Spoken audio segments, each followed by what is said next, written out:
Harper Audio presents A Dark So Deadly by Stuart McBride, read by Steve Worsley. Exhibit A. 1. The wall whispers to him with splintered wooden lips. They'll worship you. They'll worship you. They'll worship you. Its words fill the gloom, rolling around and through him, pulsing and pulling. They'll worship you. Why? Why can't he just die? They'll worship you. You'll be a god. Is this what gods feel like? Thirsty, aching. Every muscle in his stomach throbs from the repeated heaving. Every breath tastes of bile. Bile in dark, gritty wood smoke, filling the low room with its stained wooden walls. They'll worship you. You'll be a god. He slumps back, making the rusty links of chain rattle and clank against each other, heavy around his throat, heavier where it's bolted into the wall that talks. You'll be a god. He can't even answer it. His mouth is desert dry, tongue like a breeze block, blood booming in his ears.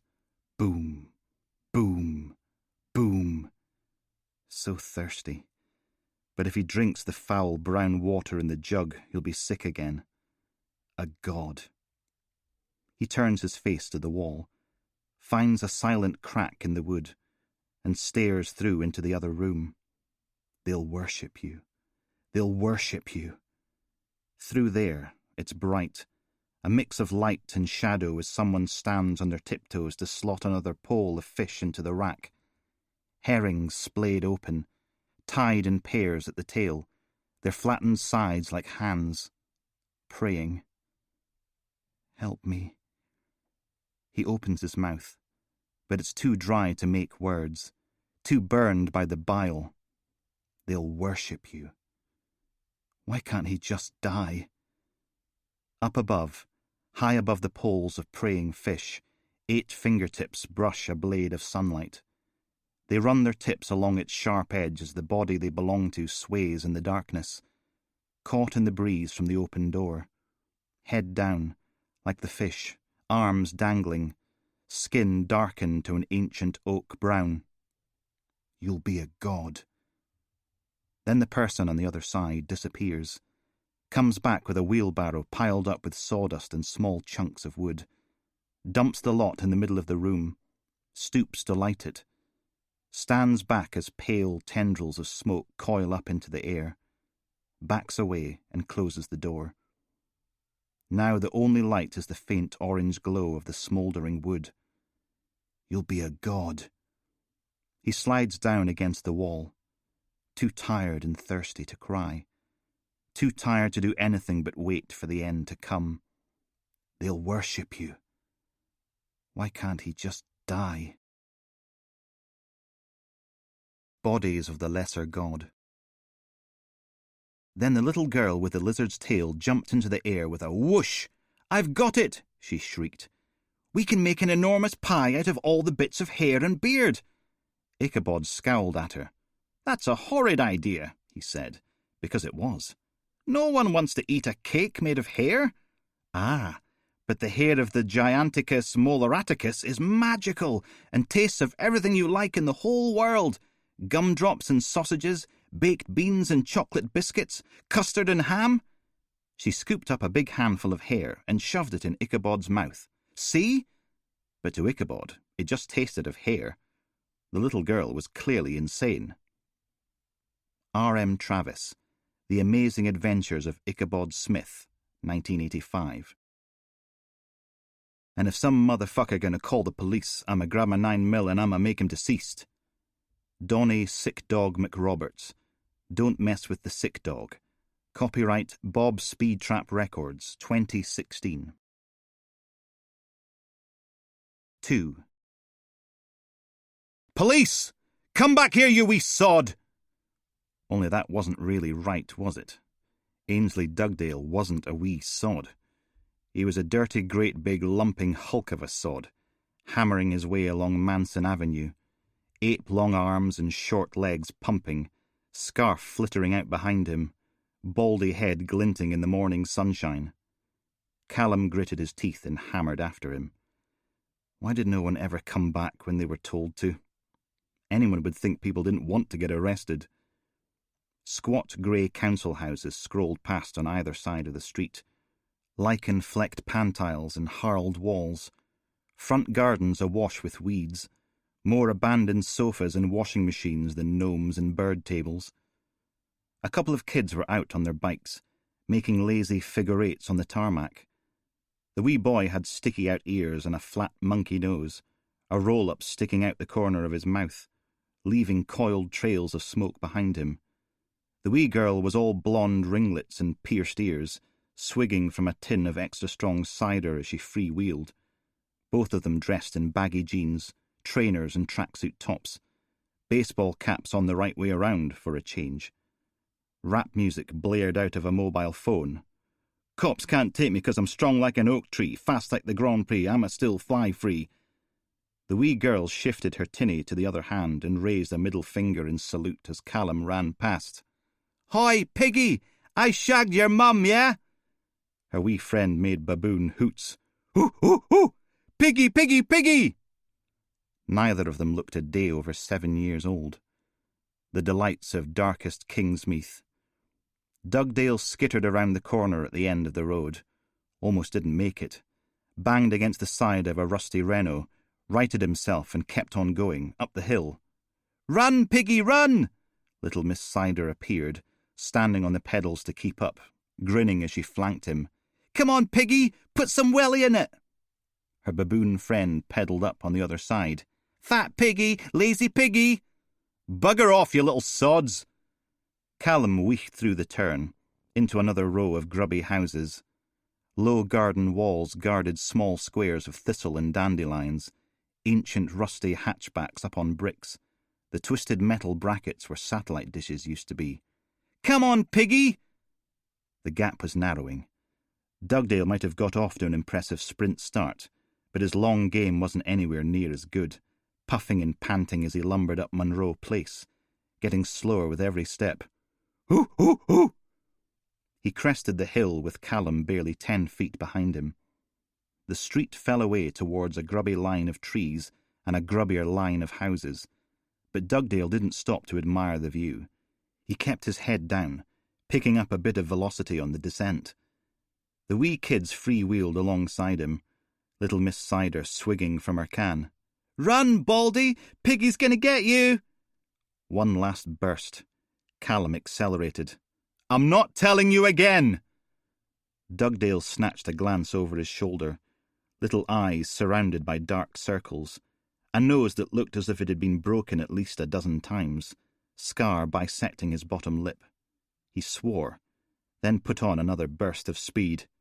"No, you don't! Hoo, hoo, hoo!" Closer. 8 foot. 7. 6. Here we go. Callum leapt, arms out, rugby tackle style. His shoulder caught Dugdale just above the waist, arms wrapping around the top of the big sod's legs, holding on tight as they both crashed onto the pavement, rolling over and over. Grunts, more swearing, a tangle of arms and legs. Then something the size of a minibus battered into Callum's face. Now the world tasted of hot batteries. Another punch. "Get off me!" Callum jabbed out an elbow and connected with something solid. "Hoo, hoo, hoo! Fight, piggy, fight!" Then the pavement battered off the back of his head, and a fist slammed into his stomach. Fire roared through his torso, accompanied by the sound of 1,000 alarm clocks all ringing at once. He swung a punch, and Dugdale's nose went from broken to smashed. "Gah!" Dugdale reared back, blood spilling down over his top lip. He lashed out blind, eyes closed, and that massive fist came close enough to ruffle the hair above Callum's ear. Distance. Get some distance. A big black Mercedes slid past, the sweaty sweet scent of marijuana coiling out from the back windows, a deep boomch, boomch, boomch of hip-hop bass rattling the air. It stopped in the middle of the road, where they could get a good view of the fight. But did anyone get out to help? Of course they sodding didn't. "Kill him, Piggy! Finish him!" "Hoo, hoo, hoo!" Callum scrabbled back against a rusty Volkswagen, yanked out his handcuffs. "Ainsley Dugdale, I'm detaining you under Section 14 of the Criminal Procedure, Scotland Act 1995. Fight! Fight! Fight! The kids pulled up on their bikes, blocking the pavement, making an impromptu brawl pit in the space between the Volkswagen and a garden wall. "Come on! Kill him!" "Shut up!" Back to Dugdale. "Because I suspect you of having committed an offence punishable by imprisonment, namely the hoo hoo hoo." Gah! Dugdale lunged, but not at Callum. He grabbed the wee girl by the throat and yanked her off her bike. Her tin of cider hit the deck and bounced, sending out a spurt of frothy, urine-coloured liquid. "Oh!" Eyes wide, both hands clutching onto Dugdale's forearm, legs pinwheeling and kicking at the air. Oh, sodding hell. And things had been going so well right up till that point. "No, no, no!" Callum scrambled to his feet. "That's enough! Let the girl go!" Her wee mate hurled his roll-up. It burst against Dugdale's chest in a little hiss of sparks. "Let her go, you dirty pedo!" "Come on, Dugdale. Ainsley. You don't want to hurt a kid, right?" Hands out. Open. Nice and safe. "You're not that kind of guy, are you?" "Pedo! Pedo! Pedo!" Callum hissed the words out the side of his mouth. "You are not helping." Dugdale stuck out his other hand. "Money! Come on, Ainsley, let the girl go and give us your money!" He gave the girl a shake, sending her legs swinging wildly as her face turned a darker shade of puce. "Now!" Okay. Just let her breathe." Callum dug out his battered old wallet, the one with the threadbare lining sticking out. He took the last tenner and crumpled fiver from inside. "Here."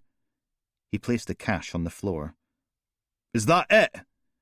Dugdale glowered at the 2 sorry notes. "All of it, or I'll snap her neck in half." Baboon Boy's chant died. "Pedo?" The kicks were getting weaker, those Nike trainers barely moving. Her wee friend snivelled, wiped his top lip on the back of his sleeve. "Please, mister, don't hurt my sister." "That's all the money I've got, okay? Now let the girl go." Dugdale growled, then chucked the little girl at Callum. He ducked for the 15 quid as Callum dropped the tatty wallet and caught her wee body before it hit the pavement. And that's when everything slowed down. The tatty wallet bounced off the paving slabs, spinning away, its torn lining waving like a flag. "Ah!" She hauled in a huge whoop of air, both hands wrapped around her throat, as if Dugdale hadn't done a good enough job throttling her and she was having a go herself. But Dugdale didn't snatch up the money. He kept on going, smashing into Callum and the wee girl, sending them slamming back into the Volkswagen, rocking it on its springs. A fist connected with Callum's ribs, arms and legs tangled, flashes of sky, then concrete, then rusty metal, then sky again. Then bang. Everything was at full speed again. Callum yanked the pepper spray from his jacket pocket. The little girl wriggled her way out from between them, trainers digging into his thigh as she went. Callum flipped the cap off the spray and thumbed the button, sending a squirt of burning pepper stink out at Dugdale's face. Missed. Dugdale didn't. He rammed his hand into Callum's crotch, grabbed hold, and squeezed. Oh, God. But when Callum opened his mouth to scream, all that came out was a strangled wheeze, eyes wide as every single ache and pain in his body disappeared, replaced by the thermonuclear explosion going off in his scrotum. It raced out through his stomach, down his legs, up into his chest, a shockwave ripping out from ground zero as Dugdale twisted his handful like a rusty doorknob. Oh, sodding Jesus! Dugdale let go, but the nuclear war still raged. No! Water filled Callum's eyes, making the world go all soft focus, but the pain remained pin-sharp. He lashed out with the pepper spray, swinging it in an arc with the button held down. Someone bellowed in pain, then scuffing feet. Ah! The clatter of a very large man tripping over a fallen bicycle. A dull thunk, like a watermelon bouncing off a coffee table. Oh, that hurt. Bloody pedo! Some more thunks. Come on, leave him! Thunk, thunk, thunk. Bloody baldy pedo wanker! Ow. Willow, come on, before he gets up! The sound of someone spitting. Grab the cash, Benny! No, you spaz, get the wallet too! Then trainers on concrete, the rattle of bicycles being dragged upright, and the growl of tyres fading away into the distance. One last cry of, Piggy, piggy, piggy! The sound of that big black Mercedes pulling away now the floor show was over. And silence. Callum cursed and panted, and wobbled his way up to his knees, one hand clutching his tattered groin. Sodding for... Oh! Deep breaths. No, not helping. He scrubbed a hand across his watery eyes. Dugdale lay on his front, one hand behind his back, the other limp in the gutter. His face looked as if someone had driven over it with a ride-on lawnmower. Callum dragged himself over and slapped on the cuffs. You're nicked! Ow! Little monsters. Never mind saying thank you. No, that was too much to hope for these days. He'd only saved her life. Not as if it was that big a deal. But did they have to take his sodding wallet? Dugdale twitched and groaned, eyes still closed, the blood crusting on his battered nose. A swathe of red crossed his face, following the pepper spray's less than delicate path, swollen and angry-looking, like the lump on his head. It was going to be impressive when it finished growing. About the size and colour of a small aubergine. Probably gave himself a gargantuan headache when he finally woke up. Maybe concussion, too. Good. Served him right. Callum pulled out his mobile, staying where he was, standing hunched over almost double, one hand on his knee, holding him upright as he dialed. 3 rings, and then a woman's voice came on the line, sounding small and concerned. Hello? Elaine, it's me. Callum? Are you okay? You don't sound okay. Is everything okay? He gritted his teeth as an aftershock rippled its way through his groin. No. Can you phone the bank? I need you to cancel my debit and credit card. Someone snatched them. A sigh. Oh, Callum. Not your dad's wallet. Don't start, please. It'll be bad enough when McAdams gets here. Don't need you kicking the party off early. Silence. Yeah, way to go, Callum. Smooth. Nice and understanding. He took a deep breath. Sorry, I'm not having the greatest of days. I'm not your enemy, Callum. I know it's been difficult for you. Understatement of the year. All I get is snide comments, nasty little digs and crap. It's been 3 solid weeks of... It's for the best, though, remember? For Peanut's sake. Peanut. He closed his eyes. Tried to make it sound as if he meant it. Yeah. We need the money, Callum. We need the maternity pay to... Yeah, right. I know. It's just... He wiped a hand over his face. Never mind. It'll be fine. And we really appreciate it, me and Peanut. A pause. Speaking of Peanut, you know what he'd totally love? Nutella. And some pickled dill cucumbers. Not gherkins, the cucumbers, from the Polish deli on Castle Hill. Oh, and some onion rolls too. They stole my wallet, Elaine. I didn't ask to get pregnant, Callum. A strangled noise came down the phone, like a cross between a grunt and a sigh. Sorry, I don't... There are times when I need a bit of support coping with all this. Support? Seriously? How am I not supporting you? I put my hand up, didn't I? I took the blame even though it was nothing to do with... I know. I'm sorry. Another sigh. Don't worry about the Nutella and stuff. It's only cravings. I'll make do with whatever's knocking about here. He limped over to the garden wall and lowered himself onto it with a wince. Took yet another deep breath. Scrunched a hand over his eyes. I'm sorry, Elaine. It's not you, it's... Like I said, I'm having a terrible day. It'll get better, I promise. I love you, okay? Yeah, I know it will. It had to, because it couldn't possibly get any worse. Do you love me and Peanut, too? Course I do. A shiny red Mitsubishi Shogun pulled into the curb, the huge 4x4's windows buzzing down as Callum levered himself up to his feet. His crumpled suit and crumpled body reflected back at him in the glittering showroom paintwork. Got to go. He hung up and slipped the phone back in his pocket. Constable Useless! A thin, lined face frowned through the open car window, its greying Van Dyke framed by disappointed jowls. The chin warmer was little more than stubble, matching the patchy salt and pepper hair on that jelly bean of a head. Do these old eyes deceive me? Did you catch Dugdale? Callum wobbled up to his feet, one hand on his ruptured testicles, the other holding onto the Shogun for support. Oh, ha! Another wave of burning glass washed through him, leaving him grimacing. He's been unconscious for a couple of minutes. You want to take him straight to the hospital, or risk the duty doctor? Please say hospital. Please say hospital. At least there a nice nurse might have an ice pack and a few kind words for his mangled groin. D.S. McAdams raised an eyebrow. I am shocked, Callum. Didn't he have enough cash?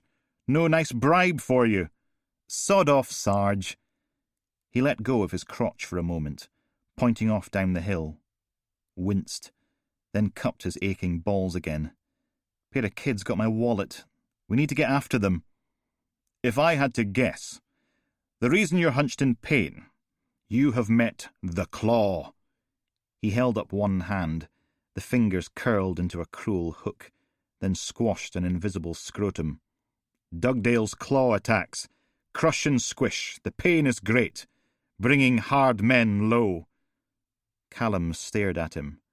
They got my wallet. The frown became a grin. A well-turned haiku. It is a beautiful thing, you ignorant spud. He actually counted the syllables out on his fingers as he spoke. For your information, Sarge, I've never taken a bribe in my life, okay? Not a single sodding penny. No perks, no wee gifts, nothing. So you can all go screw yourselves. He limped over to the back door and swung it open. Now are you going to help me get Dugdale in the car or not?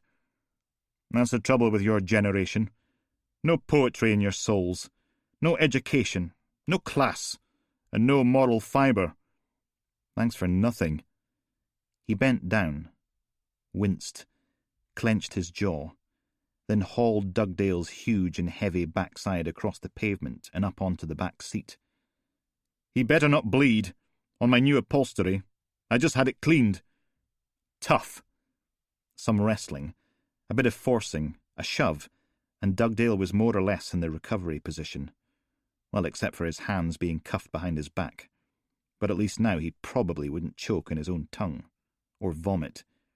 Mind you, if he spewed his breakfast all over Detective Sergeant McAdams' shiny new 4x4, at least that would be something. Assuming McAdams didn't make Callum clean it up. Which he would. Git. Callum clunked the door shut, hobbled around to the passenger side and lowered himself into the seat, crumpled forward until his forehead rested against the dashboard. Ow! Seatbelt! The car slid away from the curb. Callum closed his eyes. Think they turned right onto Grant Street. If you hurry, we can still catch them. Wee boy in jeans and a blue tracksuit top. Wee girl in jeans and a red one, about 6 or 7 years old, both on bikes. You got mugged by toddlers. A gravelly laugh rattled out in the car. That's pathetic even for you. They're getting away. We're not going chasing after little kiddies, Constable. I have much more important things to do than clean up your disasters. That's it. Stop the car. Callum straightened up and bared his teeth. Come on, let's go. You and me. I battered the crap out of Dugdale. I can do the same for you. Oh, don't be such a baby.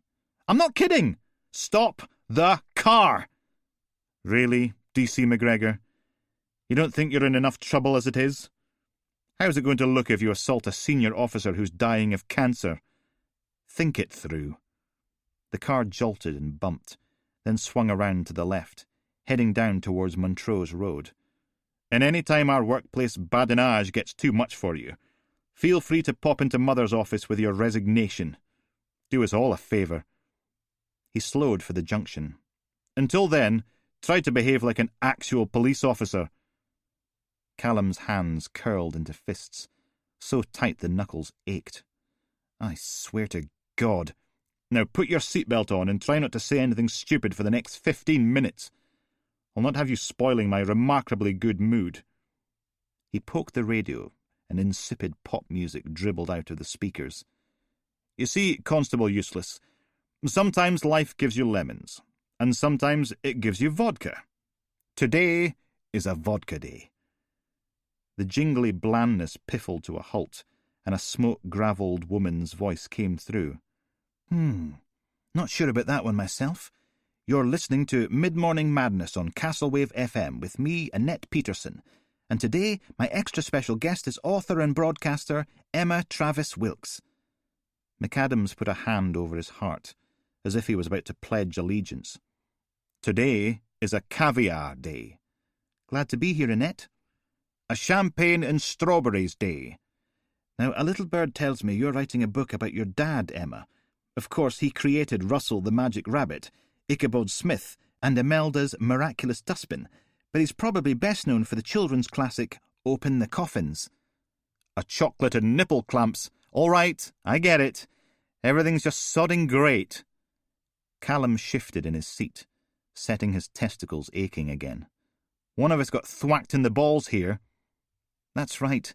He's given joy to so many people, and now that he's, well, Alzheimer's is a cruel mistress, but it's been a real privilege to swim in the pool of his life again. Pfft. McAdams curled his top lip. Listen to this pretentious twaddle. Just because she got a famous dad, she gets to plug her book on the radio. What about my book? Where's my interview? And it's lovely to see these memories light up his face. It's like he's right back there again. Cliché.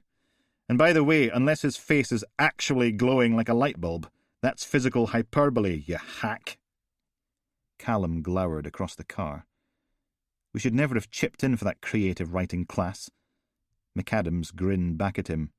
My heart, creative. My soul, it soars with the words. Divinity, mine. Wonderful stuff. Now let's have a bit of decent music, shall we?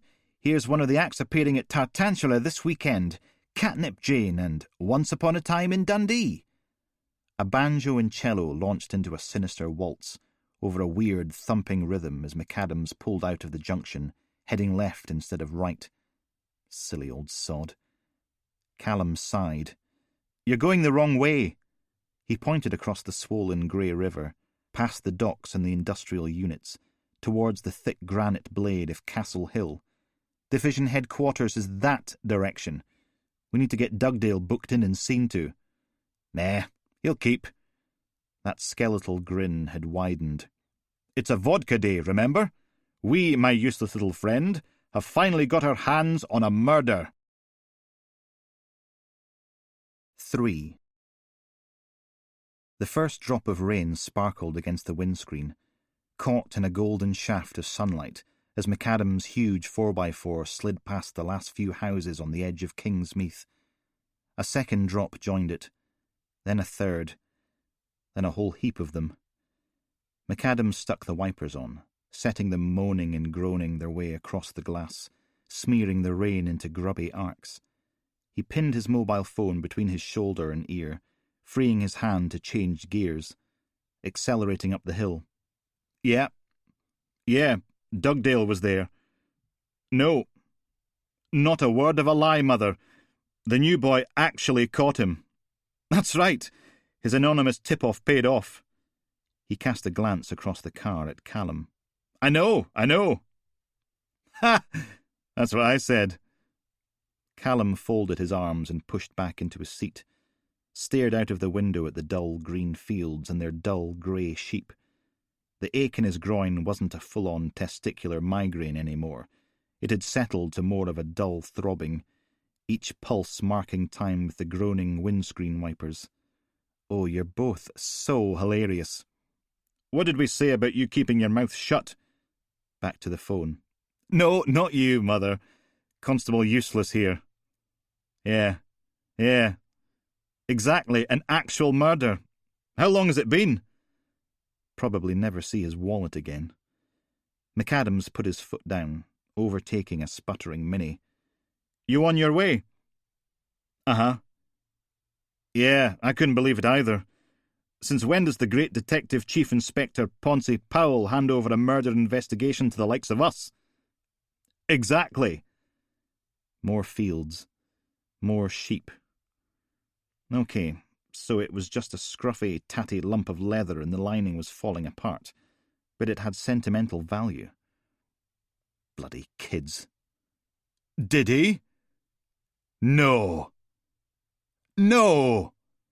Laughter. And did you? Sodding hell. Yeah, he'll love that. Bloody Dugdale, too. He was just visible in the rear-view mirror, lying there with his mouth hanging open, face crusted with blood and bogies. Well, if Dugdale died in custody, there was no way Callum was taking the rap for it. If anything happened, it was McAdams' fault. Accepting blame for Elaine's cock-up was one thing, but McAdams? He could sod right off. Uh-huh. We're about 5 minutes away? Maybe less? Still can't believe it. A real murder. How long's it been? Right. Yep. Okay. See you there. He poked a button on his phone's screen, then slid the thing back in his pocket. Big smile plastered across his skeletal face. Am I allowed to ask where we're going? No. Git. McAdams took one hand off the wheel and pointed through the windscreen. We go where life rots, where man's discarded dreams die. We go to the tip. Fingers twitching with each syllable. A large white sign loomed at the side of the road. Oldcastle Municipal Recycling and Waste Processing Facility. Someone had scrawled, twinned with Cumbernauld, across the bottom in green graffiti. The Shogun slowed for the turning, leaving the well-ordered tarmac for a wide gravel road, acneyed with potholes and lined with wind bushes. Their jagged dark green spears rattled in the rain. It was getting heavier, bouncing off the rutted track as McAdams navigated his shiny new car between the water-filled craters and up to a cordon of blue and white police tape. He buzzed down the window and smiled at the lanky Drip guarding the line. 2 cheeseburgers, a Coke, and a chocolate milkshake, please. A sigh and a sniff. Then Officer Drip wiped her nose on the sleeve of her high-vis jacket, sending water dribbling from the brim of her peaked cap. Do you honestly think it's the first time I've heard that today? Cheer up, Constable. A little rain won't kill you. He nodded at the cordon. You got your body? Depends. You on the list? She dug a clipboard from the depths of her jacket and passed it through the window. McAdams flipped through the top 3 sheets, making a low whistling noise. There's a lot of people here. All for one dead little body. Oh, you'd be surprised. He printed 2 more names on the last sheet in blue biro, then handed the clipboard back. There we are, right at the end. Now be a good girl and get out of the way. It's the opening chapters. I need to draw the readers in, establish myself as the protagonist, and get on with solving the murder. Constable Drip frowned at their names, then into the car. Her mouth tightened as she stared at the bloodied and unconscious Dugdale lying across the back seat. Looks like you've already got a body. Oh, this one's not dead. It's just resting. D.C. McGregor decided to try his hand at a little police brutality. McGregor? She peered at the list again, then across the car, top lip curling. So it is you. Callum stared right back. Don't. I'm not in the mood. She shook her head, stowed her clipboard away, then unhooked a length of the tape barricade and waved them through. McAdams grinned across the car at Callum. My, Constable. You just can't stop making friends, can you? No. That offer of an arse-kicking is still valid, Sarge. Yes, because people don't hate you enough already. The Shogun pitched and yawed through the potholes like a boat. God knew how big the rubbish tip was, but from the wide, lumpy road it stretched all the way to the horizon. A vast sea of black plastic, gulls wheeling and screaming in the air above, flecks of evil white caught against the heavy grey sky. And the smell. Even with the car windows wound up, it was something special. The rancid stench of rotting meat and vegetables mingled with the sticky brown reek of used nappies, all underpinned by the dark peppery odour of black plastic left to broil in the sun. McAdams slipped the 4x4 in behind a line of police vehicles and grubby transit vans. Had to be, 8 cars? 12 if you counted the unmarked ones. About 3/4 of the day shift, all out here playing on the tip.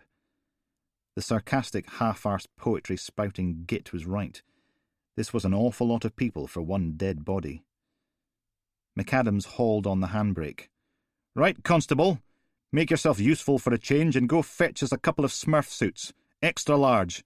Ainsley and I need to have a little chat. A chat? He's unconscious, Sarge. He needs a doctor. I told you he... Don't be stupid. McAdams turned in his seat, staring through into the back. Give it up, Ainsley. You're not fooling anyone. Dugdale didn't move. Don't make me come back there, because if I have to... One of Dugdale's eyes cracked open. I'm dying. Got a brain hemorrhage or something. You have to have a brain to have a brain hemorrhage, Ainsley. What you've got is a lump of solid yuck wrapped in ugly. Now, Constable Naive here is going to sod off like a good little boy, and you're going to tell me all about what Big Johnny Simpson's up to now he's walked free. McAdams made a dismissive little waving gesture in Callum's direction. Go on, Constable. 2 Smurf suits at the double. I won't ask again. One punch in the face. Just one. Right in the middle of his smug, wrinkly face. What was the point? It wouldn't change anything. So Callum gritted his teeth and stepped out into the stinking mud, closed the car door, counted out his own muttered haiku. Away boil your head, you patronising arse-bag. I hope you get piles. Out here the smell was eye-watering, like jamming your head in a dead badger. He turned up his collar and hurried through the slimy mud to the nearest transit van, sheltering in the lee of its open back doors. From here, Oldcastle lay spread out beneath the heavy grey lid of cloud like a cancer beneath the skin. The vast prow of Castle Rock loomed out from the other side of the valley, wound round with the ancient cobbled streets of Castle Hill. The dark sprawl of Camburn Woods peered out from its shadow. The warehouses, shopping centres, and big glass Victorian train station punctuated Logan's Ferry to the left of that. Spires and minarets stabbed up between the slate roofs on the other side of the river, like some vast beast was trapped under the surface, trying to claw its way out. And on this side, the grubby maze of council houses, high-rise blocks of flats, and the derelict terraces of King's Meath, the rest of the city, hidden by a line of trees at the edge of the tip. Quite a view for a rancid mass of black plastic bags and mouldering filth. He reached into the transit and helped himself to 2 large blue Tyvek oversuits, 2 sets of plastic booties, a pair of face masks, and matching safety goggles. What every well-dressed scene of crime officer was wearing this and every other season. One of them appeared from the other side of the van, the hood of her SOC suit thrown back to reveal a sweaty tangle of dark brown hair. Her thin, pale oval face shone with sweat. She took a swig from a leopard print thermos, the words coming out on a waft of coffee breath and a faint side order of Aberdonian. Oh, it's you. Don't start, Cecilia, okay?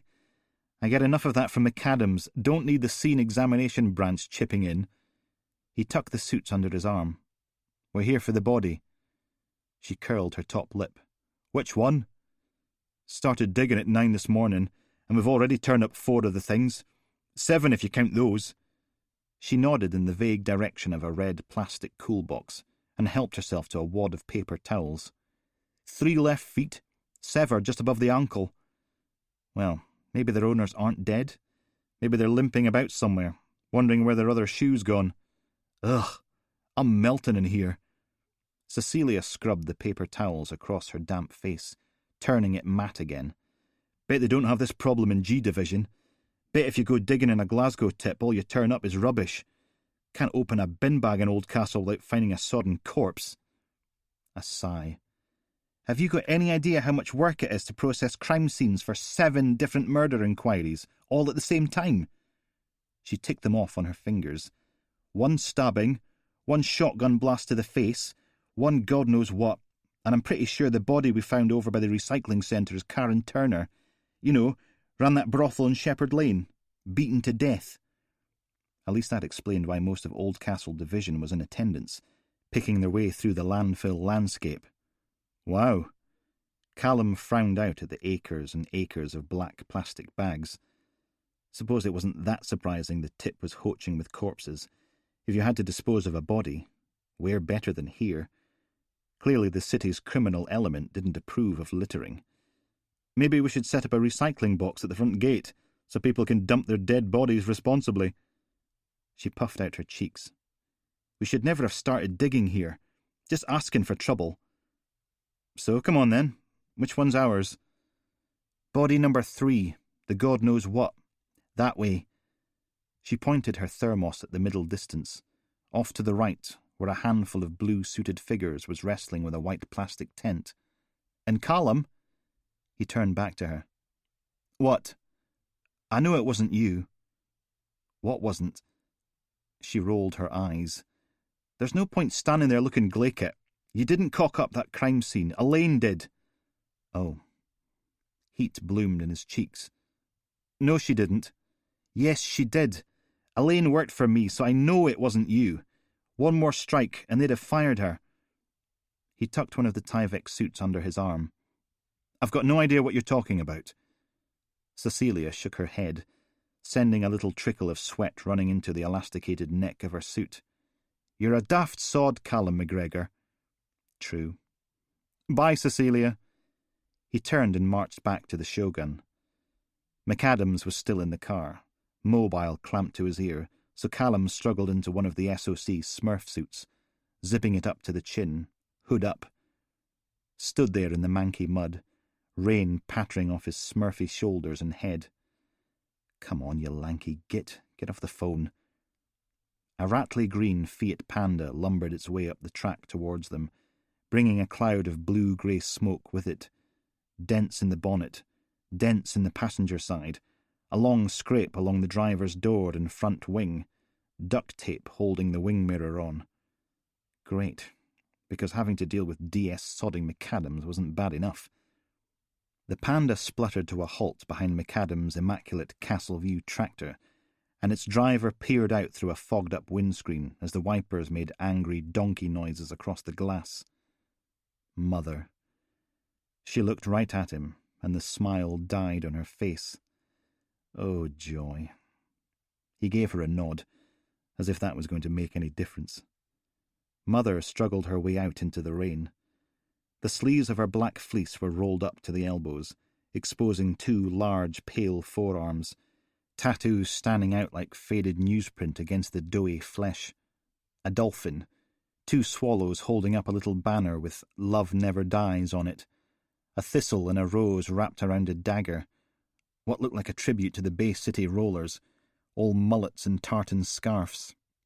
She glanced about, sending her mass of tight ginger curls bobbing. Sniffed. Where's Andy? Apparently completely unfazed by the rain. DS McAdams is in the car, making some calls. Her eyes narrowed.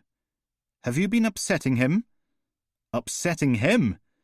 He wasn't the one Dugdale tried to neuter. Come on, Mother, how come every... Ah, yes. Andy said you'd had a run-in with the Claw. A tiny smile. And how many times do I have to tell you? You haven't earned the right to call me mother. As far as you're concerned, it's boss, gov, or detective inspector. Are we crystal? It wasn't a run-in. Dugdale resisted arrest, violently. And for the record, Callum pointed at the back seat of the Shogun, where Dugdale was now sitting up. I said we should take him to the hospital, but D.S. McAdams refused. The tiny smile grew. Nobody likes a clipe, Constable. A clunk, and McAdams emerged from the car. Mother! A frown. McGregor, why are you wearing that SOC suit? Callum looked down at his blue Tyvek body. You told me to get 2, Smurf. One for me and one for Mother, you idiot. Why the hell would we want you messing up our crime scene? He clenched his fists, stepped forwards. You think I won't... All right, that's enough. Mother held a hand up. Andy, we're going to cut the wee boy some slack on account of the claw. He can come with us. The hand came down again, till it pointed at Callum. Don't make me regret this. Yes, boss. Now go find someone to keep an eye on Ainsley here. She nodded at Dugdale in the back seat. And fetch me a Smurf suit. We've got a dead body to gawp at. 4. Wet bin bags shifted beneath his feet, popping and crackling, crunching and slithering in the rain. Hard not to imagine the surface opening up and swallowing them whole, pulling them further and further down to drown in its reeking depths. God, that was cheery. Mother and McAdams struggled on beside him, clinging on to each other to stay upright on the bin bag sea. They must have made quite a sight, all 3 of them, dressed in matching blue outfits that were about as flattering as a dose of dysentery, shuffling their way through the rubbish towards the SOC tent. It stood, a grimy shade of white, poking out of the bin bag ocean like an iceberg, or some vast grubby tooth.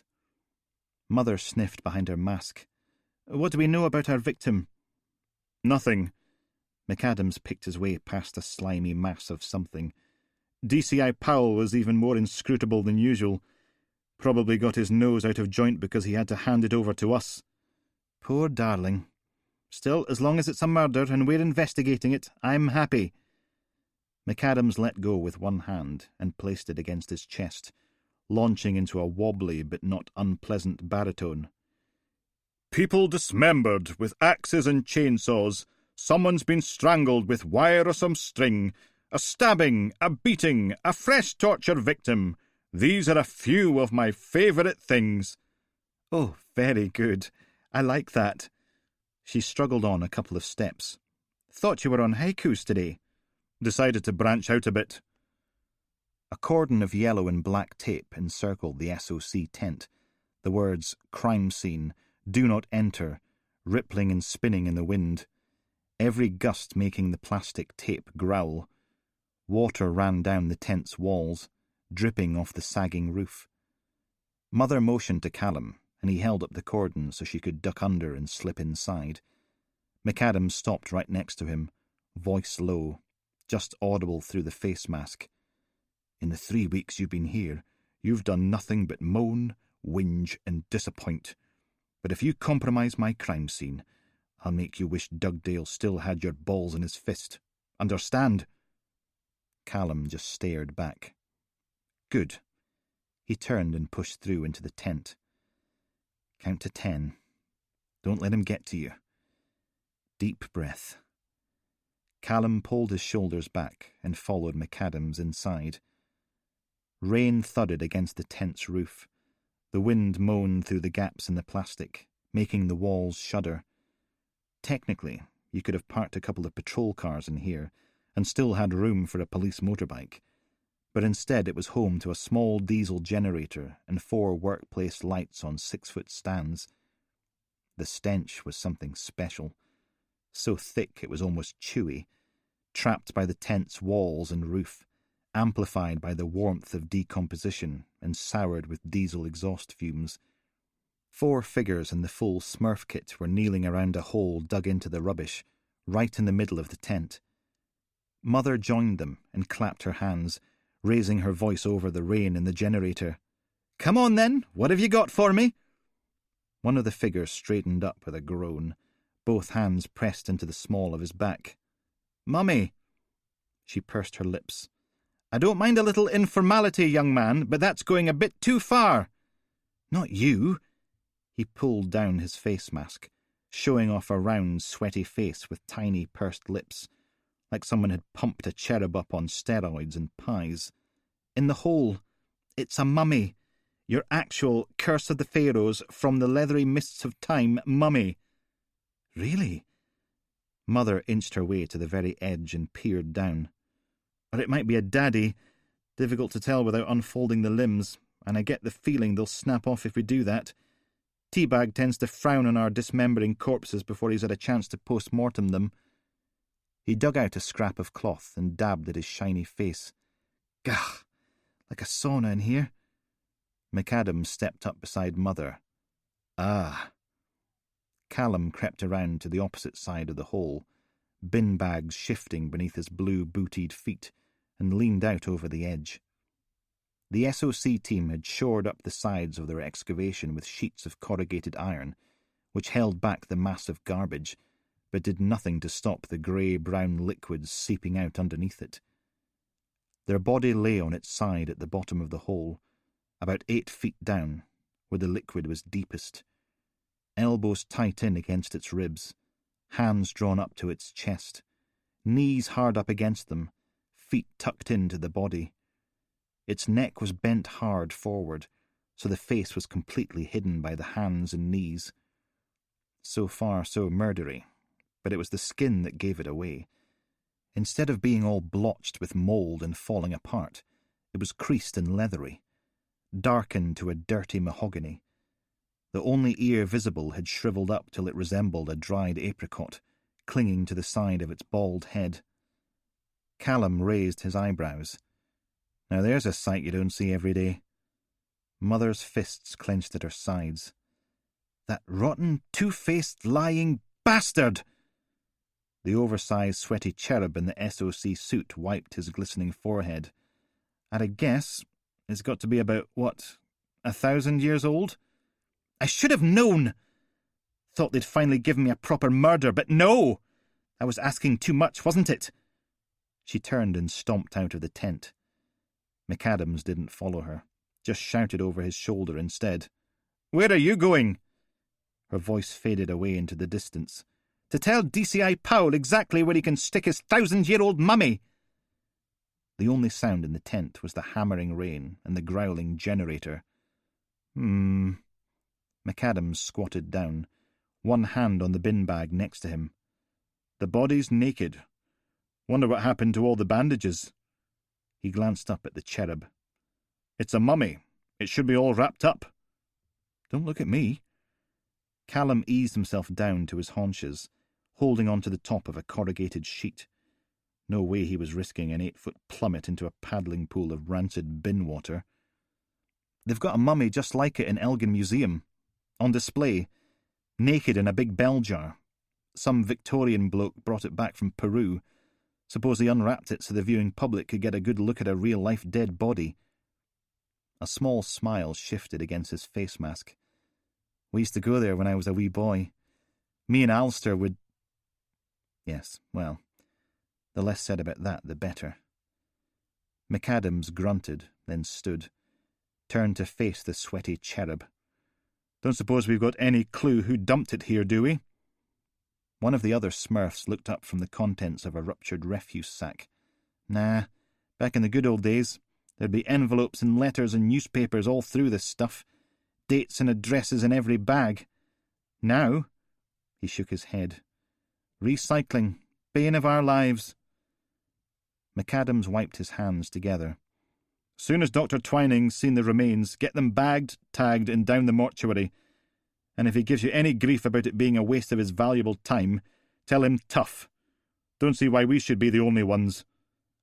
A click of the fingers, held high overhead, as if McAdams was summoning a waiter in a sitcom. "Constable McGregor, we're leaving. Turns out this is more of a short story than a fully-fledged novel." Callum stayed where he was, sniffing the air. Can you smell that? I said we're leaving. No, underneath all the rotting, rubbishy smell. There's something else. Wood smoke? Like there's been a fire. Don't look at me. The cherub shook his head. 15 minutes in here and you go nose-blind. Can't smell a thing. McAdam's voice boomed from outside the tent. Constable McGregor! Heel! The cherub shrugged. His master's voice. Don't suppose it mattered anyway. What was one extra smell on top of all the others? Callum stood, wiped his gloves on his legs, and slipped back out into the rain. Halfway back across the slippery bin bags, his phone launched into its default ringtone. Sodding hell. He peeled off his right glove and fought the bare hand into his SOC suit, pulled out his phone, kept on walking. Hello? Ah, hello. Am I speaking to Detective Constable Callum McGregor? He checked the number. Nope, no idea who it was. Can I help you? Good. This is Alex from Professional Standards. We'd like you to pop in for a wee chat. Oh, God. How does tomorrow morning sound? I know it's taken us a while to get round to it, but better late than never, yes? No. Tomorrow morning? Excellent. Let's say... Oh, that's lucky. I can fit you in at 7. First thing in the morning. Then you can get on with your day without having to worry about it. Might as well get it over with. Like ripping off a sticking plaster, wrenching all the hair out with it. Right. Yes. 7 tomorrow morning. After all, what was the worst that could happen? They could fire him, prosecute him, and send him to prison. Good. See you then. Alex from Professional Standards hung up. It would be fine. It would. Callum put his phone away. Yeah, you just keep telling yourself that. He crunched his way through the bin bags to McAdam's shiny new Mitsubishi Shogun. The lanky git was leaning on the roof of Mother's scabby Fiat Panda, one hand making lazy circles in the air as she peeled herself out of her Smurf outfit, probably working on new ways to make Callum's life even worse, as if it wasn't bad enough already. Professional Standards. Gah. He yanked open the passenger door and pinged his blue nitrile gloves into the footwell, tore off his SOC suit and bundled it up. They didn't have anything on him. They couldn't. He hadn't done anything. Yeah, but when did that ever stop anyone? He scowled at his crumpled suit. What was the point taking it back to the station and sticking it in the bin? It was just going to end up right back here anyway. Callum hurled it away. It spun, unfurling in mid-air like a shed skin, before tumbling to the filthy ground. And when he turned back to the car, there was Dugdale grinning at him from the back seat. Oh, sod off! The municipal tip shrank in the rear-view mirror. McAdam shifted behind the wheel, dug a packet of gum from his pocket, and crunched down a little white rectangle. Right, you know what's coming next, don't you? Sitting behind him, Dugdale scowled out of the window. I want a lawyer. Not talking to you, Ainsley. I'm talking to our special little friend, Constable Crime Scene here. Callum folded his arms. If it's more haikus, I'm putting in for a transfer. Don't let me stop you. First call all the museums. See whose mummy's gone. He stared across the car. Oh, you have got to be kidding. One of them's lost a mummy. I'll bet if you beaver away super hard for the next 2 or 3 months, you'll find out which one. He smiled. Unless you're too busy resigning, of course. Wouldn't want to get in the way of that. Oh, why can't what do it? Because, dear Constable Useless. McAdams turned a smile loose.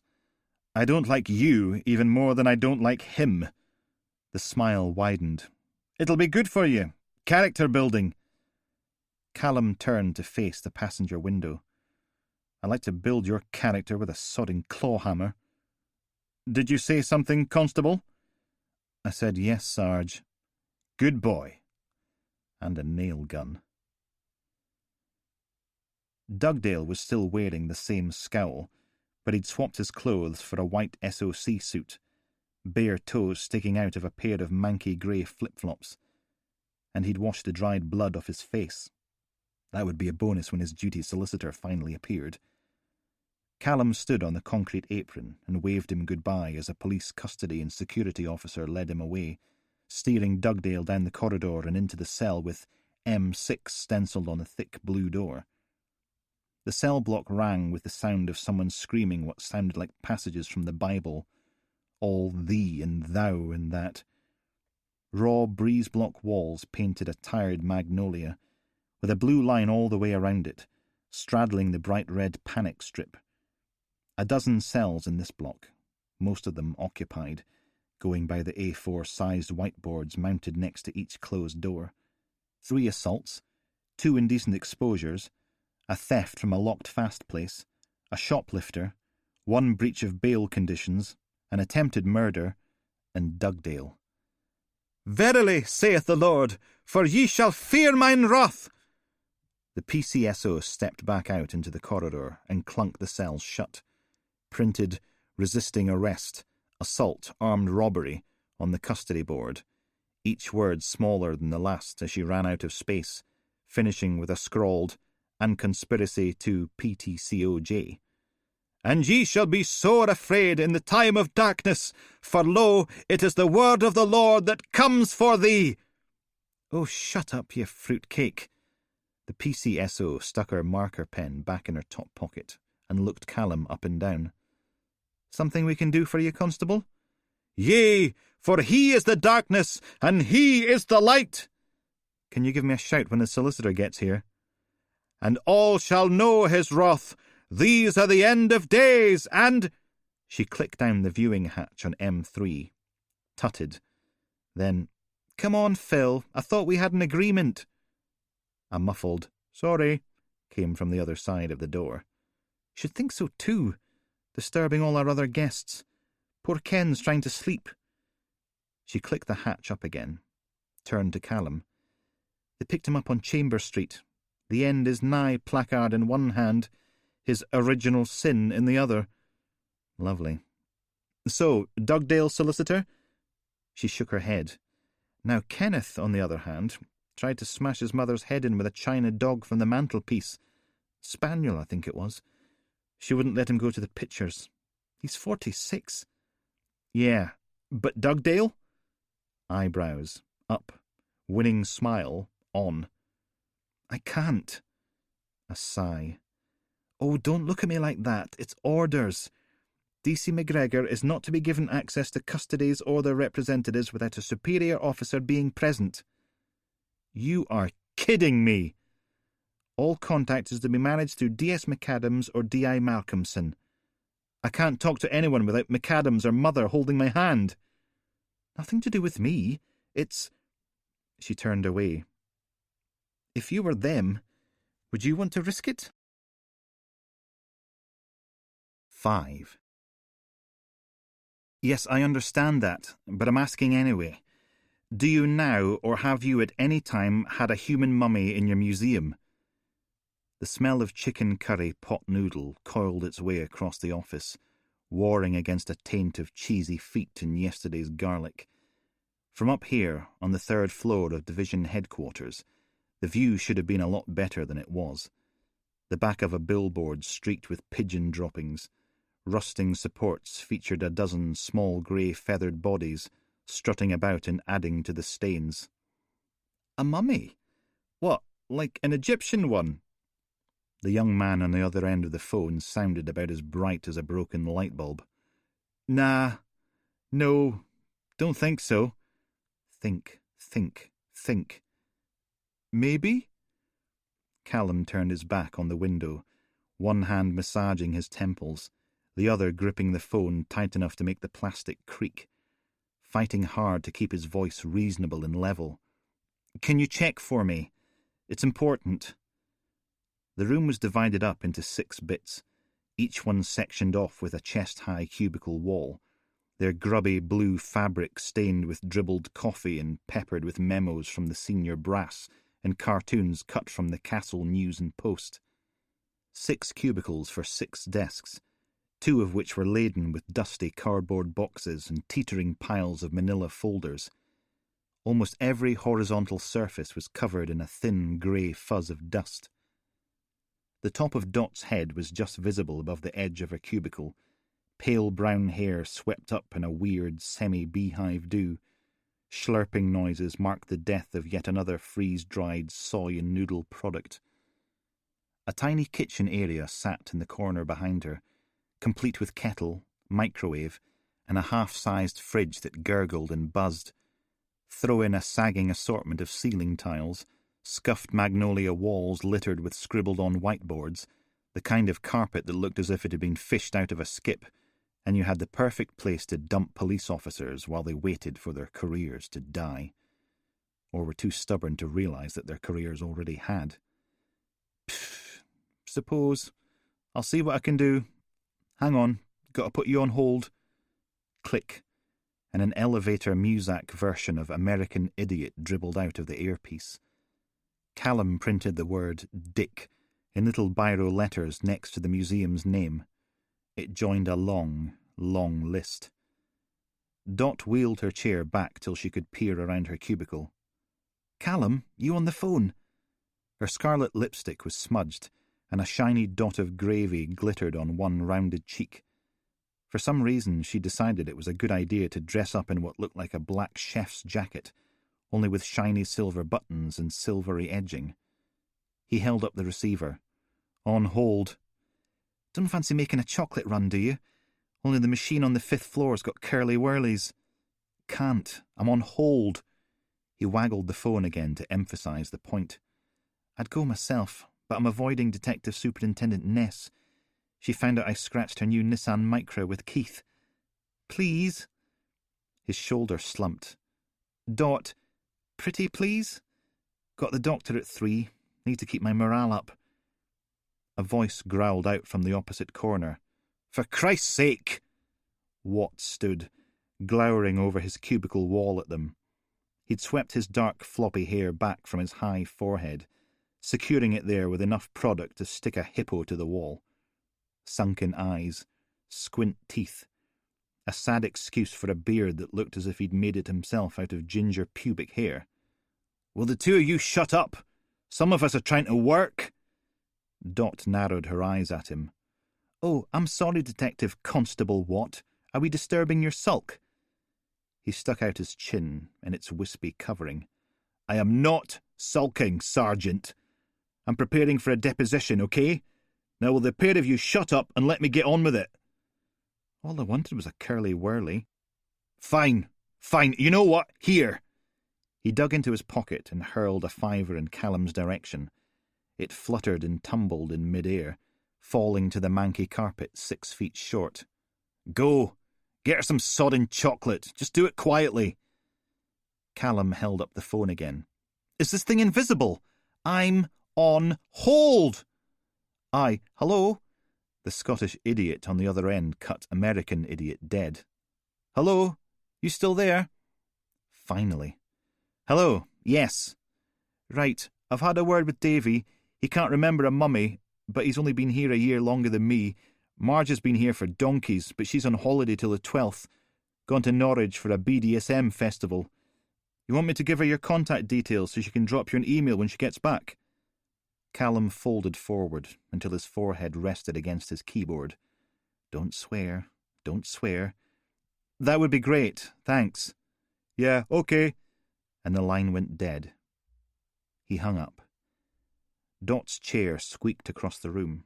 Squeak, squeak, squeak, until it was right next to him. When he looked up, she smiled. "So, chocolate?" She fiddled with the wheelchair's push rims, twisting the whole thing left and right, all coy and fluttering eyelashes. The left leg of her jeans was stitched closed and trimmed off, just below where her knee should have been. Suppose a little help getting some chocolate wasn't too much to ask for. He closed his eyes for a moment, then nodded. "Yeah, could do with a break anyway." He pushed back from his desk. "Curly whirly coming right up." She nodded at the list sitting next to his phone. No luck? You got any idea how many museums there are in Scotland? He stood, bent over and scooped Watt's hurled fiver from the floor. Then there's all the universities and private schools with natural history stuff in display cases, never mind private collections. You want a hand? He blinked, turned back to her. At least one person on the team didn't treat him like something they'd stepped in. Thanks, Dot. Don't get all emotional about it. I'm only helping so you'll be my chocolate monkey. She wiggled her fingers above her head, cackling it out. Fly free, my pretty! Over in the corner, Watt gave a frustrated wee scream. Callum slumped his way up the stairs. 2 years since they stopped doing proper meals in the canteen. 2 years, and the stairwell still smelled of boiled cabbage. His phone went off as he reached the 4th floor landing. Sodding hell.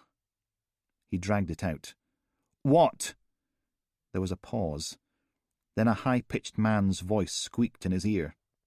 Mr. McGregor, I'm calling from the Royal Caledonian Building Society's Fraud Prevention Department. I need to ask you a few security questions, okay? Callum glowered at the wall. No, it's not okay. I'm sorry, have I called at a bad time? Someone's just nicked my wallet, and I've got no idea who you are. I'm not giving you my security details. You want help? You prove who you are by answering my security questions. I don't think we're allowed to do that. Tough. What's the 3rd, 5th, and 1st letters of my mother's maiden name? Look, why don't you call us then? That way you'll know it's not a scam. You'll find the number on the back of your cards. On the back of my stolen cards. The cards I don't have. Ah, right. What sounded like an argument echoed up from the floors below, followed by a door clunking shut. Well, maybe you could pop into a branch and they can help you. Was that a note of hope and desperation there at the end? Please go away and become someone else's problem. Yeah, why not? He hung up and clunked his head against the wall, breathed in the cabbagey smell, then opened his eyes and swore. No wallet meant no cards, and the little sods had weeked off with his last 15 quid, leaving him with...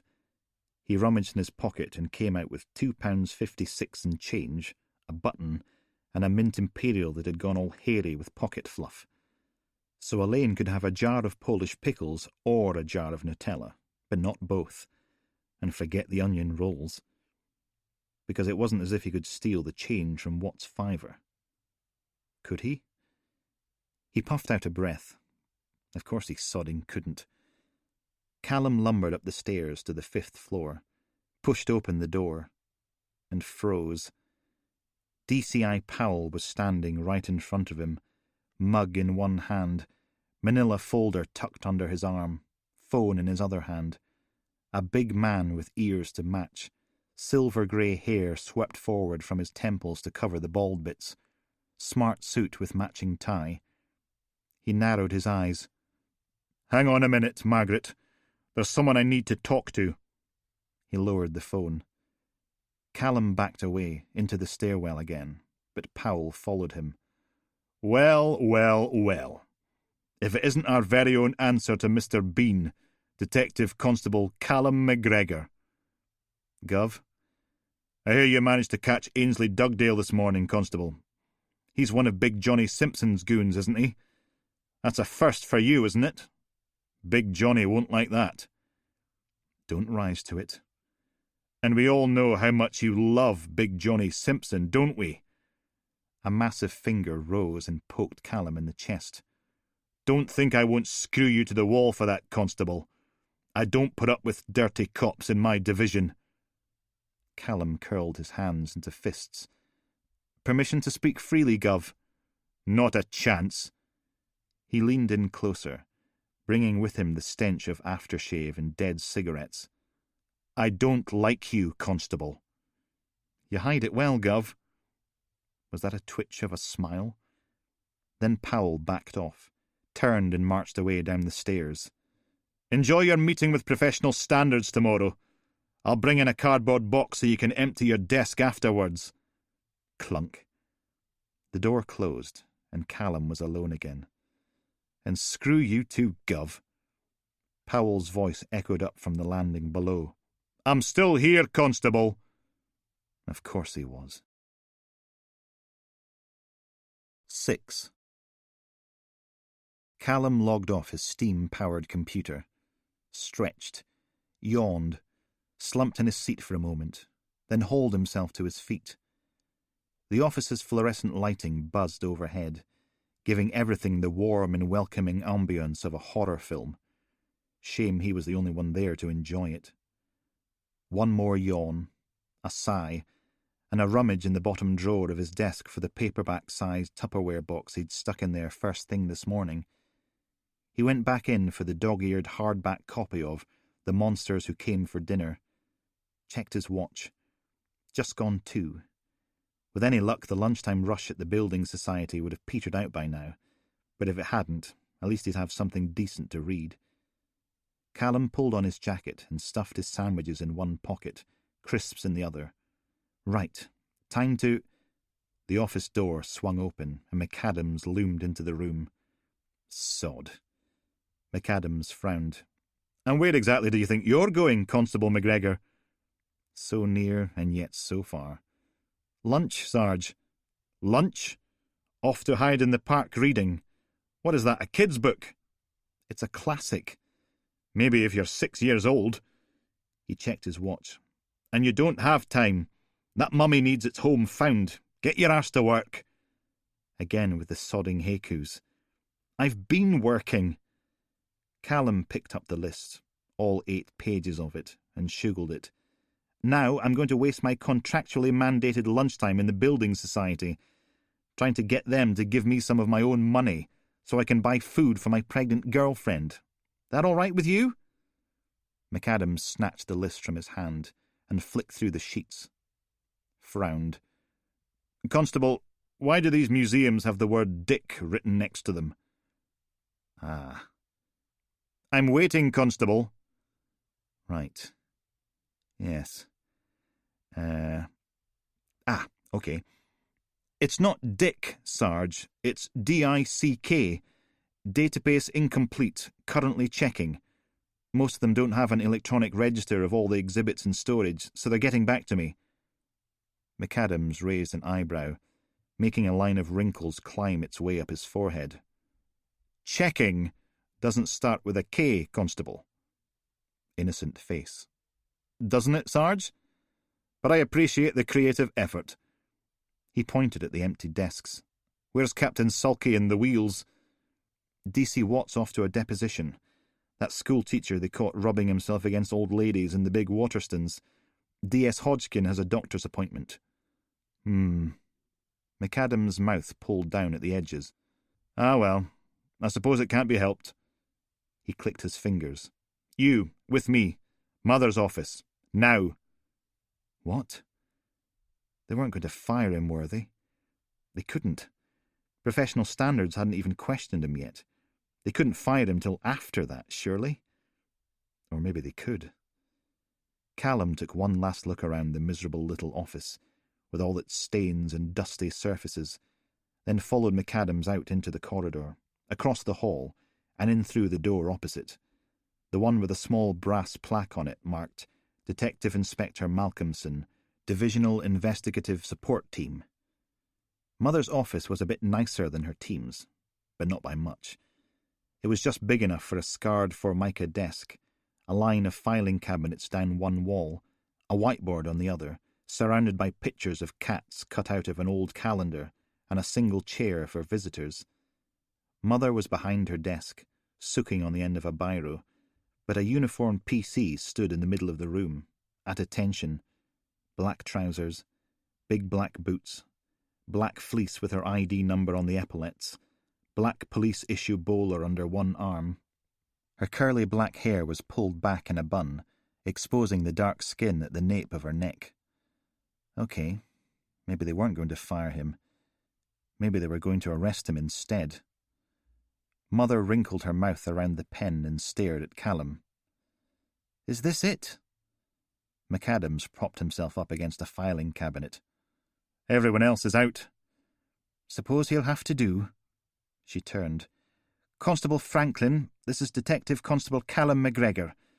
Not the brightest spade in the undertakers, but he's all ours. For our sins. Another grimace. Callum, this is Constable Franklin. She's joining us from E Division. That means you're no longer the new boy. You will show her the ropes. You will be nice to her. And most of all, Mother poked the desk with the sooked end of her pen, you will not lead her astray. Are we, Crystal? Babysitting.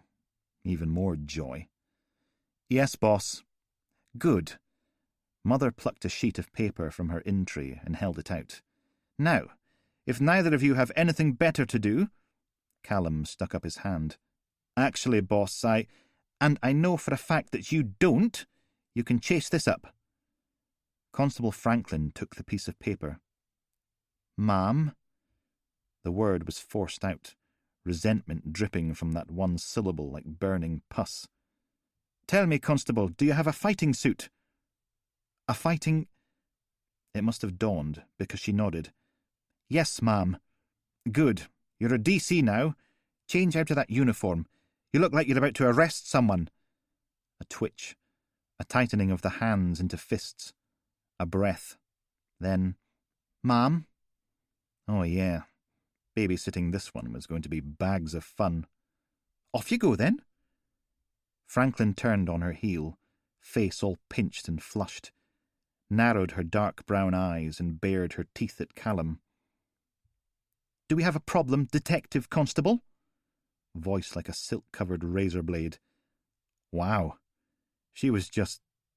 wow. Completely... like a model or something. Not just pretty, but totally... I asked you a question. She curled her top lip, exposing more perfect teeth. What's the matter? Never seen a black woman before? No. He blinked, stood up straighter. I mean, no problem. Welcome on board. He stuck out his hand for shaking, but she just pushed past and marched from the room, slamming the door behind her. Bloody hell. Callum leaned against the wall. I know. Magnificent, isn't she? McAdams grinned at the closed door, then laid a hand against his chest.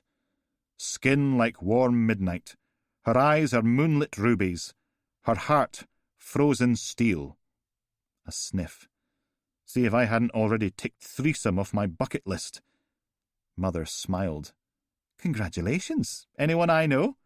Nah. Beth got someone from her work. Miranda. Nice lady. Presbyterian, but very open-minded. He frowned at Callum. Still here, Constable? Haven't you got an angry Detective Constable to babysit? Yes, Sarge. Sodding hell. Bright yellow diggers and tipper trucks lumbered about on the massive Camburn roundabout, rearranging its grass and earth into swathes of rutted mud. The Vauxhall's windscreen wipers made dying squid noises as Callum took the first exit. He snuck a glance out the corner of his eye at the simmering lump of resentment sitting in the passenger seat. She ditched the uniform in favour of a black suit with weird puffy shoulders, a white shirt and thin black tie, as if she was on the way to someone's funeral. What the hell are you staring at? He snapped his eyes front again. Nothing. Yellow brick cookie-cutter houses stretched out on either side of the road. Bland, safe and predictable. Actually, he bit his lip. If you don't mind my asking... Deep breath. What did you do? She turned and gave him the kind of look that could strip flesh from the bone. I mean, to end up working for D.I. Malcolmson. D.C. Franklin faced front again. Only, it's not usually... Do you always talk this much? Just thought, if we're going to be working together, Let's get something perfectly clear, Detective Constable McGregor. I am not your friend. I am not your colleague. I am someone who will be out of here very, very soon. She shot her cuffs, making them exactly the same length where they stuck out of the sleeves of her shoulder-padded jacket. I don't intend to spend the remainder of my career lumbered with a bunch of dropouts, has-beens and never-weres." The houses gave way to greying fields and austere, dry-stained dikes, all hard edges softened by the incessant drizzle. Franklin pulled out her phone and poked away at the screen, glowering down at it in silence, ignoring him. Okay. Well, no one could say he hadn't tried. About 3 miles south of Shortstane, a pair of dark lines swooped out from the tarmac, dug through the roadside verge, and punched a hole through a barbed wire fence. A patrol car sat 20 yards further down, parked up on the side with its flashers going. Callum indicated and pulled in behind it. "There's a couple of high-vis jackets in the boot, if you want to—" "Okay." She was already out of the car, stalking her way across the verge and down into the field beyond. "Fine. Catch your death of cold, see if I care." He helped himself to one of the fluorescent yellow monstrosities and followed her, arms out to keep his balance on the slippery grass slope. A hatchback sat about 100 yards into the field, on the other side of the fence, at the end of those curling dark lines. Its front end had made friends with a chunk of rock, leaving the bonnet twisted like a sneer. Franklin was halfway there already, back straight and rigid, presumably because the stick rammed up her backside was of the extra-large variety. Callum picked his way down the hill until he stood beside her. The hatchback was an old Kia Picanto, the kind that looked like a roller skate on steroids. Originally blue, it was now a muddy grey, with deep scratches along both sides where the barbed wire had raked it. A Police Aware sticker covered most of the driver's window. Franklin stared at the car, then pulled out a sheet of paper and stared at that instead. Then back to the car. "Is this it?" Callum walked over to the back window and peered in through the rain-flecked glass. Inside, the car was a mess.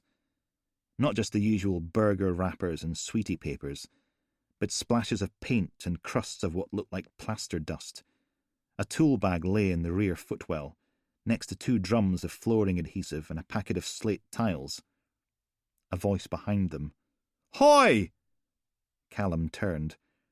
A young bloke in uniform was stomping his way across the field towards them, one hand holding the peaked cap on top of his head. "You! What the hell do you think you're doing? Get away from there!"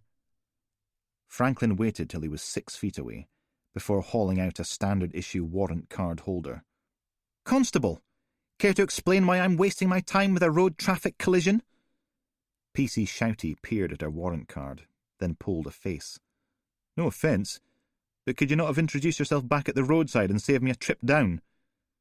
The expression on Franklin's face must have finally worked its magic, because he shut his mouth with an audible click. Blushed. "Sorry." Her voice got even colder. "I'm listening." "Yes, right." He pointed at the car. "Someone called it in this morning. No sign of the driver or any passengers." She stepped closer, looming. "And I give a toss because—" "The boot. There's a body in the boot, and we thought— well, I thought— thinking isn't exactly Tony's forte, but— There's a body in the boot!" Her eyes widened. "You bloody idiot! Why haven't you cordoned off the scene? Where's the common approach path? Why aren't you logging visitors? And where the buggering hell is the SEB?"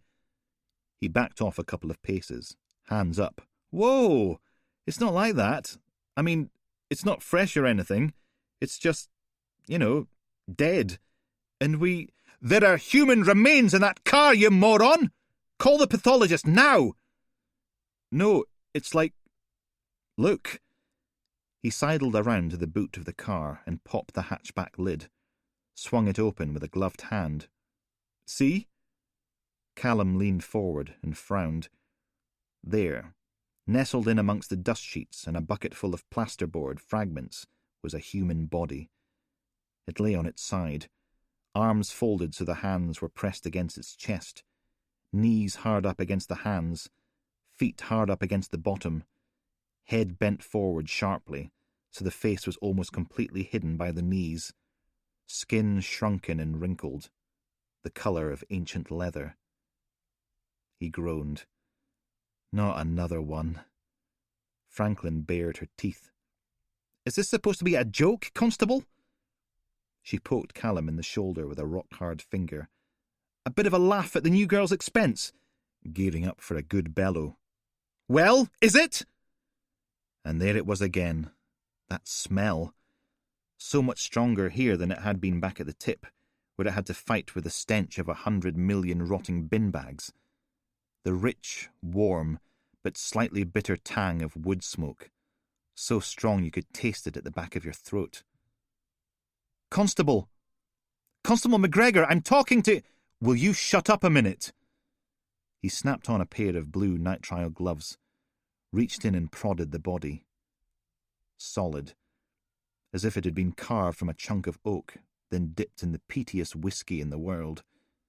When he straightened up, Franklin's eyes were wide, her whole person trembling as if she was about to pop. Before she could get started, he dragged out his airwave handset and called control. Aye, Brucey, I need a check on a Kia Picanto.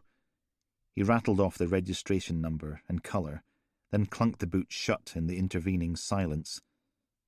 Franklin squared her puffed-up shoulders. Now you listen to me, sunshine. I will not be spoken to like that. How dare... Okie dokie. A thick Dundonian accent crackled out of the airway speaker. Your car's registered to a Glen Carmichael, 18 Walsh Crescent, Blackwall Hill. 24 years old. Ooh, looks like he lives with his mum. You wantin' the postcode? Has he got prior? Couple counts of housebreaking and robbery when he was 12, suspended sentence, and an ex-girlfriend got herself a restraining order when he was 14.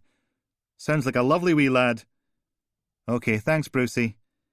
Callum put his airwave away, grinned at Franklin. We turned up a mummy at the tip this morning, just like this one. Probably nicked from a museum. The Kia's owner has formed for breaking into places he shouldn't and helping himself to things that aren't his. Are you thinking what I'm thinking? I see. She shot her cuffs again. Well, don't just stand there. Let's go pick him up. 7. Shh. You're doing great. Is he? Then why does he feel so terrible? Why does he just want to lie down and die? The water around him is cold, but that's not why he's shivering. A sponge dips into the dark brown liquid, then runs gently across his chest, clearing away the thin, white rime of salt, dissolving the crystals back into the brine. The wall whispers over the sound of trickling water. They'll worship you. You'll be a god. Then the sponge dips into the water again, presses against his forehead, sending rivulets running down his lined face. They'll worship you. You'll be a god. Are you thirsty? The voice is kind, worried. Do you want something to drink? He tries to shake his head, but can only tremble. No, no more of the foul water. I know it's bitter, but it's good for you. Full of herbs and minerals. Here. You'll be a god. You'll be a god. You'll be a god. A metal cup presses against his cracked lips, and he hasn't got the strength to keep his jaw clenched shut. Sour liquid fills his mouth, catches the back of his throat, and he coughs, splutters the water out, feels it dripping from his chin onto his chest. They'll worship you. His body rocks back and forward, sending out little waves across the bath. Why can't he cry? Only it's not really a bath, is it? It's a large metal trough, big enough for 3 people, let alone one living skeleton. All the joints are rusty, dark brown, as if the thing is bleeding, rivets standing out like nipples on its cold metal skin. Why can't he just die? You'll be a god, and they'll worship you. Shh. A warm hand on his forehead. A gentle touch and a soft word. It'll all be over soon. 8. Walsh Crescent curled in on itself like a snail shell. Mostly bungalows, but every now and then a second story sprouted from a converted attic. Box hedges, gravel driveways, nameplates on the garden walls, pretensions of grandeur. One even had a pair of 3-foot-high lions perched either side of the drive, their whitewashed surfaces cracked and showing the concrete below. No view to speak of, but a nice enough street.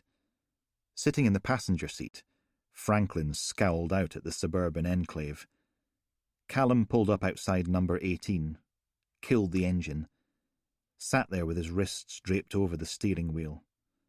Look, I know arresting idiots for stealing mummies from museums probably isn't what you signed up for, but this is all they let us do. She didn't move. And trust me, this is a lot more interesting than what we're usually lumbered with. At least there's genuine dead bodies involved, even if they are 1,000 years old. Franklin let out a low sigh, then unclipped her seatbelt. I'm here because I punched a superintendent in the car park. In the car park? Callum smiled. There's a euphemism I've never heard before. Sounds painful. He deserved it. Next thing you know, no more Edinburgh for you. Pack your bags, you've been posted to Oldcastle. Sounding about as pleased as someone who's just discovered their routine checkup has turned into emergency root canal surgery. Welcome to Mother's misfit mob. He pointed through the windscreen. Shall we? They climbed out into the drizzle and hurried up the path to number 18, stood beneath the little portico waiting for someone to come answer the bell. So? Franklin stuck her hands in her pockets. So what? What did you do? Oh. Well, she was going to find out sooner or later. I cocked up. Contaminated a crime scene because I wasn't paying attention. Too busy trying to get a conviction. A shrug. Do you know Big Johnny Simpson? Never heard of him. Well, he walked on a murder charge. Because of me. And no, I'm not happy about it. At least that part was true. So the team's a dumping ground for the unwanted and the incompetent. That's just great. I wouldn't say... The door opened. Hello?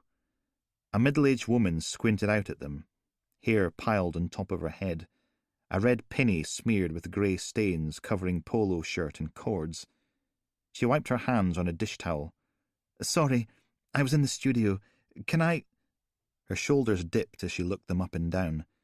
I'm flattered, but I honestly don't want any copies of The Watchtower, leaflets about the Bible being a guide to modern life, or a discussion on accepting Jesus into my heart. So if you don't mind... She tried to close the door, but Callum stuck his foot in the way. Mrs. Carmichael. Police. Is Glenn in? It's Ms. and no. Her nose came up. Now, if you'll excuse me, I've got clay on the wheel. Franklin held out her warrant card. There's been an accident. We just found your son's car in a field south of the city. He's not in it. We're worried for his safety. A hand fluttered to her mouth. Glenn, now can we come in? The kitchen was warm enough, every surface covered with pots and bowls and mugs, some less wonky than others. Callum stuck the kettle on to boil, then picked up a blue mug with a white rim. These are very good. Did you make them yourself? Miss Carmichael sat at the small kitchen table, worrying at her clay-grey dish towel. Is Glenn all right? Franklin pulled out a chair and sat down opposite her. We don't know. We've been in contact with the hospitals and doctors' surgeries, but nothing so far. He's... Oh, God. Her eyes reddened. Glenn... Let's not jump to any conclusions. Callum pointed out through the kitchen wall in the vague direction of Shortstain. We didn't see anything in the car to suggest he's badly hurt. He's probably just laying low and feeling a bit bruised and stupid. That, or Glenn had massive internal injuries and was drowning in his own blood somewhere. But his mum definitely didn't want to hear that. Nothing wrong with leaving people with a little hope. Franklin sniffed. Miss Carmichael, your son had something in the boot of his car that we're concerned about. Something that didn't belong to him. She stiffened. My poor wee boy could be lying dead in a ditch, and you're here accusing him of stealing. Callum put tea bags in mugs. I know it sounds a bit insensitive. He gave Franklin a pointed look. But we've got to investigate this kind of stuff. It's important. It's because of those burglaries, isn't it? She poked the table with a clay-greyed finger. He was 12, okay? Just a kid. His dad, God rest his useless little soul, ran out on us the year before. Glenn had a hard time adjusting. A shrug. His therapist said he was just trying to get attention, pushing me to see if I loved him enough to put up with all his crap. The kettle grumbled to a boil, spouting steam into the air. It wasn't even money he took. It was stupid things. A standard lamp from next door, a bust of Daley Thompson from the sports centre, all the cutlery from Terry's Bistro on Minerva Road. It wouldn't even have been a thing if the bloody sports centre hadn't insisted on pressing charges. Callum fished the steaming tea bags out and dumped them in the bin. What happened with the girlfriend? Gah. Miss Carmichael stared at the ceiling for a moment. Angela. He wouldn't leave her alone. Always buying her little presents and writing her little notes, following her home from school. She looked down when Callum put a mug of tea in front of her. I tried to talk some sense into him, but you know what teenage boys are like. All hormones, spots and erections. Her parents called the police, and he was in trouble again. The fridge was mostly full of yoghurt and Chardonnay, but there was half a pint of semi-skim that looked reasonably fresh, so Callum stuck it in the middle of the table. Nothing since. She wrapped her hands around her mug. It took a while, but he grew up a bit. Got over his dad abandoning us for some leggy tart in the roads department. Started doing well in school again. Went to university and got an MA in business management. Sounds like a bright kid. Callum passed Franklin a slightly wonky green mug, but kept his eyes on Miss Carmichael. Is it okay if we take a look at Glenn's room? What? She blinked at him. Oh, yes. Right. She scraped her chair back and stood, led them out of the kitchen and down a small corridor to a room at the end with secret evil villain lair printed on a sign hung on the door beneath a radiation symbol. She opened it and stepped to one side, mug of tea clutched to her chest. Of course, by the time he graduated, no one was hiring. That's the recession, isn't it? The floor was barely visible through the patina of discarded socks, T-shirts, jeans and pants. Walls covered in bookshelves. Science fiction and fantasy paperbacks mostly. A TV hooked up to a PlayStation. A poster of a young woman in a bikini, riding a motorbike. Never mind leathers. She wasn't even wearing a crash helmet. Some people just didn't take basic safety precautions. A collection of photographs pinned to the wallpaper, above a small computer desk that was heaped with envelopes and bits of paper, and a double bed covered in more clothes. Every breath in here tasted of stale digestive biscuits and mouldering cheese. Miss Carmichael shrugged. Don't look at me. I told him when he turned 16, you're a grown-up now. You tidy your own room, or you live in a pigsty. Your choice. Franklin picked her way into the middle of the room. Was Glenn interested in museums? When he was little, we'd go to the art gallery, and we'd laugh at all the statues and their naked willies. But other than that... A shrug. She leaned over the desk and pulled a photo from the wall. Held it out. Is this him? Her finger hovered over the central figure in a group of 3. It looked like a selfie. 3 young men, all with grins and tins of lager, checked shirts and tan braces. The one on the left had a full-sized Grizzly Adams beard, 2 squint teeth dominating his smile, all crowned by brown hair cropped close at the sides and floppy on top. He'd got one of those piercings, where they stuck a big round plug in the lobe to stretch it wide, making a dirty big hole, as if he was a Maasai tribesman instead of a peely-wally wee bloke from Oldcastle with a lumberjack fixation. The one on the right's arm snaked out of the picture, so he'd be the photographer. A shoulder-to-wrist tattoo of clangers, soup dragon, and the iron chicken blurring into a colourful mush where the lens couldn't focus. Long hair pulled back in a ponytail. A variety of studs spread about his nose, eyebrow, lip, and ears. and the one in the middle looked as if he'd inherited his great-granddad's haircut and glasses, though where he'd got the massive soup-strainer moustache from was anyone's guess. He was straightening his bow tie, showing off an oversized steel wristwatch on an oversized leather strap. More piercings. Miss Carmichael squinted at the photo. "No, that's his friend, Ben. Glenn's the one on the left, with a ridiculous beard." She grimaced. Why these hipsters all want to look like old men from the 30s is beyond me, but there you go. "I see." Franklin produced her notebook. "Can you tell me what your son was wearing when he left the house this morning?" A snort. "This morning? He's not been back here for 6 weeks. Him and his friends have been staying at that flat they're doing up." She sighed, looking around the room with his explosion in a laundry basket decor. "Brett's got a degree in environmental science, Ben's got a BA in aquaculture, and none of them can find jobs. Recession." Franklin scribbled something in her notebook. "And where is this flat?" "They bought it at auction. The man who lived there killed himself in the living room. Bank was foreclosing on his mortgage." "Yes, but where is it?" "Hold on, it'll be in here somewhere." Miss Carmichael rummaged through the piles of paper on the computer desk, before emerging triumphant with what looked like a council tax bill. "Flat 12, 135 Customs Street, Castle View, OC21 6QT. Then she turned and put a hand on Callum's arm. "You're sure Glenn's not hurt?" He gave her his best reassuring smile. "We'll let you know as soon as we hear anything." "Why did you have to lie to her?" Callum shrugged, slowing the car at the junction. "What did you want me to tell her? We've no idea if your wee boy's dead or not. Think that would have helped?"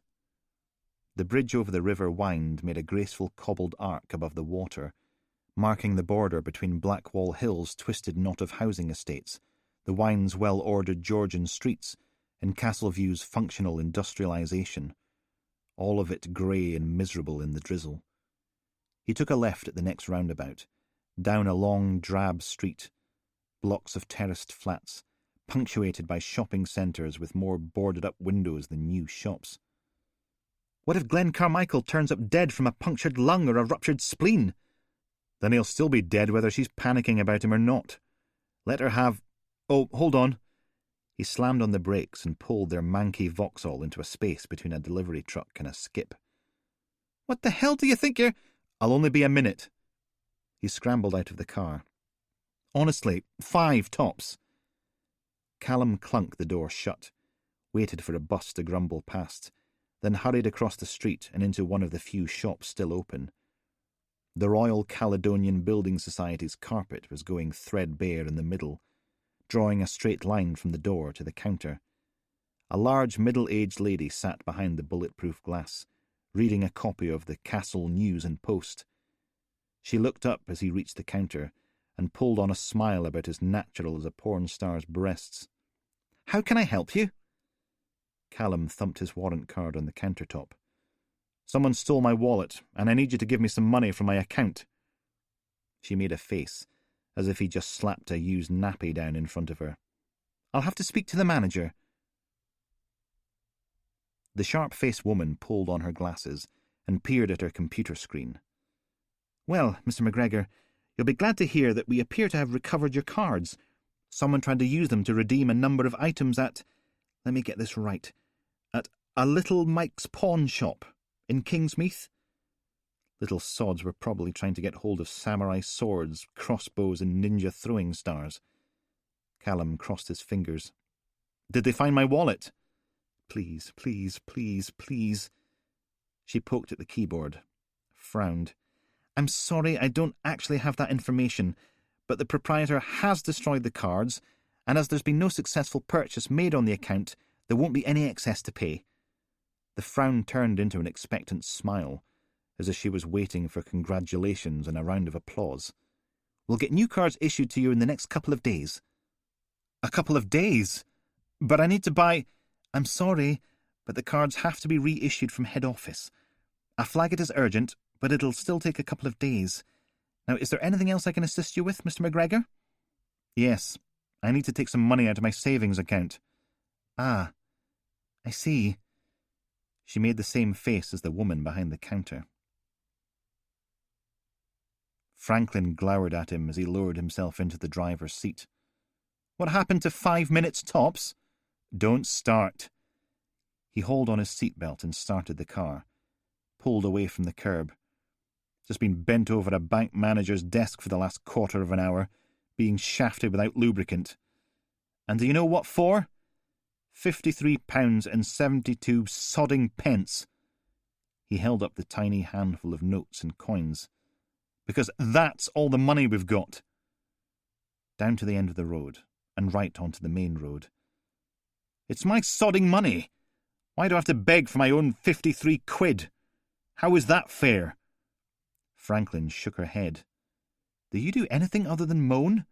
I'm not moaning, I'm ranting. It's different. He took a right, into another street full of tenements, heading towards McKinnon Quay. How much did we pay to bail those thieving gits out? Billions. Whole sodding country up to its earholes in debt, people losing their jobs and their houses, also they can enjoy their bloody yachts and champagne. A smile. Do you honestly think the manager of a wee building society sub-branch in a nasty little shopping centre in a crappy corner of the mediocre cesspit that is Oldcastle has a yacht? That's not the point. Straight through at the roundabout and onto Customs Street. It skirted the edge of the docks, with their large blue cranes and towering tanks of offshore mud, all secured behind a 12-foot-high fence topped with razor wire. Just past the harbour, a row of small cottages, jammed in tight as teeth, lined the left side of the road, but the houses opposite were a lot less quaint. They were built into the side of the hill, about 6 feet above road level, the kind of buildings councils put up to punish people for being too poor to afford somewhere better to live. Long, brutalist rows of grey flats, 4 stories tall. Oh, they'd made an attempt to tart them up, put brightly coloured cladding on the top floor, arranged big concrete planters out front on the 4-foot-wide strip of grass that separated the flats from the vertical drop to the road below. But the cladding was chipped and faded, the planters cracked and full of weeds, the grass a patchwork of yellow and brown, landmined by generations of terriers and Alsatians. Callum slowed the car. Which one is it? She checked her notebook. Number 135, then tapped a finger against the glass, as if she was counting time for a very small orchestra.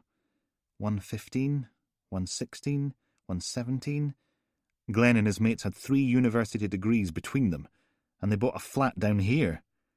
So much for modern education. 122, 123. Suppose they spend 6 months doing it up. Who'd be daft enough to buy it when they've finished? 128, 129. Bunch of idiots. 132, 33. She pointed. That'll be it there. Top floor. Callum parked outside, next to a dilapidated transit van with Danny and Mike, children's entertainers, on the side. Someone had daubed the words, "They's pedophiles," underneath in what looked like blue hammerite. He climbed out into the rain, locked the car door as Franklin joined him on the pavement. You ready? She rolled her eyes. It's a wee boy with a degree in business management, Constable McGregor, not Ossiel Cardenas Guyenne. Franklin climbed the steps up to ground level, disappearing from view. A sigh, then Callum followed her.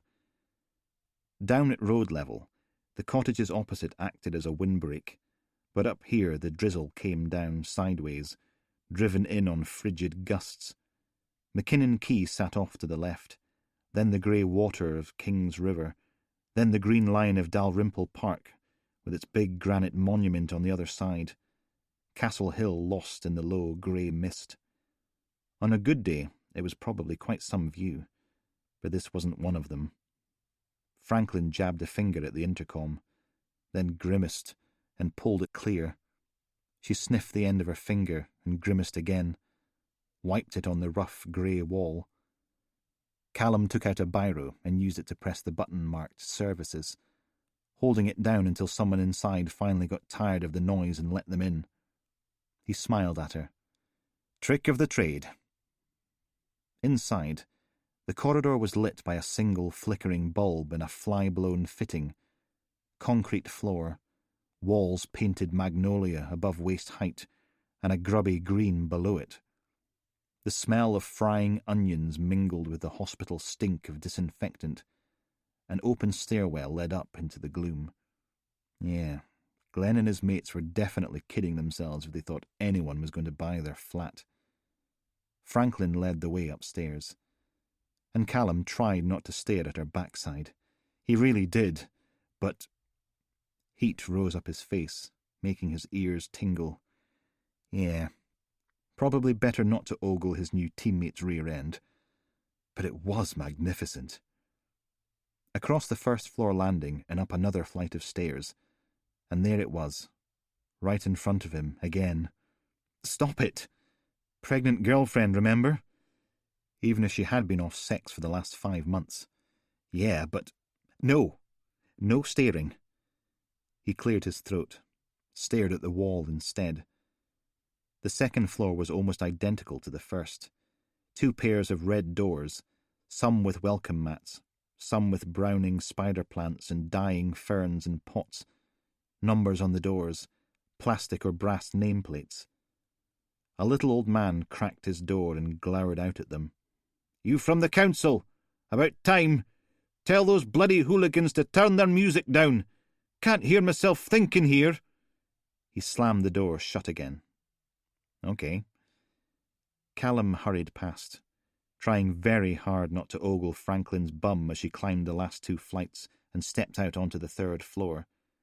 She reached into her jacket, came out with a pair of purple nitrile gloves, snapped them on, frowned. Are you all right, Constable? Your face is all red. The stairs and that. He cleared his throat and snapped on his own gloves, blue. You want to kick the door in, or shall we do it the old-fashioned way? She knocked. A skylight sat in the middle of the ceiling, right above the void in the stairwell. A scuffling, scratchy noise followed 2 blurred outlines across the cloudy glass. Seagulls? He shifted his feet, locked his eyes on a spot 6 inches above her head. So, who's O'Neill Gillen when he's at home? Osiel Guyen, not O'Neill Gillen, a.k.a. El Mata Amigos, the friend killer, Mexican drug lord. Franklin knocked again. Hello? She squatted down and lifted the letterbox. Music pulsed out onto the landing, Led Zeppelin hammering on and on about giving someone a whole lot of love. Hello? Another knock. Callum wrinkled his nose. Can you smell that? Sort of a cross between rancid sausages and pine air freshener. Mr. Carmichael! Police! I need you to open this door! Mr. Carmichael! She glanced up at Callum. Is it just me, or does this scream dead body to you? He took a step back. 2 choices. We dunt it in, or we go get a warrant. Franklin let go of the flap, cutting off the music. Dunt it. My thoughts exactly. He raised a foot and slammed it into the wood, just below the handle. The whole thing rattled in its frame.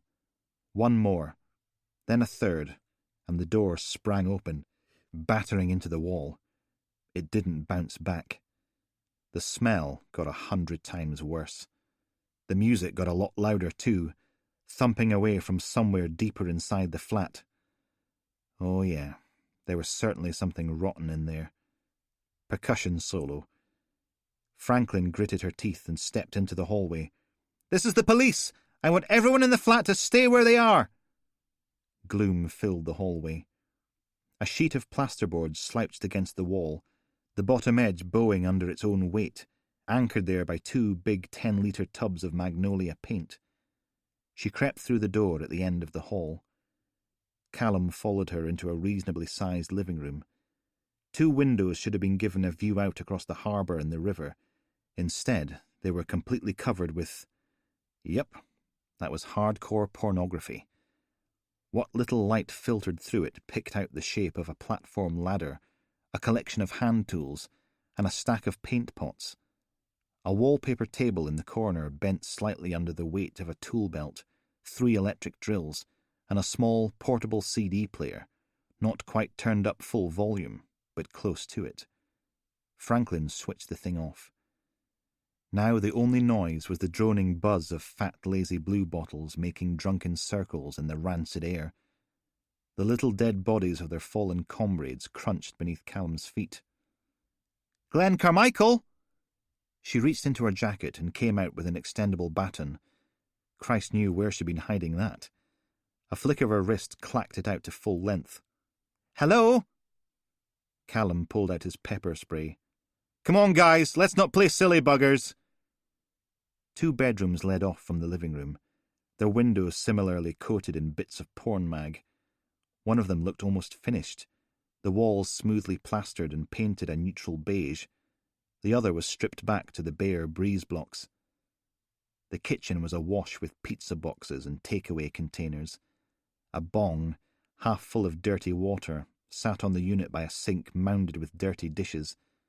A stack of empty lager tins that was taller than Callum. 3 university graduates, and they still live like teenage boys. The smell had been much stronger in the corridor than it was in the rest of the flat. He stopped in the middle of the living room. "Where's the bathroom?" She frowned at him.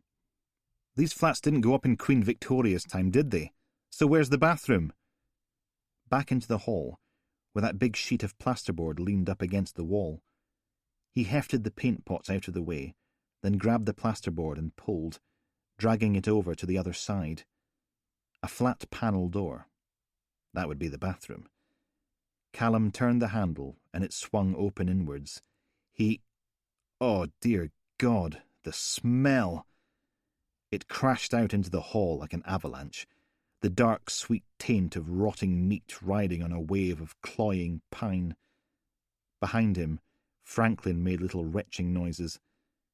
He reached for the light switch and clicked it on. About 1,000,000 blue bottles leapt into the air, buzzing and swarming, battering at the bare light bulb, setting it swinging.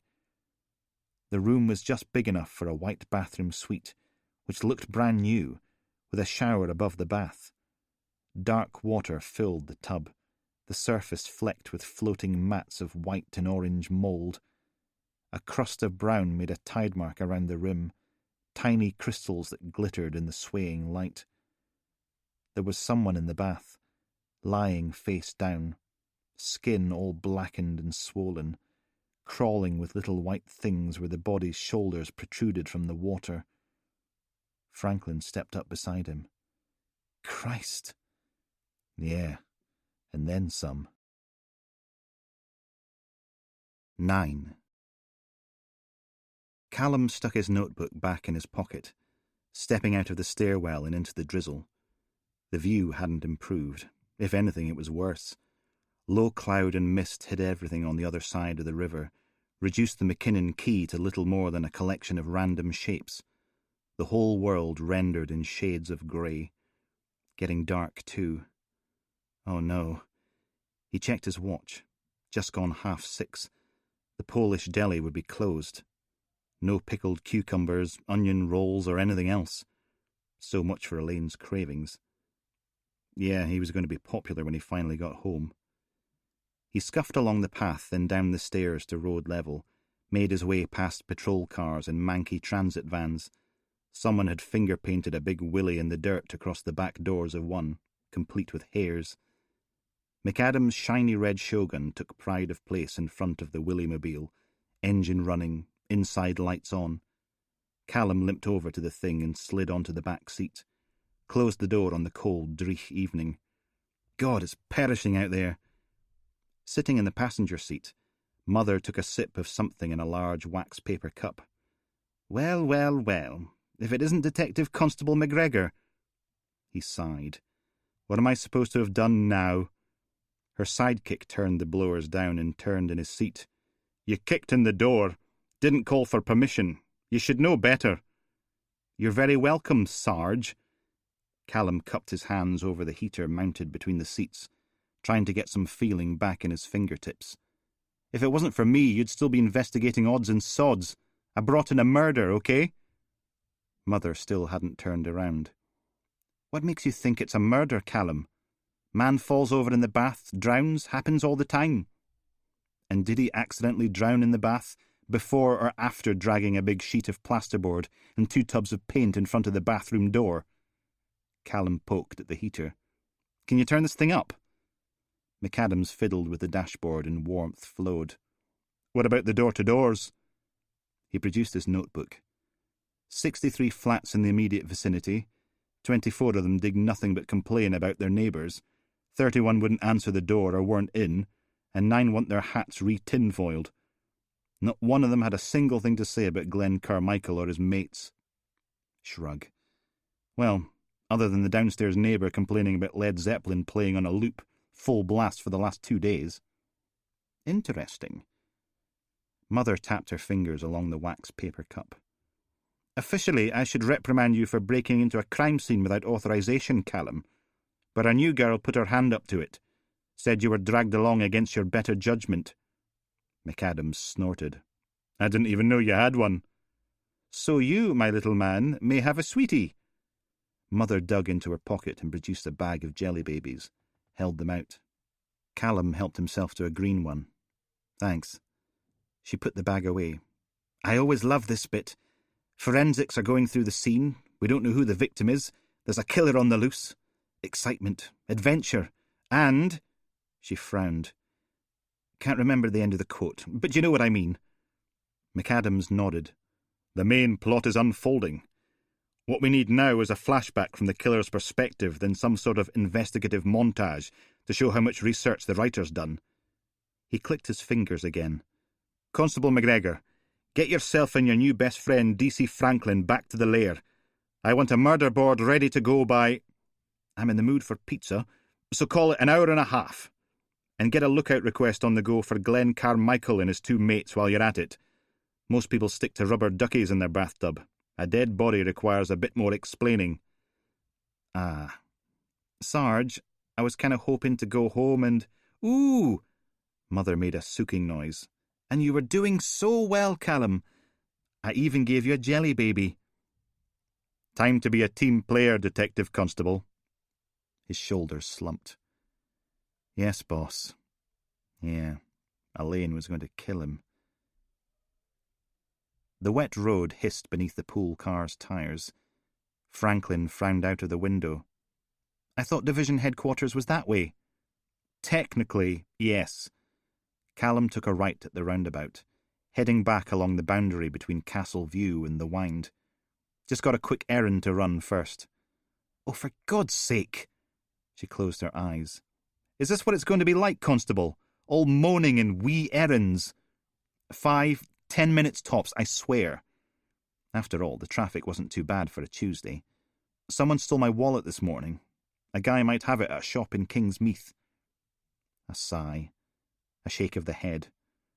Thought you were supposed to be a police officer.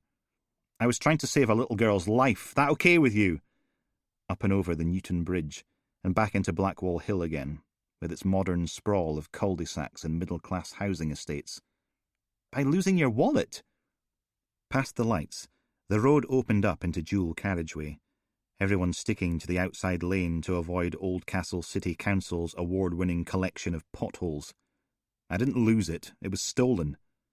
This isn't helping us put a murder board together. We'll be fine. They're only going for pizza. I've done loads of murder boards. It'll be fine. Trust me. She pursed her lips. And why on earth would I do that? Fair point. Montgomery Park drifted by on the right-hand side, a big bunch of white marquees with tartan stripes already sprouting on the grass around the boating lake. Okay, 100% honesty time. The reason everyone hates me is they think Big Johnny Simpson bribed me to sod up a crime scene so he'd get off. But I didn't. Not a penny. Ever. She frowned at him. Is that supposed to make me feel better? That you're incompetent instead of corrupt? I'm not incompetent. Could have fooled me. Fine. I was trying to share, but why don't you just sit there in sulky silence? See if I care. He clicked on the radio, let it drown out her pouting. Headline the main stage on Saturday, of course. It's Oldcastle's very own Donny Sick Dog McRoberts. Donny, my man, good to have you in. A fake London patois burst out of the speaker, not quite good enough to conceal the Kingsmeath burr underneath.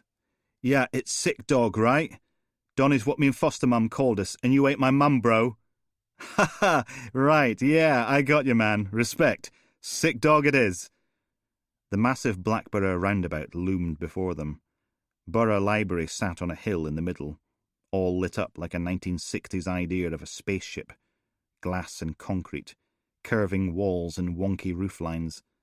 The Kingsmeath side of the roundabout was ringed by 7 massive tower blocks, 18-storey headstones soaring above a scrubby patch of woodland, more 1984 than Star Trek. So, Sick Dog, welcome to Deathbed Discs on Castlewave FM, where we find out what tracks you take with you to the grave. And you're kicking us off with Stan from Eminem's 4th album, The Marshall. Yeah, I've been thinking about it, right? And I'm not about that no more. Callum swung the pool car around the outside lane, then took the first turning into Kingsmeath. It was as if someone had turned down the lights, leaving the buildings in gloom.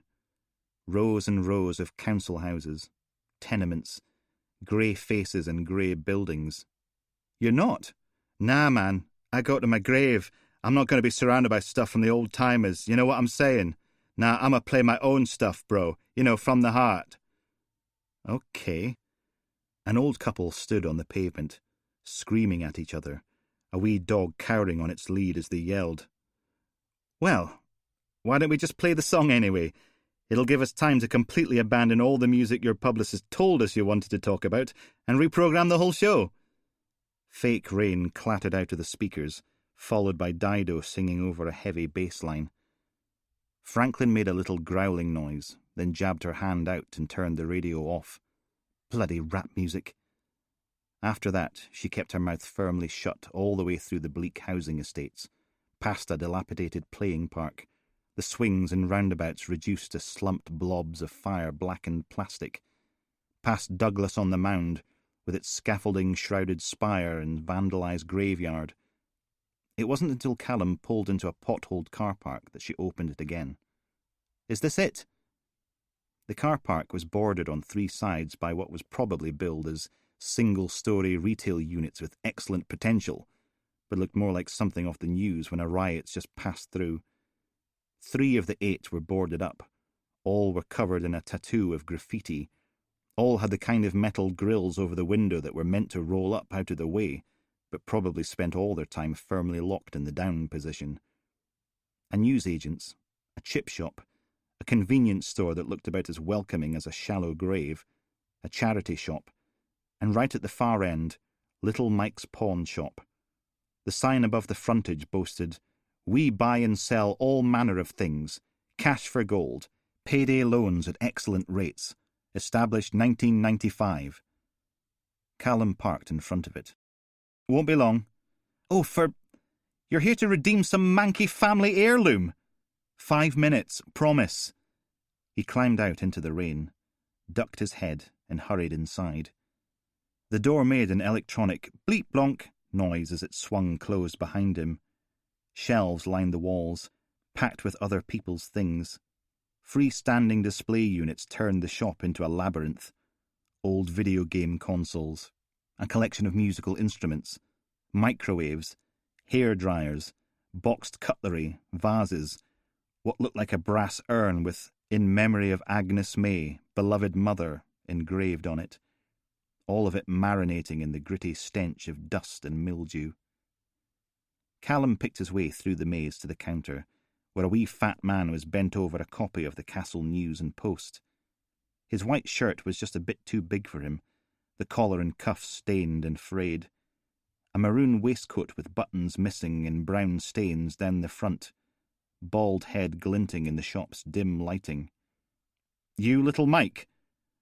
The man behind the counter looked up, squinted, then pulled on a pair of small, round glasses. "I am indeed, young sir. Welcome to my Emporium of Delight." He swept a chubby hand from left to right, indicating his second-hand wares. "How may we assist you this drizzly September evening?" The door made its bleep blonk noise again, and Franklin appeared, as if by magic. "Are you not finished yet?" "Ah, I see." Little Mike smiled like an indulgent parent. Then he folded his paper and moved it off to one side, revealing the glass countertop. A collection of rings and watches sparkled against dusty purple velvet. "An engagement ring for the lady, perhaps?" Franklin stiffened. "What?"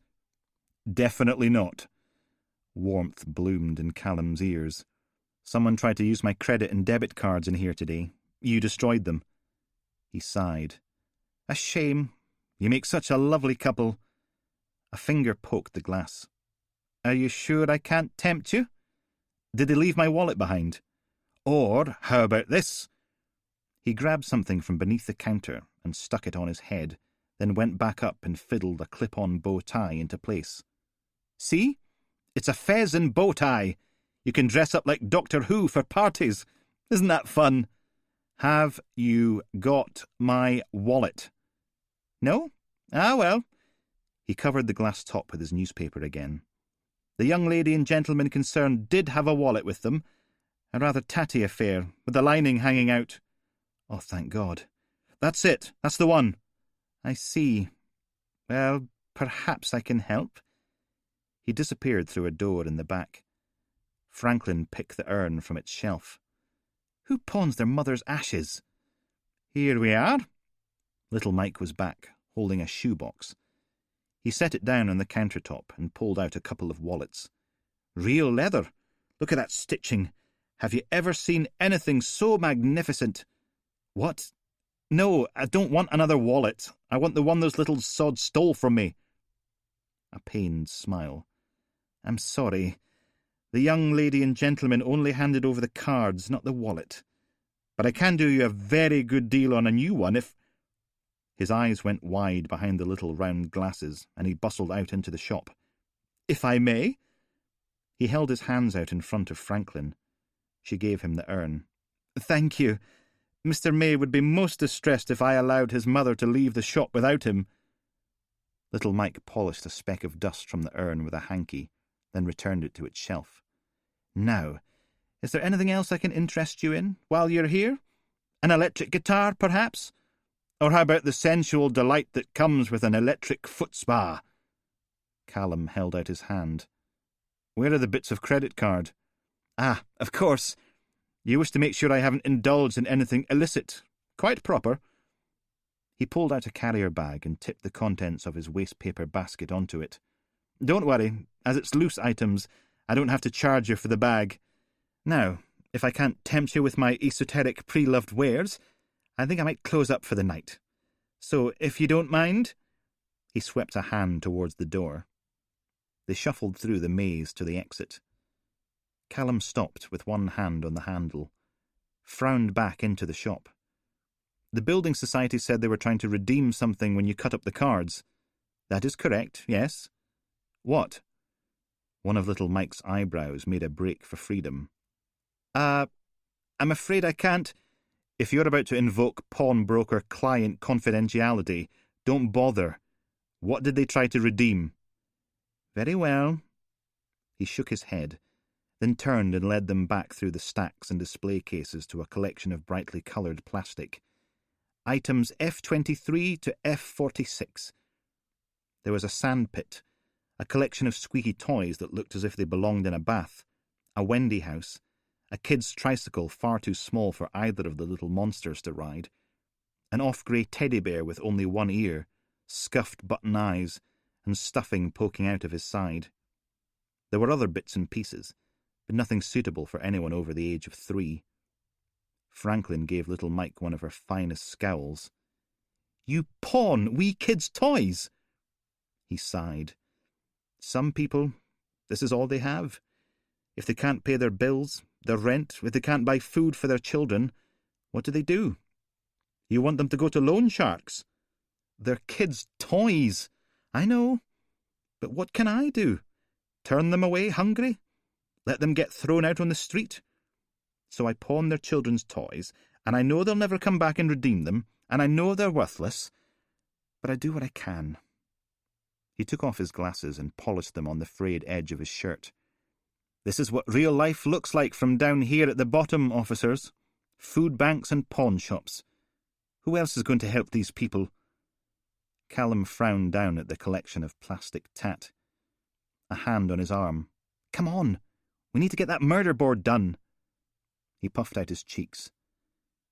How much to redeem the toys? And I'll need their address. 10. Callum stuffed the multicoloured rocking horse shaped like a fish thing in the boot with all the other toys, closed the lid, turned and leaned back against the car. Little Mike rattled down the grill over his pawn shop's front door, wrestled a thick padlock into position, then turned and lumbered away into the evening. A shaft of sunlight broke through the heavy cloud, the low beam of golden light pulling a rainbow from the drizzle, making the graffiti-wreathed shopping centre shine. The car's horn blared. Right. Callum peered in through the rear window, and there was Franklin peering back at him, reaching over from the passenger seat to lean on the horn again, mouthing the words, "Hurry up." Funny how some people could start off looking extremely pretty, only to get less and less attractive the more time you had to spend with them. At this rate, by the end of the week, Detective Constable Franklin was going to resemble the underside of Quasimodo's armpit. He sighed and climbed in behind the wheel, cranked the engine. We've got plenty of time. She checked her watch. DS McAdams said an hour and a half 30 minutes ago. We're, 20 minutes from DHQ? That leaves plenty of time. He navigated his way through the potholes and back onto the road. Just got a little stop to make on the way. God's sake! It's on the way. Won't take 5, 10 minutes tops. Gah! She swiveled in her seat to give him the full-on glower. I've just started with this team, and I am not going to let you screw it up for me. Seriously? Left at the junction, onto McGilvery Place, with its boarded-up terrace and abandoned building site, just foundations and pipes sticking out of the ground to mark the death throes of the local construction industry. What happened to, I'm not wasting my career with you losers? Thought you wanted nothing to do with us. Let's get something straight, Constable. I'm out of here first chance I get, but until then, I'm going to do the job, properly, not whatever half-arsed version of it you think you can get away with. It'll take 5 minutes. A right onto Monroe Place, taking the car up the hill. Then we'll hit Division HQ and I'll do the murder board, okay? And you can feel free to clipe on me anytime you like. After all, it wasn't as if Mother or McAdams could hate him any more than they already did. He slowed for a moment next to the rusty Volkswagen, where Dugdale had deployed the Claw, then over the crest of the hill and down the other side. Left at the bottom. Callum checked the slip of paper with little Mike's pawn shop, pre-loved goods and personal finance solutions, in flowery script along the top, and Brown, 45B, Manson Avenue, scrawled beneath it in biro. Number 45 was on the outside edge of a set of 5 identical squashed grey council-issue boxes, each one semi-detached, split down the middle, A on the left, B on the right, 10 homes per block. Someone probably thought arranging them into wee groups like that would foster a sense of community pride and spirit. It hadn't. A ruptured sofa sat outside the house next door. The one beyond that had a washing machine as a garden ornament. The porthole door opened to show a collection of crumpled lager tins, knee-high weeds from the front door to the garden wall. Callum parked out front, hauled on the handbrake. 5 minutes. You can use the time to compose your formal complaint about me. She just scowled at him. He slipped out of the car, turned and stuck his head in again. One of these days, the wind's going to change. Then clunked the door shut and marched off before she could say anything back. The garden gate was rusted solid, so he hopped over it onto a path of cracked paving slabs, with grass growing in off-green Mohicans between them. No doorbell. He gave the chipped wood 3 loud, hard knocks. The light was on in the living room, shining through a pair of lace curtains. Shadows moved about inside. Another 3 knocks, and a voice came from the other side of the door. Young, female. "Go away! Mrs. Brown, if you're from the bailiffs, you can sod off. I don't have to open the door." "It's not the bailiffs, it's the police." He held his warrant card up to the spy hole. "See?" A groan. Then something thunked against the door at head height. "He doesn't live here, okay? I kicked him out 6 weeks ago." Callum put his warrant card away. "Who doesn't live here?" Franklin was checking her watch, making a big pantomime of pointing at the thing and then pointing at him. "Go away! I've got some stuff for you, okay? I'm not in." Why bother? Callum marched back to the car, popped open the boot, and hauled out an armful of kids' plastic toys, dumped them just over the garden wall, and went back for another load, adding to the pile until the boot was empty. The last thing was the raggedy teddy bear, with its missing ear and herniated stuffing. Plastic tat was one thing. A well-loved teddy bear was another. No way it was getting dumped in the weed-ridden grass. He returned to the front door, knocked, held Teddy up to the spy hole. Some muttered conversation inside, then the door opened a crack, the chain glinting in the hall light. A thin face peered out at him, blonde hair pulled back tight. She didn't look old enough to leave school, let alone have 2 small kids. There was a huge bruise on her cheek, dark and angry against the pale skin. She blinked at the bear. "Mr. Lumpy Lump." She shifted, and there was child number 3, a baby cradled in her arms, wrapped in a tatty Power Rangers blanket, face a rounded pink blob, making snuffling noises. A small child wailed somewhere behind her, sounding as if someone had removed its fingers with a blowtorch. Child number 4. The woman didn't even flinch. "Shut up, Pinky!" I redeemed the rest of the kids' toys. They're in the garden. Her hand reached through the gap between the door and the frame, fingers trembling.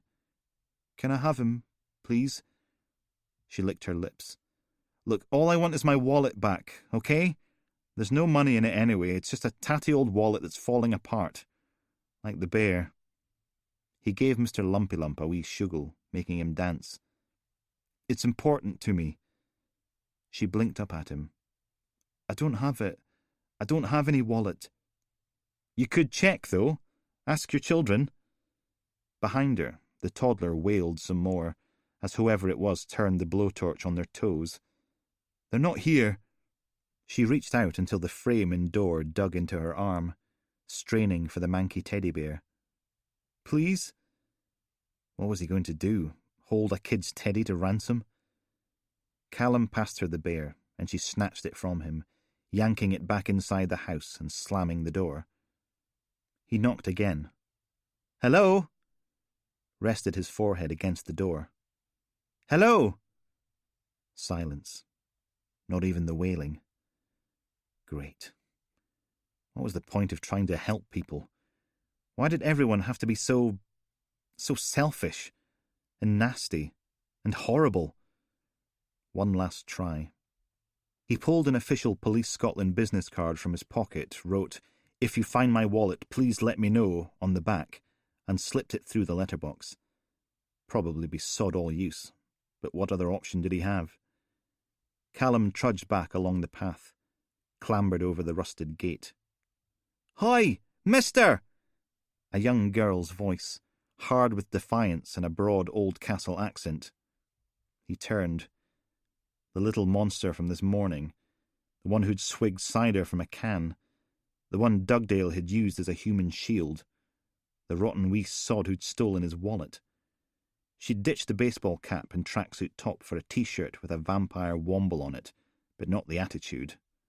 "What are you doing here, piggy?" He nodded at the pile of plastic things. Her eyes widened. "Whoa! You got Pinky's toys back!" Then her internal coolometer must have kicked in. Her grin turned into a bored expression and a shrug. "Yeah, so?" "Swap you for my wallet." "Ain't got no wallet, do I?" Chucked it. His whole face crumpled. Oh, for... What was the point? Of course she chucked it. With the credit cards cut up, why would she hold on to it? Wasn't as if there was any cash in there. His shoulders drooped. Sodding hell. Don't know what you're greeting about. Just a crappy old wallet, innit? It was my father's. Only thing I've got of his. Yeah? She spat into the weeds. Well, my dad broke my arm, then ran off with one of my mum's friends. Mine disappeared when I was 5. I was 4. Always had to have the last word, didn't she?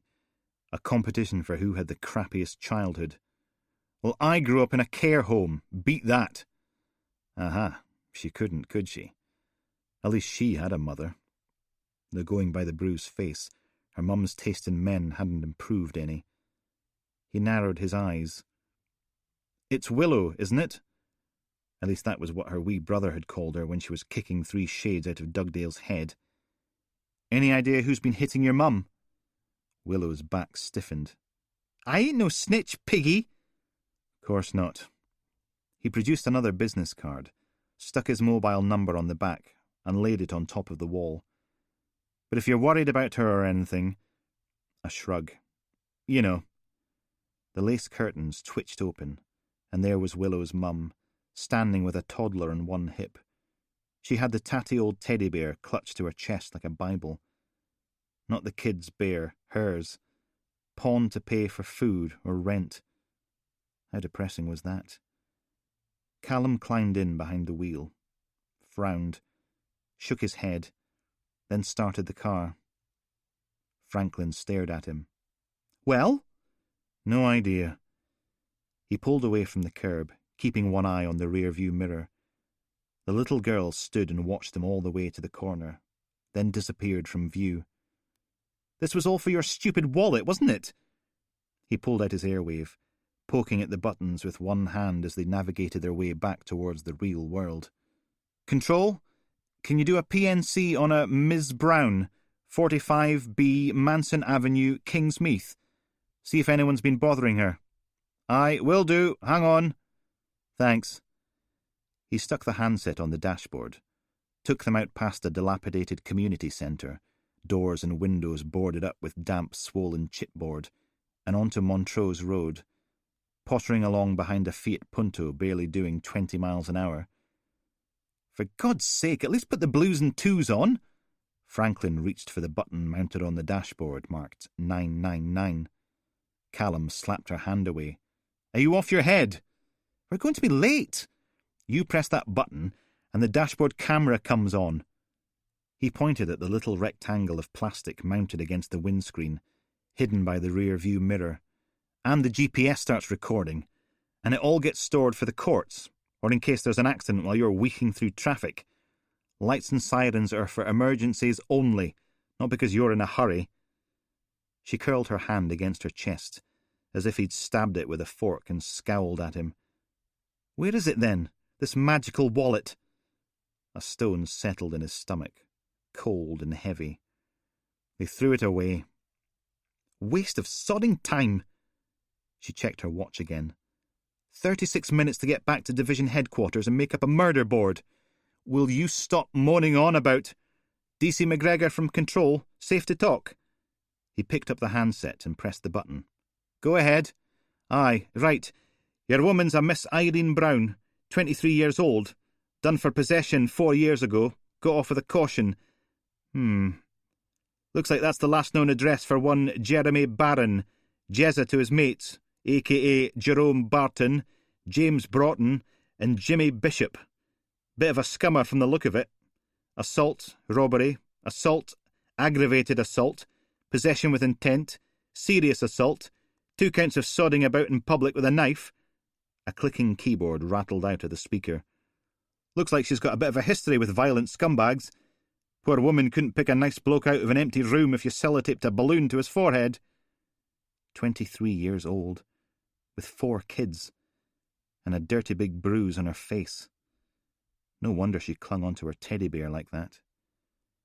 Her daughter, the horrible Willow, had to be at least 7 years old, so that meant Miss Irene Brown must have been about 16 when she'd had her. What a life. Trapped beneath a landslide of pregnancy and violence. Callum tapped his fingers on the handset's plastic case. Do me a favour. Put a Grade 1 flag on the house, okay? Just in case this Jerome Barton comes back again. Pfft. Can't promise anything, but I'll see what I can do. Thanks. Callum slipped his airwave back in his jacket, took a left at the roundabout and onto the Calderwell Bridge. Halfway across the river, Franklin sighed. OK, now can we go do the sodding murder board? And that is that. Callum pinned the last photo to the corkboard and stepped back, hands on his hips. Not a bad job, even if he said so himself. The murder board took up a whole wall of the Divisional Investigative Support Team office. One whiteboard cut up into sections with that thin magnetic tape stuff, all headings spelled correctly, details on the corkboards to either side of Glenn Carmichael and his fellow graduate property developers. Ben Harrington, with his massive moustache, Brett Miller and his clangers tattoo. Photos, potted bios, previous brushes with the law, list of known friends and associates. Schedule for the flat from the auctioneer's website along with PNC details for the previous owner. He checked his watch. Done, with 5 minutes to spare. Franklin stayed where she was, perched on the edge of her brand-new desk. Is that it? A sniff. I always thought a murder board would be more, I don't know, like on the TV. TV people wouldn't know a murder board from a Christmas list. The door banged open, and in stormed Watt, floppy fringe plastered to his forehead, mouth scrunched up into a twisted, pouting sneer, wee puby beard bristling as he hurled his soggy jacket into the corner. He graced Callum with a glare, then shifted it over to Franklin. Who's this? She stiffened her back, drew herself up to full height. But the door thumped open again before she could lay into him, and Dotty wheeled herself into the office. Oh, don't be such a princess, John. I said I was sorry. Might as well do the introductions. Callum hooked a thumb at Franklin. What? Dotty. This is our new recruit, Detective Constable Franklin from E Division. Punched a superintendent right in the car park. Watt wiped his hands down his face and flicked the drips at Dotty. I'm bloody drenched. It was an accident. No, it sodding wasn't. You aimed for that puddle on purpose.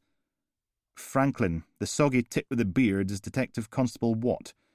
He cliped on his last team at G Division, so the High Hegians had him transferred to Oldcastle. And we are graced with his presence because none of the other teams will work with a grumpy little git. I didn't know you were standing there. This is because I wouldn't get you chocolate, isn't it? Watt grabbed his mug from the desk. Get your own damn chocolate. The young lady in the wheelchair is Detective Sergeant Dorothy Hodgkin. She's here because some wee Raj fancied a high-speed pursuit in a stolen Beamer. Dotty lost her leg above the knee in the crash. Her wheelchair is called Keith. Don't ask. I will! Dotty bared her teeth at Watt. And you know what? I was sorry. But I'm not now. You're a sour-faced, childish, chippy, miserable scumbag, John. No wonder nobody likes you. Callum shrugged. As you can see, we're all one big happy family. Oh, ha-ha! Watt turned his scowl back on Callum. I bet he's not told you why he's here, Franklin, has he? Everyone thinks he took a bribe to cock up a crime scene, I know. Franklin folded her arms. So's everyone on this team a reject. What about McAdams and Malcolmson? Dotty wriggled her way out of her jacket. D.S. McAdams has terminal bowel cancer. They so want to send him off on the sick, but he won't go. And D.I. Malcolmson is just recovering from a massive heart attack. Dotty held her arms up, flashing victory signs like Richard Nixon. Welcome to the misfit mob. Abandon hope, all ye who enter here. She wheeled herself across the manky carpet tiles to Franklin and stuck out a hand with a fingerless leather glove on it. Dorothy. Dot or Dotty to my friends. After a wee pause, Franklin shook it. Rosalind. Rose for short? No. Oh. Dotty wheeled herself back to her desk. Ah, well. Callum swept his hand around the room. And that's us. All the other departments think we're useless. The bosses give us boring or horrible cases, and this is the first exciting inquiry we've had since, well, ever. But if you— Knockety knock! The door swung open, and in waltzed McAdams, a stack of 4 pizza boxes balanced in one hand. "Behold, little ones, mother and I have returned. Lo, I bring succour." A grin. "Well, 1 ham and pineapple, 1 meat feast, a 4 seasons, and a pepperoni. But it's the thought that counts." He dumped the boxes on the nearest desk. "I trust you've all been beavering away, advancing the plot and revealing character through action rather than exposition." A frown. "Constable McGregor, why are you still here? Go home." Callum pointed at the whiteboard with all its lines and data. "But you said, Detective Constable Franklin." McAdams patted her on the back. "Excellent job on the murder board. Very thorough." Her cheeks darkened slightly. "But I didn't— Nonsense! Credit where it's due." He picked a sheet of paper from the nearest desk, crumpled it up and hurled it at Watt. It bounced off his floppy fringe. "Hoy! What did I tell you about signing off at the end of a shift? I just checked the logs, and apparently you're still on duty from yesterday." Watt cleared his throat. "I was busy." "I don't care if you're King Busy, ruler of all the busy bee people in busy buzzy bee land. Sign out. I'm not authorising any overtime till you get that through your pointy wee head." "But, Sarge, no." McAdams glanced at Callum. "Thought I told you to go home, Constable. You've got a full day tomorrow, all those museums to phone." "Oh, you are kidding me. I was the one who—" "To each man his task, according to his merits, some more than others." A wink. "You, for example, can leave the murder investigation to the professionals." Callum bit his bottom lip. Arms trembling. Hands curled into fists. "Good night, Constable." He took a step forward. McAdams grinned. And there it was. He wanted a punch on the nose. With Franklin, Watt and Doughty as witnesses, McAdams could go to professional standards and get him suspended at the very least. It wouldn't look very good at his review tomorrow either. Deep breath. Callum forced his hands to open. "Fine." Grabbed his coat. "But I'm taking one of these with me." He helped himself to a pizza box, warm against his fingertips, and marched out of the door. "Elaine? Hello?" Callum balanced the pizza in one hand, propped his bike against the wall, and clunked the front door shut. Slipped out of his soggy jacket and kicked off his wet shoes. Left soggy sock footprints on the laminate flooring through into the kitchen. God, what a day. Utterly soaked. The sounds of some sort of cookery program oozed out through the closed living room door. At least the backpack was waterproof. Callum unloaded it onto the kitchen table, raised his voice so she'd hear him in the lounge. "Did you hear? They say it's going to be the wettest September on record." No reply. "Elaine?" Nothing. He stuck the Tupperware box for his sandwiches in the sink, took today's note and put it up on the fridge with all the others she'd sneaked in with his lunches over the last month. Little inspirational quotes, terrible puns, and the occasional dirty joke. Most came with a drawing. Today's was a rotund badger with teeny legs, taking a bite out of a pig, above the legend, "I love you more than Desmond the badger loves bacon," which was nice to know. Callum flicked through The Monsters Who Came for Dinner, smiling at the old familiar illustrations. Come on, there'll be plenty of time to read it after dinner. He emptied his pockets, stripped to his pants, and threw his fighting suit in the washing machine, set it to tumble dry, stuck his head back into the hall. "You want tea?" Nope. Whatever she was watching, it had her. Callum stuck the kettle on in the oven, too, wandered through to the lounge. Some posh English bloke with curly hair and big nostrils filled the TV screen, wandering through a forest somewhere, banging on about how tasty squirrels were if you cooked them in a nice ragout. Elaine was curled up on the sofa with her back to the door, wearing her comfies, a tartan fleecy blanket pulled over her enormous pregnant bulge. A bowl rested in her lap, containing a mixture of marshmallows and crisps. It wasn't a big living room, barely enough space to take a 3-seater sofa and an armchair, a fake coal fire that groaned and flickered, a coffee table with a collection of wooden ornaments on it, a TV, complete with squirrel-mongering celebrity chef, and 4 floor-to-ceiling bookshelves stuffed to overflowing with novels. Their blinds were open, the darkness on the other side turning the window into a mirror, reflecting back one thin, pasty body in blue underpants. The lights in the houses opposite twinkled through Callum, making him sparkle like the world's least scary vampire. Then the 8 o'clock train to Edinburgh rumbled past, its glowing windows making rectangular spotlights sweep across the back garden. Searching. He crossed the room and closed the blinds, before anyone on board became overwhelmed with desire at the sight of his ancient Marks and Spencer's lingerie going a bit baggy in the elastic. "I got pizza for tea. Well, technically I stole pizza, and I know it's not Nutella and pickles, but..." A grunt rattled its way free, and Elaine sat up. "What? Wake!" She blinked at the room, then the TV, then Callum, brushed the long brown hair from her eyes. "What time is it?"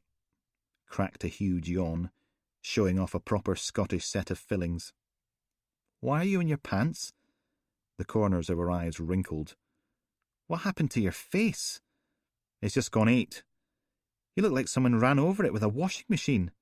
"I've got pizza." Gah. Another yawn. Then she held out her arms. "I had a horrible dream. You abandoned me and Peanut because we got ugly and you didn't love us anymore." "You're not ugly." He hugged her and planted a soft kiss on her forehead. "You're beautiful. You smell of cheese and onion, but other than that, you're safe."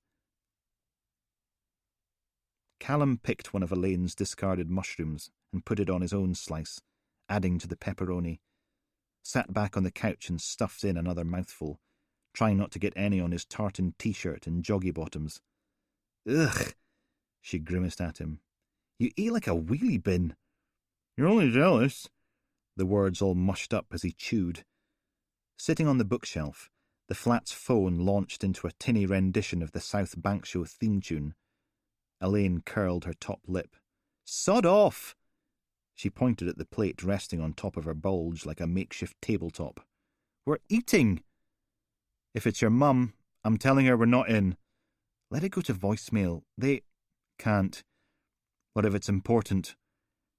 He stuck his plate back on the coffee table and hauled himself out to the couch, walked round the back to the bookcases, soaked his fingers clean and picked up the phone. "Hello?" Silence. "Hello?" Still nothing. He checked the caller display. Number withheld. "Okay, I'm..." Click. Elaine turned and looked over the back of the couch. "Who is it?" "No idea. They hung up." He put the phone back in the cradle. "Probably some auto-dialing PPI tossers." "Probably." "Callum, while you're up..." "Hmm?" He turned away from the phone. "Any chance you can grab the raspberry jam from the kitchen? I think it'll go great with these anchovies." He tried not to shudder. He really did. Every day we live is a day closer to the day we die. Sometimes the worst thing you can imagine, and I mean the worst thing you can possibly think of, that's just the start. Because things can always get worse, dear reader, and in my experience they usually do. R.M. Travis, The Monsters Who Came for Dinner, 1999. "Damn right you better fear me, 'cause I'm about to break free. You better fucking hear me. There won't be no all clear, see? I'm a sharp like a shark, my bite's worse than my bark. I attack from the dark, 'cause violence is my trademark. Think that you're tough? You ain't even in the ballpark." Donnie Sick Dog McRoberts, Unrequited Love Song No. 3. Copyright Bob Speed Trap Records, 2015. 11. Another 6 arrests in the Holyrood sex ring investigation. Weather now, and there's more rain on the way. Sorry, but it should clear up by the weekend. for our very own Tartantula Music Festival in Montgomery Park. Fingers crossed. And if you haven't got your tickets yet, stick around. I've got just the competition for you. Callum marched back into the bedroom, scrubbing his hair dry on a pink towel. This is the Very Early in the Morning show, and you're listening to me, Jane Forbes, on Castlewave FM, because you're sexy, intelligent, and looking fabulous today. He grimaced at the naked creature in the mirror, then hauled on a pair of pants and yesterday's suit trousers. Maybe not so fabulous. Especially now the bruises Dugdale gifted him had darkened to a deep, lustrous purple, ringed with blues and greens. Lucky he hadn't cracked a rib. Right, we've got Sensational Steve's Breakfast Drive Time Bonanza coming up in 30 minutes, but that gives us loads of time for yet more stonking tunes. Elaine peered out from under the duvet. Time's it? 6:30. Go back to sleep. A clean white shirt and red clip-on tie. No, mup. She let loose a massive yawn, sat up and had a scratch, long brown hair all flattened on one side. Let's kick off with a Tartantula Festival favourite, Nearly Blind Vera and her new single, Swarm. What sounded like a full orchestra belted out of the speakers, swelling to a... Elaine thumped her palm down on the clock radio and swivelled her legs out of bed, shuffled out of the room in pink bunny slippers, rubbing at the small of her back. Pfft. He pulled on clean socks and dry shoes, dragged a comb through his hair, scowled at the purple stains on his forehead and chin. Wasn't exactly the best impression to make at a professional standards review, but what choice did he have? Callum knelt by the side of the bed and dragged out a big file box, rummaged inside for the maroon half-size ring binders buried under the flat's insurance schedule, the mortgage documents, and the HP agreement for the telly. Elaine's voice belted out from the kitchen. Did you stay up half the night reading again? Maybe. He tucked the binders into a small backpack, plucked the copy of The Monsters Who Came for Dinner from the bedside cabinet, and wandered through. You don't have to do that. Yes, I do. She lumped a couple of slices of white from the bread bin onto the chopping board and slathered them with spread. You want cheese and pickle or egg? Go back to bed. It's fine. Just because I'm stuck here with Peanut doesn't mean I'm useless. Callum stepped behind her and kissed the back of her neck. No one thinks you're useless. You'll have to have cheese and pickle. We're out of eggs. The flat's phone launched into its semi-classical tune again. She froze. It's okay, I'll get it. He marched through to the lounge, grabbed up the phone. Hello? Nothing. Checked the caller display. Same as last night. Number withheld. Who is this? Silence. Click. Yeah, that was getting old very quickly. He turned, and there was Elaine, holding out a little Tupperware box in one hand and a banana in the other. Who was it? Automated dialing PPI nonsense again. There's a mini Mars bar in there too. You know. She lowered her eyes. To keep your strength up. He tucked the box and banana into his backpack. It's just a boring wee meeting with professional standards. It'll be fine. Promise. That sounded confident, didn't it? Completely unlike the lie it was. He replaced The Monsters Who Came for Dinner in its bookshelf slot, grabbed a tatty paperback at random, The Beginner's Guide to Shoplifting, and added it to the pack. Callum, she put a hand against his chest. What can they do? They've got no evidence. They can't, because I didn't do anything, did I? She gave him a little pained smile. We love you. I know. A kiss on the cheek. Got to go. Don't want to be late for the rubber healers. Callum shifted in his seat. The waiting room was disturbingly neutral.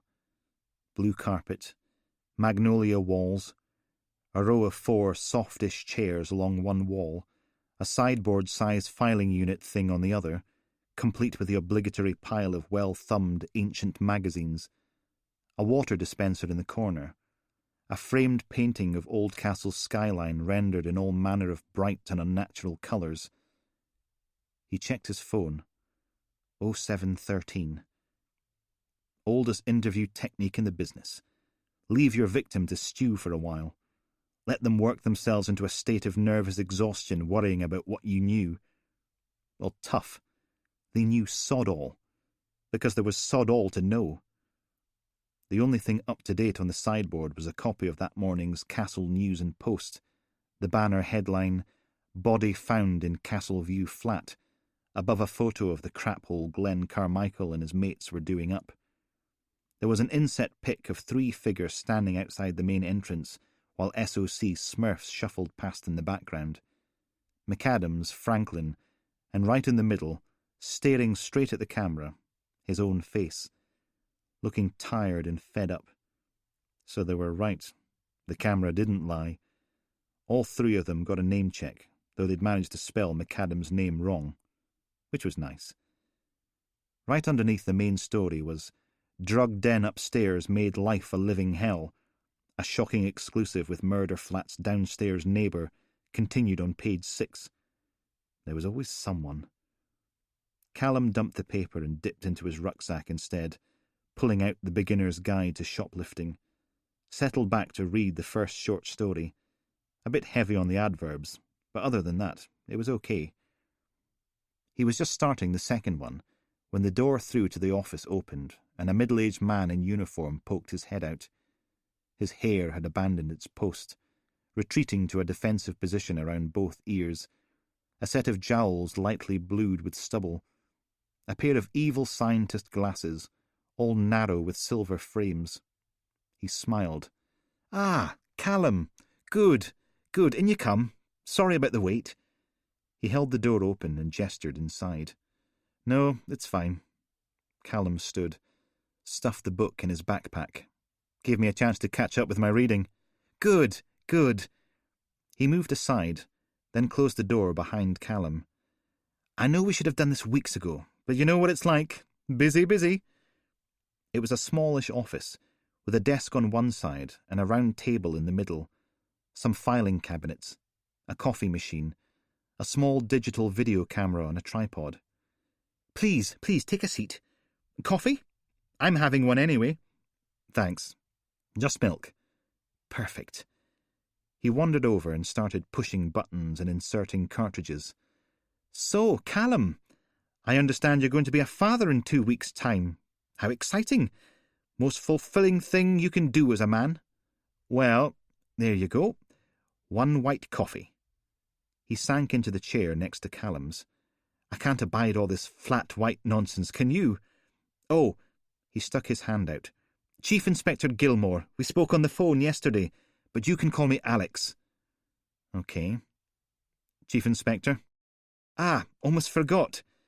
He raised himself half out of his seat and pointed a remote control at the camera. A little red light blinked on. "There we go. Can't do these things without a proper record, can we? The boss would have my guts for garters. And I understand your good lady is in the job too."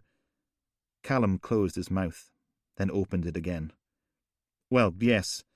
I mean, she's on maternity leave, but let me see now." He checked a notepad. "Ah, here we are. Constable Pirrie, Elaine. You know, I had an Auntie Elaine when I was wee. Lovely lady. Used to give us Advocad every Christmas because she thought it wasn't alcoholic. And I see she's been seconded to the Scenes Examination Branch." "What?" Chief Inspector Gilmore held up a hand. "Sorry, you're Elaine, not my aunt. How's she getting on? Weird cravings, I'll bet. My Pauline used to chew the rubber hose from the spin dryer. That dates me, doesn't it? Amazing our sons didn't come out with 2 heads. How's the coffee?" Was the man some sort of idiot? How... Callum sat back in his seat. No, of course he wasn't. Didn't matter what crime novels and TV dramas said, you didn't get to be a chief inspector without having a considerable amount of grey matter packed between your earholes. The rambling, avuncular act was all about putting people at ease and off their game at the same time. Well, that only worked if you didn't know he was doing it. Callum took a sip. "It's great, thanks. Better than the stuff from the canteen, anyway. So, Callum, tell me all about Big Johnny Simpson." "Well," he cleared his throat, "I want to start by saying I've never taken a bribe in my life. ever. That's the spirit? Gilmore raised an eyebrow. But... No buts. He picked his rucksack off the floor and upended the contents onto the table. 3 burgundy ring binders, a Tupperware box, and a banana. He retrieved his lunch and pushed the binders towards Gilmore. Bank statements. Well, building society statements, but it's the same thing. Feel free. Go through them with a nit comb. And if you want to contact the Royal Caledonian, I'll tell them you've got free rein to look at any account I've got. I see. That is awfully kind of you. Gilmore stacked them into a neat pile on one side. But in the meantime... A smile pulled his jowls up at the edges. Why don't you tell me all about Big Johnny Simpson? Ugh. Callum dumped the rucksack on his desk, collapsed into his seat, powered up his computer, grabbed his desk phone and called the control room. Aye, aye.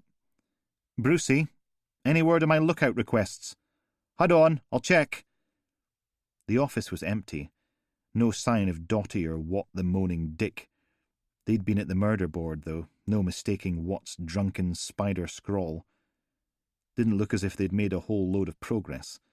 The column headed Open Tasks had gained a bunch of actions allocated to the pair of them, more on the bottom waiting for someone to take them on. Mostly interviewing friends and family of the 3 amateur property tycoons. Franklin's name appeared on the list only once. Attend post-mortem. 10:30. God's sake. You still there? Aye, Benjamin Harrington, Brett Miller, and Glenn Carmichael. No sightings. You could get yourself a warrant and see if they've used their bank cards. Thanks, Brucey. Callum hung up, then hauled himself out of his chair and over to the board, wiped the word mortam out and wrote mortem in the gap. Chief Inspector Gilmore might have been putting on an act, but Wat wasn't. He truly was an idiot. And what exactly, my dear Constable Callum, are you up to now? Wonderful. Haiku boy. Callum corrected the spelling of interview colleagues. I'm fixing the murder board. You keep away from that, young Callum. That's for grown-ups. McAdams settled on the edge of Dotty's desk. While we're at it, what time do you call this? It's 10 o'clock. Shift starts at 7 a.m., not whenever you feel like it. You know fine well where I was. A grin. Ah, yes, professional standards. He put one hand on his chest. They interview cops who are dirty and bent, to punish their sins till they wail and lament, then cast them down low in the dirt at their feet. And I do hope they fired you, 'cause that would be sweet. Yeah, go screw yourself, Sarge. Callum chucked the whiteboard marker back onto Wat's desk, then sank behind his own. What happened with Dugdale? He copped to it. That's no longer your concern, Constable. McAdams checked his watch again. When the lovely DC Franklin gets in, you can give her a lift to the overflow mortuary. You're going there anyway. Oh, great. He sagged back in his seat. I am? Of course you are. As a minor character, you've been farmed out onto a subplot, discovering which museums have lost their mummies. Mother's even made you SIO. Isn't that fun? Gah. Callum covered his face with both hands. I hate you all. And they're post-morteming your first mummy at 10:30 this morning. Don't be late. No, don't put me on hold. I just need to know if... Hello? Hello? A panpipes version of Green Sleeves rattled out of the phone's earpiece. Wonderful. Callum printed the letters DICK next to the museum's name. Third one in 15 minutes. There had to be, a dozen active murder investigations in the division right now? And what was he doing? Sodding stolen mummies. The office door clunked shut. Probably bloody Andrew McAdams back for another gloat. Maybe he'd come up with another hilarious poem. Oh, ha, ha, ha. Dick. Franklin's face appeared over the top of Callum's cubicle wall. Where's everyone else? He held the handset away from his head and frowned at it. Am I hallucinating and this isn't really an actual phone? Is that why I'm the only one who can see it? Somebody's touchy. Yes, hello. A little voice replaced the panpipes. We've checked and we've never had a human mummy here. We've got a mummified dog and a stuffed polar bear in storage, if that helps. No, thanks. You've been a lot of help. He hung up and stuck 2 lines through the museum's name, sat back and massaged his temples. Franklin sniffed. So? So what? So where is everyone? He pointed at the murder board. Off interviewing Glenn Carmichael's mates. Ooh, there's stuff on the board. She disappeared from view. Wait a minute. How come I'm down to do the post-mortem? Callum stood. She was in front of the murder board, hands on her hips, frown on her face. What? I'm stuck in the mortuary with a decomposing corpse while you're all off interviewing people? Thank you very sodding much. He pointed at the list of tasks. If you didn't want to do it, why put your name down? I didn't. None of this was on the board last night. You didn't mark up the actions with Watt and Dotty? No. We ate the pizzas, then Mother told me to head off and not come back until 10:15, as I'd been here till late. Lovely. So even though he'd been here 3 weeks longer than she had, Franklin got to call D.I. Malcolmson mother, while he had to call her boss. And she got a lie in. Franklin sniffed again. What's wrong with your face? Nothing. He picked his coat off the back of his chair. Get your stuff. We're off to the mortuary. The pool car slid along Camborne Road, following the edge of the woods. They made a thick blanket of green, leaves and bushes trembling in the rain. There were people in there, on the paths and tracks that wound their way between the trees, walking dogs, wheeling pushchairs, jogging, a wee girl on a bicycle. Callum slammed on the brakes. Ah! Franklin lurched forward against her seatbelt, both hands slapping onto the dashboard, bracing herself. What the bloody hell do you think you're— Just be a minute. He stuck on the hazard lights and scrambled out into the downpour, flicked his collar up as he jogged between the puddles and in under the canopy of branches, wiped the rain from his face. Willow! Her dirty blue anorak was frayed at the cuffs and shoulders, hood thrown back, gold ringlets stuck to her shiny face, pink cheeks and Rudolph nose. Sup? Raindrops pattered on the leaves above them, like a million tiny drummers. The occasional drip made it through the canopy, splashing into a puddle big enough to drown a toddler. He cleared his throat. Is your mum all right? Been waiting on you for ages, piggy. Did Jerome come back and hit her again? Willow tilted her head on one side. You perving on my mum? No. Why? What's wrong with my mum? It's okay, I'll keep your name out of it. No one will know you told me who hit your mother. Get bent, piggy. I ain't no snitch. She balanced on the pedals, shoogling the bike from side to side to stay upright. You got them toys for Pinky from the wee creepy guy with the pawn shop. Why? Because. Callum shrugged. No one should have to pawn their kids' toys just to stay afloat, no matter how much of a pain in the arse those kids are. She almost smiled. Willow, your dad, the guy who broke your arm when you were 4, what was his name? How come you always asking questions, piggy? She pedalled around him in a slow circle. Nosy, nosy, nosy, oink, oink, oink. Just interested. Always sticking your nose into other people's stuff and that. Hey, it's okay if you don't know. Course I know. She did another lap. You saying I don't know? Lots of people have no idea who their dad is. No shame in that. Yeah, well, I know, and I ain't no snitch. But see if he ever comes back. I'll break his arm. Sure you will. Callum turned in place, facing her as she circled. Break his little bitch legs, too. A 7-year-old girl, with blonde ringlets. And the worst thing was, she probably meant it. You don't have to be like him, Willow. You can be so much better than that. Hell, put your mind to it, and you can be anything you want. You're a nut job, piggy. She pedalled away a couple of feet, then dug into her pocket and came out with a small blue bag, the kind dog walkers use to collect moist, soft, stinking presents, and chucked it to him. "Please don't let it be warm. Please don't let it be warm." It wasn't. And what was inside wasn't cold and squidgy either. It was a thin, flat rectangle. Callum opened the bag, and there it was. One tatty leather wallet, the lining dangling loose from one side like a Labrador's tongue. A smile pulled at his face, but when he looked up, Willow was already fading into the distance, pedalling for all she was worth. He took a deep breath and bellowed it out anyway. "Thank you!" Then the car horn blared from the roadside behind him. Franklin, being her usual patient, charming self. Right. He puffed out a breath and slipped the poo bag in his pocket.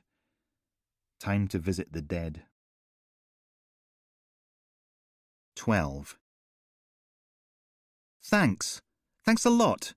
And now I'm late. Franklin sat in the passenger seat, arms crossed, scowling. It's only just gone 10:30. Callum swung the pool car around the roundabout and into a shabby industrial estate, past boarded-up business units with empty car parks and rusty chain-link fencing speckled with ancient carrier bags, their colours bleached and brittle, through puddles the size of lochans, sending arcs of spray up onto the pavements, windscreen wipers thumping back and forth across the glass. It's like going to the pictures. First 15 minutes is all adverts and trailers. I happen to like the trailers. Yeah, she would. Left, past a garage selling shiny 4x4 flatbed trucks, and down to the end of the road. A thick line of green bushes, at least 12 foot tall, stretched out from either side of a big automatic gate topped with razor wire. An intercom unit sat in front of the gate, mounted on top of a big concrete bollard. Callum pulled up beside it and wound down his window, pressed the button. Its speaker crackled and popped, then hissed something unintelligible at him, so he stuck his thumb on the button again and held it there till the gates squealed and rumbled their way open. The pool car rocked its way over a speed bump and into the compound. If the architect was going for warm and welcoming when he designed Old Castle's overflow mortuary, he'd done a sodding rotten job of it. The building looked like something out of a Cold War thriller, a concrete bunker with tiny windows along its length. A transit van sat outside the loading bay. Down the far end, 2 men in grey overalls manhandling a plain gunmetal coffin onto a gurney. It wasn't the only vehicle there. A handful of manky pool cars had been abandoned as close to the mortuary's front doors as possible, because clearly police officers weren't waterproof. Callum parked on the periphery of the clump. There you go, 5 minutes. They'll still be going on about switching off your mobile phone and getting a drink and a snack from the lobby. You're an idiot. She climbed out into the rain and slammed the door behind her. So people keep telling me. He locked the car and followed her inside. They'd decorated since last time, the smell of fresh paint fighting against several plug-in air fresheners and the dirty, bowel-like stench of decay. All the posters were new too, motivational landscapes and quotes about peace and forgiveness, as if that was going to do any good to the poor sods who had come all the way out here to identify their dead child's body. The wee stainless steel reception desk hadn't changed, and nor had the big dusty rubber plant in the corner, its thick waxy leaves like slabs of green liver, aerial roots searching the walls for sustenance. A little old man lounged behind the desk, tongue poking out of the side of his mouth as he wrestled with the Castle News and Post crossword. The effort must have been quite something, because his wrinkles were even more tortured than normal, his hair a mixture of silver and cigarette tar yellow. Callum went over and had a look, poked the newspaper. 3 across, decapitated. The old man glanced up, showing off a pair of dark, glittering eyes. It doesn't fit. It does if you spell Robespierre properly, Dougal. 3 E's, 2 R's, and an I. Oh. He made the correction, then put the paper to one side. grinned at Franklin with a big grey wall of perfectly straight false teeth. "Well, well, well. When D.S. McAdams called to say you were coming over, he didn't tell me you were such a beauty." She bared her teeth back at him, but it wasn't a smile. "Where's the post-mortem?" "Ah, straight to business," Dougal winked. "I like that in a woman. Do you also like a punch in the throat?" "I wouldn't say no to a little light spanking, but maybe I should just show you through to the cutting room." "Maybe you should." Dougal stepped out from behind the reception desk and led the way through a pair of double doors and into a long corridor with doors opening off either side. "We've got a full house this morning. Yesterday must have been buy one get one free on dead bodies." The door at the end opened on an aisle between two sets of refrigeration units, big rectangles of stainless steel, each one covered in a grid of metal hatches, 4 high, 8 wide. Each hatch was about the same size as an oven door, only they didn't contain Christmas dinner. Well, hopefully not, anyway. One of the hatches lay wide open so the two guys from the loading bay could wrestle a body bag out of the gunmetal grey coffin and onto a sliding drawer, the contents all bendy and awkward. Dougal waved as they passed. "Let's not drop the guests, guys." A nod. "Doogie." Bodies, bodies, and more bodies. He glanced back over his shoulder at Callum. "It's the same every time you lot go digging about in the tip. Think you'd have more sense." At the end of the block, Franklin stopped, stood there on the damp grey floor with her mouth hanging open, staring. Holy mother of hell! From here, the full size of the room became apparent. A mini warehouse, with row after row after row of refrigerated units in it. She gave a low whistle. "How many bodies have you got here?" 112. Dougal stuck out his chest, sounding every inch the proud father. "But we've got space for 360, including the freezers. A 737 falls out of the sky at Oldcastle Airport. We can take every single passenger, a full bendy bus, plus 2 football teams as well." And what a fun weekend that would be. Callum followed the pair of them into the visitors' changing room, with its rows of lockers, racks of blue Wellington boots, boxes of gloves and other assorted paraphernalia, slipped off his shoes and stuck them in a locker, helped himself to a pair of size 9 wellies. "Who's doing the mummies?" "The mummy?" Dougal scrunched up his wrinkles, then peered at a clipboard hanging on a hook by the door marked "Dissecting Room. Safety equipment must be worn beyond this point." "Mummies. 2 of them."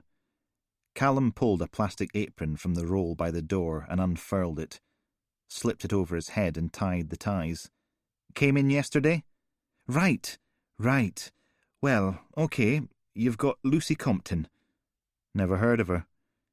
He helped himself to a pair of safety goggles. "New APT. This is her first week. Young lass, you'll like her." Callum stared at him. "Can we at least pretend we're taking this seriously, Dougal? I want a pathologist, not some wee anatomical pathology technician just out of nappies." Franklin yanked an apron from the roll. "What? She's not good enough just because she's a woman." "I don't care if she's a man, a woman, or a transgendered squirrel. She's not a pathologist." He watched Franklin make a cat's breakfast out of tying on her apron. "You've ripped the plastic." Dougal shrugged. "Don't look at me. All I know is we've got 2 pathologists on duty and 4 bodies to PM today, 4 to do tomorrow, and 4 more the day after that, assuming no one else dies in the meantime. You want to moan at someone? Talk to Teabag and Hairy Harry." "Oh, don't you worry, I will." Franklin tore off another apron and tried again. Finally got herself sorted out with goggles, wellies, a surgical mask and gloves. Crossed her arms and shuffled on the tiled floor. "Well?" Looking about as comfortable as a 70s TV star in a police interview room. Callum snapped on a pair of blue nitrile gloves. "Have you been to a post-mortem before?" Her nostrils flared. "Why? Because I'm a weak and feeble—" "Fine. Sod you, then." He nodded at the door. "Come on, Dougal. Let's not keep Detective Constable Franklin waiting. She's keen to see her dead body being hacked apart. Dougal opened the dissecting room door and stood back to let them past. A dozen cutting tables sat in a row down the middle, the air redolent with eau de mortuary. CCTV cameras hung from the ceiling above each one, their black, bulbous eyes ready to capture the most intimate and thorough violation anyone would ever experience. One table was surrounded by half a dozen people, doing their best not to look like plainclothes police officers, and failing miserably. They donned the same safety gear as Callum and Franklin, a couple of them laughing, two looking serious and boot-faced, two taking notes as a tall, thin man in purple scrubs arranged a collection of trainers and shoes on the stainless steel surface. Someone in green scrubs followed him, taking photos, the flash turning everything monochrome for a moment, before the colour seeped back in. Down at the far end of the room, a dark body lay beneath a set of industrial extractor fans going full pelt. Not that it made much of an impact on the stench, but then it was difficult to imagine what would. Tip 3 gallons of Febreze in here, and it would still stink of perforated bowels and rotten meat. Someone in green scrubs was washing the body with a sponge, wringing out dirty grey water into a drain set into the floor. Franklin took a deep breath and stiffened her shoulders. "That our victim?" "Shall we?" Douglas offered her his arm, as if they were off to the ball. She ignored it and marched off, back straight, Wellington boots making weak wonk noises on the stained floor. The far wall was home to a long line of sinks and taps, with a glass wall above them looking in on a viewing gallery. A wee bloke with a red Henry Hoover shuffled about inside, looking as if he was in need of a post-mortem himself. Only 2 other tables were occupied, as far away from Franklin's corpse as possible, and both of them sported a mahogany-coloured body, curled up on its side, one of which was being circled by a small figure wearing pink scrubs, dark curly hair pinned up in a lopsided bun, purple nitrile gloves, surgical mask. That would be his brand new APT then. Ah well. He wandered over. "Hi, you Miss Compton?" She stopped and turned to him. "No, I'm not, sorry. I'm not Miss Compton. Who's Miss Compton?" She'd put her pink scrubs on over a black and grey stripy top. Its sleeves were rolled up just far enough to expose an inch of yogurt-pale skin between them and the purple nitrile gloves. Not Miss Compton pointed at the curled body. "Sorry, I know it's not my case, but I saw the mummies over here and I thought, that looks interesting. I mean, I always loved those films when I was little, with Boris Karloff, all wrapped up in bandages exacting revenge on the archaeologists who dared to disturb his tomb." The words were delivered like machine-gun fire, in a cheery, unplaceable Scottish accent. "To be honest, I'm supposed to be consulting on another case about some severed feet, but the heart wants what the heart wants." She stuck out her hand. "Ooh, and it's Alice, by the way. Alice MacDonald. Technically it's Dr. Alice MacDonald, but that sounds a bit uppity, doesn't it? So just Alice is fine. All gets a bit confusing, doesn't it? Maybe if everyone in the world wore name badges it'd be easier. What do you think?"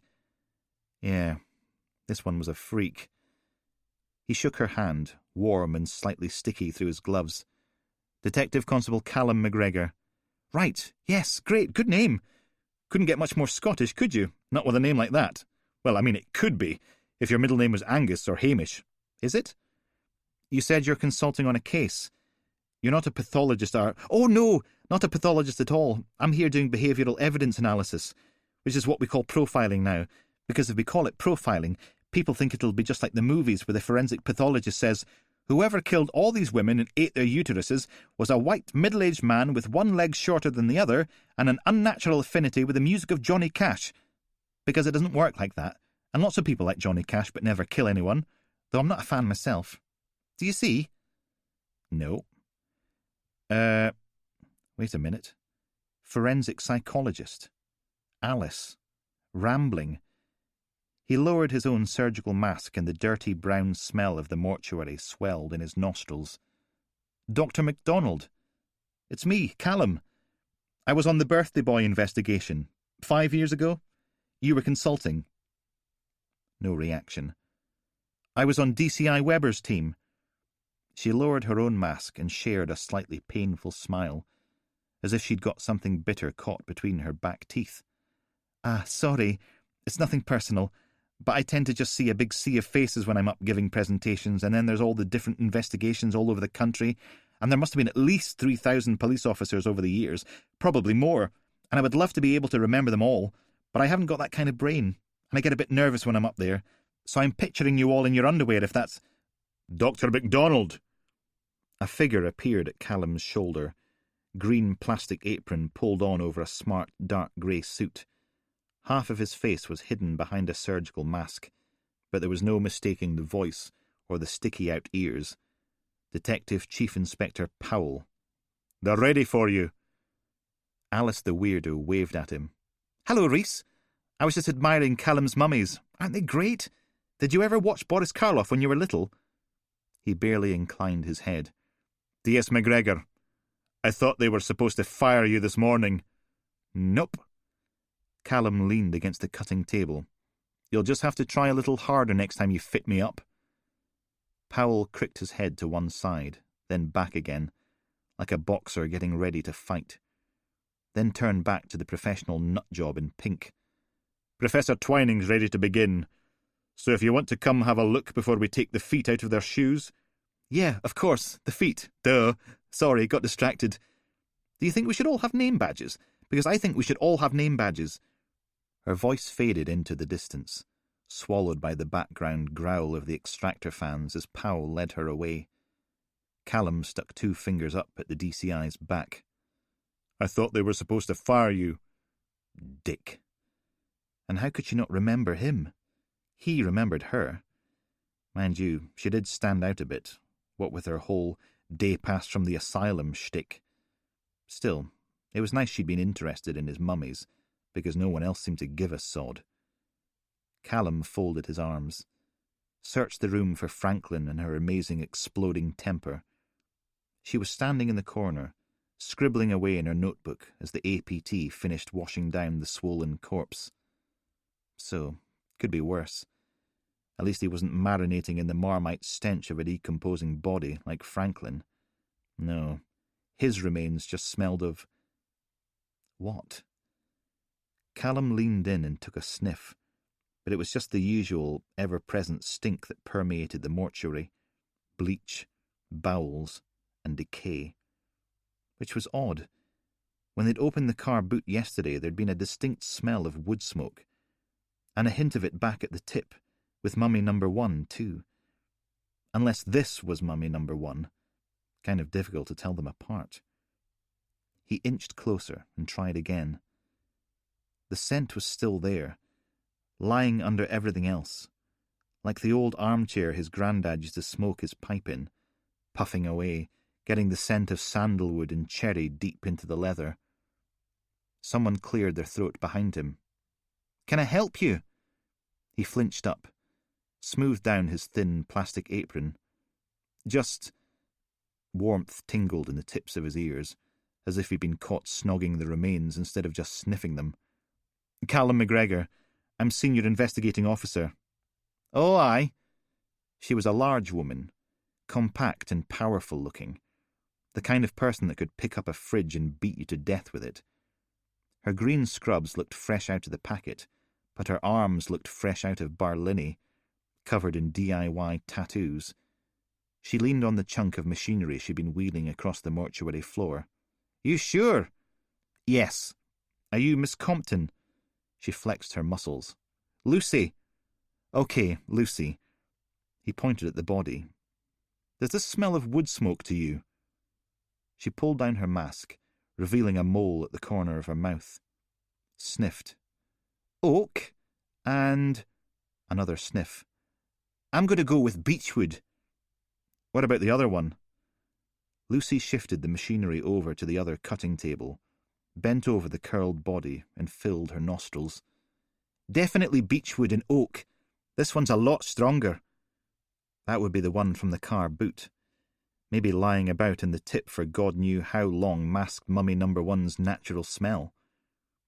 The APT went back to her trolley and pushed it next to the cutting table. clunked on some sort of footbrake, then fiddled about with pins and levers until a big C-shaped arm swung out from the main unit. It had a box on either end, each about the size of a small microwave. "Right." She handed him a heavy blue apron. "Stick that on, and we'll get some X-rays done." "X-rays?" She looked at him as if he was a very thick little boy. "Well, we're not going to actually post-mortem them, are we? They're mummies. Priceless relics of a long-dead civilization. Cause of death isn't going to do you a hell of a lot of good, is it? Or are you planning on climbing into your DeLorean and travelling back to ancient Egypt with an arrest warrant?" Yeah, she had a point. "Now," the APT pointed at mummy number 2, "help me get it sitting up, and we'll see what we can see." 13. "I know it's not nice, but you need to eat it. It's good for you." The spoon is cold against his cracked lips, its contents hard and gritty. He'd raise his hands and bat the spoon away, but his arms don't work anymore.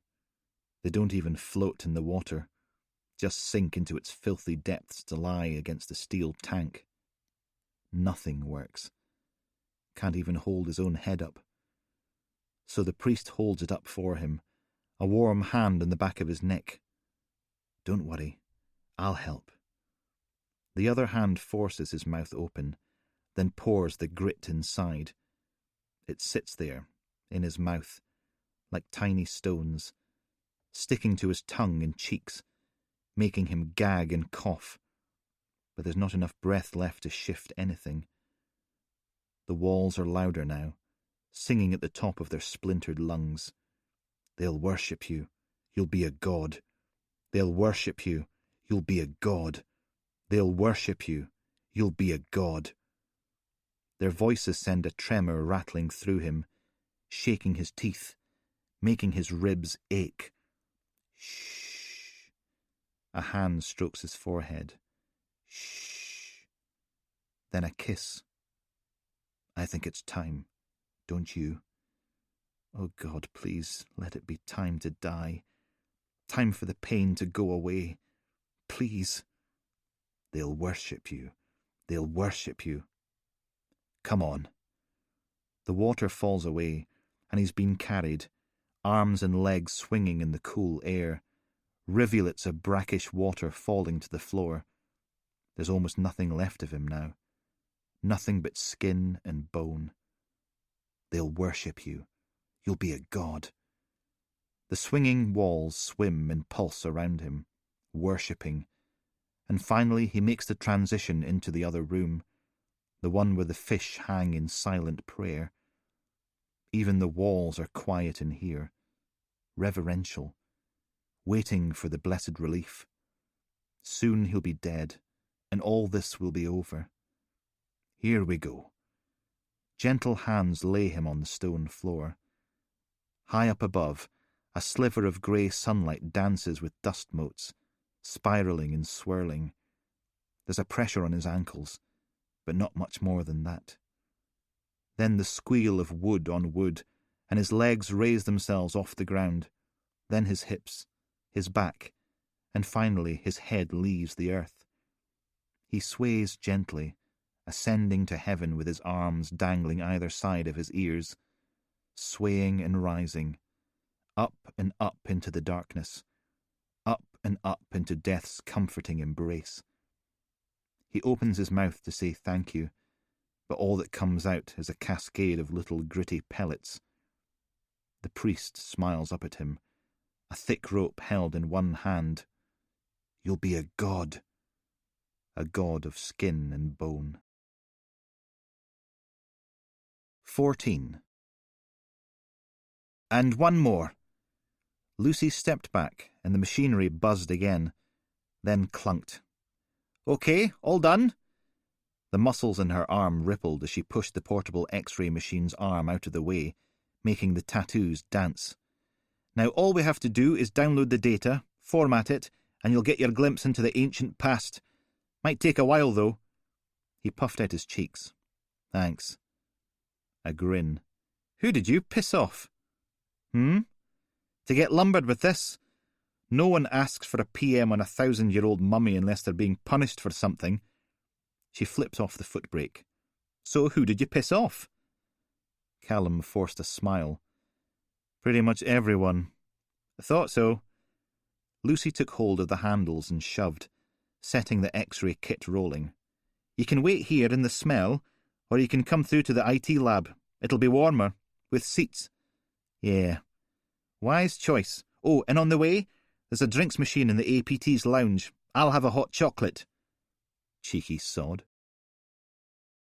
A dull, buzzing thrum ran through the lab, mingling with the soft whir of desktop computers, and the ping-click of a small electric heater. Callum took the last slurp from what the machine claimed was a white tea. It had lied. He stuck the empty plastic cup on the desk and shifted in his seat, closed his book and put it down. Any good? He looked up. The Beginner's Guide to Shoplifting, Lucy pointed. Any good? It was okay. I had a mate who was great at shoplifting. You name it, she could swipe it. Food, booze, electric toasters. Made off with a bass guitar once. Yeah, it's more a collection of short stories than a how-to guide. He stood and stretched, little knots cracking across his spine. Pfft. Sagged. Checked his watch. Which way to the toilet? Use the disabled. Down the hall on the left. I'm guessing another 15 minutes. Servers are running like treacle today. What happened to your mate, the shoplifter? She get caught? Married a Glaswegian and emigrated to Newcastle. Callum wandered over to the door. Might make some calls too. Lucy went back to her computers. Wouldn't mind another hot chocolate if you're passing. See what I can do. Sodding hand dryers never worked. He wiped his hands on his trousers as he made his way down the corridor to the far end. A window looked out over the mortuary car park, the reception area just visible in the middle distance. Callum pulled out his airwave and called control. Any news on Ainsley Dugdale? Give us a minute.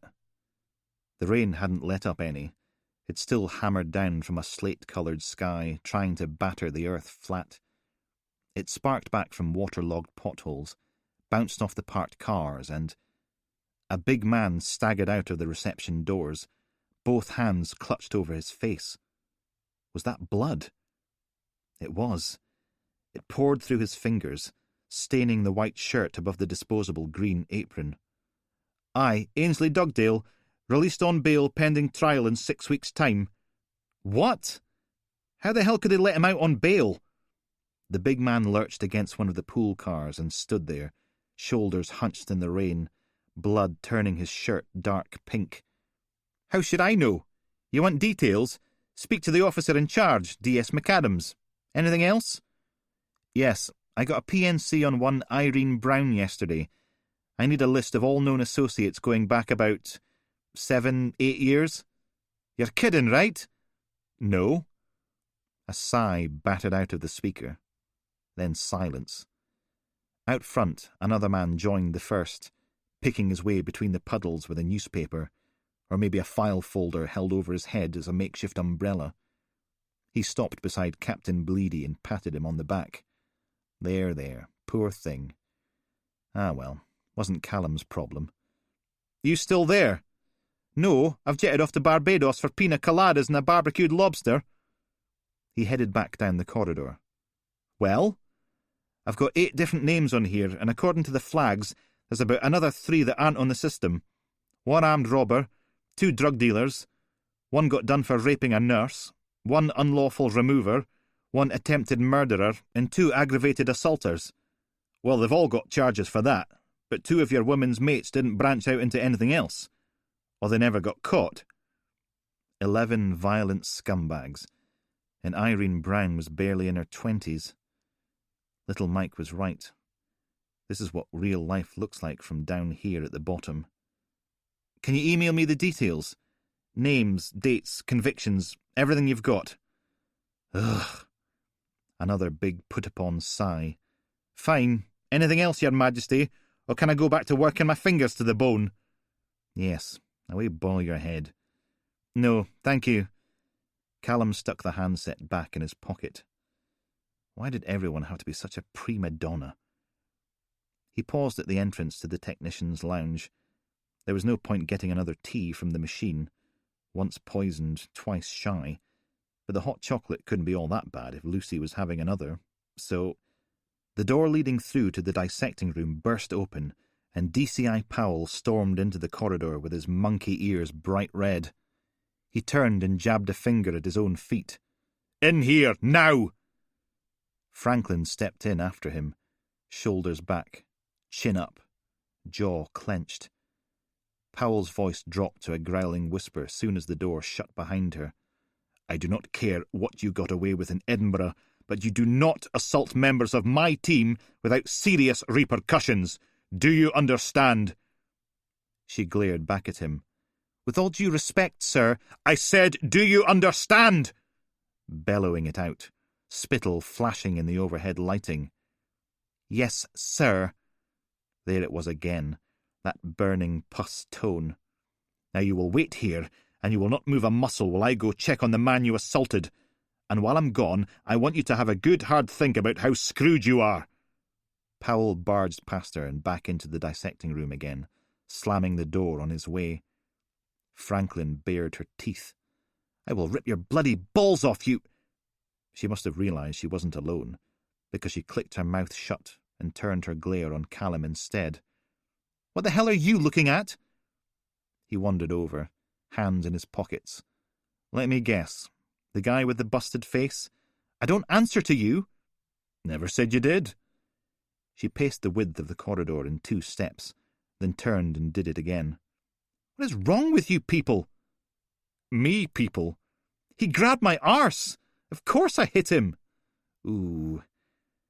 Callum stuck his head on one side. "Let me guess. Big guy with sideburns and a wonky eye? DS Jimmy Blake, a.k.a. Blakey the Octopus. And you know what he called me when I hit him? An effing darky bitch." She thumped her hand against the wall. "No." Callum frowned. "Blakey said effing." "Oh, shut up." She went back to short-form pacing again. The door thumped open, and there was Powell, suit darkened across the shoulders and legs. He hooked a finger an inch from Franklin's face. "You, with me, now," then turned and marched off. She caught the door, took a deep breath and went after him. She was a pain in the backside, but still. Callum followed the pair of them into the dissecting room's fetid air, across the stained floor to the cutting table, covered in naked, disembodied feet. It was surrounded by plain-clothes officers, shuffling about and avoiding eye contact, fidgeting, looking shifty and embarrassed about the whole thing. Blakey was a pillar of indignation off to one side, a wad of green paper towels clutched to his nose, shirt stained a lovely Ribena red all down the front. Powell stopped right in front of him and did the pointing at his own feet thing again. "Detective Constable Franklin, you will apologise to DS Blake, and you will do it now." She stood where she was told, muscles writhing along her jawline. "Now, Constable!" Franklin took a deep breath, opened her mouth, but Callum got there first. "Sorry to interrupt, Gov, but I'm sure this is all just a big misunderstanding." Powell didn't even look at him. "This is none of your business, McGregor." "Let's imagine for a moment that DC Franklin was the victim of a serious sexual assault in the workplace. She'd be well within her rights to defend herself, wouldn't she?" At that, Powell turned. "She attacked DS Blake." "There's a reason they call him Blakey the Octopus, Gov." Blake took the towels from his face. His left eye pointed about 10 degrees off from the right one, but both of them had already gone a dark shade of pink. "I never touched her." Ooh, yeah. Mental note. Never try to cop a feel of Franklin's bum. She'd completely flattened Blake's nose, leaving a squint lump of bloody gristle behind. Franklin bared her teeth. "You lying, sexist, racist scumbag!" She took a step forward, hands snapping into fists again. Callum grabbed her arm. "We can easily check, Blakey." He pointed up at the dark CCTV globe mounted above the cutting table. "Big Brother sees all." Blake stared up at the camera. "So maybe what actually happened is you slipped on the wet floor and tried to break the fall with your face?" Blake pressed the towels against his nose again, looked down at his feet. "A slip did fell." Callum held his arms out, like he was about to accept applause for a magic trick. "There you go. Told you it was nothing but a silly misunderstanding." "What was that supposed to be?"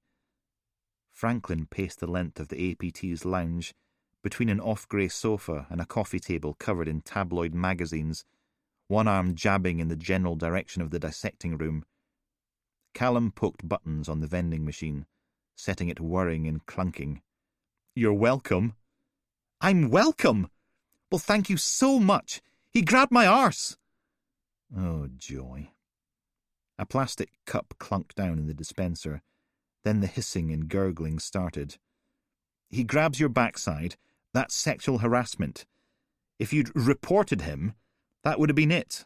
Blake gets hauled up in front of professional standards for being a dirty sex offender. End of." The machine stopped its noises, so Callum extracted the scalding hot cup and pressed the buttons again. "But no, you had to lash out. You break his nose, that's assault. Now it's you in front of the rubber healers, and everyone thinks he's the victim." Gurgling and hissing. "That what you want?" She stopped pacing. "So you just swan in and save the poor, powerless black woman, do you? Because you know best." He stared at the ceiling. "I give up. I really do. The great white saviour rides again. For God's sake. Do you never stop? All I've done since you got here is try to be nice. I was just looking out for a member of my team, okay? Even though she's hell-bent on leaping feet first into the sodding wood chipper." She threw herself down into the sofa, sat there seething, looked away, closed her eyes, then let out a barely audible, "Thank you." He picked up one of the scalding cups and held it out. "Here." Franklin took it, held it in her lap as her head fell back against the back of the couch.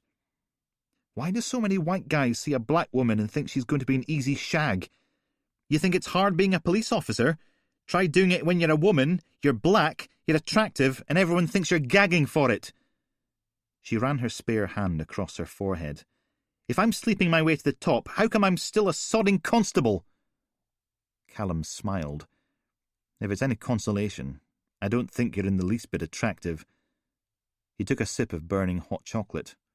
"Oh, I did for 2 or 3 seconds when I first met you.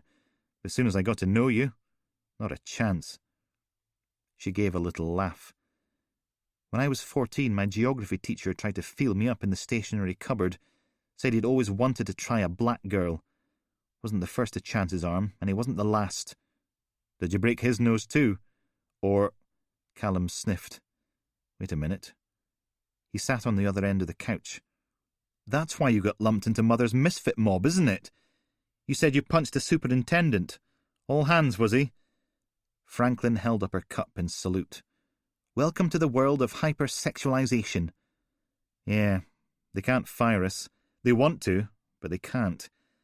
So they chuck us all together and drip-feed us crappy nothing cases till we get fed up and quit." "And he was married?" Callum had another sip. Lucy was right. The hot chocolate wasn't anywhere near as bad as the tea.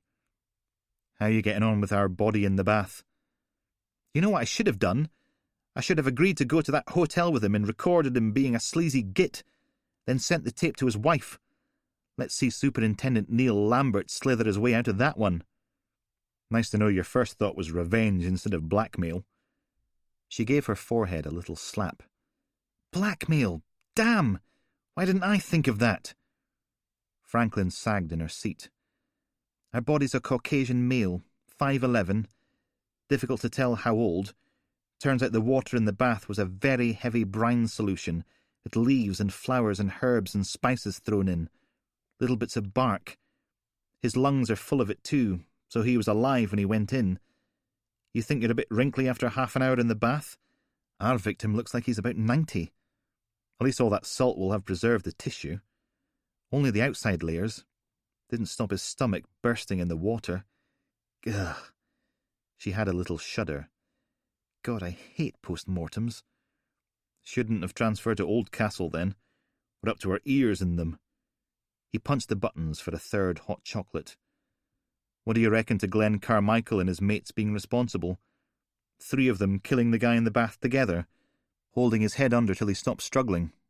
Or it could be one of them. They fall out, fight, same result. The machine hissed and gurgled. Or maybe they get their hands on a load of dodgy drugs. One of them has a catastrophically bad trip, so they try to sober him up in the bath, but he drowns. They panic and do a runner. She pursed her lips. Makes sense. 3 blokes, stuck in that flat for months together, the windows all covered with hardcore pornography, getting drunk and wasted.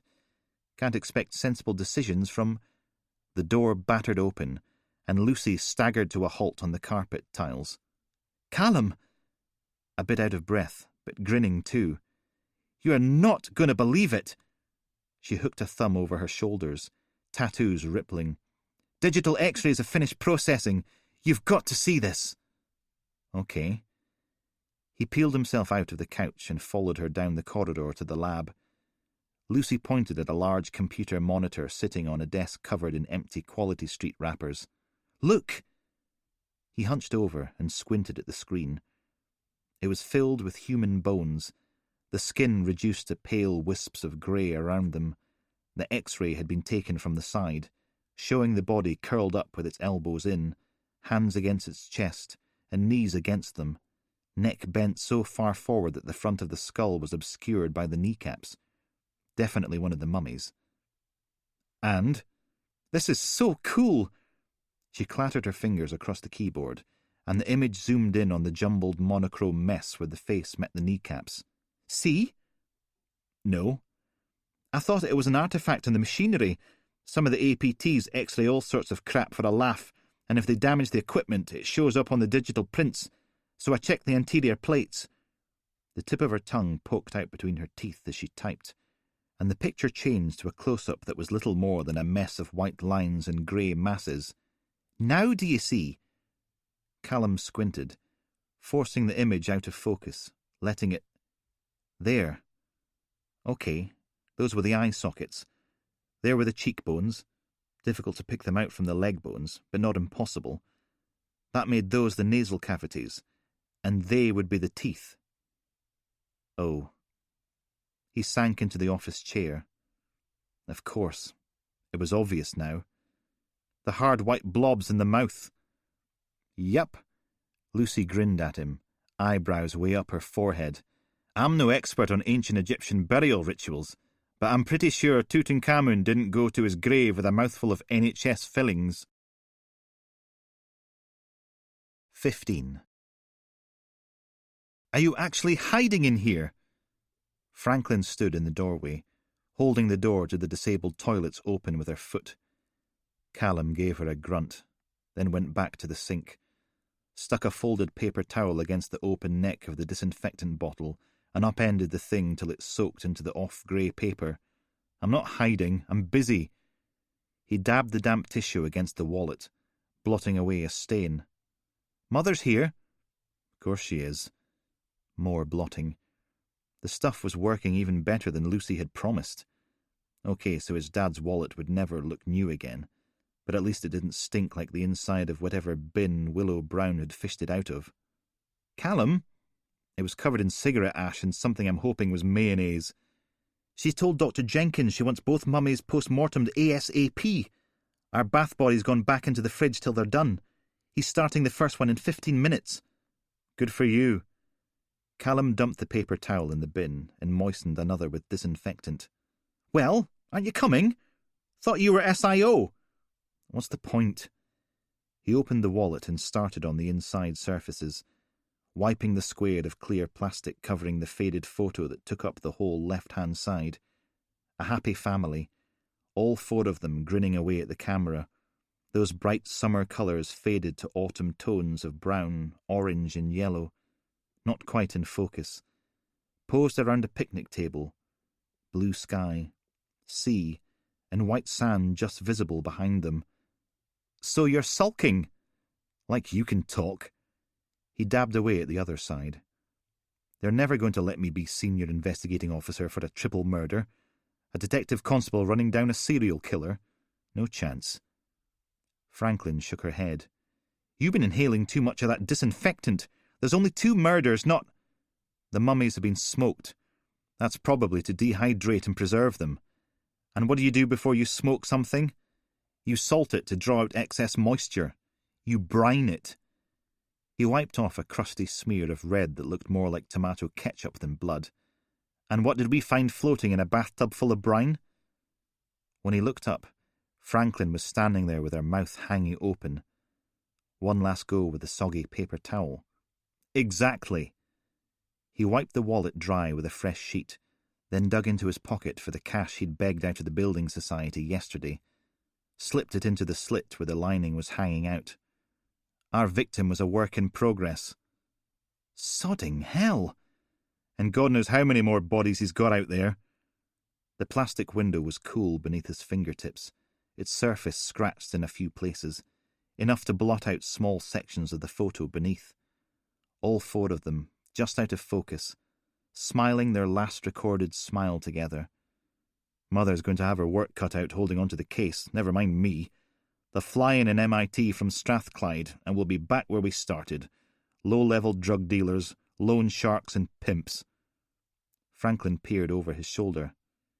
Whose are the ugly kids? Cheeky sod. He pointed. That's my brother Alistair and me. 2 little boys with matching haircuts and freckles. We were 5. Mum and Dad at the back. Mum with her long pale blonde hair and heart-shaped face, kind blue eyes. Dad with his dark curly mop top, dimpled chin and big broad smile. The whole family was dressed for the beach in shorts and flip-flops, T-shirts with cartoon animals on them, a fox for Alistair, an owl for Callum, a cat for Mum, a dog for Dad, sunburn for everyone. 2 weeks in a caravan site just outside Lossiemouth. Franklin gave a low whistle. You've got an identical twin. All those years ago. Callum. Dad, he's touching me again. Dad just sighed and turned the radio up, singing along with Mum, both of them belting it out at the top of their voices as countryside slipped by the car windows. Green fields beneath a dark grey hat of clouds. Sitting in the back seat, Alistair grinned his gap-toothed grin, then reached across and poked Callum again. Rotten little bumhead. Dad! Dad didn't look around. If you 2 don't cut it out, I'm going to pull this car over. That what you want? You want me to pull over? Because you know what'll happen if you make me do that. Alistair stuck his tongue out. His shaggy bowl-shaped haircut was paler than usual, more freckles on his nose and cheeks. A cartoon fox on his brown T-shirt, tartan shorts and grass-stained knees, bare feet all sparkly with sand, just like Callum's. The song on the radio finished, Mum joining in right to the very end. She put her hand on Dad's leg. I love that one. The man on the radio sounded like he'd eaten a whole nest of bees. An oldie but a goodie, Jimmy Perez and the Mareel Boys with their breakthrough hit, Mothcatcher Blues. For an extra 5 points, name the year that topped the charts. Mum snorted. Easy. 1986. Give us a hard one, Scotty. Dad? Callum leaned forward and tapped him on the shoulder. And don't forget we've got, and I'm mega excited about this, the one, the only, the Crankies. They'll be here in 15 minutes to tell us all about Monday's hilarious episode of KTV. It'll be fan-dabba-dozy. What did I tell you, Cal? I'm Scott Kennedy, and you're listening to the Golden Oldies Quiz Time special on Castlewave FM. No, but I need to go wee-wee. I really do. Now then, my little quiztronauts, who was the lead singer on this hit from 2 years ago? It's the Bangles and Eternal Flame. Some sort of horrible old people music jingled out of the radio, weird pings and things, with a woman being all soft and soppy over the top. We're half an hour from home, so you'll have to tie a knot in it. But, Dad, I'm bursting. Mum shook her head, setting her pale yellow hair swinging. Told you it was a mistake to buy him that tin of Fanta. It goes right through. Don't start. I'm just saying. She pointed through the windscreen at a lumpy, blocky building at the side of the road. Look, there's a public toilet. Stop. I'm not stopping. Fine. Well, you keep on driving, David McGregor, and when Callum wheezes himself, you can clean it up.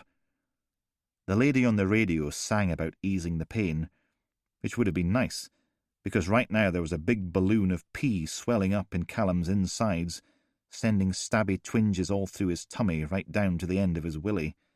Please, Dad. All right. Dad thumped his hand on the steering wheel. All right, I'll stop. You happy now? David, please, for once, can we not? No, that's perfect. I'm stopping. The car pulled into the lay-by, bumping and rolling along the holy road, caravan lurching away behind it. There. Mum didn't sing along with the lady on the radio. She just sat there in the passenger seat, with her arms folded, staring out of the window. Dad's voice was stretched and twangy, the way it went before someone got spanked for being naughty. Alistair, do you need a wee too? No, Dad. Callum? I'm sorry, Daddy. Get out, Callum. He scrabbled with his seatbelt, pulled on his flip-flops, and pushed the door open, hopped down onto the car park's holy surface. The toilets were a low grey rectangle, sitting in front of a line of trees.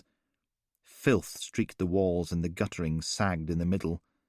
Someone had sprayed Tory scum out across the ladies. There weren't any outside doors. Instead, a bit of wall was missing at both ends of the building, open and gaping. A cave, full of shadows and horrible smells. Up above, the sky was dark as an angry cat. Mum nudged Dad. Don't just sit there. Go with him. He's not a baby, Nicola. If he wants to go to the toilet, he's damn well big enough to go on his own. Callum wiped his damp palms on the legs of his shorts. Maybe he didn't need to go after all. Maybe he could hold it in all the way home. But that great big balloon just above his willy didn't want to hold it in. It wanted to pee it out, all down his leg if he didn't. The car horn blared, and he jumped, turned. Dad scowled at him through the driver's window. Alistair grinned from the back seat. Swallow. Turn. You can do this, Callum. You're a big boy now. Big boys can go to the toilet on their own. He took a deep breath and crept into the gents, into the gloom, into the manky vinegar stink of old wee. White tiles covered the walls, the lines in between them all dirty and yellow. Thick scratch marks ran across the brown floor, like something heavy had been dragged from one of the cubicles. 4 of them huddled along the left wall, one with its door all splintered and hanging off. Urinals in the wall opposite, sinks at the back. A dripping tap went plink, plink, plink. Callum hurried across to the urinals, unzipped his shorts, and stood on his tiptoes. Nothing happened. Come on, come on, come on. Hello, little boy. The voice was big and heavy, thick and slimy, like a huge slug. You're a pretty little boy, aren't you? A thin stream of yellow piddle splashed into the urinal, wobbling up and down because Callum couldn't stop shaking. Such a pretty blonde little boy. The slug slithered closer, breath all heavy and panting. Please, my dad, shut up. Don't spoil it. Closer. Are you a good little boy? Callum stood there with his shriveled willy in his hand. Please. I'll bet you are. The slug was so close now, his butter-minty breath washed over Callum's face. This is going to be our little secret. If you tell anyone, I'll know. And I know where you live, and I'll come get you. I'll kill your mummy and daddy, and I'll punish you. Understand? He nodded, bit his bottom lip to keep the tears in. Good. A warm, slimy tongue licked its way up Callum's cheek, slow and minty and wet. "Now you're going to be very quiet and come with—" "Nah, of course Labour's going to win next year." A man stumbled into the toilets, voice echoing back from the tiles. "Stands to reason, don't it?" Callum flinched. The warm, sticky breath disappeared, and the slimy slug trail on his cheek went cold. Now the only thing left was the plink, plink, plink of the dripping tap, and the jaggy, sour smell of wee. He fumbled his willy back into his pants, zipped up with shaky fingers. "They better win." Another man, dressed in the same checked shirt and scruffy jeans as his friend, long hair dangling down round his face, cigarette poking from the corner of his mouth. "Can you imagine another 4 years of these ball-bags?" No sign of the slug. Callum's breath shuddered out. He sagged for a moment, then scuffed across to the sinks and washed his hands, scrubbed a wet hand across the cold patch on his cheek, dried himself on a greying curl of fabric hanging from the towel machine, stepped over to the exit, and froze. What if the slug hadn't gone away? What if he was out there, just waiting for him, waiting to grab him and take him away and punish him, and he'd never see his mummy and daddy ever again, and it would be horrible, and... The stabby pain was back. He hurried to the urinals, up on his tiptoes again, making little grunty noises as the wee went down the drain, then washed his hands again, because Mum didn't like widdly hands in the car. Both the guys in the grungy clothes were laughing at some joke about 2 nuns and a donkey that made no sense at all. Peeing and peeing and peeing like they'd drunk a whole bathtub full of Fanta. They didn't wash their hands either, just lit up cigarettes and sauntered out the exit with their hands in their pockets. Callum wiped his sweaty hands on his shorts again. Plink, plink, plink. The sound of a car faded into the distance. It would be okay. It would. Dad would get angry about how long he was taking and come get him. Then he'd shout at Callum and maybe spank the back of his legs, but he'd scare the slug away and everything would be okay again. It would. Callum swallowed, shifted from foot to foot in his gritty flip-flops. "Come on, Daddy, come on." It had been ages now. What if they'd got fed up, driven off and left him? What if they'd forgotten he was here in the toilets? What if they never came back? What if the slug did? Oh no. Callum hurried outside. Dad's car and the caravan were still there. Thank you, thank you, thank you. He'd never be naughty ever again. He'd do everything Mum asked him. He'd tidy his room. He'd even be nice to Alistair, the bumhead. A rumble of thunder, off in the distance, mingled with the traffic noises from the road. He ran fast as a rabbit to Dad's car and grabbed the door handle, but it just clunked up and down. The door didn't open. Alistair must have locked it. Well, he was going to get a dead arm soon as Mum and Dad weren't looking. It wasn't funny, locking people out of the car when there was a horrible slug slithering about trying to steal little boys like something horrid from a fairy tale. Callum knocked on the window, tried the handle again. Still locked. Stood on his tiptoes and peered in through the glass. The bumhead wasn't on the back seat, or in the footwell.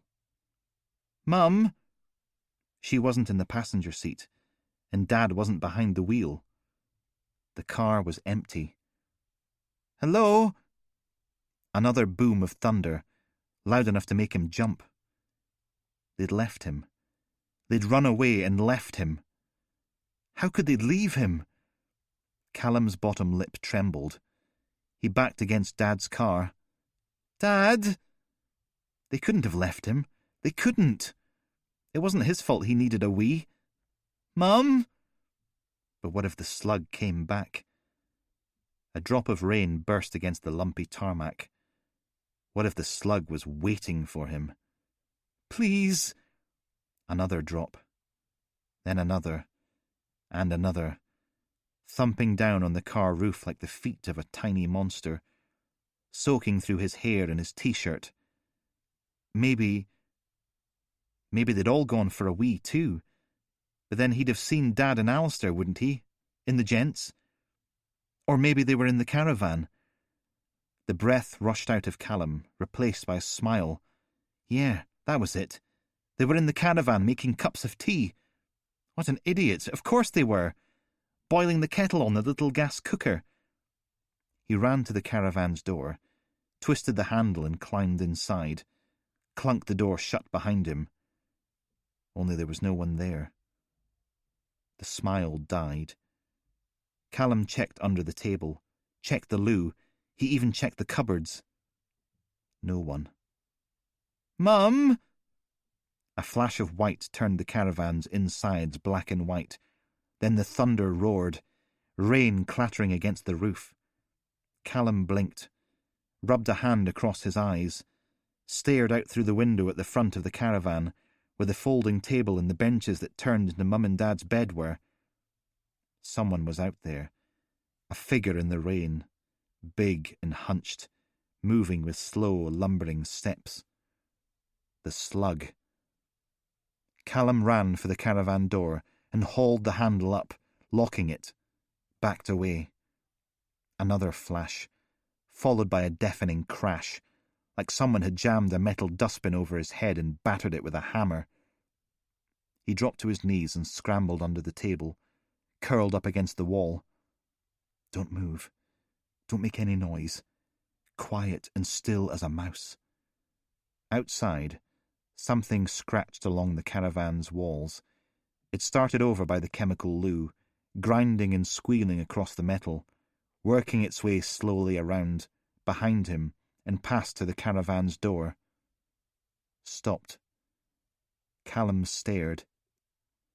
The handle twisted, not far, just a teeny weeny bit, till the lock stopped it. Twisted again. Then silence. Maybe the slug had given up. Maybe he'd gone away. Maybe he'd...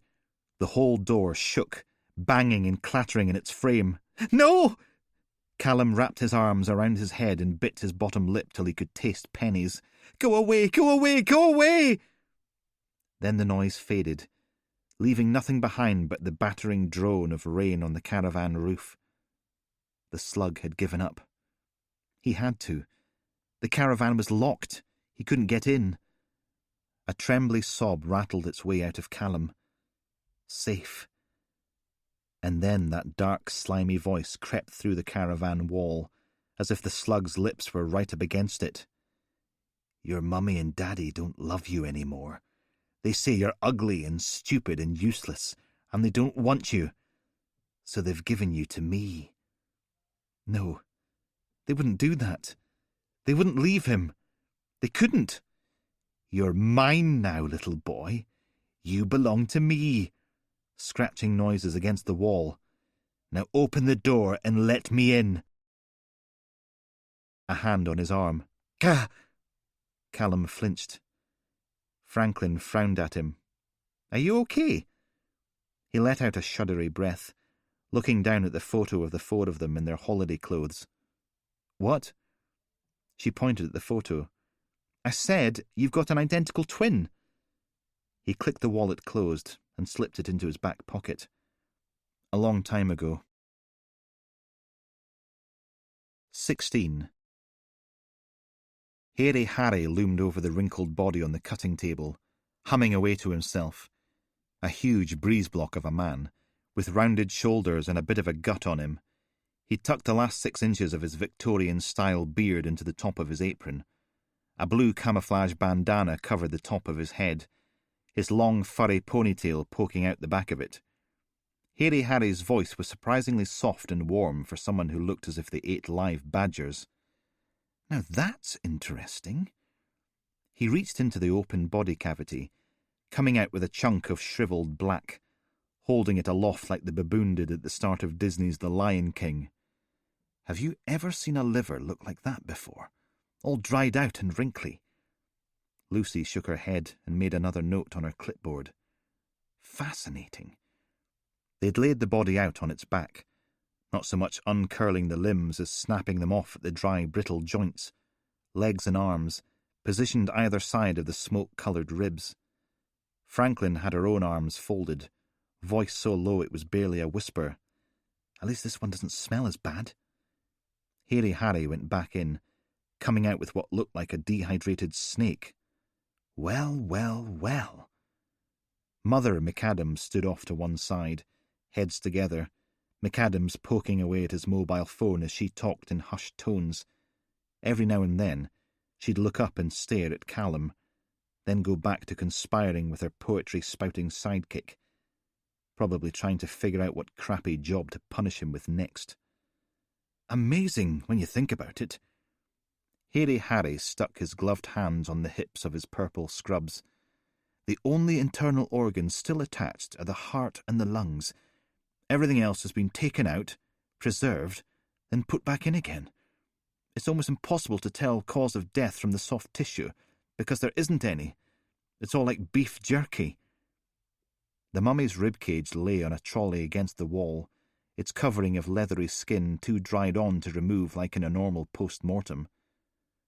No external sign of trauma, other than the discoloration around the throat, which could just be pigmentation from the preservation, but looks more like ante-mortem bruising to me.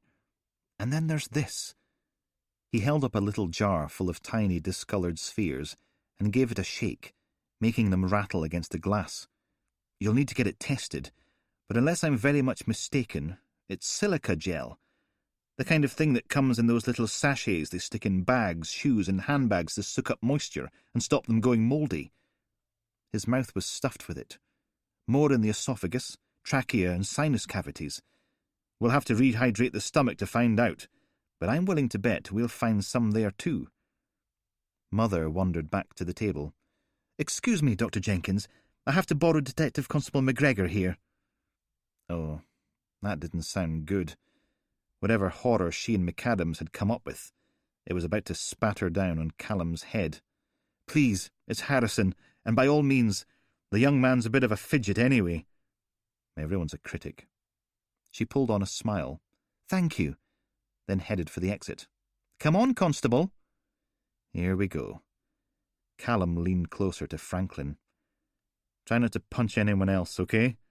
And followed Mother out, through the changing room, past the rows and rows of refrigeration units, across the reception area, and out into the rain. She shrugged her shoulders up around her ears and hurried across the puddled tarmac to her battered Fiat Panda, hurled herself in behind the wheel, and beckoned at him from the safety of the car. What would it be?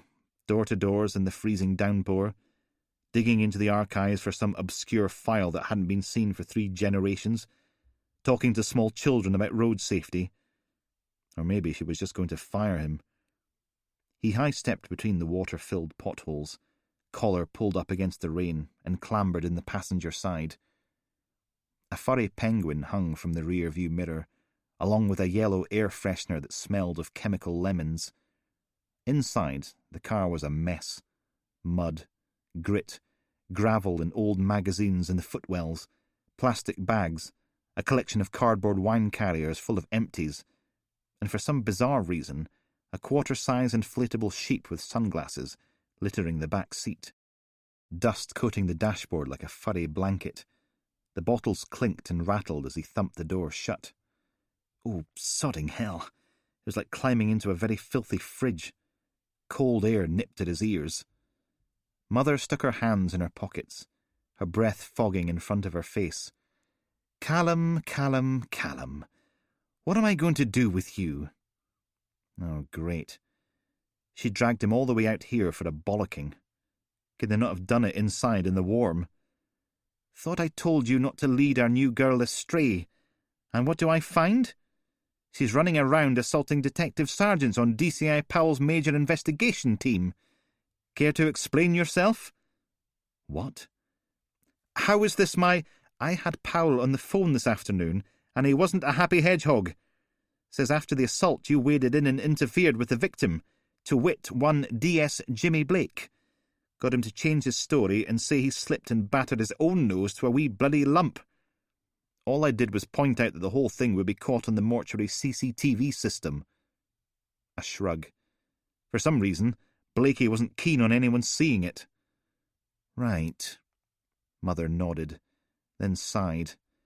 Callum, I'm all in favour of sticking up for the team. I really am. But probably better get a copy of the footage, just in case Powell or Blakey decide to make it disappear. Blackmail only works as long as you've got the negatives. She grinned, then dug a paper bag out of her fleece pocket. Have a jelly baby. Hell, take 2. He did, an orange and a yellow. Mother shuggled down a bit in her seat and helped herself to a red one. And when you get the footage, pop past my office with it. About time someone tried to introduce Blakey the octopus's nose to his rectum by first-class Fist Express. I'm going to get some popcorn in. Yes, boss. He popped the yellow baby into his mouth, chewed on its lemony sweetness. I don't know what to make of you, Callum. I honestly don't. One minute you're this vast pain in my backside, and the next you're saving Franklin from herself. He ripped the head off the orange baby. I didn't take a bribe from Big Johnny Simpson. Talk to professional standards. They're looking through every penny I've got. Yes, I cocked up the crime scene, but I didn't do it on purpose. She chewed in silence for a bit. A squall of wind rocked the car, rain buckshotting the roof, setting it ringing. Mother devoured another baby. They're going to grab this case off us if they can. Of course they were. 2 victims mummified and a third brining, ready for smoking. That spells serial killer in 8-foot-tall flashing neon letters. There'll be a media outcry, public panic, press briefings, idiots hanging about outside divisional headquarters doing serious pieces to camera. A yellow jelly baby lost its life. They'll want a superintendent running it. Callum wrote his name in the dashboard dust. Yes, but a superintendent won't want to get their hands dirty, will they?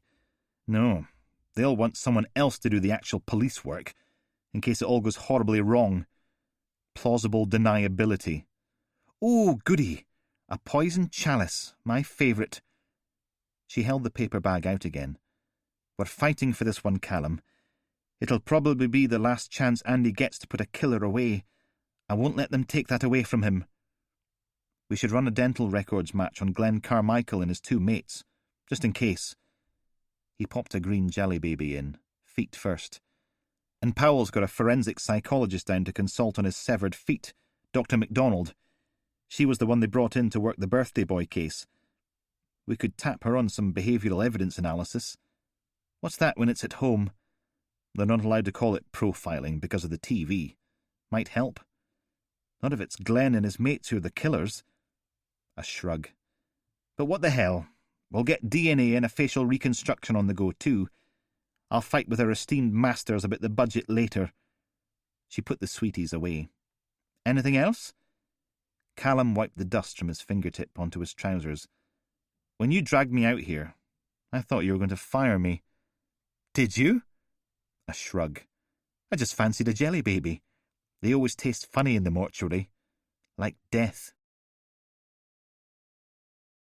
Sharp, salty cheese, soft, claggy bread, smooth, silky butter, and the tangy vinegar crunch of Branston pickle. Callum sat in the APT lounge and chewed. Elaine had stuck another little note in with his sandwich. Today it was a lumpy drawing of a flatfish, with a speech balloon above its head. You're my soulmate, with the subtitle, Barry the Fish is terrible at puns, and a lipstick kiss. He smiled at Barry, then tucked him into his jacket pocket, ready to join the others when he got home. A copy of Hey You magazine lay on the coffee table, all shiny and shallow. Apparently some plastic-faced, talentless Z-list nonentities were celebrating the first anniversary of the renewal of their wedding vows. Picture exclusive! Oh my God! How exciting! No wonder people turned into serial killers. Still, it was his own fault for finishing the beginner's guide to shoplifting that morning instead of saving it for lunchtime. Could have had something decent to read instead of this. He flipped the magazine open to a big photo spread of Mrs. Plasticface and her equally gormless-looking husband of 18 months. 18 months married, and they'd already reached the heady milestone of a vow renewal anniversary. Someone grunted their way down into the couch on the other side of the coffee table. Callum took another bite. According to this, she's just signed a publishing deal. 2 million quid for 4 books. How is that fair? McAdams sighed. A book deal for an idiot who can't write her own name. The public should know better, but they'll buy it just the same. The publishers will lap it up to boost their bottom line. And if they'll publish crap like that, why won't they publish mine? Callum flipped the page again. Move over, Pam Ayres. We have a new poet laureate. Shouldn't you be doing something? I am. I'm eating the sandwich my pregnant girlfriend made me for lunch. He held up a finger. And before you start, I've already got the DNA sent off from all 3 bodies, got Lucy to x-ray their heads for dental chart comparisons, contacted Dundee University's facial reconstruction bods, asked the media department to send out "Have you seen these men" posters for Glenn Carmichael and his mates, and Dr. Alice MacDonald has agreed to pay us a visit as soon as she's finished drafting her preliminary report on Powell's severed feet. Another bite of cheesy, pickly goodness. So yes, right now I'm eating my lunch and reading about vacuous non-entities who spent more cash on a vowel renewal anniversary celebration than you or I will make in a year. Just because Mother's softening on you doesn't mean I am, Constable. And for the record, summary narrative is the hallmark of a lazy writer. He turned the page. Ooh, look here. It says she's bringing out a line of perfumes. That'll be nice, won't it? Silicone implants a la Botox. A fragrance for women. Fine.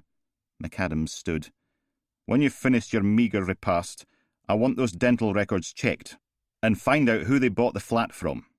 Maybe he's the one in the bath. God knows I'd happily kill the idiot who sold us our house. Sarge? Franklin poked her head around the door. Sorry, but there's a Dr. MacDonald in the observation room asking to see the team. Says she's consulting? That's me. Callum popped the last chunk of sandwich in his mouth and sucked his fingers clean, flipped the magazine shut and stood. Feel free to tag along if you like. He sauntered out, past a frowning Franklin, and down the corridor into the observation suite.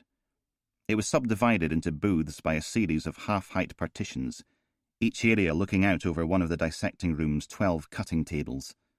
The booths all had their own whiteboard, DVD recorder, collection of uncomfortable plastic chairs, and TV screen. Dr. MacDonald was sitting cross-legged on the floor right in front of the TV, still wearing her pink scrubs and stripy top, elbows on her knees, hands on her cheeks, holding her head up. Like a little kid watching cartoons. In front of her, the screen had a top-down plan view of the cutting table, a wrinkled, leathery body lying dead center curled up on its side. Figures flickered and swam around it, moving impossibly quickly, lurching in and out of frame. She'd swapped her mortuary-issue wellies for a pair of red high-tops and added a pair of glasses to her ensemble. The fast-forward post-mortem reflected in their lenses. She looked up as Callum walked in. I've watched it 5 times now. He waited, but nothing else was forthcoming. No babbling, no non sequiturs. Okay. She unfolded her legs and stood. I'll need to see the crime scene. I can probably swing that. McAdams marched into the room, followed by Franklin. Still no sign of Mother. A big smile, and McAdams stuck his hand out for shaking. Detective Sergeant McAdams, you must be Dr. MacDonald. She looked at the offered hand, as if he'd grown a vast, pale, hairless spider at the end of his arm. The awkward silence stretched. He lowered his hand, stuck it in his pocket instead.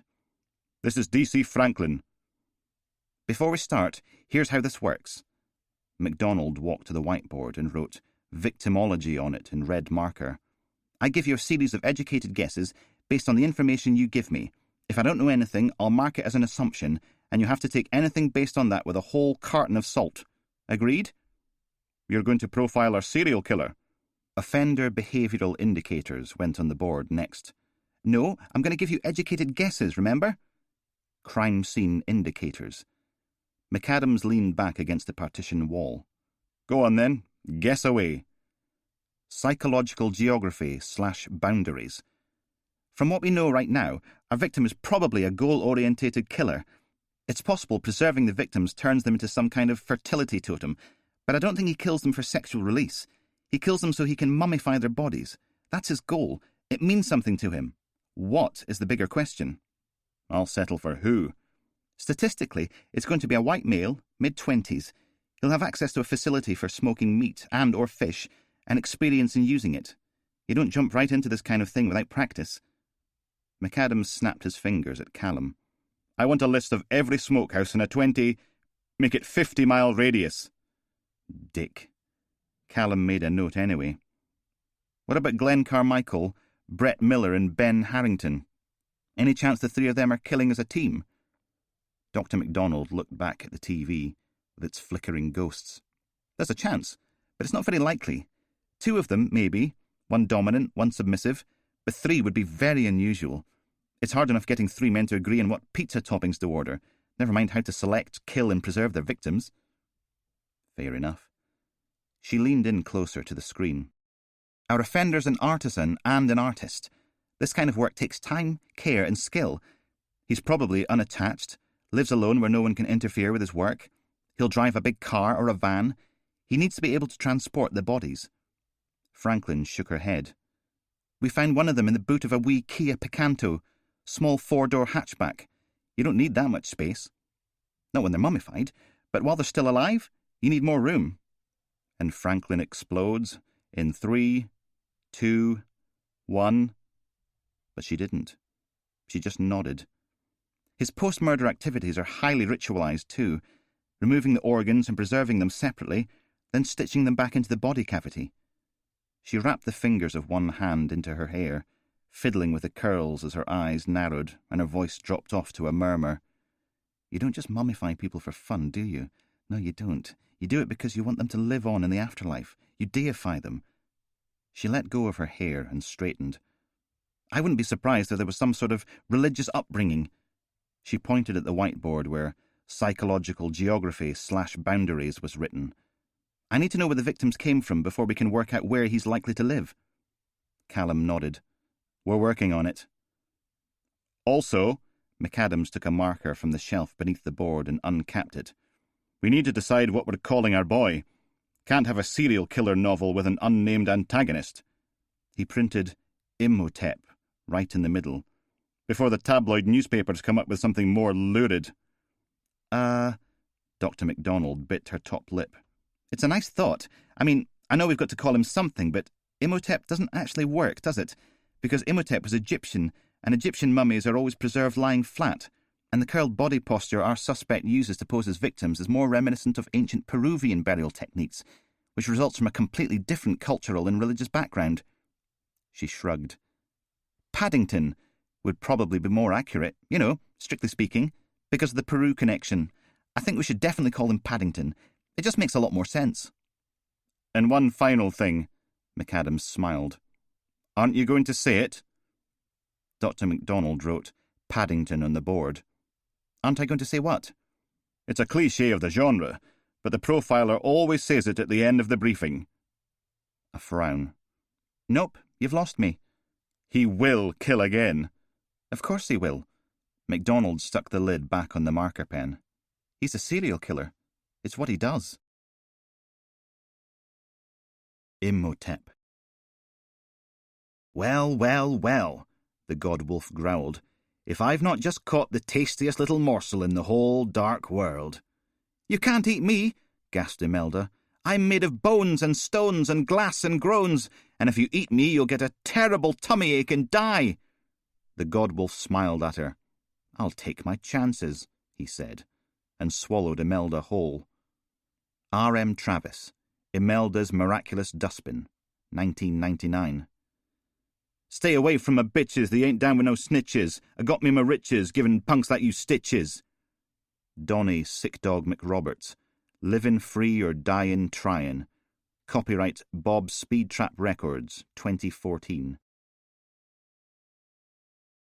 17. The god-in-waiting sways gently in the smoke, head down, hands making delicate figure-8 patterns as it swings. No movement of its own, just that final rattling breath, then peace and stillness, grace and purity. It's time. The racks beneath the god-in-waiting are full of fish, hanging from their poles like the divinity above. He removes the poles, stacking them on the rack next door to cool. It'll be a good batch of smokies. They always are when the new god comes into being. Must be the air. Or maybe it's the cleansed body hanging above them as they smoke.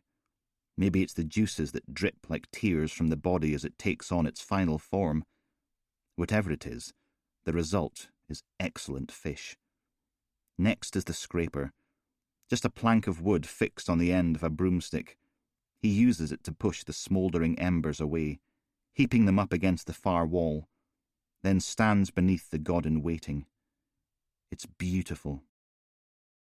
Once upon a time. The man hanging on the wall has got nothing on but a kind of nappy wrapped around his waist. His skin is a dark, rich wood, polished so much it glows against the cross. Someone's made him a hat of barbed wire, which must hurt something horrible. A wobbly voice fills the air, echoing back off the church's stone walls. Sanctus, Sanctus, Sanctus, Dominus Deus Sabaoth. It's a pretty sound, even if the words are just made up, floating above the pews, wrapping around the big wooden man. Maybe it makes him happier if people sing to him. He looks very sad. Father's over by the altar, talking to the priest man. Both of them dressed in black, like crows, though the priest man's got on a kind of dress. Both are wearing those little white things around their necks, dog collars, both pretending to be something they're not. Pleni sunt caeli, et terra gloria tua, Hosanna in excelsis. The man's been stuck to the cross with big metal nails, and there's holes in his side. Maybe that was mice. There's mice in Father's house, and they eat holes in everything, scurrying about in the dark, leaving their little black presents behind. Benedictus qui venit in nomine Domine, Hosanna in excelsis. No, no, damn it, Oliver! A man's voice, not pretty and floaty, but hard and grating. How many times? It's pronounced excelsis. We're going to stay here and do it again and again until you get it right. Father looks up at the gallery that runs above the back 6 rows of pews, where the organ is, then down at him. Justin, thumb out of the mouth, champ? He smiles. You're a big boy now. Justin's not his real name.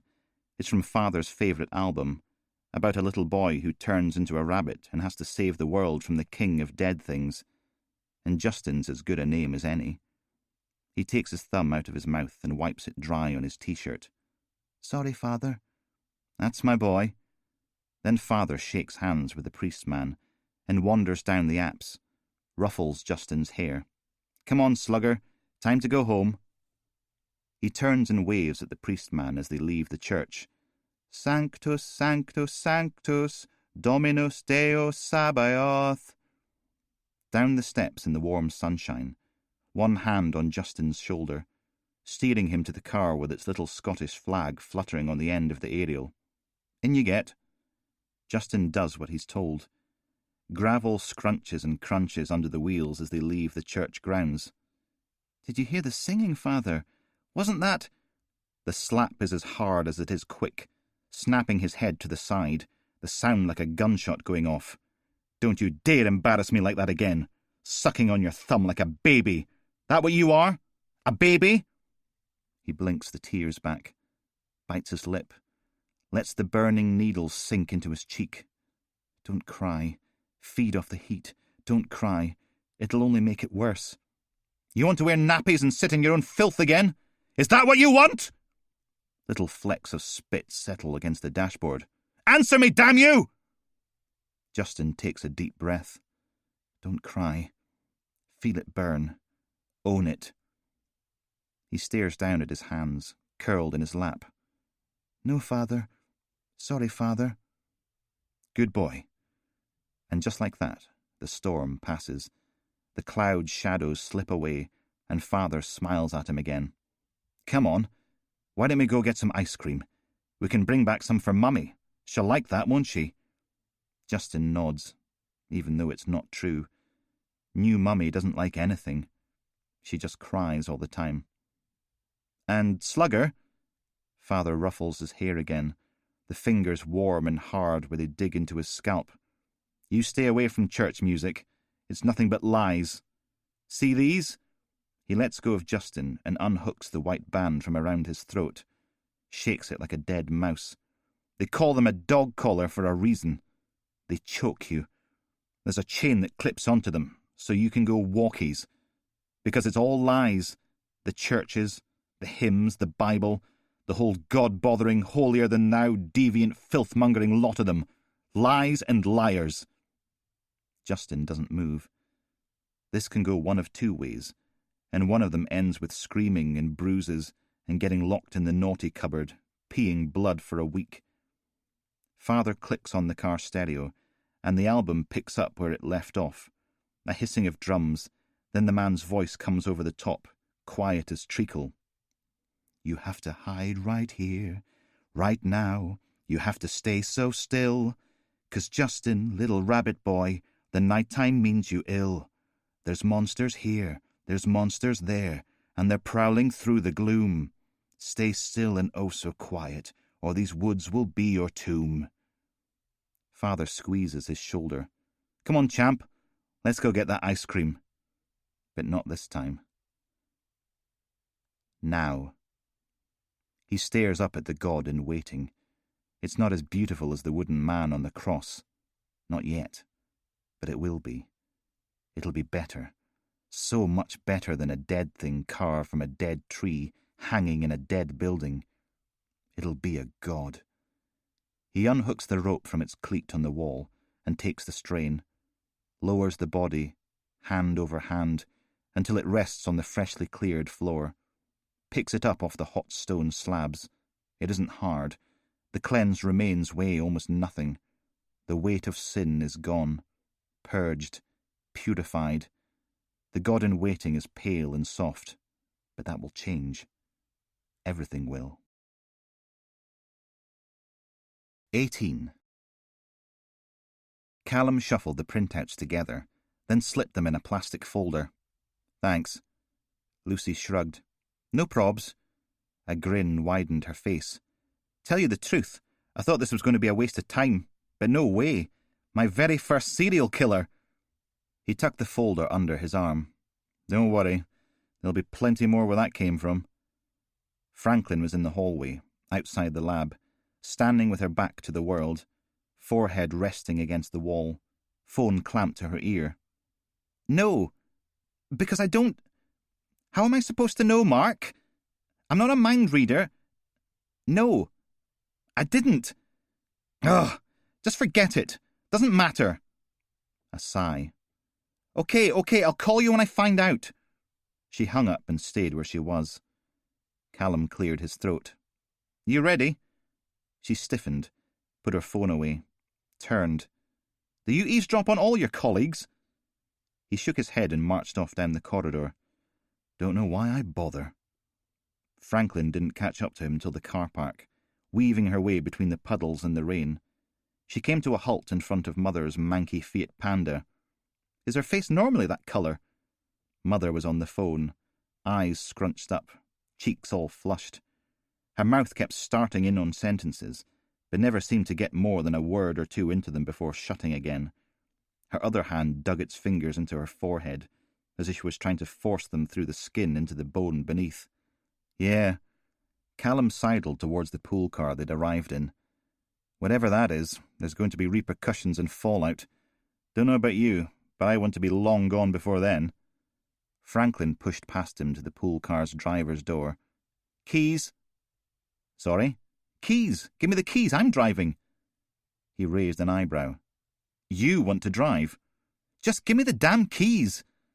So I'm going to sit in the passenger seat, and you're going to drive me around, like I outrank you. I'm not spending the rest of the day being dragged all over Oldcastle so you can run little errands like yesterday. Now, keys! Fair enough. He dug them out of his pocket and tossed them across to her, walked around to the other side and climbed in out of the rain as she slipped behind the wheel. Callum settled back in his seat, stretched out a little. I could get used to this. Franklin took them through the rolling sea of ruptured tarmac and out into the industrial estate again, past the boarded-up units and onto the main road, heading back along the dual carriageway. The city stadium loomed above the houses on the left, a lopsided bird's nest of steel, concrete and glass, lording it over the 1950s-style rows of semi-detached two-up, two-downs. It was nice not having to do all the driving for a change. Just sit back and watch the scenery slip by, even if it was all grey and rain-streaked. He dug his leprechaun-sized Mars bar out of his pocket and took a tiny bite. Sweet, sticky and chocolatey. "This your first serial killer?" "Of course it is." "Number 4 for me." Franklin looked at him across the car, one eyebrow raised. 4 serial killers? Yeah, right. She took them around the roundabout, the granite blade of Castle Hill just visible between the tall concrete buildings ahead. "I'm not an idiot, Constable. There's absolutely no way you've already worked 3 serial killer investigations." A big flat-fronted building went by on the left, little windows and a big granite facade. "That's Woodrow Hospital. 4 years ago we got complaints of missing dogs in the area. Didn't really pay all that much attention." He scooted down in his seat, following the hospital in the wing mirror as it faded into the distance. Then someone's granny disappeared. Thought it was dementia to begin with. Happens a lot with older people. They get confused and they wander off. Then another one went missing. And another. Took us 6 little old ladies to realise something was wrong. The looming green mass of Camburn Woods poked out above the rooftops, getting bigger. Callum finished off his micro Mars bar. "Who's Mark?" Franklin's jaw tightened. "Mark is none of your business." Turns out Pavel Sabachevich's parents moved over here from a little village outside Krakow when he was 6 years old. They brought his maternal grandmother with them. She wasn't very nice to Pavel, and 23 years later he abducted, raped and strangled 8 old ladies, dismembered their remains and fed them into the incinerator at Woodrow Hospital. He worked there as an assistant radiologist. Callum crumpled up his chocolate wrapper and stuck it in his pocket. "Nice guy. Well, if you overlook the whole murderous, raping scumbag bit." The diggers were still at it on the huge flanks of Camburn roundabout, making mountains of mud, while a crane erected a lopsided metal trellis and high-vis figures sank into the mire. Then there was Ian Zarudi. Another shudder followed in the footsteps of the first. Gah! The whole team needed therapy after that one. "Just because I'm new and a woman, it doesn't make me an idiot." "Never said it did." Camburn Woods reared up and swallowed the car, the thick branches reaching out over the dual carriageway on either side, leaves dark and dripping. "From what I heard, it's all the mercury in the ground around here. Too big a dose and it screws with brain development." "Mercury?" "We made most of Britain's mustard gas, right here in Oldcastle, for the First World War. Apparently it took a lot of mercury. And now we're the serial killer capital of Europe. Pretty high on the list for birth defects, too." He sniffed. That was a fun day at antenatal class. Ruined buildings lurked in the woods to either side of the road, slowly dissolving into the bushes and ivy. She frowned across the car at him. 3 serial killers? The world opened up in a blast of grey as the road emerged from the depths of Camburn Woods. Straight through the next roundabout, and it's the 3rd road on the right. 2 parallel lines of shops and flats followed them along the road, at least a quarter of them boarded up. Bookies and charity shops, rubbing shoulders with places to sell your gold or pawn your kids' toys. Callum pointed through the windscreen. "That's us at the traffic lights." Franklin pulled into the turning lane, and they sat there with the indicators clicking, waiting for the filter. "So who was number 3? "The birthday boy. You must have heard about that one. It was in all the papers. Sicko snatches girls just before they turn 13, takes photos as he tortures them to death, then turns the pics into homemade cards and sends them to the girls' parents every year on their birthday." She glanced across the car. "And it's all because of the mercury?" "Nah, what do I know?" The lights changed, and they pulled across the dual carriageway and into a curving street with a collection of cafes, hardware shops, a Sue Ryder and a British Heart Foundation, a newsagent, and finally the reason they'd come. Franklin nodded. "There we go." The McKibben dental practice had a frosted shop window, presumably so you couldn't see their victims writhing in agony, with posters either side of the main door depicting unfeasibly attractive people grinning away with unfeasibly white teeth. Franklin grabbed the nearest parking space, 3 doors down. "I can't believe you worked 3 serial killers." He clambered out into the rain. "Go have a rummage in the archives at DHQ. There's stuff in there that'll make your hair curl." He bit his lip. "I didn't mean that to be—" "I know what you meant." She locked the car, followed him down the pavement to the dentist's. "And yes, it is naturally this curly." He shrugged. "I quite like it." "Are you remembering what happened to Blakey the octopus?" Franklin pushed through the door and into a warm reception room with seats around the walls of a little waiting annex off to one side. The faint aniseedy tang of oral disinfectant tainted the air. A rack of magazines was mounted on the wall, all the issues considerably newer and classier than the ones professional standards had, surrounded by more posters of halogen white teeth. "For your information, Detective Constable Franklin, I have a partner I love, and she's pregnant with my child. So don't flatter yourself. I've got no intention of groping your backside or anything else." An unfeasibly blonde receptionist showed them her unfeasibly perfect teeth in a broad smile. Her voice was unfeasibly cheery, too, but nearly as shrill as a dentist's drill. "Welcome to the McKibben Dental Practice. How can I help you today?" Callum flashed his warrant card. "I phoned earlier. We need to speak to someone about Glenn Carmichael's dental records." "Boss, we've got a match." Callum switched his phone to the other hand and tucked the folder under his arm again. Rain dripped off the concrete portico that covered the shopping centre's rear doors, darkening the steps down to the car park. "Took us 3 lots of dentists to get there, but according to the Leighton Road Dental Association in Blackwall Hill, our body in the bath is Ben Harrington. He's the one in the photo with the old Manny haircut, glasses and walrus moustache." Silence from the other end of the phone. "Boss?" The shopping centre car park was nearly empty. Just a handful of old cars and a shopper-hopper bus picking up a load of OAPs with their wheelie trolleys and battered umbrellas. Franklin was down there too, marching about in the rain, one hand making violent, stabby motions in the air as she dumped a shed load of angry into her mobile. Mother's voice sounded far away, muffled, as if she was talking to someone else. "You can shift Harrington from the suspect column to the victim one. No, he's definitely dead." Then she was back. "He was a Blackwall Hill boy, and seeing as you're in the neighbourhood—" Oh, joy. "Death message? Good lad. Dr. MacDonald wants access to the crime scene." "Meh. The Smurf Patrol have finished with it, so why not? Make sure she comes up with something useful, though." "Do my best." He hung up. The shopper-hopper gave its diesel roar and pulled into the traffic. Franklin did another lap, jabbing away like she was trying to stab and bludgeon someone all at the same time. With any luck, she'd get it out of her system, and there'd be none left to batter him with. But just in case, Callum nipped back into the centre and grabbed a couple of fancy pieces and 2 takeaway teas from the Costa by the lifts, hunched his shoulders, and hurried through the doors, into the rain.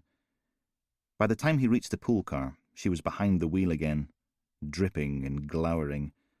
So much for getting it out of her system. He slipped into the passenger seat and held out his peace offering. "Here, tea, milk no sugar, and ta-da! 1 paper bag.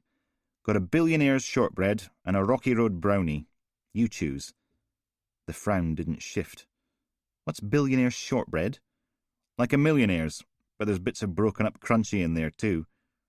She went for the shortbread, chewing with her shoulders dipped as the rain thumped down on the car roof. "Not that it's any of your business, but Mark is my partner." Poor sod. Living with Franklin must be like trying to cross a minefield on a pogo stick every day, blindfold, while sadists threw burning squirrels at you. Mark was probably up for a medal, or beatification. Callum had a bite of brownie, sickeningly sweet, and washed it down with hot tea. Franklin cracked a chunk off her shortbread. His work's hosting a dinner dance for charity Friday night, and apparently I'm being unreasonable because I can't tell him if I'll be there or not. Doesn't matter that I'm working a mass murder. No, the important thing is making him look good in front of his bosses. Actually, a mass murder is when you kill 4 or more people in the same location without much of a gap between. He cleared his throat. Sorry. You're all the bloody same, aren't you? Sadly. A slurp of tea. What's he do, this Mark of yours? Investment banking. In all sympathy for the guy, died right there. She finished her shortbread. It's not my fault I got transferred to Oldcastle, is it? I mean, it's not like I can commute here from Edinburgh. I'd have to get the 5:30 train every morning, and I still wouldn't be here in time for a 7 o'clock start. Callum balanced his tea on the dashboard and pulled out his notebook. Flicked through it. Mother wants us to drop in on Ben Harrington's parents and give them the bad news. Here we go. 16 Brookmire Crescent, Blackwall Hill. About 5 minutes away. And I am not giving up my career just to play house in a flat in Portobello. She bared her teeth, nearly as white as the dental receptionists, only with bits of chocolate stuck between them. I can drive if you like. Why do men have to be such selfish scumbags? A young mother slouched past the car, face slumped in permanent disappointment, pushing a buggy with a screaming toddler in it. Rain trickled from the straggly ends of her lank hair. Callum had another bite of brownie, kept his mouth shut. Franklin sighed, threw back the last of her tea, then started the car. All I ever wanted to be was a police officer. I'm not resigning. Wouldn't give Superintendent Neil's sodding sexual harassment Lambert the satisfaction. Okay, at least this was safer ground than interfering in her relationship. So go to professional standards, make a formal complaint. I did. Why do you think they transferred me? She took them out of the car park. Which way? Left, then right, onto McCaskill Road. And yes, I shouldn't have hit him, I know. The scowl deepened. Dirty, slimy, sleazy little prick got his complaint in first. Who are they going to believe? A black woman PC or a white middle-aged male superintendent? Because you can bet it's not the woman. A lot of the shops around the centre had "To Let" signs in the window, one advertising a closing down sale. One had its frontage all boarded up, and a notice thanking customers for sodding off to Amazon instead of buying their books in a real bookshop. That's McCaskill Road. Take a right. She did. It's never the woman. The road dipped below a railway bridge, the inside scrawled with graffiti tags. A couple of older men huddled in a recess between the supports, sharing a cigarette and a litre bottle of supermarket blended whiskey. North of the line, Blackwall Hill broke out in coiled housing developments, little cul-de-sacs and sweeping curved streets. Take Caldwell. Callum pointed at the junction up ahead, past the pedestrian crossing. You want to deliver the death message? Why? Because I'm a woman? On second thoughts, maybe a bit of compassion is in order. I'll do it. You can make the tea. He held up a hand. And before you start, it's got nothing to do with being a woman. You either deliver the death message and sit with them while they grieve, or you make the tea. One or the other. Turn right here. That took them onto a wide road with bungalows on either side that bowed away to the left following the contours of the hill. Franklin pursed her lips. Fine. You make the tea. You sure? Positive. It was a weird world when someone thought making 4 cups of tea was worse than telling a parent that their only child had been murdered. Brookmire Crescent, that's us right there. She slowed for the junction, taking them into a dead-end road that cupped 20 or 30 houses in its coiled embrace, some semi-detached, some standing on their own. Most had been extended up into their attics, a few with converted garages, lots of lock-block driveways, wheelie bins arrayed on the pavements like guardsmen ready for inspection. Number 16, the one with the dark blue door and hideous garden ornaments. Franklin parked outside it as the rain faded to a misty drizzle. Right, the mother's name is Christine, father is Tony. No brothers or sisters. She nodded. Christine, Tony. Then undid her seatbelt. Let's do this. Callum followed her out into the damp afternoon gloom. Number 16 was on the downhill side, a detached bungalow conversion with a room above the garage and dormer windows on the upper floor. Ivy growing up the wall around the door. A wooden wishing well sat in the middle of a gravel lawn, surrounded by gnomes in various rustic poses and angry tufts of pampas grass. Classy. The gap between the house and next door's Leylandi hedge was like a little picture postcard, looking down Blackwall Hill, across the river, and up to Castle Hill on the other side. A shaft of sunlight had made it through the heavy lid of slate-coloured cloud, turning the castle in its granite perch a warm shade of honeyed gold, all rendered in soft focus by the drizzle. Probably worth a fortune with a view like that. Franklin leaned on the bell. Bet they're not even in. Look, if you'd rather do the tease than deliver the death message, that's okay. No, you idiot. There's no car in the driveway. Family living somewhere like this? They've got more than one car. Maybe it's in the garage? She tried the bell again. You've never had a garage, have you? It's not for keeping your car in. It's for storing all the crap you moved out of the last house and haven't taken out of the boxes 6 years later. No answer from inside. You might be right. He checked his watch. 15:40. Better give it another 10 minutes, though, just to be safe. Franklin hunched her shoulders and turned her back on the drizzle. I'm not standing here in the rain for 10 minutes. So we wait in the car. At least it'll be... His phone burst into life, belting out its anonymous ringtone. Hello? Is that DC McGregor? I hope so. This is the number he wrote on his business card, and I mean, he should know what his own mobile number is, shouldn't he? Mind you, I suppose most people don't, do they? After all, they don't phone themselves, so why would they remember it? All done in a single breath. Dr. MacDonald, what can I do for you? He followed Franklin back down the driveway. Psilocybe semilanceata.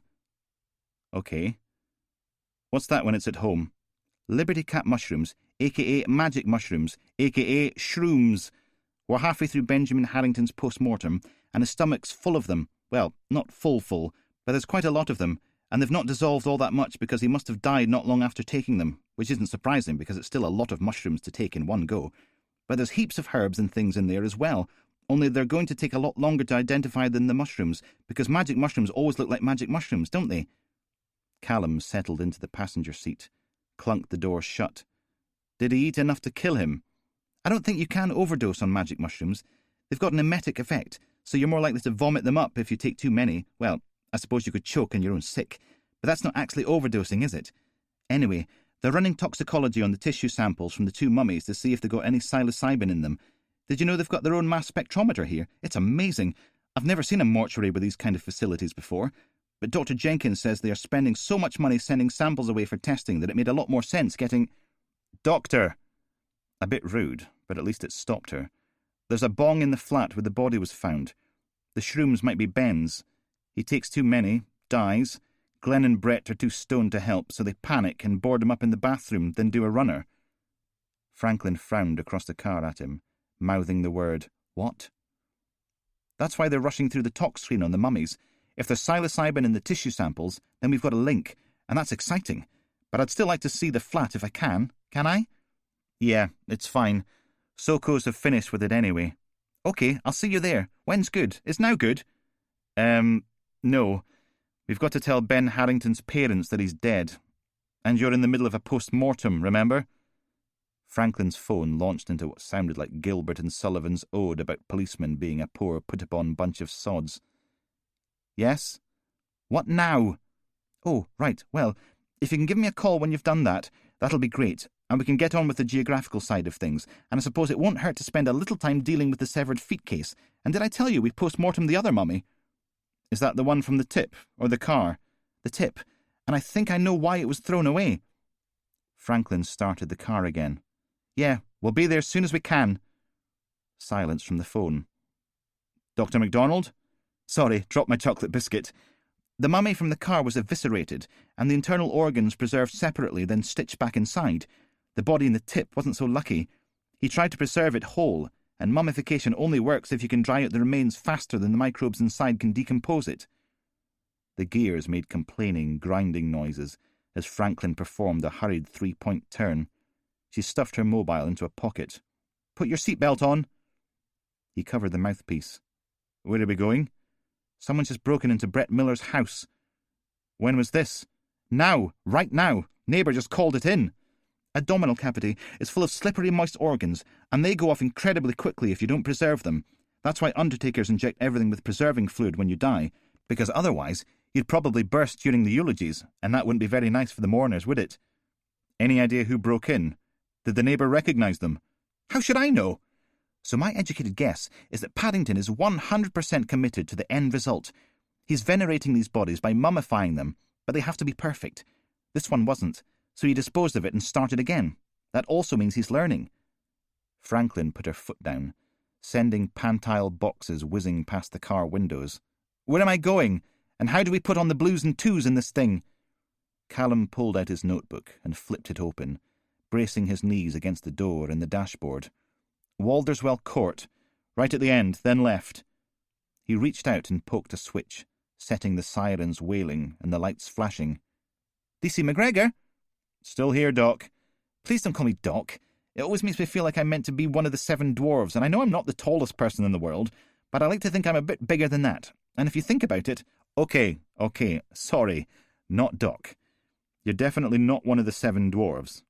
After all, Snow White's roll call didn't go sleepy, grumpy, dopey, Doc, sneezy, happy, bashful, and bug-eyed crazy weirdo person. You can call me Alice if you like. Or do you prefer to keep things on a formal footing? Sometimes that's better in a work environment, isn't it? Or does it just make me seem all distant and aloof, which would be bad, because I think we should operate as a team and... No, that would be great. Alice it is. He grabbed the handle above the door as Franklin threw them around the corner, past another long, sweeping row of houses. Go right at the end, and it's second on the left. Back to the phone. Was there anything else, Alice? Only we're weeking across town trying to get to a break-in before the thieving scumbag legs it. Oh, right. Sorry. That explains the sirens and things in the background, doesn't it? I'll let you go. She hung up. Yup. 360 degrees of weird. He put his phone away as the pool car screeched around the corner and into an older, less gentrified bit of Blackwall Hill. No more lock-block driveways and formation gnomes. No more attic conversions. Just street after street of identical semi-detached bungalows, bristling with satellite dishes. Franklin waved a hand across the car. Kill the siren! He clicked the button and she hit the brakes, just before the corner, swinging around onto Walderswell Court at a sensible 30 miles per hour, the police vehicular equivalent of whistling a casual tune to kid on you're not up to something. The houses here were just a bit smaller than the ones on the road outside, jammed in just a bit tighter too. Number 32 was down the far end, next to a building plot.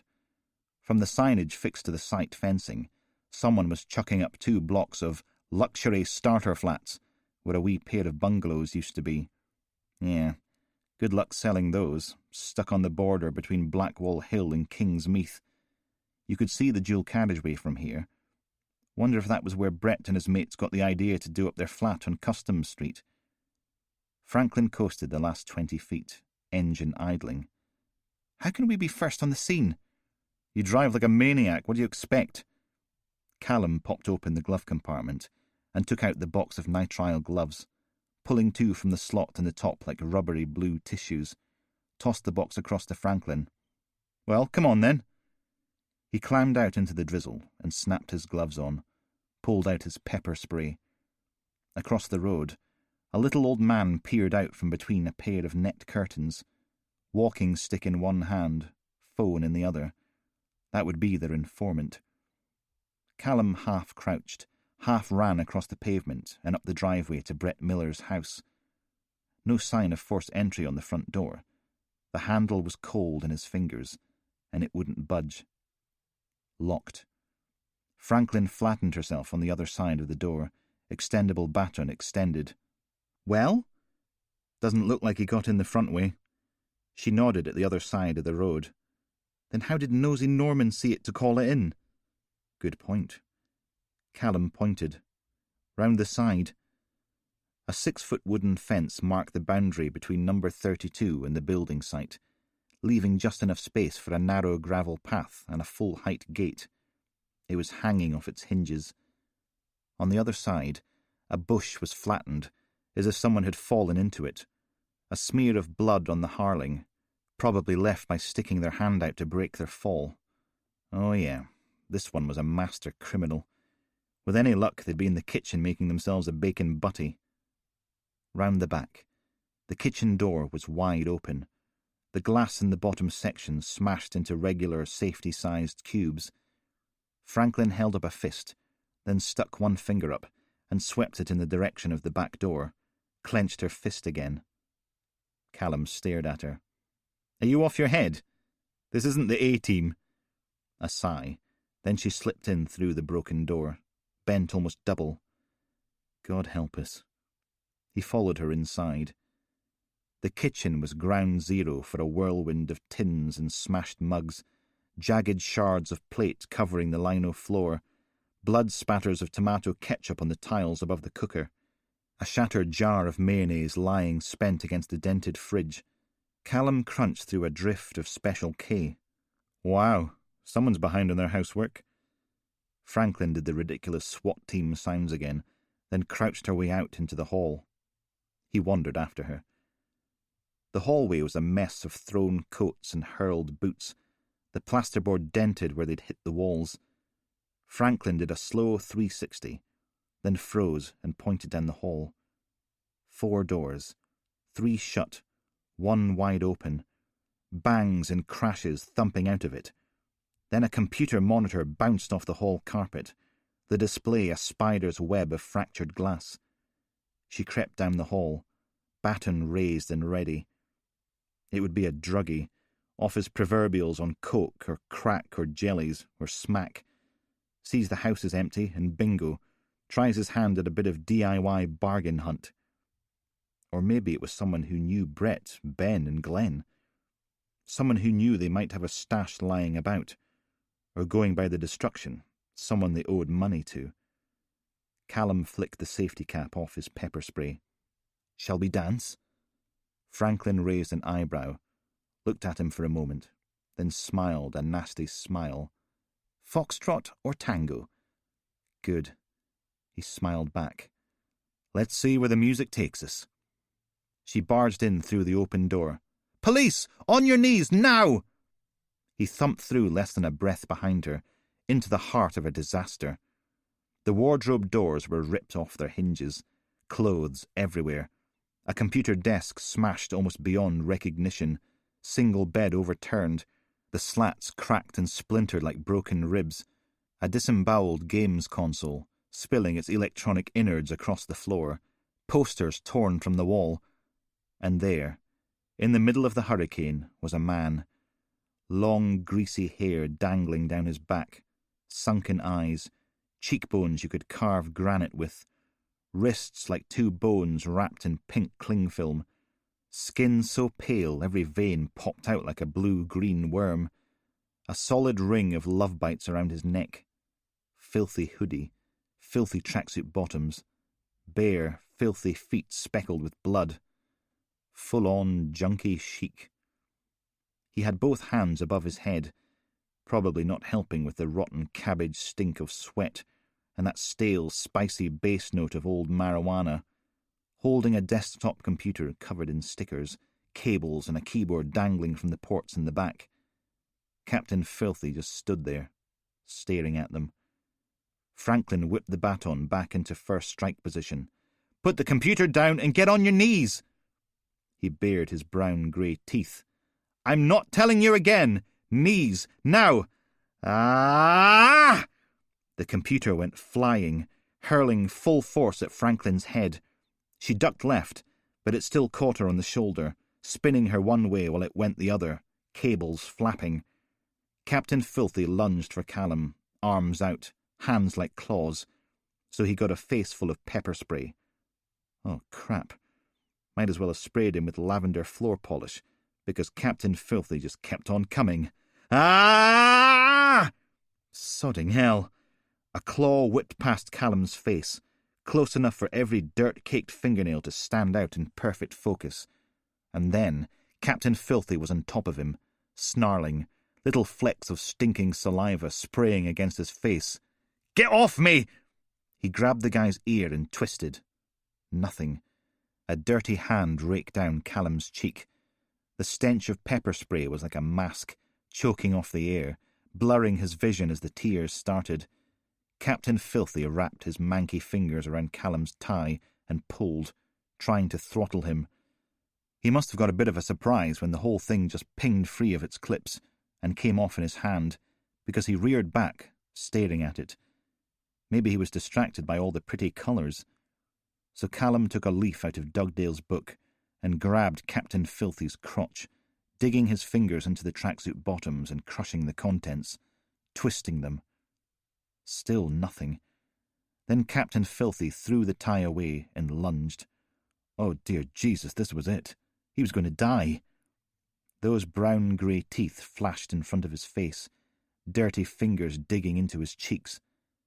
Callum heaved upward, and the guy's head lurched past his, bashing into the bedroom floor, enveloping his face with that stinky, greasy hair. Then knives and bees exploded through Callum's left ear, jerking him to the side, and warmth trickled down and around the back of his head. "Ah! Get off me!" And just like that, the weight was gone. "Sodding fuck!"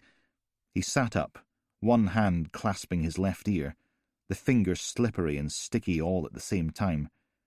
Captain Filthy was on his tiptoes, hauled back off balance by Franklin's baton as she worked it around his arm, pulling him into a hammerlock. Blood made a thin red line down one side of her face. "Calm down!" Worth a try, but it didn't work. His mouth opened in a roar, and he jackknifed forward, sending Franklin tumbling over his back and crashing into the overturned bed. Then he was off, one foot catching Callum in the way past and thumping him back against the carpet again. Sodding hell. He coughed, rolled over, struggled to his knees, his left hand bright red and dripping. "Franklin!" A little chunk of bloody gristle, about the size of a what's-it, lay on the bedroom floor in front of him, complete with a little dimple where an earring used to go. "Franklin!" A rattling clatter, and she tumbled off the ruined bed frame. "Bastard!" His poor ear. Callum snatched the bit up, clenching it in his fist, lurched to his feet as Franklin did the same, bared his teeth. "He is not getting away!" 19. Out the back door. The dirty little scumbag was halfway over the fence, leaving bloody footprints as he scrambled up and over the wooden panelling. Callum tucked the chunk of his ear in his pocket and charged after Captain Filthy, leapt up, swung his legs over and dropped down the other side. It wasn't another garden. It was a path, running straight downhill, just the thing for little kids to break their necks skateboarding, cycling, rollerblading, sledging down. And Captain Filthy was well on his way, the dirty soles of his feet flapping as he ran. Franklin cleared the fence and landed on the path, just ahead of Callum. "Why didn't you pepper spray him?" "I did." Downhill. It didn't take much to get going, arms and legs pumping faster and faster as gravity took hold. How the hell did they get planning permission to put a near-vertical path down a steep hill? How was this possibly safe? He leaned back, still getting faster. Oh, sodding hell. This was going to hurt when the inevitable happened and his feet went out from under him and he went tumbling over and over down the tarmac path, battering into the garden fences on either side, and why did the inside of his head sound like Dr. Alice MacDonald now? "Ah!" Franklin passed him on the path, leaning back like he was, arms stretched out on either side as if she was about to take flight. The path levelled out just for long enough to cross another residential street, houses flashing past on either side, and they were on the path again, running.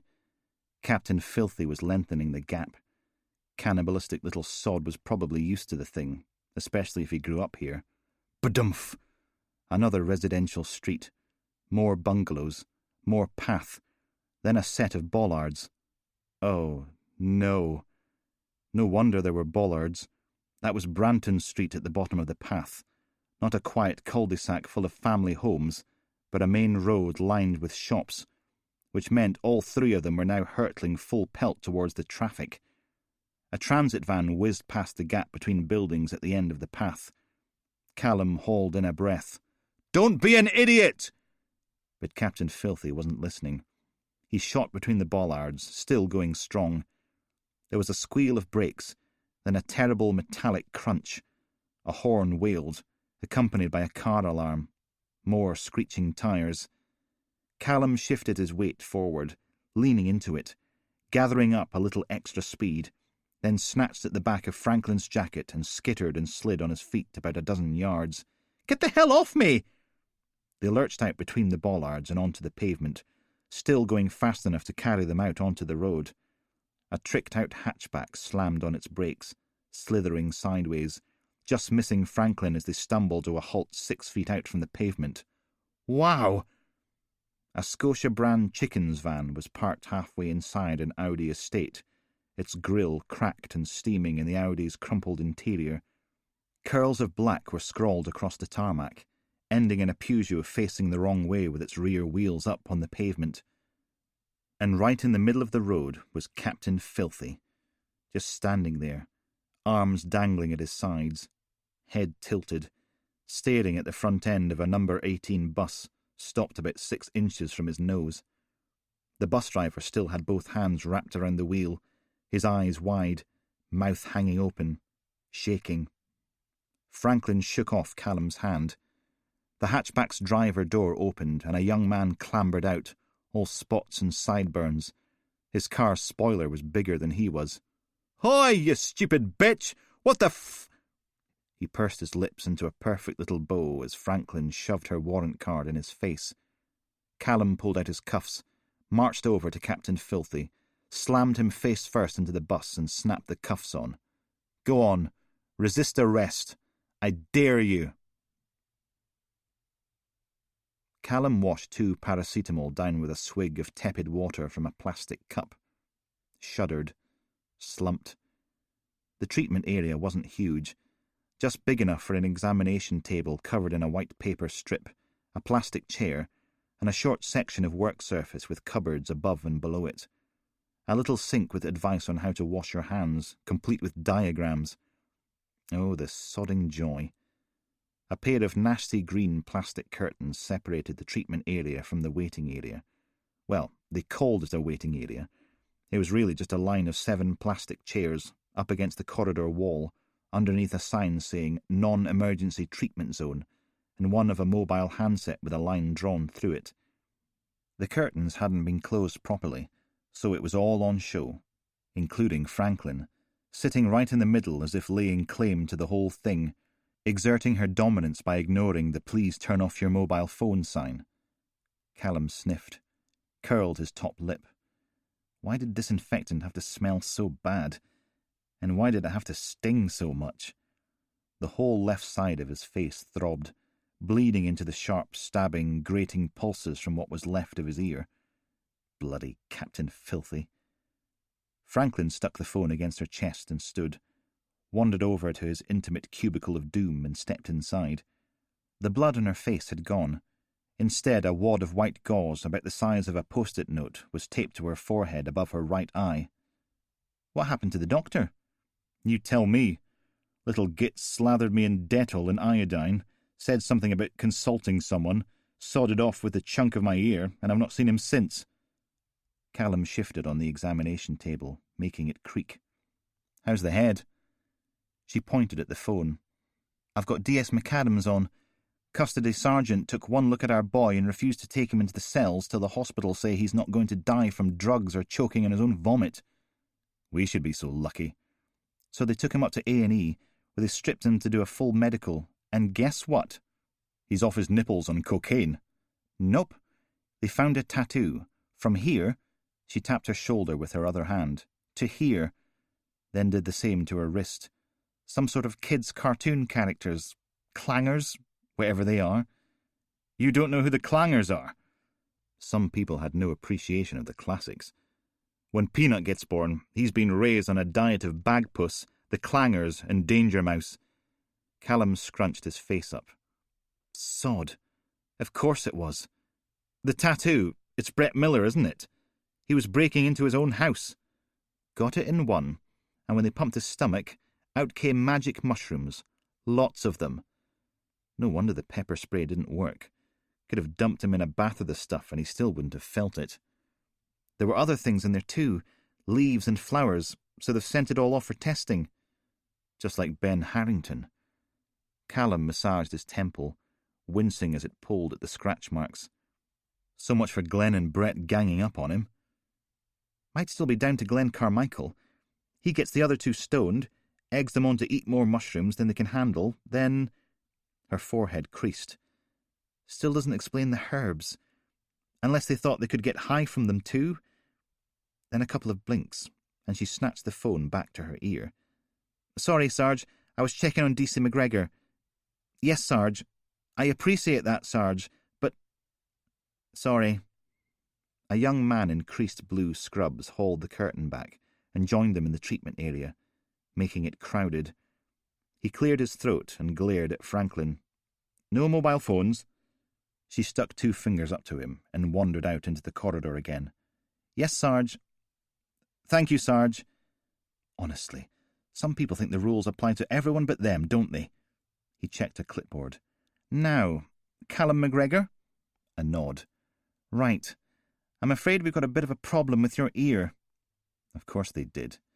"You see, our cosmetic surgery department were going to try and reattach the bit that was, well, bit off. Unfortunate turn of phrase there, sorry. Only a wee girl's come in with 3rd-degree burns. She tipped a boiling kettle all over herself. She's 4. Callum slumped back against the wall. "She going to be okay?" "We hope so. They're taking her into surgery now, but she's going to need a lot of skin grafts. So..." He covered his face with his hands. "You can't fix my ear." "I'm sorry, Mr. McGregor, but the little girl..." "Yeah, I know. She needs it more than I do. But I can stitch up the wound and give you some antibiotics and painkillers. Have you had a tetanus shot in the last 10 years? Oh, and we'll need to take some bloods to test for hepatitis and HIV. And to think, this morning a visit to professional standards was the worst thing that could happen. 20. Franklin kept sneaking glances at him across the car. He frowned back at her. "What?" "Nothing." The road in front was a long line of vehicles, slowly crawling along in a stop-start, stop-again line. Traffic going the other way was doing the same, giving everyone time to enjoy the rain. "How's the ear?" "Sore.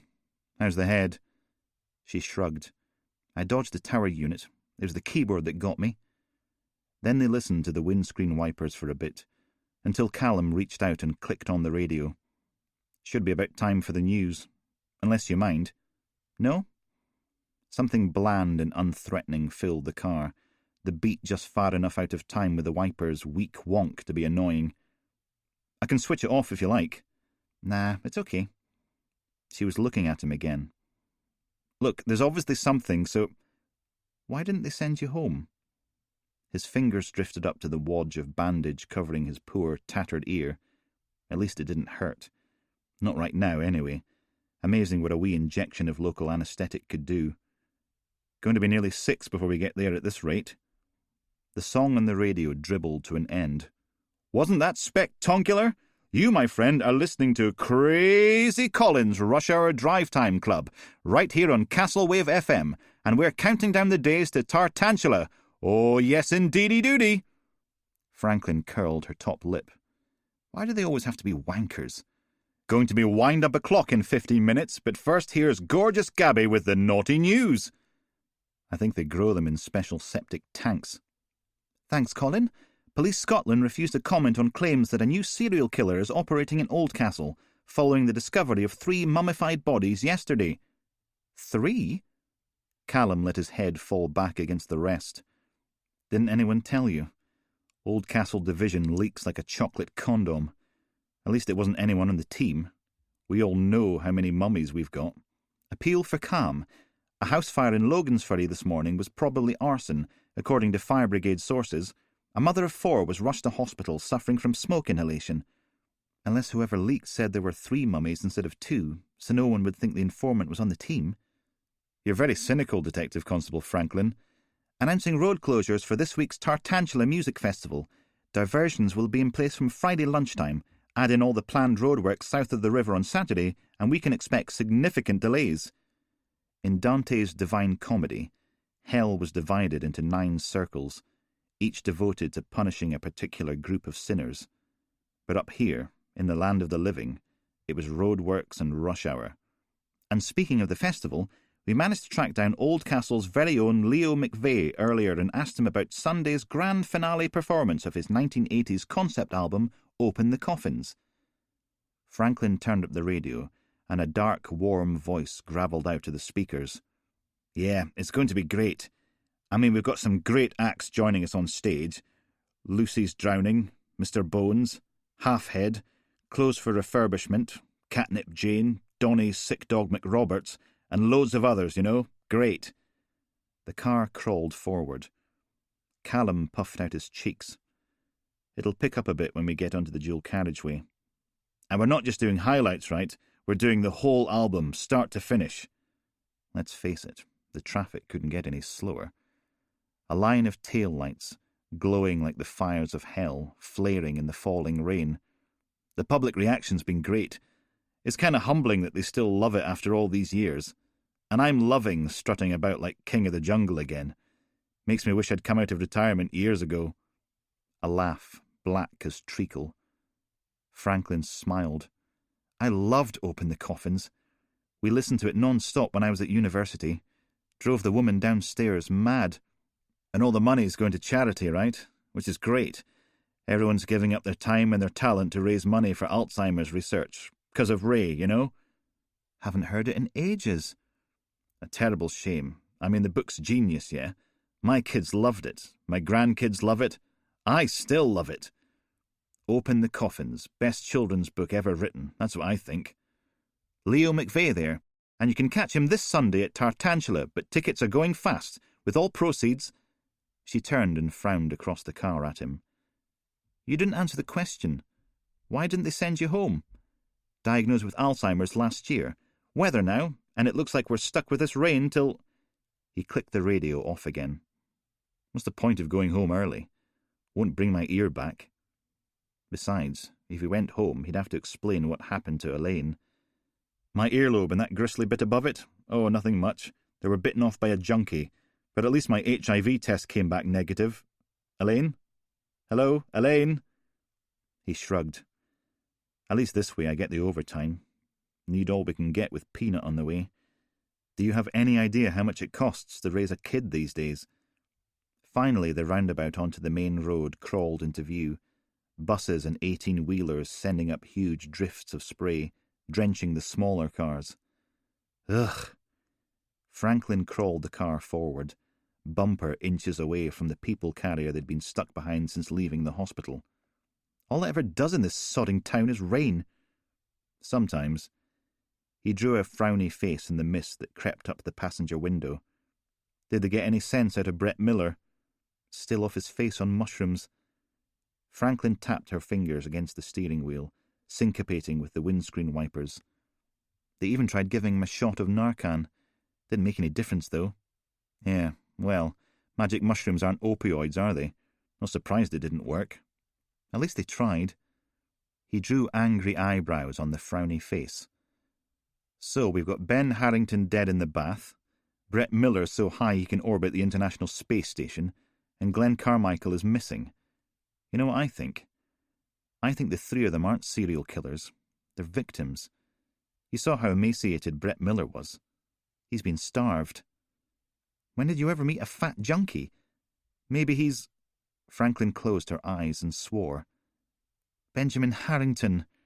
We've still got to deliver the death message. Oh, for God's sake. Callum peered through the rain-smeared windscreen. Traffic was solid northbound, so getting over Calderwell Bridge was going to be a nightmare. He checked his watch. No point even trying till rush hour's gone. Stick to the plan. At least it's moving southbound. Assuming he hadn't just jinxed it. What if they find out from the radio, or some scumbag journalist doorsteps them? They won't. Fingers crossed, anyway. We pick up Dr. MacDonald and head to the flat in Castleview. By the time she's finished poking around, rush hour will have died down, and we can sling past Ben Harrington's parents on the way back to the station. Franklin edged them closer to the car in front. Brow furrowed. Eyes narrowed. Of course, the real question is, if Brett Miller's running about all over Blackwall Hill, out of his head on magic mushrooms. Where's Glenn Carmichael? He's already dead. 21. Ah! The bucket sails through the musty air and bursts against the wall. Water makes a comet's trail, soaking into the bricks. Where the hell is he? He should be right there, chained to the wall, but he's not. Instead, the chain sits on the ground, coiled like a snake, venomous and treacherous, useless. 4 screws lie in the dirt, still in their roll-plug shells, torn from the mouldering brickwork, letting the tie-up ring come free from the wall. It's still fixed to the end of the chain by its padlock. The traitorous, useless chain. You had one job! He grabs it up and hurls it away into the gloom. It clangs and clatters against the long-dead boiler, hissing its way into a deceitful pile. Arrgh! All that time, all that energy, all those sacred herbs wasted. Weeks and weeks of work, gone, just like that. He grinds his teeth, whole body trembling, blood surging in his ears. Whoom, whoom, whoom. How could he be so stupid? Once upon a time. There's a jackdaw hanging on the fence behind the house, like a little black kite, caught on its own strings, wings outstretched, beak hanging open, eyes like marbles that have been rolled too many times on rough concrete and gravel, till they're all white and scratched. The jackdaw is dead. Everything dies. He reaches out and touches its feathers. They're cold and soft. Sometimes things die because they're old or ill, and sometimes they die because Father makes them dead. Sometimes they get hung from the fence with wasp-eaten wooden clothes pegs, and sometimes they get buried in the cold, dark ground. Justin stands in the kitchen, sniffling. Outside the sun is going down, making the fields look like they're bleeding. The fields are bleeding, and the house is full of smoke. And Father howls his anger at the walls, using it like a stick to beat the smoke with, only the smoke doesn't break as easily as Justin. The kitchen door bursts open, bouncing off the wall, making the mugs and plates rattle in their cupboards. Father stabs a finger at him. It's those bloody jackdaws again! Justin doesn't move. Building their sodding nests in the bloody chimney! His face is dark as the smoke, teeth shining like sharp white stones. Get the ladder! Justin licks his lips. Father's hand is like a claw, fingers digging into Justin's arm, squeezing so hard it sends needles and pins and knives stabbing all the way up into his shoulder. Ah! You're making your mother cry. Can you hear her? Can you? He shakes Justin, making his teeth clack together. Can you hear her? Faint, muffled sobs come from downstairs, working their way up through the floorboards like sad little seedlings looking for light. But there's no light up here, only blood and smoke. I'm sorry, Father, I'm sorry. Another shake. Then don't make me tell you again. A nod, teeth biting his bottom lip, blinking back the tears. Father lets go and Justin runs. He runs out the back door and round the side of the house to the garage, fights with the slippery doorknob, stumbles into the darkness, wiping tears from his cheeks.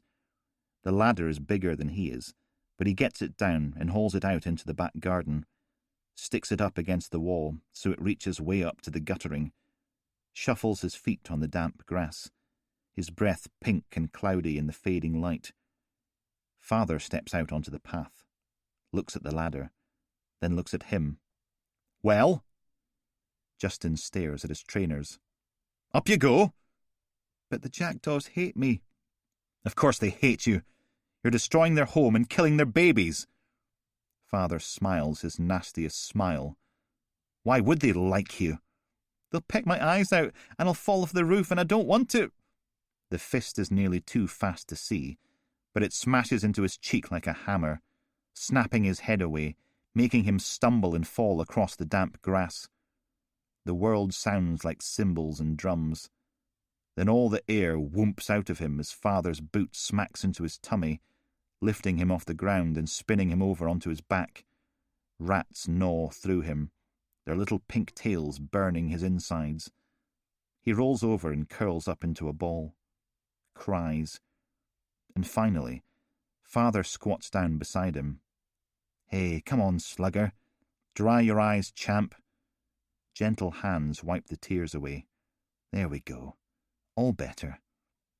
He helps Justin to his feet, brushes the grass and dew from his jumper. "You good?" Justin nods. "Don't tremble. Don't cry." "Course you are. Big boy like you." He guides him over to the bottom of the ladder.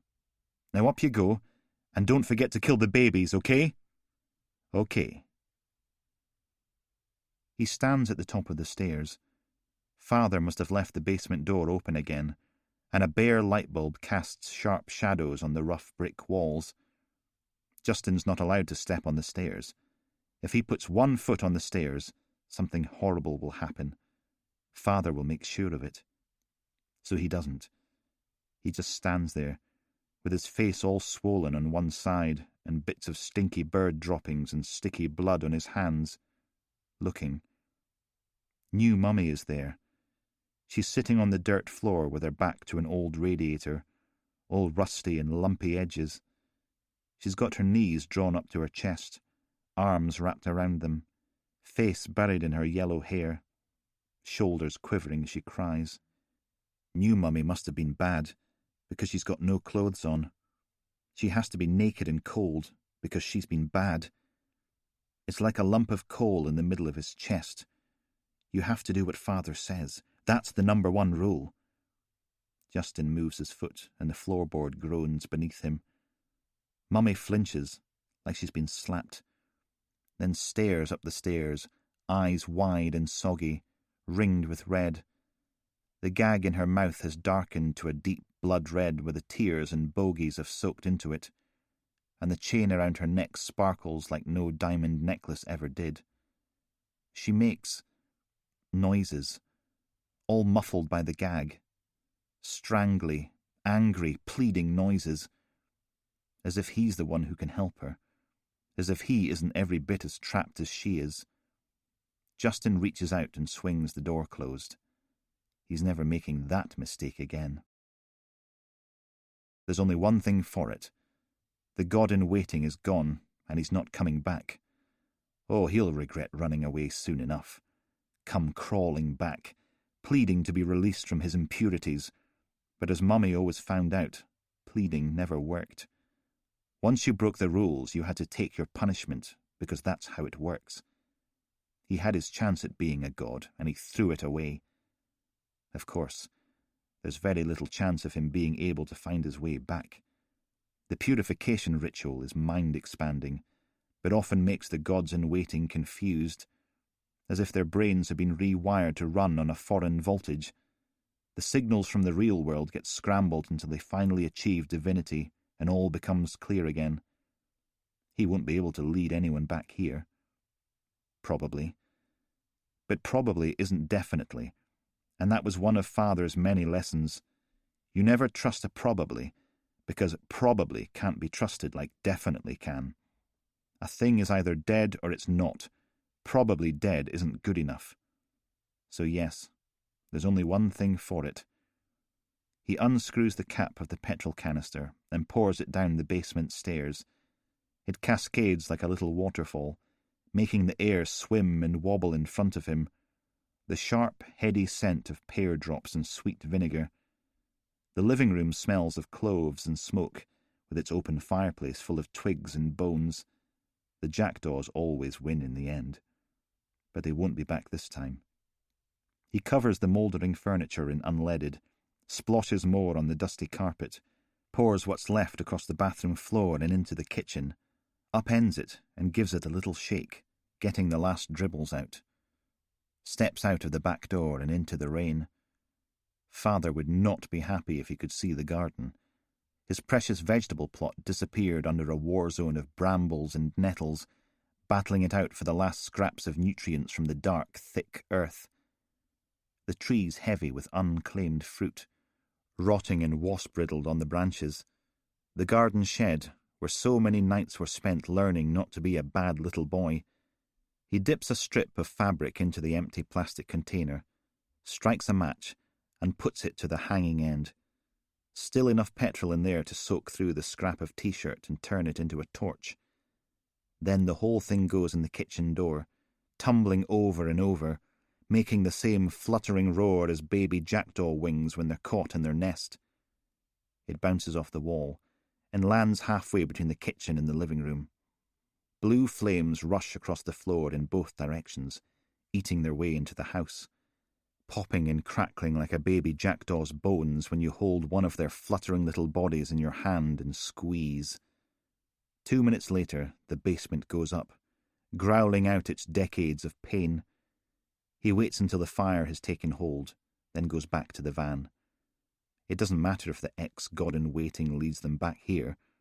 There will be nothing left to find, and he will have moved on to somewhere new. The only thing left to do is find someone else to take their place. 22. "Hold on, I'll put you on speaker." Dr. MacDonald stood in the middle of the filthy room, dressed in the full-on Smurf outfit, booties on her feet, gloves on her hands, mask and safety goggles covering most of her face. She had an oversized smartphone in one hand, held out at head height. Scene's examination branch had left the windows alone, still covered with their layers of hardcore pornography, blocking out the evening light, leaving them to the mercy of the single light bulb dangling from a wire in the ceiling. They'd left everything else as it was as well: the ladder, the wallpaper table, the power tools, the radio, the stack of empty cans in the kitchen and the half-full bong. Most of the flies were gone from the floor, though, so at least every step didn't scrunch. And Callum's ear throbbed. So much for local anaesthetic. No one said the sodding stuff would wear off in less than an hour. MacDonald poked at her phone's screen, and a semi-posh Scottish accent crackled out of the speaker. "Can you hear me?" Franklin stood in the corner, notebook at the ready, but Callum leaned back against the wall, by the porn-covered window, with Cecilia. All of them done up in blue Tyvek oversuits with matching accessories. Cecilia made a raspberry noise behind her face mask. "To be perfectly honest, I find this more than a bit insulting." Callum shrugged. "My team's been over this flat with a proverbial nit comb. We did our job." She folded her arms, her suit making crinkling noises with each movement. "And for your information, Tina's confronting Yashnir about having an affair on Enders tonight. In 90 minutes. He groaned. "You'll be back in time for EastEnders. I better be." Dr. MacDonald did a slow pirouette, showing the phone the flat. "Say stop if you spot anything." "Ooh, is that pornography on all the windows? I wouldn't mind a gander at that." Cecilia shook her head. "Pervert." "Who said that?" "Hold on." Dr. MacDonald turned the phone around so they could see the screen. A creased face blinked out at them, steel-coloured short back and sides, 2 prominent grey eyebrows, a matching moustache lurking beneath a puckered golf ball nose, little rectangular glasses. "Greetings, minions of Police Scotland. Fear not, for your salvation is at hand." "Bernard, this is Cecilia Lynch, head of the local scenes examination branch, and standing next to her is DC Callum McGregor and DC Rosalind Franklin. Everyone, this is Professor Bernard Huntley. He's a physical evidence specialist. A bit of an acquired taste, but he's annoyingly good at what he does, so we put up with him." "Quite right, too." He gave them all a grin. "Can you turn me up a bit, Alice?" She poked at the controls and Huntley's voice got louder. "Well, why don't we cut straight through the meat to the bones beneath? Cecilia, my love? Bloods?" Cecilia pointed at the doorway by the kitchen. "Biggest quantity was over there, and even then it was less than a teaspoon. Going by the little dots on the floorboards, it wasn't a gusher, more like a hammered thumb." "Semen? I prefer an ice cream if it's all the same to you." "Oh, we're feisty, are we?" "Nothing in the living room, bathroom, kitchen or hall. There's 3 sleeping bags in the bedroom, and they're like large down-filled condoms. Scrape them clean and you could artificially inseminate half of Fife." So our 3 property tycoons were enthusiastic onanists. Everyone needs to have a hobby. The little face pulled on a smile. That's why I wanted to see the pornography, Cecilia. Is it the sort of thing to encourage Ben, Glenn and Brett's nocturnal manipulations? Or was it put there by whoever left a drugged body floating in a bathtub full of brine? Alice? Dr. MacDonald walked over to the window and held the phone up to the bits of magazines taped there. Interesting. You see something? No, I just didn't think anyone actually bought dirty magazines anymore. You can download all this stuff for free from the internet. What sort of idiot pays for it? It's all heterosexual. Well, I mean, it's mostly heterosexual except for the lesbian photo shoots, and they're basically only there to appeal to heterosexual men. So what I meant is, there's nothing that would suggest the 3 of them were involved in a romantic way. Callum sniffed. The air still had that mouldering sausage smell. Unless they're overcompensating. Big display of testosterone. Look how manly and laddish we are. And next thing you know, they're all running around sharing sleeping bags and playing with power tools. Does it really matter? No one cares if they were gay or not. Cecilia pulled back the edge of her glove and checked her watch. Ender starts in 80 minutes. Nobody cares unless that was why they were targeted, my dear Mrs. Lynch. I'm going to need you to scrape out those sleeping bags after all. See if you can find evidence of sexual activity involving more than one person. Her back bowed. Oh, lovely. Over in the corner, Franklin stiffened as her phone launched into a strangling rendition of Dancing in the Moonlight. She snapped off one of her gloves and dug into her SOC suit, pulled her mobile out and turned to face the wall. Mark, this is not a good time. Now to the bathroom. Our friend Imhotep had to fill the bath somehow, and I fancy we'll find some DNA on the undersides of the taps. Easy to contaminate with biological residue, not so easy to clean.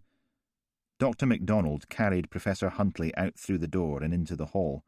We're not calling him Imhotep, we're calling him Paddington, because of the Peruvian-style mummies, yes, I know. But it's hardly a name with dramatic connotations, is it?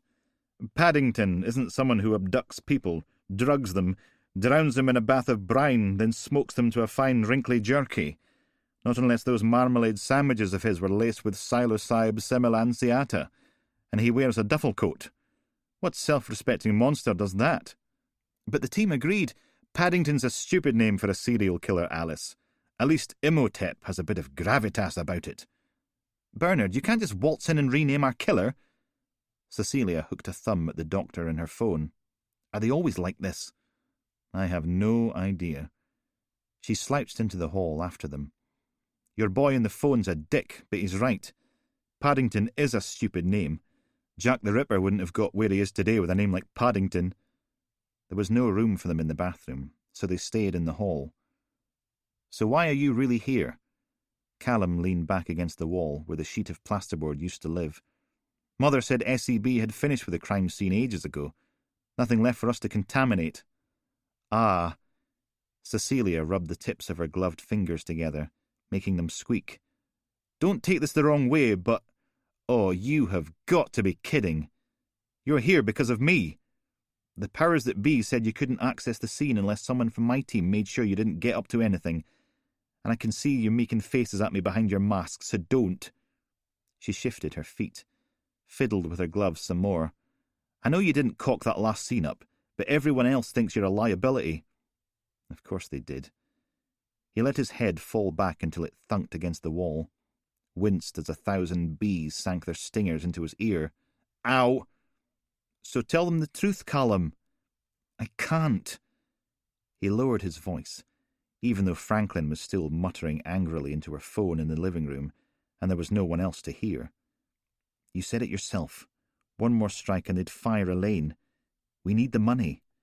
If we didn't have her maternity pay coming in, with the mortgage, and the credit card debt, and all the stuff we've got to buy for the birth, and baby-proofing the flat and everything else, it's 2 weeks away, and we're nowhere near ready. Cecilia put a hand on his arm. Don't panic. Breathe. We're not taking any chances, and you're not telling anyone. She gave his arm a squeeze. Still think you're an idiot. Join the queue. Dr. MacDonald emerged from the bathroom, phone still in her hand. Mrs. Lynch, can you do a complete swab of all the taps in the house? especially the underside of the handles and knobs. And the flush on the toilet, too. Sorry. Cecilia shook her head. Fine, then stomped off back to the living room. Dr. MacDonald frowned behind her safety goggles. The 3 men here were targeted for a reason. We don't know what it was, but the flat's self-contained, a safe zone for Paddington to work. I mean, no one's going to see in when you're on the top floor, are they? Of course not. So he can do whatever he wants in here, and no one's going to notice as long as he's reasonably quiet about it. Professor Huntley's voice boomed out in the narrow corridor. I've been thinking about your 2 other victims, the mummies. If you don't get anything from the DNA, you can try the fingerprints. It'll be cheaper than going for facial reconstruction. The question is, did someone gain access to the flat and decide Glenn, Brett and Ben would make good victims, or did he target them somewhere else and follow them back here? She pulled back her hood and wrapped a coil of her hair around 2 fingers on her free hand, holding the phone out in her other like a Dalek's eye stalk. Callum peered at the face on the screen. And we get their prints how? The mummy's fingers are like prunes. Ah, my dear Constable McGregor. I knew it was something like that. Their fingerprints are like prunes because they've been dehydrated. So how would one get them nice and plump again? Of course. Soak them in water. Dear Lord, no. That would be a disaster. We soak them in glycerol. Should make them lovely and soft, too. Dr. MacDonald twiddled with her hair. Of course, the fact that there's 3 of them makes it all a bit more difficult. I mean, 1 person's easy enough to subdue, but 3 at the same time, when they're all young and fit, that would take a lot more doing, wouldn't it? You could restrain them individually, but then how do you do that without the other 2 stepping in? Glycerol. I'm surprised no one thought of it sooner. It's the obvious solution, and a lot less expensive than extracting DNA from the tooth pulp cavity and sending it off for analysis. Well, it was worth a try. No. Twiddle, twiddle, twiddle. I think they knew their attacker. They invited him into their flat, and he brought the magic mushrooms with him. They sit around drinking lager and self-medicating till they pass out, and after that, Paddington can restrain them easily. Excuse me.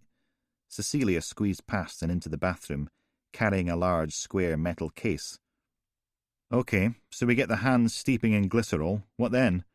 Then you run the prints, and you get a toxicologist to look at the tissue samples. A decent one, not some wet-behind-the-ears undergrad on work placement. I can probably give you some names if you like. On the little screen, Professor Huntley fluttered his eyelashes. Failing that, I'm available at very reasonable rates. ID the drugs and the herbs, and you've got somewhere to start looking. He had to get them from somewhere. So the question becomes, where did Paddington meet them? Did they have a favourite pub or club? We need to get someone visiting the local bars and ask if Glenn, Ben and Brett were seen there with someone else, because he's going to have his own favourite haunts, areas where he likes to hunt. And if we can get an ID from the other 2 victims, we might find a common denominator, don't you think?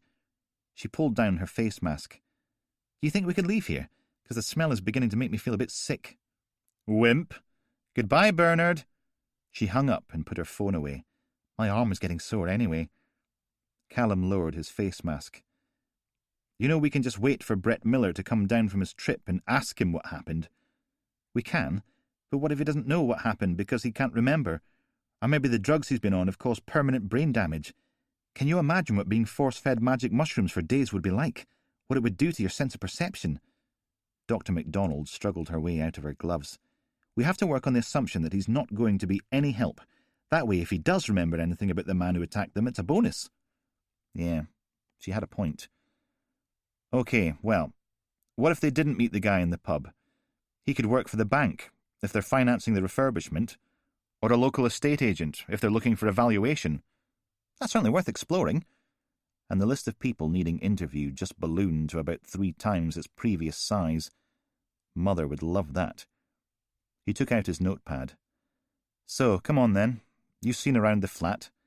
Who are we looking for? How do we spot him when we see him, assuming Brett Miller doesn't just wake up all bright-eyed and bushy-tailed tomorrow and give us a name and address? More hair-twiddling. He was able to blend into Glenn Carmichael's social circle. That means he could be a bit hipstery. Think beard, lumberjack shirts, skinny jeans, no socks, ironic tattoos, 1930s haircut, but not necessarily in that order. He's big enough to manipulate the unconscious bodies of 3 large young men, and we're on the top floor. That's a lot of stairs to carry someone down to get them in your van. So he's strong, capable, not easily flustered. Through in the living room, Franklin was getting louder, the words impossible to make out, but the tone of voice was clear as a scream. Not sodding happy. Assume he waits till the middle of the night to transport Glenn and Brett, he still risks being seen by one of the other residents, or someone on the street. So he's confident, too. He's got a story for every eventuality. Alice tilted her head up and to the side, frowning at the plasterboard ceiling. He's had a lot of practice, and I'm not just talking about the mummy in the tip and the one in the car. These aren't his first victims. He's been doing this for a long, long time. 23. Once Upon a Time. The tattoo ripples like a flag across Father's back as he digs. Faded blue-grey lines and shapes. A little bird. A skull. A big pointy knife. His spade bites into the black earth, spits out lumps onto a growing pile. It's getting deep, the hole. Deep enough that only Father's top half sticks out of it. Sweat all sparkly on his dirty skin. Not a big man, but powerful, like a bulldog. Not the one in the TV ads selling insurance, though. More like the ones Father's friends make fight in wooden pits and barns in the middle of nowhere. All bulging muscles and dark blood. Warm sunlight makes the garden shine, green and yellow and red. And on the fence hang a dozen jackdaws, their bodies all stiff and dead. But no one's digging them a hole.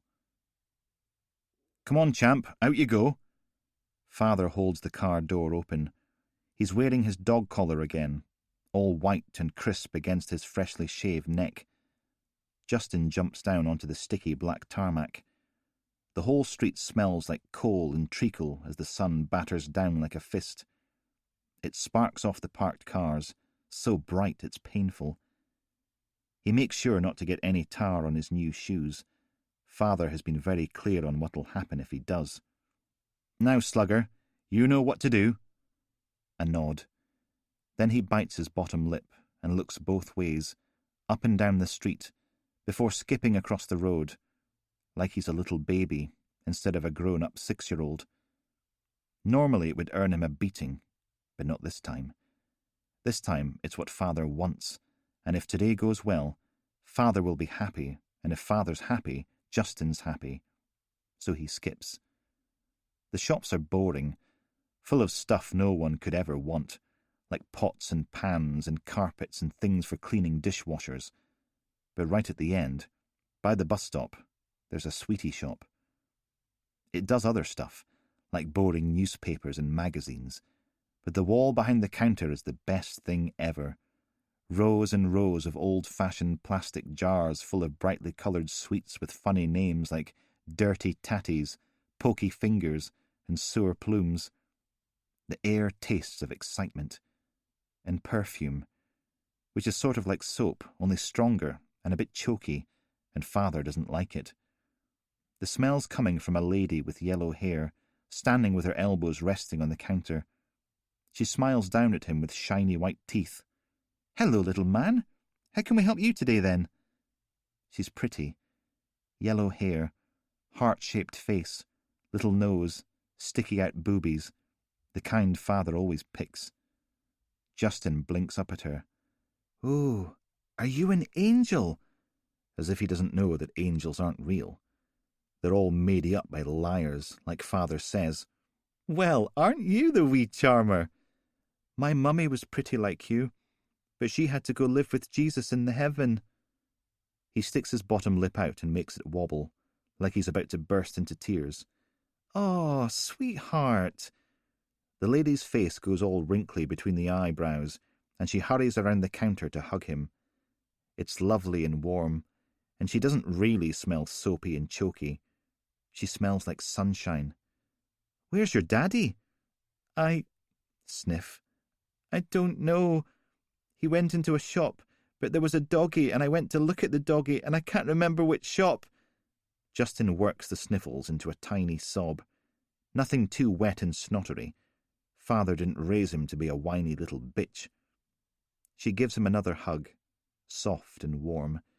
then holds him at arm's length and nods. "How about we get you a nice sweetie, then we go looking for your daddy? I can shut up shop for 10 minutes. Would you like that?" He pulls on his brave wee boy face. "You are an angel. How about sherbet lemons?" She stands and clatters a handful of yellow pebbly things out into a tiny paper bag, then passes it to him. "I know you're not supposed to take sweeties from strangers, but trust me, they're good." He takes one and puts it in his mouth, all nippy and sour and sweet at the same time. "Thank you." She holds his hand and walks him out of the shop. "Now, let's see if we can't find your daddy." Of course they will. Otherwise the plan won't work. The pretty lady has a nice voice, like the people on the radio, smiling and swinging his hand in hers as they walk down the narrow street. And all the tiny mouses sing, "What use have we of golden rings? All we want is bits of cheese, and socks to warm our feet and knees, and pies and biscuits by the ton, and lemon drops for everyone." There aren't any shops down here, but she doesn't seem to mind the smell of the bins. But Santa frowned and asked again, "Mice, have you seen the silly hen?" "Oh no, Santa, we have no want of shoes to fit an elephant, or zebra shorts, or lion hats, or spats to fit a pussycat." She does a little skippy step every time something rhymes. There's one parked car on the road, the boot standing open, a man pacing back and forth beside it, wringing his hands. He's the only other person here. Justin points and breaks free of the nice lady, runs across to him. "Daddy!" Father spins around, eyes wide, then beams and kneels on the cobblestones, sweeps him into a hug. "Justin! Oh, where have you been? I was worried sick." "The nice lady helped me, Daddy." He lets Justin go and stands, holds his hand out to the lady. "Bless you." She goes pink in the cheeks. "Nah, it was nothing. He's a lovely wee lad. Ever since his mother left us." A sigh. "Bless you." She shakes his hand. "My pleasure. It's not every day you—" The fist is fast and only makes a noise when it slams into the side of her head. Then the nice lady's legs buckle and she slumps. But before she's even halfway down, Father sweeps her up in his arms and bundles her into the boot, wraps her wrists and ankles in silvery sticky tape, puts another strip of it over her mouth, slams his fist into her face twice more, then closes the boot. Justin stands perfectly still, hands behind his back. No trembling, no crying, no anything. Father grins at him. "Who wants chips for tea?" 24. Brookmire Crescent hissed in the rain. Drops bounced off the glistening tarmac, gathered in the gutters, spreading out in a tiny lake that lapped around the tyres of a newish Toyota. Their pool car sent a mini tidal wave sploshing against its hubcaps. Callum unfastened his seatbelt as they drifted to a halt outside number 16, with its collection of naff garden ornaments. "You still want to be the one that tells them their son's dead?" "Why, you think I'm not up to it?" Franklin hauled on the handbrake. "Think I'm going to—" "Fine, whatever." He shook his head, winced as 1,000 tiny ants dug their pincers into what was left of his ear.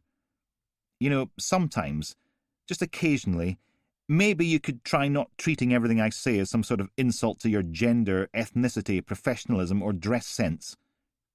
She stared down at herself. "What's wrong with my dress sense?" "Try a mirror." A cheap shot, but hey-ho. He grabbed a high-vis jacket from the back seat and clambered out into the rain, hauling it on as he hurried up the lock-block driveway to the door, turned up his collar and rang the bell. Rain drummed on his shoulders, hammered at the pampas grass growing around that hideous wishing well and even more hideous gnomes. Franklin locked the car and jogged her way through the downpour. "There's nothing wrong with my suit." "Keep telling yourself that." A light came on inside the hall, filtering out through the fanlight above the door. "Why don't you stick your—" The door swung open and Lurch from the Addams family blinked down at them. He'd swapped the butler's outfit for a brown cardigan and mustard-coloured corduroys. but the huge hands and pale slab of a face were a dead giveaway. But his voice wasn't a deep ringing bass. It was a sharp-edged tenor, clipped and precise. "Can I help you?" Callum produced his warrant card. "Mr. Harrington, can we come in, please?" The only sound was the sibilant hiss of the rain on the drowning world. Franklin pulled her card out as well. "It's about Ben." Lurch rolled his eyes, then turned and lumbered back down the hall. "You better come in, then. Make sure you wipe your feet." He led the way into a living room lined with bookshelves. No TV, just a fancy stereo surrounded by stacks of vinyl, leather armchairs that looked worn and soft. He took up position in the middle of the room, straightened up to his full height, put his hands behind his back. "If this is about drugs, I can promise you I don't want to know. I told him he was on his own if he ever did anything so stupid again." Franklin put a hand on the nearest armchair. "Maybe you should sit down, Mr. Harrington. I'm afraid we've got some bad news." "How's he holding up?" Callum fished the tea bags out of the mugs and dumped them in the sink. "Not well." Franklin puffed out a breath and settled back against the worktop, ran a hand across her face. Doesn't help they had a massive falling out last time they spoke, and now his son's dead, and there's nothing he can do to fix it. The kitchen was nearly as big as Callum's whole flat, all marble and oak, with a huge fridge-freezer and a glass-fronted fridge just for white wine. A set of French doors led out onto a patio, with wicker furniture dripping in the rain, and a set of steps leading down into a tidy garden, with thick borders besmirched by more sodding gnomes. And beyond the fence, that view. Even in the pouring rain it was spectacular. Oldcastle, laid out beneath the heavy lid of grey, slivers of copper and gold caressing the Victorian cobbled streets of Castle Hill as the last gasp of daylight forced its way through the gloom. A slash of King's River shining like a sharpened knife. Much better than looking out on a railway line, a manky cluster of allotments and some tenements. How the other half lived. Callum put the milk back in the oversized fridge. "I called Mother. She's sorting out a family liaison officer. And according to McAdams, Brett Miller tried to bite off a nurse's fingers, so they've chucked him into a secure psychiatric ward. Straitjacket, padded walls and 24-hour surveillance. That's the trouble with druggies. Once they get the taste for human flesh..." The smile faded. "Sorry. Should think so too." He put the mugs on a tray along with a packet of ginger snaps dug out of the cupboard above the kettle, nodded at the door. "Go on, then." He followed her through into the book-lined lounge. Mr. Harrington was crumpled in one of the armchairs, his huge frame shrunken into itself, massive hands wrapped around his knees, nose and cheeks red, as if he'd been standing out in the rain. Callum put the tray on the floor and handed him a mug. "Milk, 2 sugars. A sniff and a nod. "Is it okay if we ask you a few questions about Ben?" The lips curled on that slab of a face. "My son's name is Benjamin." "Okay, yes, Benjamin." He took his own tea and settled on the front edge of the other armchair. "Benjamin bought a flat with his friends, Brett Miller and Glenn Carmichael." Gah! Ben's dad stared down at the mug. "The Miller boy was always trouble. I should have expelled him, but his parents were just as bad. It didn't matter that their horrible son was a bad influence on our boy. They made it very clear what would happen if I took the appropriate action.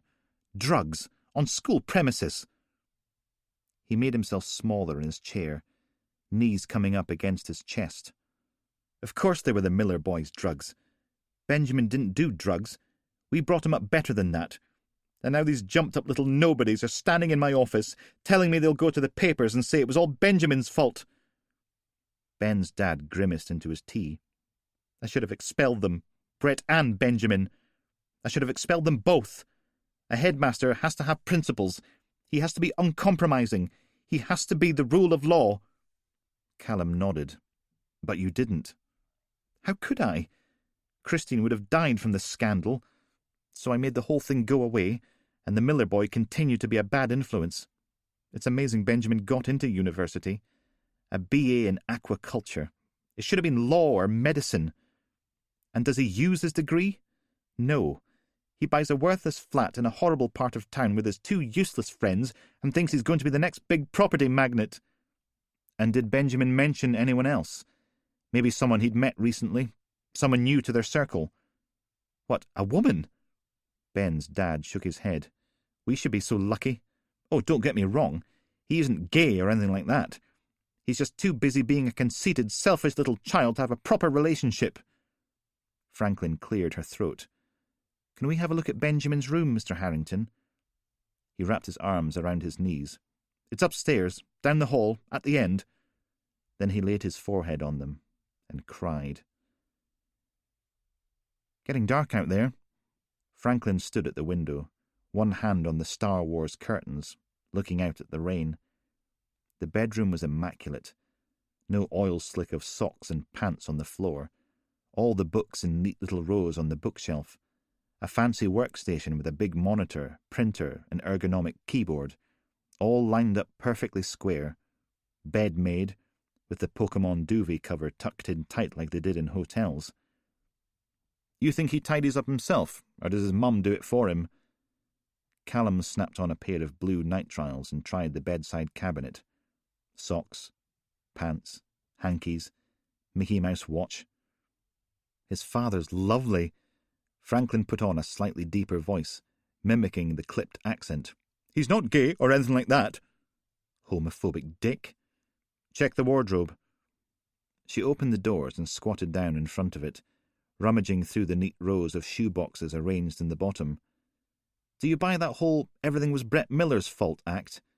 Yeah, well, Brett sodding Miller isn't exactly on my Christmas card list this year.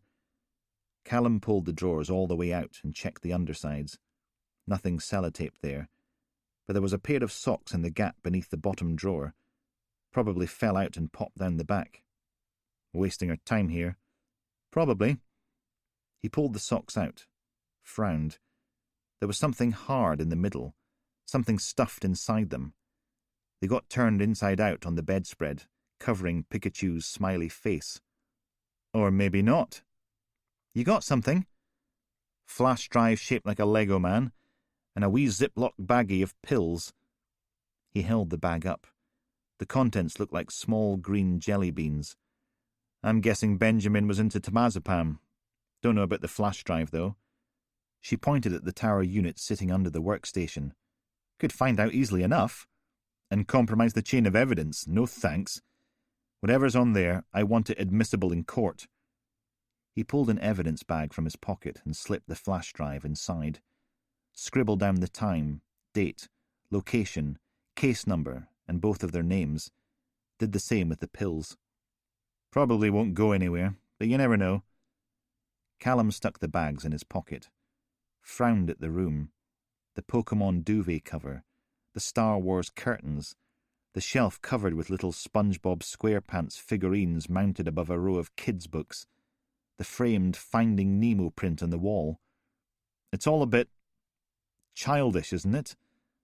Like Ben's mum and dad are infantilizing him, keeping him young so they can control him. Franklin rolled her eyes, then stuffed the shoeboxes back in the wardrobe. You've never met a hipster before, have you? All this crap is ironic. Watching My Little Pony and getting cartoon characters tattooed all over your body. Listening to bands no one's ever heard of and wearing glasses you don't need just because the frames are retro. Beards, haircuts, tight trousers. Callum slid the drawers back again. When I was a kid, people dressed up as goths. Or grunge was still a thing. Just. He stood. Not me, obviously. Too cool, were you? She rifled through a stack of vinyl records. The home wouldn't let us wear makeup or grow our hair. Not even the girls. His blue nitrile gloves snapped off, got bundled in with the evidence bags. Billy Jackson came home from school one day with a pierced ear. Someone did it for him at break time with a needle and a strawberry mivvy.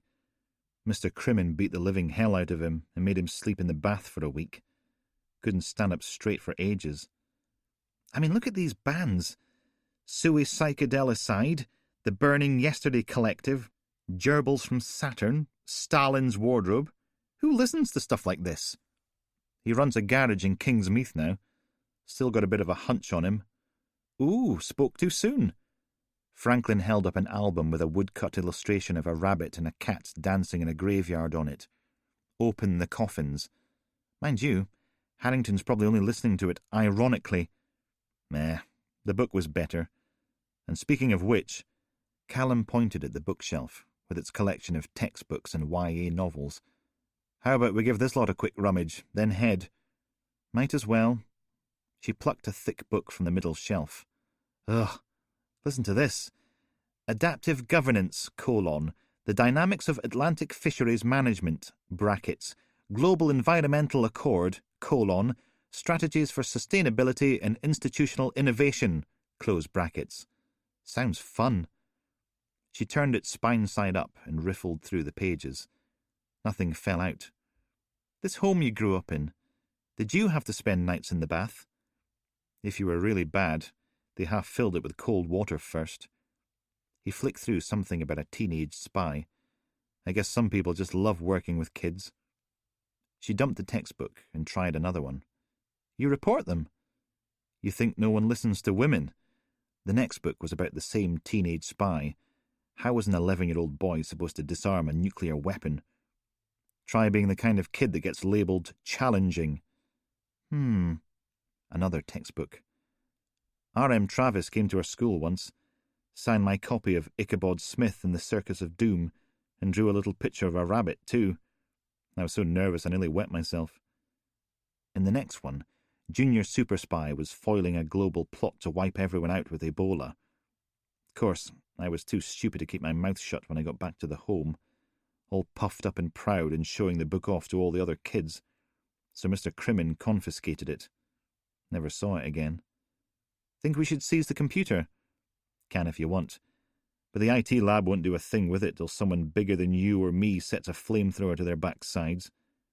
He'd run out of boy super spy novels, so Callum moved on to a series about a boy vampire caught up in the Napoleonic Wars. Maybe we should start with the flash drive and see how we get on. They flicked through every book on the shelf, and only managed to turn up a voucher for guitar lessons that had expired 3 years ago. So much for that. Franklin stuck the last YA novel back on its shelf. That's me. Yeah. Callum made for the door, then stopped as his mobile launched into song. When he pulled it out, the word home sat in the middle of the screen. He gave Franklin a wee grimace and pointed towards the stairs. I'll catch you up. Hit the button.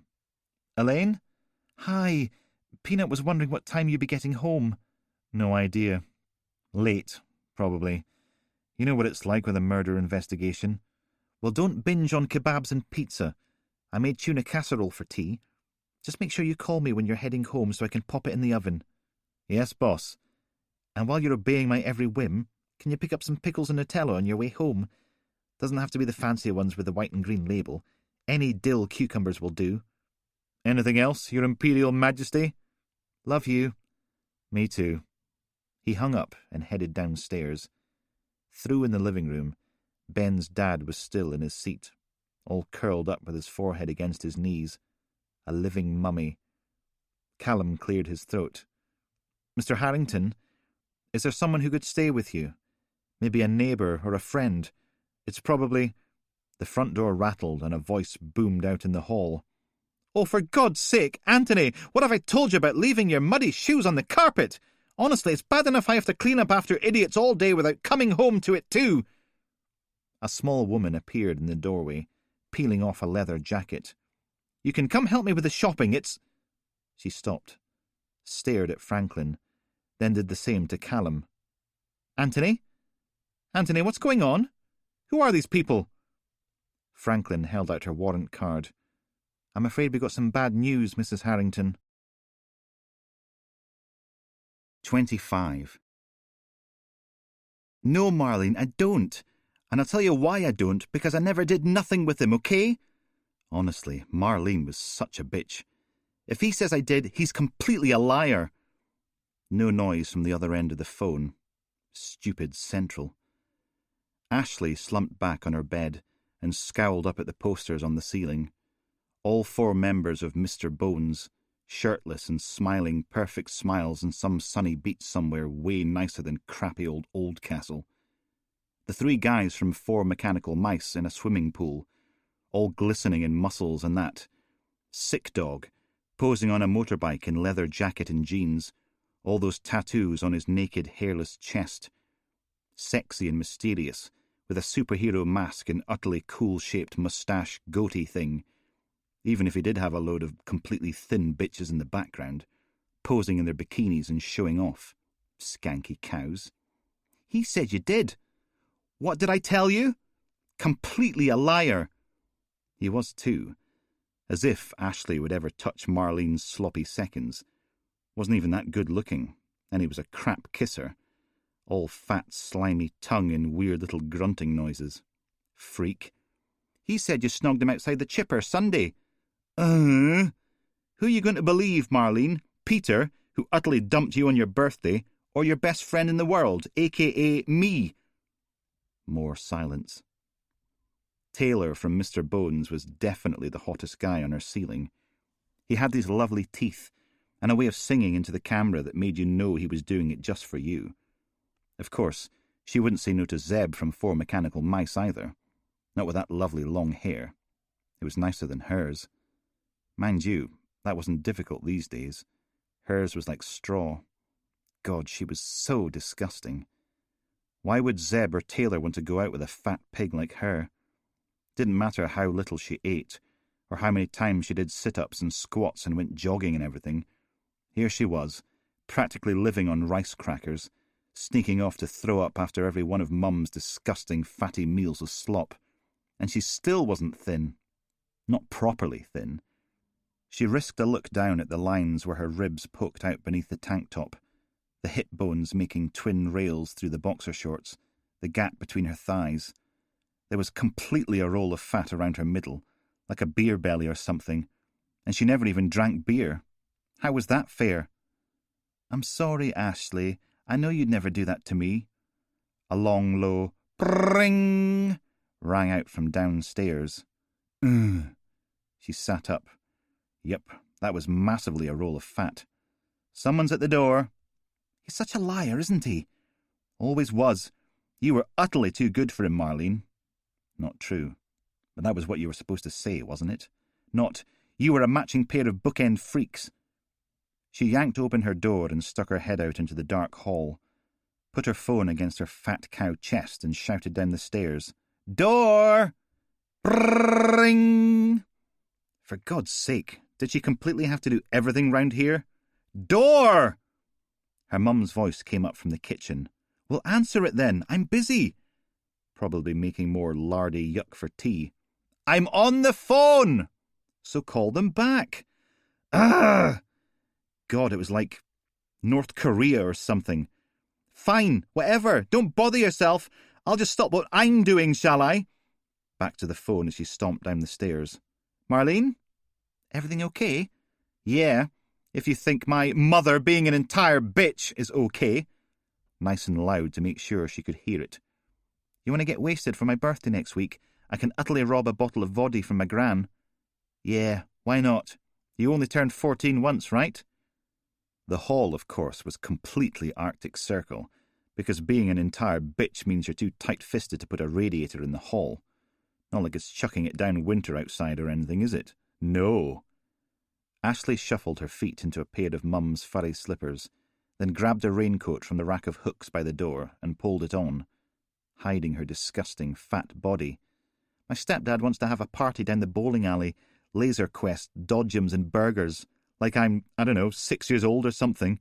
He's such a complete spasmoidal... Yep, hang on, Marlene. Bring! Okay. Jesus. Mum appeared from the kitchen, wiping her hands on a tea towel. Typical. Turns up when all the hard work's done to take the credit. The lazy cow flicked hair out of her eyes. Maybe a decent haircut would help with that. And a proper dye job, too. Honestly. Going out in public with an inch of brown roots showing. Never mind the chunky thighs and revolting saggy boobs. Because apparently it's okay to massively turn into a slob when you hit 30. She draped the tea towel over her shoulder, like she worked in Starbucks or something. Who is it, Ashley? Yeah, because I'm completely psychic. Jesus. Honestly, how thick could you get? Ashley twisted the snib on the Yale lock and pulled the door open till the chain jerked tight, crammed as much scorn into her welcome as she could. What? She was wonderfully thin, magnificently thin, glaring up at him, her whole skull visible through the pale, thin skin. He blinks at her, making his bottom lip tremble. His eyes are all red and puffy, like he's been crying. Amazing what you can do with a dab of vinegar on a fingertip. He clears his throat, puts on his best fake Dundee accent, because that makes it a bit more interesting, doesn't it? Being someone else. Someone who doesn't burn inside. I'm sorry, but I'm trying to find my son. And? He pulls a sheet of paper from his pocket, printed out at home. Missing.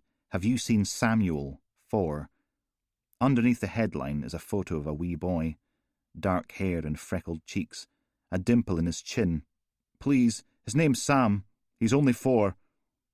A chunky woman walks up the hallway behind the angry young girl, a tea towel draped over one shoulder. Blonde.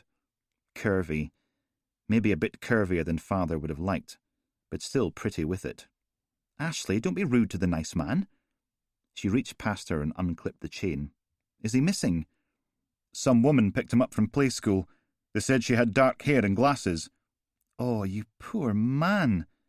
The girl, Ashley, folds her arms and rolls her eyes. Oh, very classy mother. Completely get your hormones on. Don't listen to her. Please, come in. Honestly, ever since Uncle Eddie left, you've been completely horny. Disgusting in a woman your age. Old people shouldn't be allowed to have sex, ever. The mother's cheeks darken, but she forces a big smile anyway. Brave little soul that she is. You said his name's Sam? Sam, yes. Justin steps into the house. Father never did get it. All that lying and play acting, dressing up like a priest to make people trust him, using Justin as bait. Silly, when you think about it. Unnecessary. You don't need a little boy pretending to be lost if you wanted to meet women. You just need an imaginary boy and a photo printed off the internet. Much easier. Justin smiles. Strange. It's been years since he's used that name, but all this thinking of father has brought it back. Comfortable and warm as an old jumper or a pair of cosy socks. So Justin takes his smile and follows the girl and her mother into a kitchen warm with the vanilla smells of baking, reaches into his pocket and pulls out the knife. 26. Emergency call. 9th September at 19 hours, 52 minutes and 13 seconds. Operator. Police Scotland, what's your emergency? Caller. Oh God, oh God, oh God. Sobbing. Operator. Hello, can you tell me what's happened? Caller. He's killing them. They're screaming. Operator. Okay, I need you to give me the address. Caller. Please come, he's killing them. Operator. Where are they? I need an address. Give me the address. Caller. Screaming. He's killing them. You need to come now. Operator. I need you to calm down. Listen to me. Listen. We can't come if you don't tell me where you are. Caller. I'm at home. I was on the phone to Ashley and she was answering the door, and the man came in and he said he was looking for his missing kid. Operator. There's a child missing. Caller. No, you're not listening. He said he was looking for it, but he... Sobbing. And they let him in, and now they're screaming. Operator. Okay, where are they? I need an address. Where does Ashley live? Caller. With her mum. 223 Johnson Crescent in Shortstane. Please, he's got a knife. Operator. Hold on. Keyboard noises. Cars are on their way. When did it? Caller. Hurry! You've got to hurry. They're screaming. Operator. It'll be okay. There's police and an ambulance. Caller. No, listen. They're on my mobile. Crackling. Young woman. Sound is distorted. Screaming. Get off her! Get off her! Get off her! Woman. Sobbing. Don't hurt my baby. I'll do anything you... Screams. Young woman. No! Grunting. Banging. Sound of glass shattering. Caller. Please, you have to get there. Operator. They're on their way. Can you tell me your name? Caller. Marlene. Marlene McFadden. You have to hurry up. Woman. I didn't. Man. Shushing noise. It's okay. It's okay. Young woman. Mummy? Man. I'll take good care of you. Too quiet to make out. Forever. Won't that be nice? Forever and ever. Young woman. Oh God, she's dead. She's dead. She's dead. Operator. Marlene, I want you to record the call for me. Will your phone let you do that? Caller. Yeah, completely. I've got this app that'll... Young woman. Get away from me. Man. They'll worship you. You'll be a god and they'll worship you. Young woman. Screaming. 27. Mother stood with her back to the room, facing the murder board with its growing lines of actions and outcomes. You know what I think? I think they need to let us speak to Brett Miller. The blinds were open, letting in the darkness from outside. What little streetlight that managed to make its way around to the back of the billboard, tainting the shadows with orange and brown. Watt curled his lip, upsetting the bum-fluff line of ginger pretending to be a beard. I talked to a Professor Bartlett over there. He said, and I quote, "Mr. Miller is too volatile to remain unsedated while in this establishment. I will not put my staff or other patients at risk." McAdams shook his head. "A doped-up Miller? What use is that to us all? We seek a killer."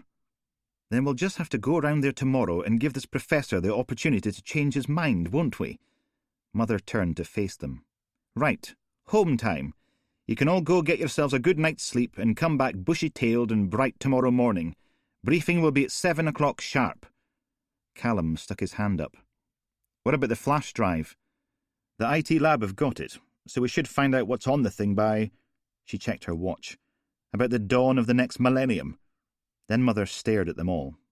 "Well, come on then, off you go. Home, shoo!" Dottie whizzed her wheelchair around in a tight circle. "Pub?" "No."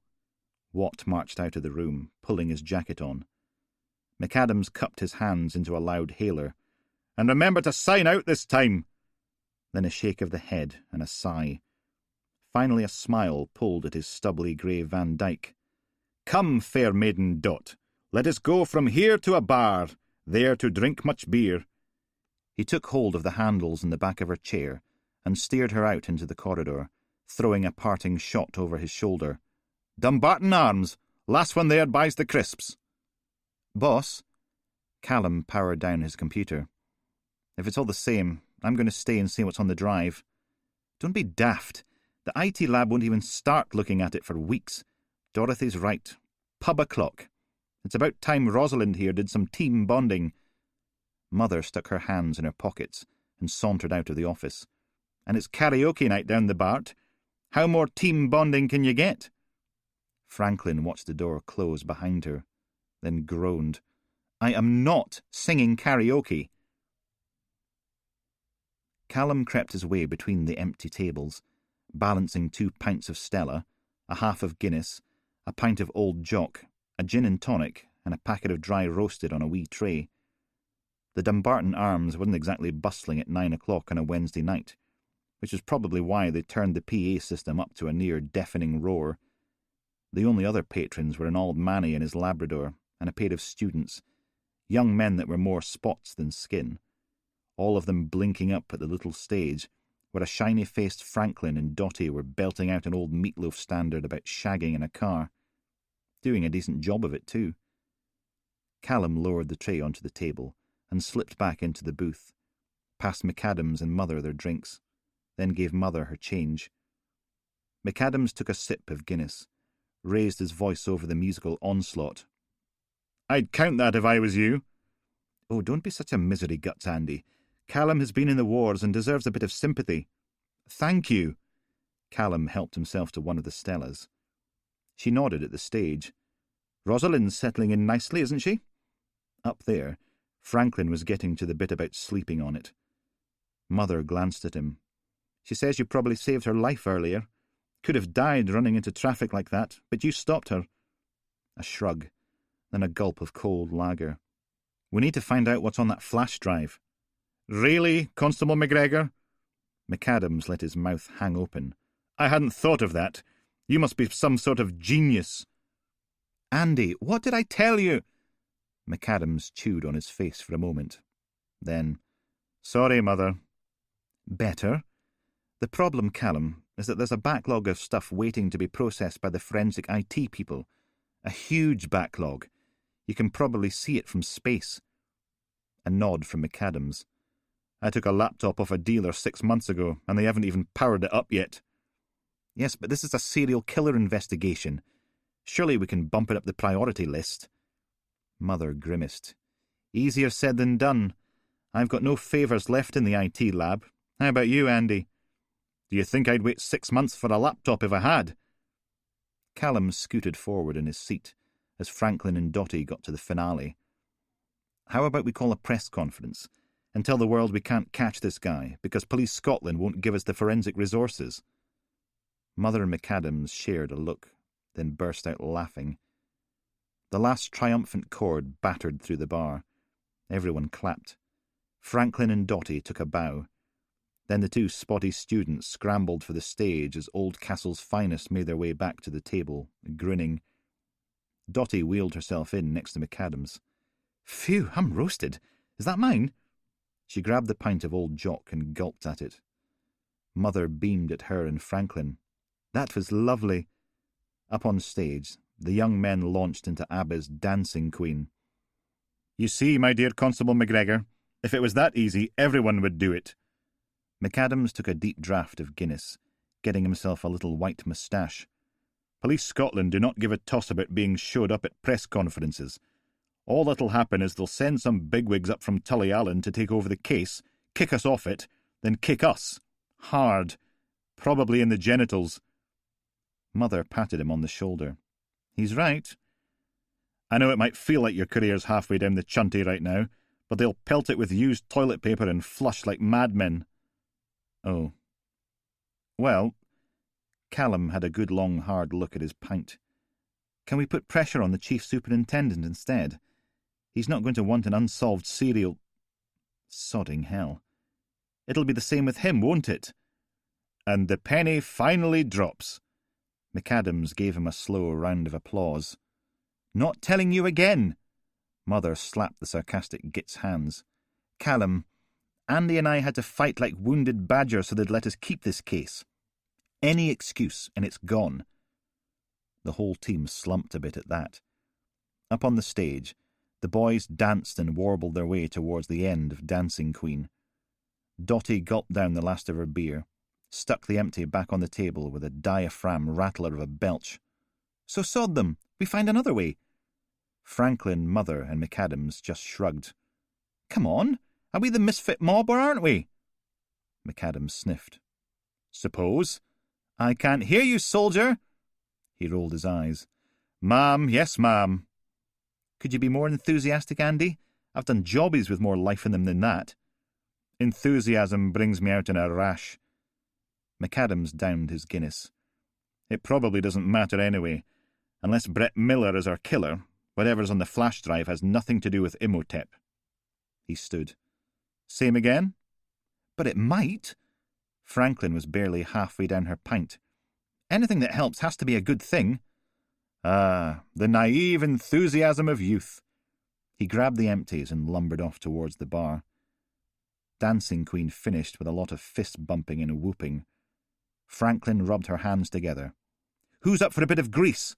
Callum? I'll even let you sing the man's part. Yeah, no, can't. He threw his Stella down his throat.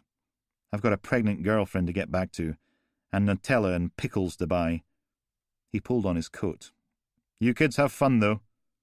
Dotty? Oh, hell yes. And the pair of them weaked and wheeled themselves off to the stage. Mother ripped her way into the peanuts. Andy's not a bad man, Callum. Does a good impersonation of one. There he was, standing at the bar, knocking back a sneaky whiskey while the barman pulled the pints. They've got him on another round of chemotherapy. Being colourful is how he copes. Great. Callum puffed out a breath. I'm sorry he's dying, but now and then it might be nice if he was colourful at someone else for a while, because I'm tired of being everyone's kicking post. Callum squelched around the supermarket aisles, wheeling a trolley and dripping on the polished floor. Pickled dill cucumbers, check. Nutella, check. Tesco own brand high-strength paracetamol, not on the official shopping list, but his ear ached like a visit from the claw, so check. Bottle of Shiraz, definitely not on the official shopping list, but what the hell? Check. Multi-pack of Wotsits, also check, because what was life if you couldn't push the boat out now and then? One of the fluorescent lights flickered down the end of the cold meats and ready meals aisle, making the packaging glisten and buzz like something out of a horror film. Up above, the corrugated metal roof pinged and thrummed in the rain. Be nice to pick up a curry meal deal for two, but there was tuna casserole waiting at home. Maybe that could be a Friday treat, and sod the budget. His phone blurted into life. Hello? Silence. Check the screen. Number withheld. Hello? Callum squelched on through the flickering light, towards the checkouts. Hello? Willow, is this you? More silence. It's okay, Willow, you can talk to me. Is someone threatening your mum? And the line went dead. Might be an idea to pop round there tomorrow and make sure her mum hadn't accidentally developed any more bruises. But first, cycle home through the bucketing rain, dry off, painkillers, wine, tuna casserole, more wine, bed. A decent end to an incredibly crappy day. And about sodding time. The bike's lights flickered back from thick, dark puddles.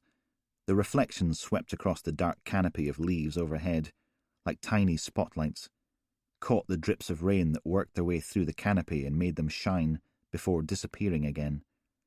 Camborne woods lurked in the darkness either side of the path, a huge animal, breathing and rustling in the downpour, waiting. The council still hadn't fixed the streetlights in here. Most were topped with broken plastic globes and covered in spray-painted swearing, but the occasional one still glowed a pale gold, casting small pools of light to be swallowed by the forest. A jogger puffed and plodded into view. A miserable-faced middle-aged man in lycra, lots of wobble as he exercised his way towards a heart attack. Didn't even nod as Callum cycled past. Too busy sweating. Probably wasn't the only one out there, sweating and panting in the woods. Always a lovely thought. Callum stood in the saddle, legs pumping as the path climbed up over a narrow railway bridge, free-wheeled down the other side. About 50 feet further on, the old familiar footpath led off to the left. Soon be home and... He coasted to a stop, looked back over his shoulder. The bike's backlight cast a blood-red glow that barely touched the forest gloom. Could have sworn he'd heard something. A broken streetlight stood sentinel where the footpath snaked off into the undergrowth, leaving the whole area wrapped in darkness. Callum pulled the bike around, twisting the handlebars, sending the front light sweeping across the path, the trees, the bushes. Hello? Nothing. Just the staccato drip, drip, drip of rain on the canopy floor, the muffled grumble of traffic on the dual carriageway a quarter-mile away, the dark brown bittersweet tang of decaying leaves. No one there. So why were all the hairs standing up on his arms? Yeah, maybe cutting through the woods wasn't the best of ideas at this time of night. He turned the bike and pedalled onto the footpath, branches flashing past, caught for a moment in the front light before disappearing behind him, heart thumping in his chest like a bear in a cage, on through the gloom, and then bang! He was out of Brothers Grimm territory and back in the real world. Oh, the glorious joys of tarmac and concrete. Callum skidded to a halt on the pavement beneath a working streetlight, sat there in the rain, panting, staring back towards the maw of Camborne woods. No sign of anything following him. And breathe. Of course there wasn't anything following him. Stupid. He ran a hand through his wet hair. Come on, home. The windows on Flanders Road glowed like welcoming beacons, even if it was mostly rabbit hutch houses and rabbit hutch flats. Could see his and Elaine's one from here. Well, the side of it anyway. Top floor, third flat on the left, this side of the street. The light was on in the bathroom, where he was going to take a long, hot shower, thank you very much. He cycled up the pavement and onto the road, lined with bottom-of-the-range hatchbacks and battered estate cars, let himself into the communal lobby and chained his bike to the rack beneath the stairs, picked up 3 small stacks of mail from the windowsill by the back door, and squelched his way up the concrete stairs. Ugh.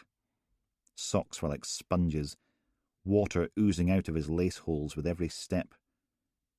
Callum took his jacket and rucksack off on the third-floor landing, gave them a shake to get rid of the water.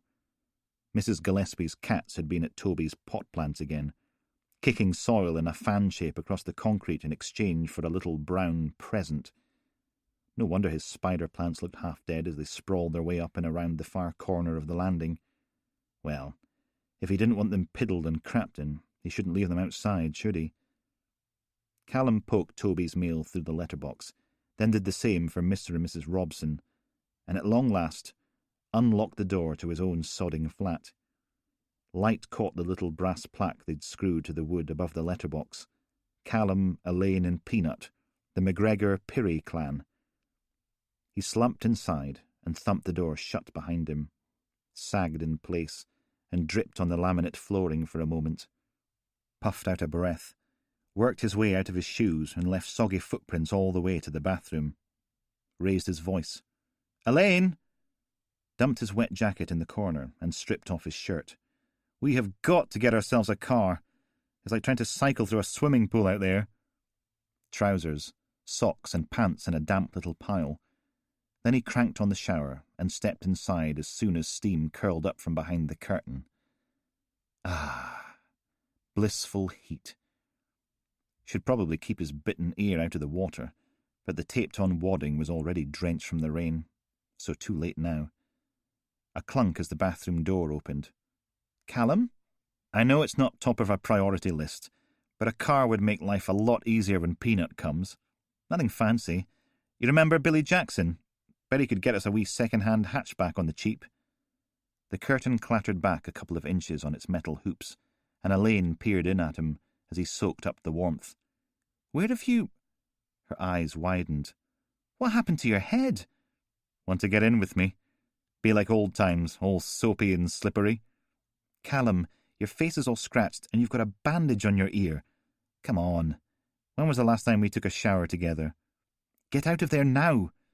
She jabbed a finger towards the bathroom door, mouth curled down at the edges. "You got a visitor." "Who?" "DCI Powell." Callum screwed his face shut and thumped his forehead off the tiles. Wonderful. 28. Poncy Powell sat on the sofa, in Callum's spot, thank you very much, in his fancy pants suit, top 2 shirt buttons undone, no tie, a mug in one hand. Look at me, look how at home I am, slumming it with the common man. Callum loomed in the middle of the room, with a bath sheet wrapped around his middle, dripping onto the rug. "What do you want?" A sigh. Then Powell pinched the bridge of his nose. "Constable McGregor, Callum, I'm here to give you a bit of friendly advice." "Aye, right. Suit yourself." He put his mug on the coffee table, stood. "But don't say I didn't try." Callum didn't move. Another sigh. "I don't like you. I don't think you're a good police officer. I don't trust you. If this is more crap about me taking a bribe to get Big Johnny Simpson off a murder charge, you can— I understand you arrested Ainsley Dugdale yesterday." His teeth bared. "So? I got a tip-off this afternoon from a nasty piece of work who breaks people's legs when they don't pay their loan shark. Dugdale's going round shooting his mouth off about how he's going to end you. Ainsley Dugdale can pucker up and kiss my soapy backside. Just watch yourself, okay? Elaine here, Powell pointed at her. "Swears blind that you're not as big a disaster as you look, so I'm doing you a favour. Dugdale is dangerous. It's not just the drugs and the protection rackets and the punishment beatings. He's implicated in at least 2 murders. Fine. Consider me warned. Callum tightened his grip on the towel. Now feel free to sod off. Callum. Powell dropped his head back and stared at the ceiling. I couldn't give a toss if Dugdale kills you, hacks you to bits and chucks them in the King's River. But you've got a pregnant girlfriend to look after. You're going to be a father in 2 weeks. Try to think of someone else for a change. Think of someone else? It wouldn't take much. Just 2 steps and slam a fist right in the middle of the smug git's face. They weren't on duty. It probably wouldn't count as assaulting a superior officer. Elaine put a warm hand on his arm. Callum, please. He's trying to help. But it would still count as assault. Deep breath. He relaxed his hand, uncurled the fingers. Right. Cleared his throat. Thank you. I'm not your enemy, Callum. And you're not the only one he's threatened. Powell buttoned his jacket shut. Well, I'd better get going. Damn right you'd better. Thanks for the tea, Elaine. She squeezed Callum's arm, and he stepped back, let Powell past. Then she smiled at the smug-faced lump of yuck. Thank you, Rhys. I appreciate you letting us know. Callum, we'll be careful. Won't you, Callum? What choice did he have? Of course I will. He stayed where he was as Elaine let Powell out of the flat, sagged when he heard the front door lock thunk shut. A home visit from DCI Powell and death threat from Ainsley Dugdale. Lovely. She reappeared a minute later. Are you proud of yourself? Since when were you and Poncy Powell on first-name terms? Since we worked that murder-suicide last January. And he's trying to look out for us, okay? You didn't have to be so aggressive, beating your peely-wally chest like a wee shaved monkey. I'm amazed you didn't just drop your towel and measure dicks with him. He's a dick. You know what, Callum McGregor? Right now, so are you. And the worst bit was, she was right. Yeah. She closed the blinds, shutting out the dark night. But you're my dick. Now go get dried, and I'll heat up some tuna casserole.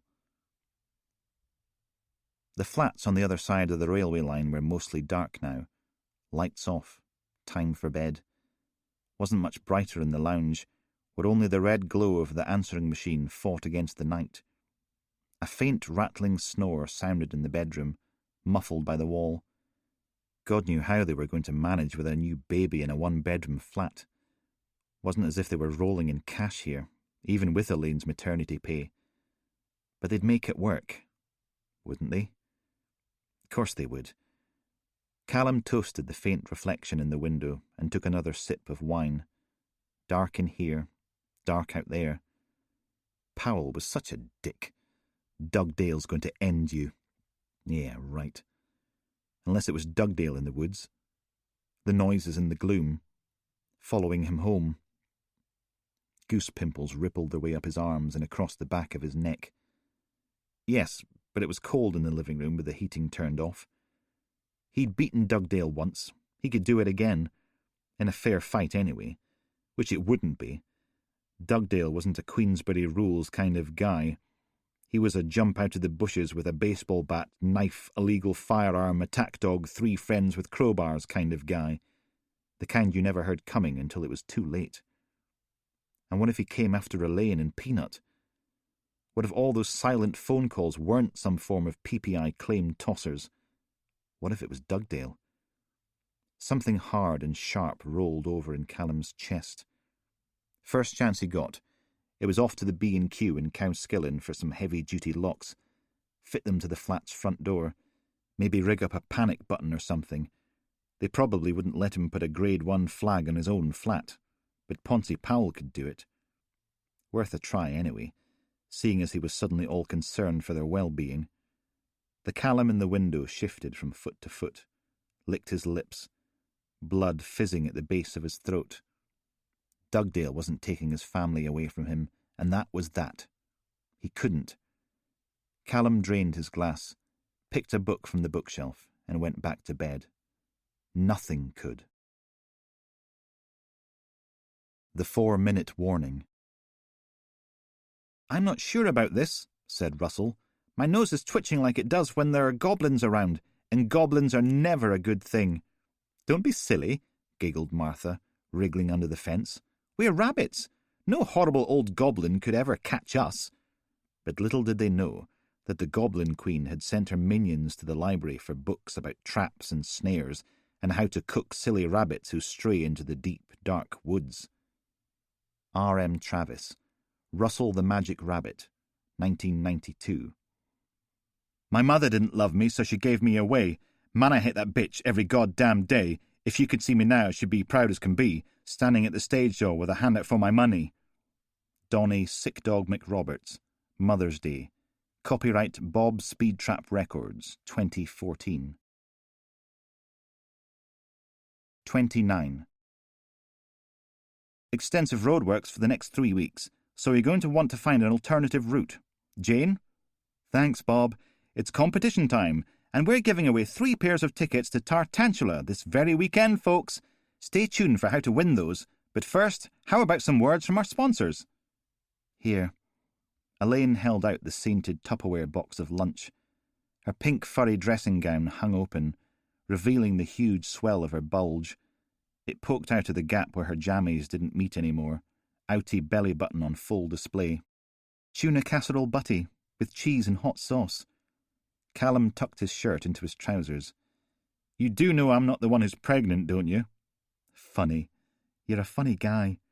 "That's right. This week only you can get 2 Scotia brand tasty chickens for just £8. They're fan-chicken-tastic." "How's the ear?" A fresh wad of cotton covered the throbbing remains, glued to his head by 6 sticking plasters. Looked terrible, but at least it stayed on. "Have you seen my red tie?" "Cupboard." He had a rummage through the box, frowned. "Deal of the century at Mad Mark's Motors. You want a new car? You got it. 0% finance? You got it. Easy payment terms? I must be mad, 'cause you got that too." There was a yellow silk tie in there, a proper one, not a clip-on. He picked it up between 2 fingers, as if it was likely to hiss and bite him as it uncoiled. "What's this?" "Confused about the new tax rates for business? Don't worry. Davis, Wellman and Manson, chartered accountants, are here to help." "It's a tie." "Yes, I can see it's a tie. What I want to know is, what's it doing in my box?" "Oldcastle's premier pizza parlour just got even better." "Isn't it yours?" "I have clip-ons. Police officers don't wear real ties unless they want throttled by lunatic members of the public. 3 toppings and get another 2 absolutely free. That's right, free." She took it from him, turning it over in her hands. "I found it in the living room beside the couch. Thought it was yours." "Oh, great. It really was a snake. It's Poncy Powell's, isn't it? He waltzes in here like he owns the place, takes his tie off and leaves it. What a dick." Elaine gave his arm a little punch. "You should be nicer about Reese. He was only trying to help. Bet he doesn't have to go to work with a tuna casserole butty." She rolled the tie into a neat little sausage and slipped it into Callum's jacket pocket. "You can give it to him when you get there, and say thank you properly for coming round to warn us." Gah. "And you mock the tuna casserole butty, but trust me, Heston Blumenthal wishes he thought of it first." "Yeah, right."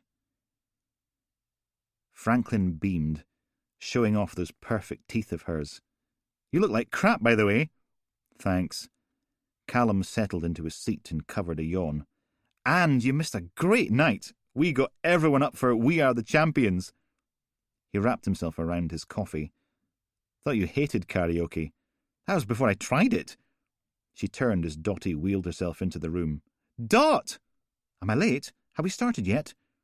He checked his watch. "Still got 5 minutes." "Oh, Callum, you missed such a—" "We Are the Champions. Franklin told me all about it." Dottie wheeled Keith across to the tea and coffee-making facilities, pausing to share a fist bump with Franklin on the way. "Rosalind, my man." "We have got to do that again." More grinning. "Where's Whiny Watt the wanky waster?" "Not in yet." "Good." Dottie spooned coffee granules into a mug. "I'm off to interview Brett Miller this morning. assuming he's not still doped off his monkey. Anyone want to come? Rosalind?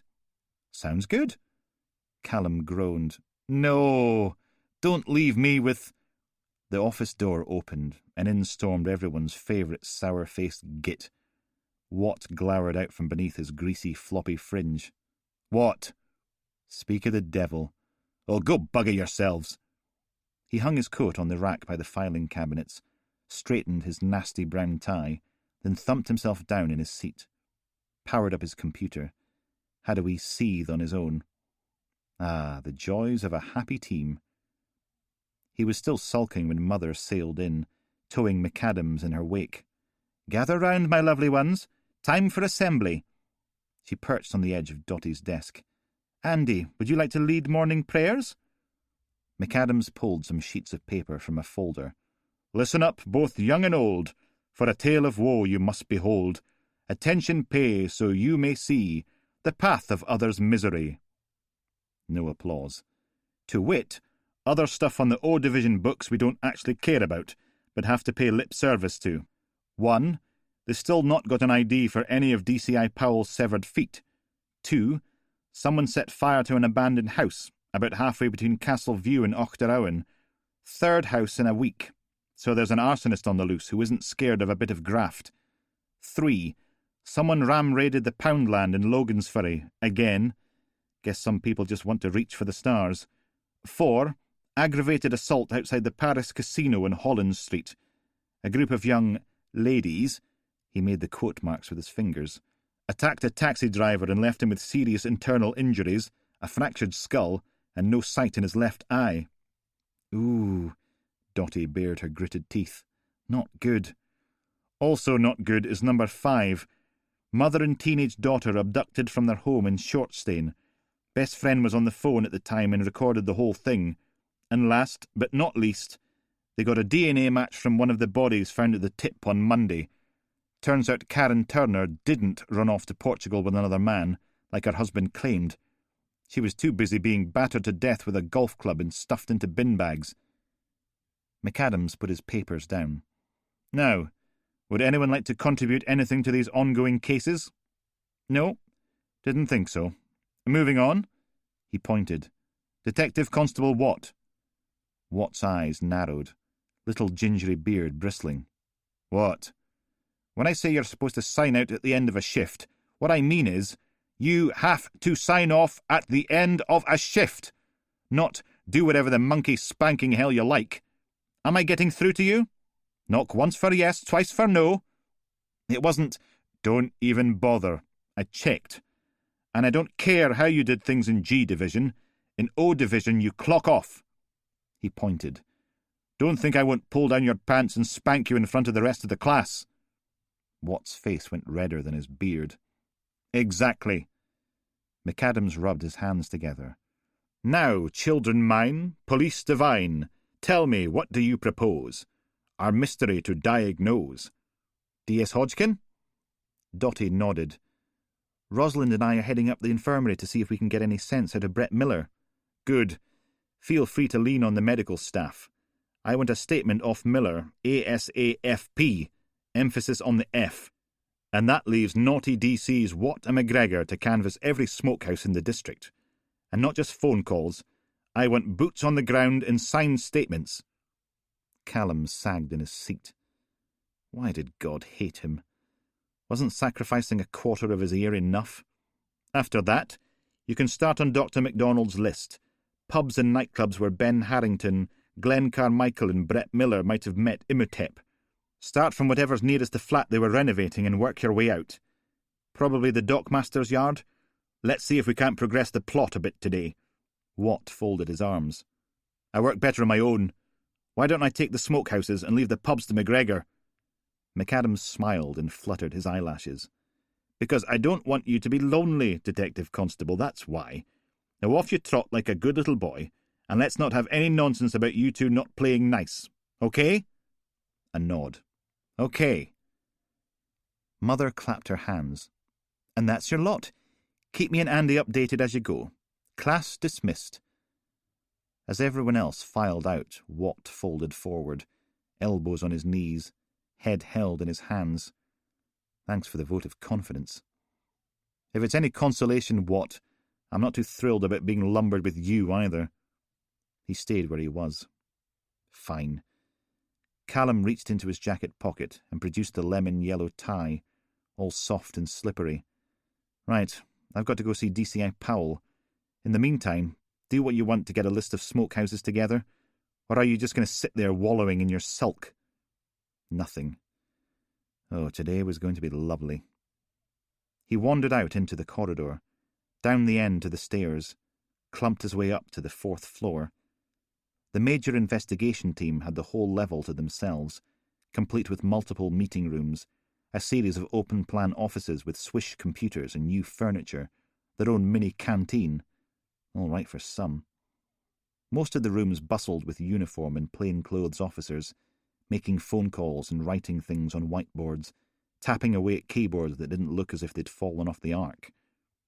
The second door from the end was ajar, its brass plaque polished to a high sheen. Detective Chief Inspector Reese Powell, MIT. Callum went to knock, then stopped. Knuckles half an inch from the wood, as Powell's voice growled out from inside. "No, Anita, I don't. Because I don't. That's why.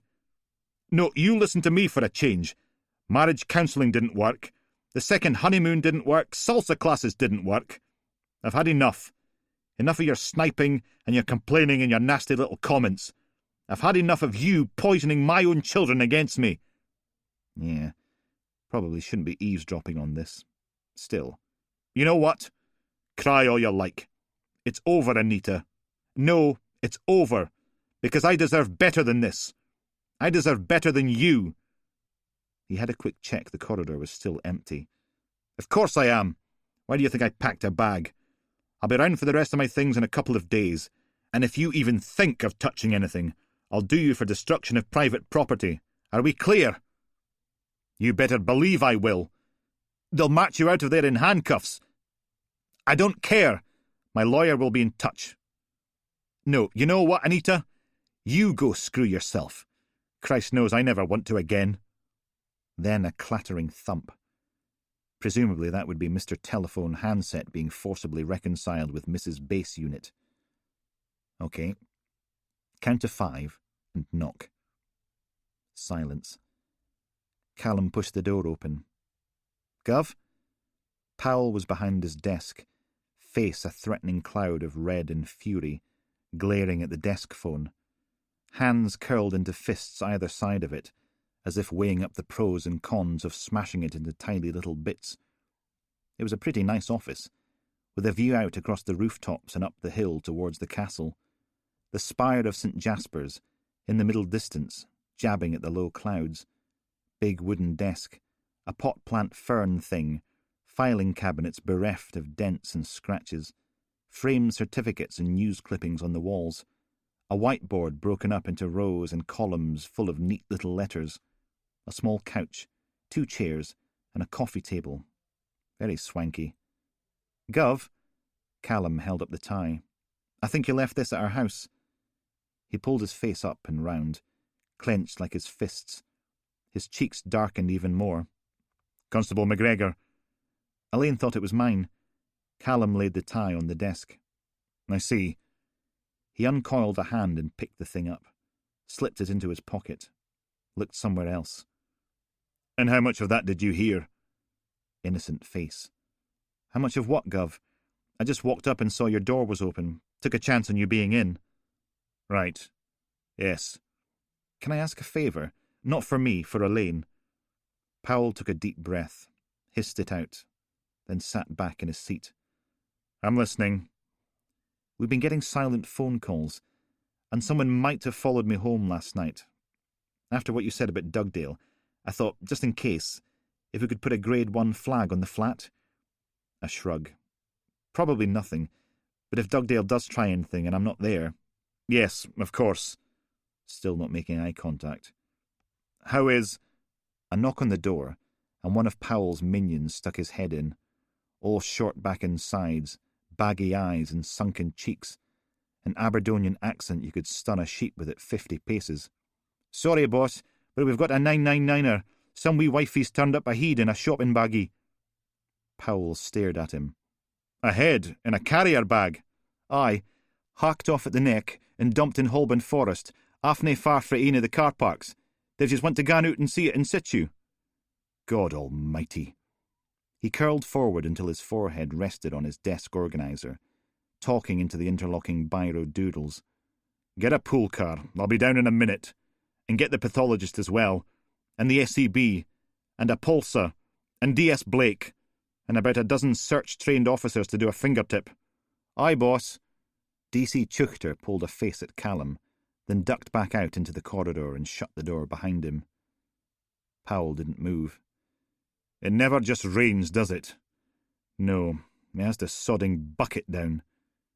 He looked as if someone had driven over him, then reversed a couple of times to make sure he was never getting up again. Maybe Elaine was right. Maybe Powell was doing his best.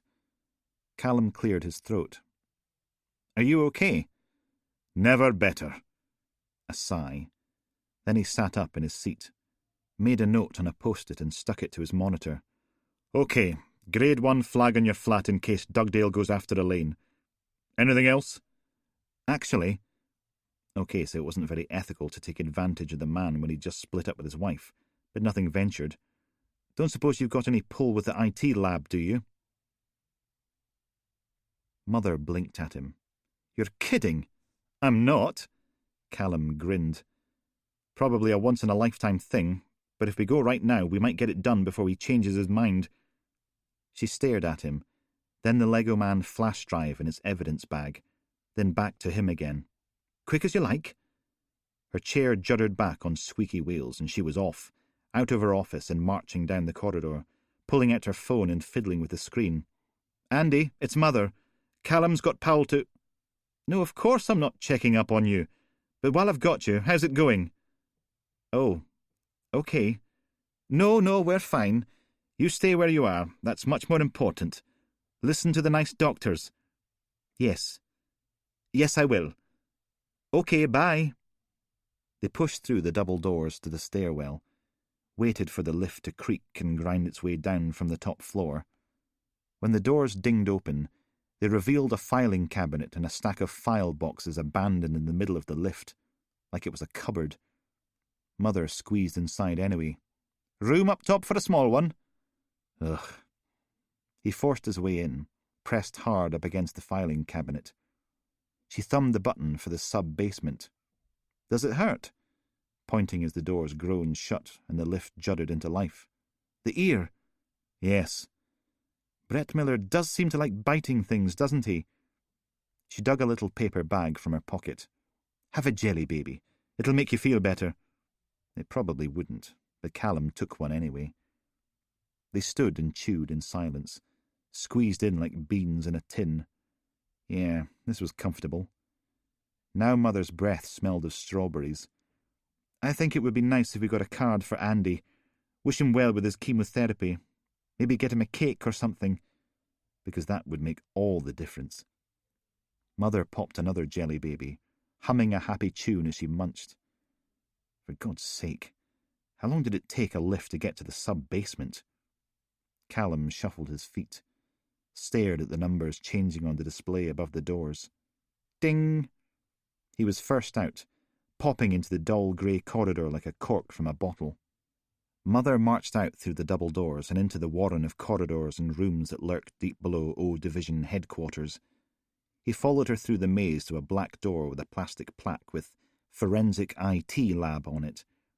She wiggled her fingers, as if she was limbering up to play the piano. Remember, I do the talking. Then pushed through the door.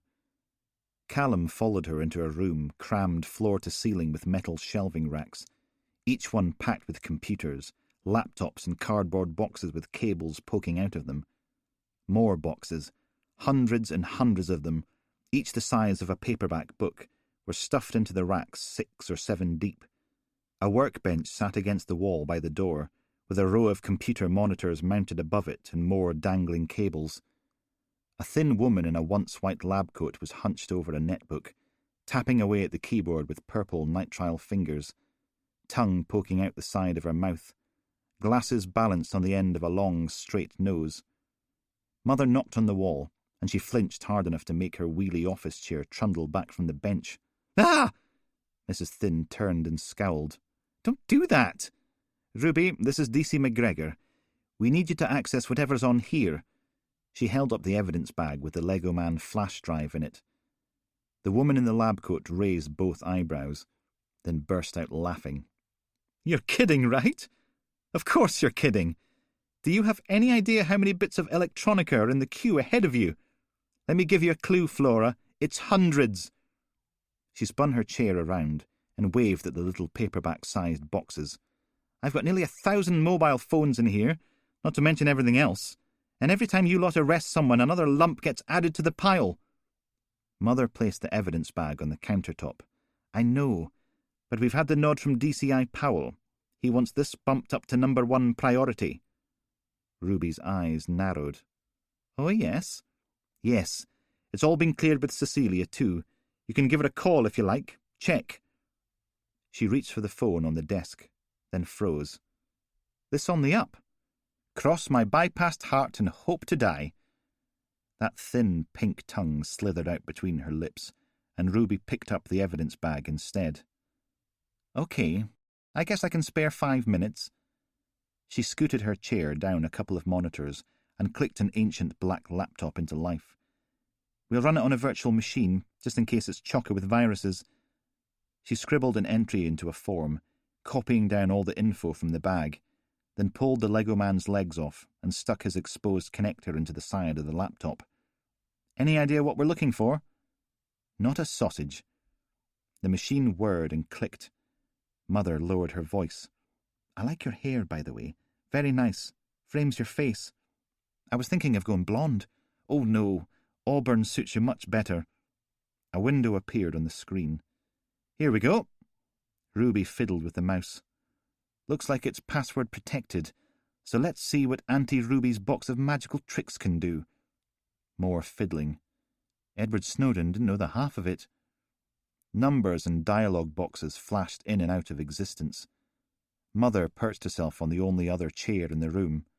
"So, are you still seeing Charlie from the finance team?" "Not for ages. He was a bit—" She pulled a face.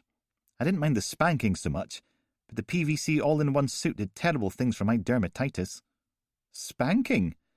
Well, it seemed to make him happy, though God knows how he managed to sit down the next day for work. Men are funny creatures, aren't they?" A quick glance at Callum. "Sorry, but it's true." The screen flickered with more boxes. Numbers, lines, boxes, numbers, lines. Then the whole thing cleared, leaving a dialogue box. Ruby hunched over the keyboard, tongue poking out again, and clattered her fingers across the keys. Sat back and smiled. Why people never use proper encryption is beyond me. "Have you got a clean drive?"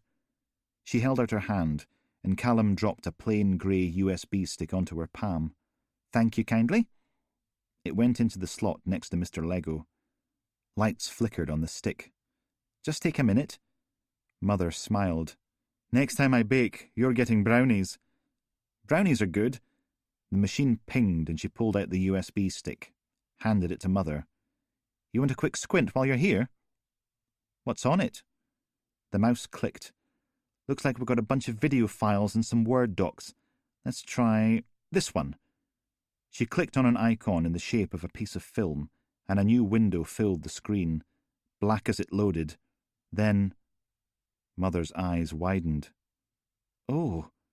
Callum hissed out a breath. "Bloody hell!" But Ruby just nodded. "Now there's something you don't see every day." 30. Oh, God. They were completely going to die here. Ashley sniffed back a drip, mouth a trembly, wobbling line, cheeks wet with tears, eyes darting back and forth, pulling shapes from the darkness. How was this fair? How come it couldn't happen to Marlene instead?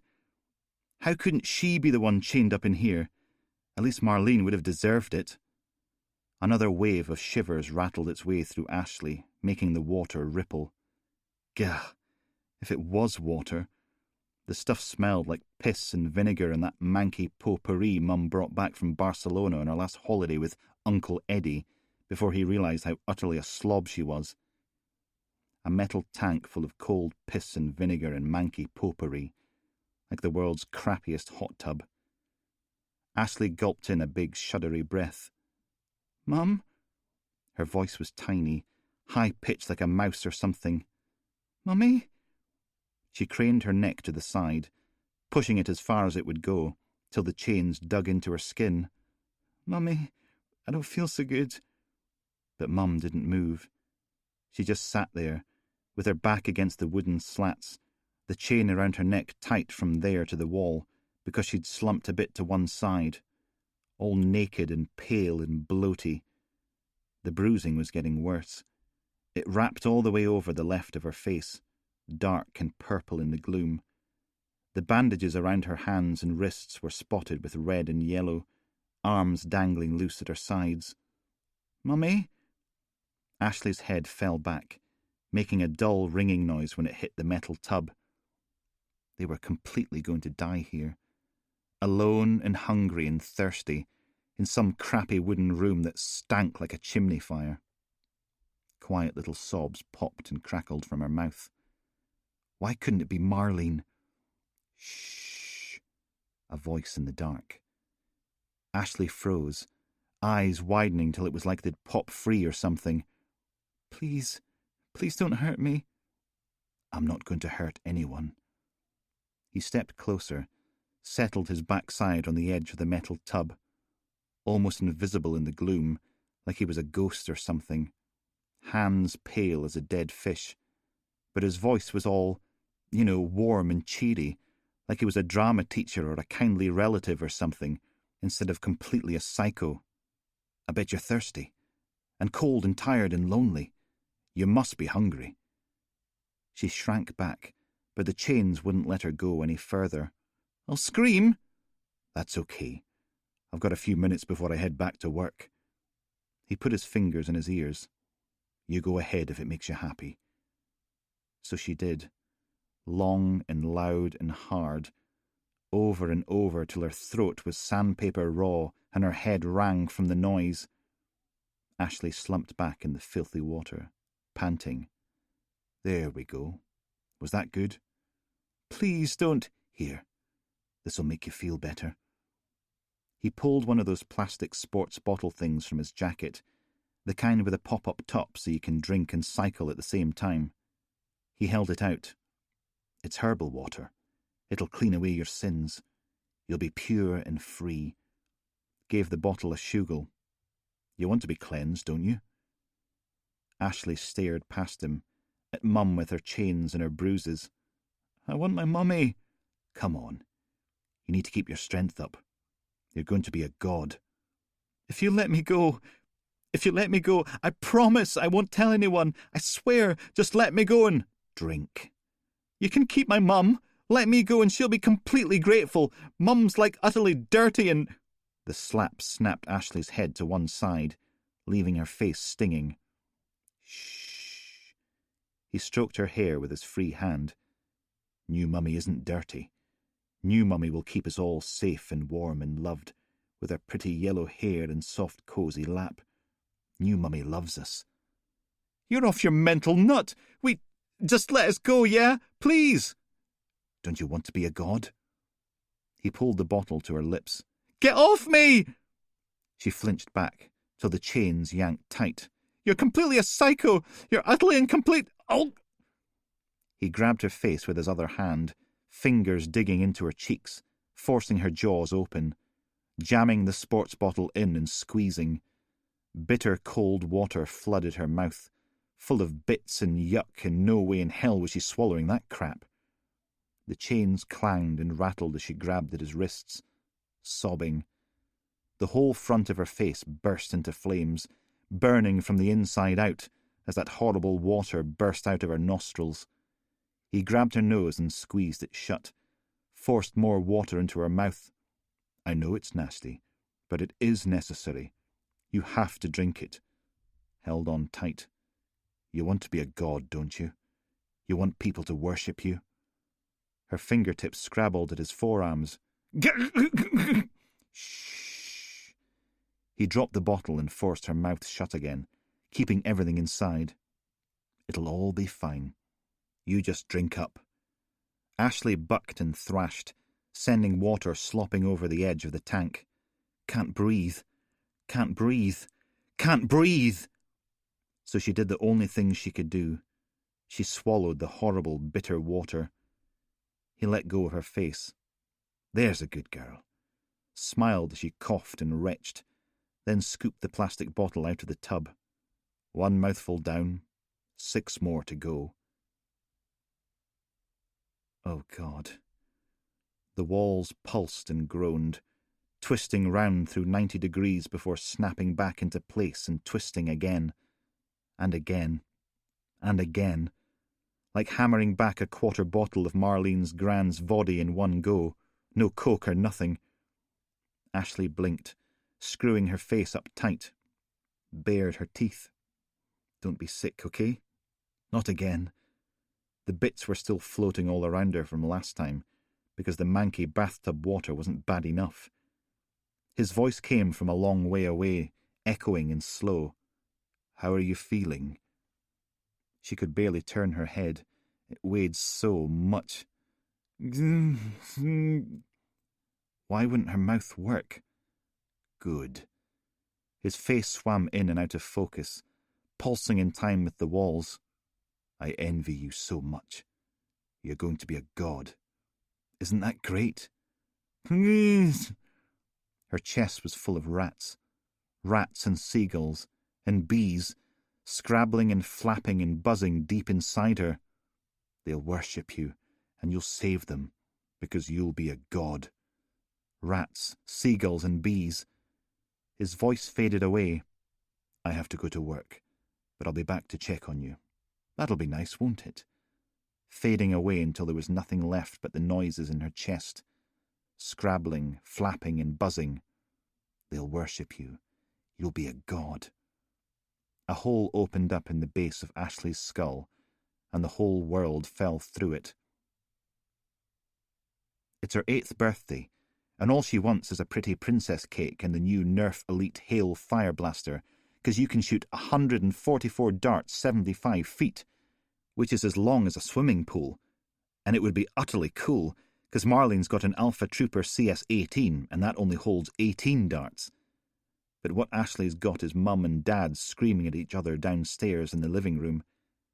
She sits on the edge of her bed, picking at the scabs on her left knee, peeling away the hard bits of skin, making the shiny pink under it bleed. Then there's a thump and a crash, and the sound of heavy feet on the stairs. Dad throws her door open. You, downstairs, now! But now! He's bigger than a bear, teeth all shiny, and eyes like burned things. Hands like crushers as he grabs her arm and pulls her out onto the landing, drags her down the stairs, shoves her through into the living room. A blue and red smear is all that's left of her Princess Merida cake, sagging its way down the wallpaper by the window. The coffee table's cracked and broken. Mum's on the carpet next to it, on her hands and knees, sobbing. Tell her! Dad spits on the back of Mum's head. Tell her what you did! I'm sorry. I'm so sorry. Her pretty yellow dress is all ripped up the side, showing off blotchy purple and yellow skin. Dad drops down to one knee and pulls Ashley round, so she's got no choice but to look into those burned thing eyes. Because of your slut mother, I'm going to have to go away. That's her fault. She's making me leave. Ashley doesn't say anything, just stands very still. I wanted to take you with me, and you could be my little princess, and we'd have adventures all over the world, and we'd be together forever. He smiles like broken glass. But your mother's spoiled it, and I'm going to have to leave you here, with her. And I want you to know it's all her fault. You could be happy, but she won't let you. And then he stands and sweeps out of the house like a storm, crackling lightning and thunder, slamming the front door behind him. Ashley bites her bottom lip. All she wanted was a princess cake and a Nerf Elite Hail Fire Blaster. Mum cries and moans. I'm sorry.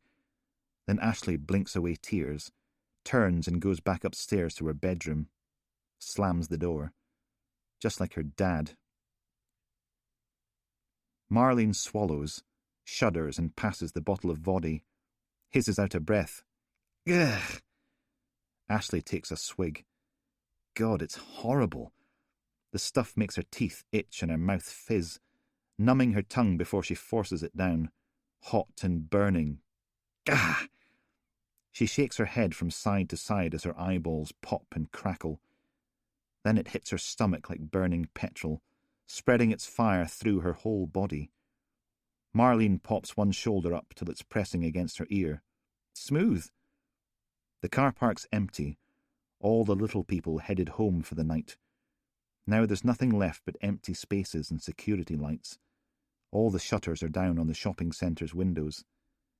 Ashley swings her feet back and forward, holding onto the railing with her other hand. What do you want to do? Dunno. Marlene takes another scoof of voddy, shudders. Gah! Holds the bottle out. Ooh, you know Peter, right? Sits behind me in English. Oh, yes. Peter with his squinty eye and his funny teeth. Peter with Assassin's Creed printed across his school rucksack in flaky enamel paint. Ashley helps herself to another mouthful. Yuck! The warm numbness is getting bigger. Stuff isn't brilliantly revolting when you get used to it. Well, Peter completely wants to go to Dougie's party with me. Pfft. She closes her eyes and listens to them crackle. Yeah, that's how it starts. Oh, go to the party with me. I love you so much. Next thing you know, he's trying to finger you in his dad's shed, and if you say no, he'll tell everyone you're a frigid bitch. Peter? Marlene's voice wobbles, that one word catching and tearing like damp toilet paper.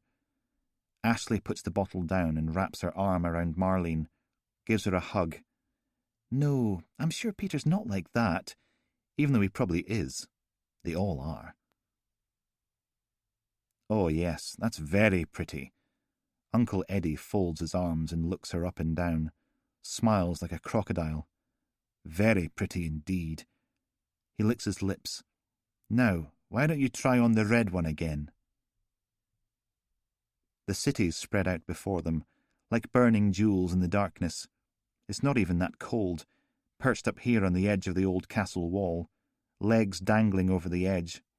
Way below, the dual carriageway is a ribbon of streetlights, taxis and the odd bus. Wouldn't think it was nearly Halloween. Peter turns to her, with his wonky eye and his funny teeth. Are you sure it'll be okay? Ashley swaps the half bottle of Smirnoff to her other hand, then reaches over and cups her hand around the crotch of his trousers. What's inside is hard like a spanner. You chicken! But Marlene's an utter munter. She parts her lips and leans in. And I'm mint. Off in the distance, an airplane roars into the October sky. The ground rushes up, closer and faster, and she's screaming a broken bottle scream, and Ashley fights her way up through the duvet till she's sitting up, dripping with sweat, shivering and shaking, mouth hanging open so she can haul in deep, juddery breaths. Gah! Just a nightmare. Nothing to worry about. There's someone in her room. She grabs the bedclothes and pulls them up to her chin, scrambling backwards till she thumps into the headboard. It's Uncle Eddie, smiling, her old manky teddy bear sitting in his lap, covering things while he zips himself up. Sweetheart. He leans forward. It's okay. You were having a bad dream. I wanted to make sure you were all right. You're all right, right? Ashley nods. Good. Now you lie down and go back to sleep, and I'll stay here to make sure no monsters get you. Too late. It's not fair.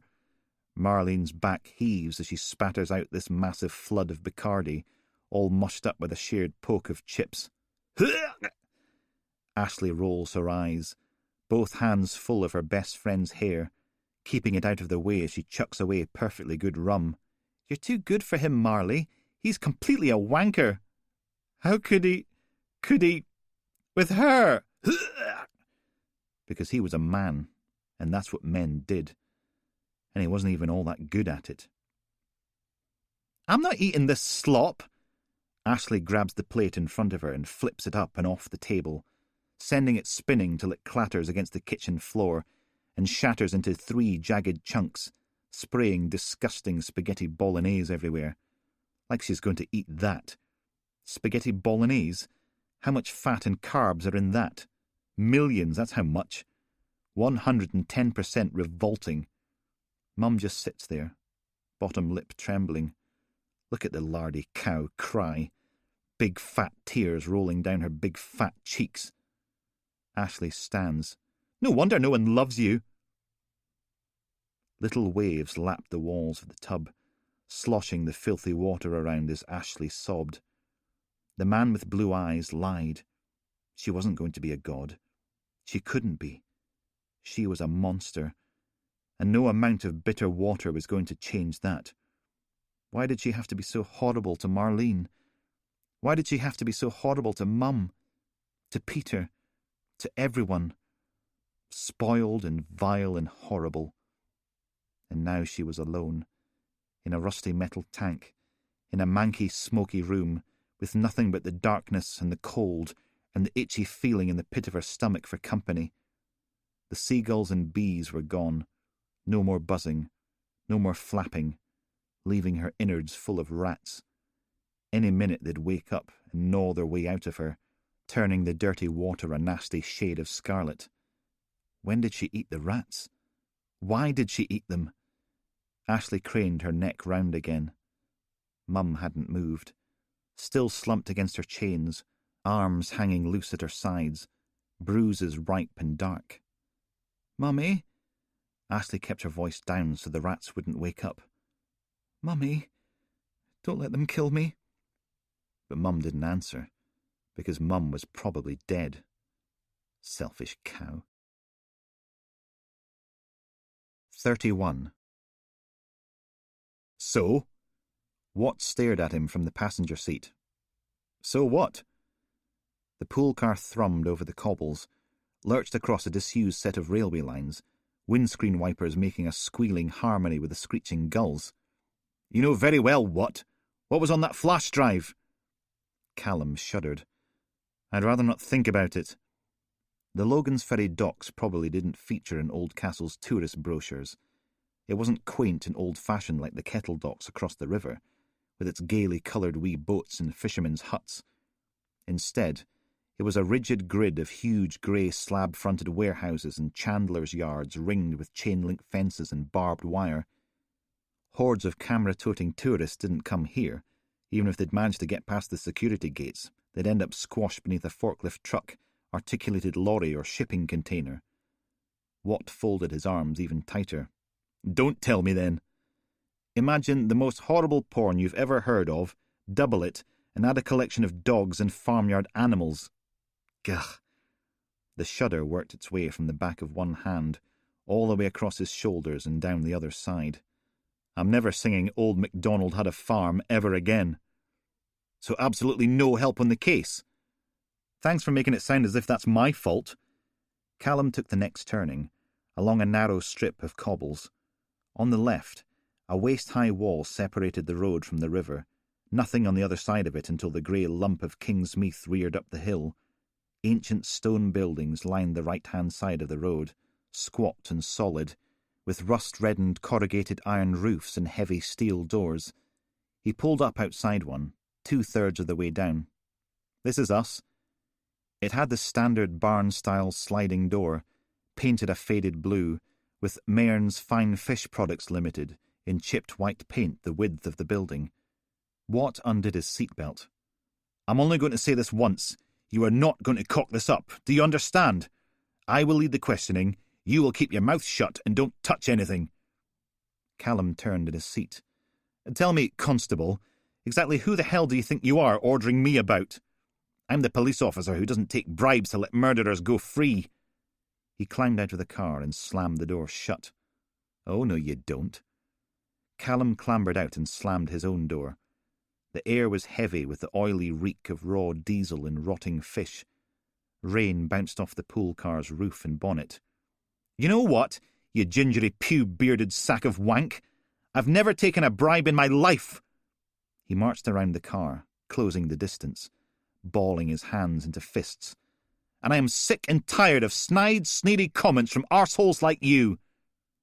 Watt looked him up and down, then stepped back. "Big Johnny Simpson walked because of you. It was a sodding mistake, okay?" He thrust his arms out.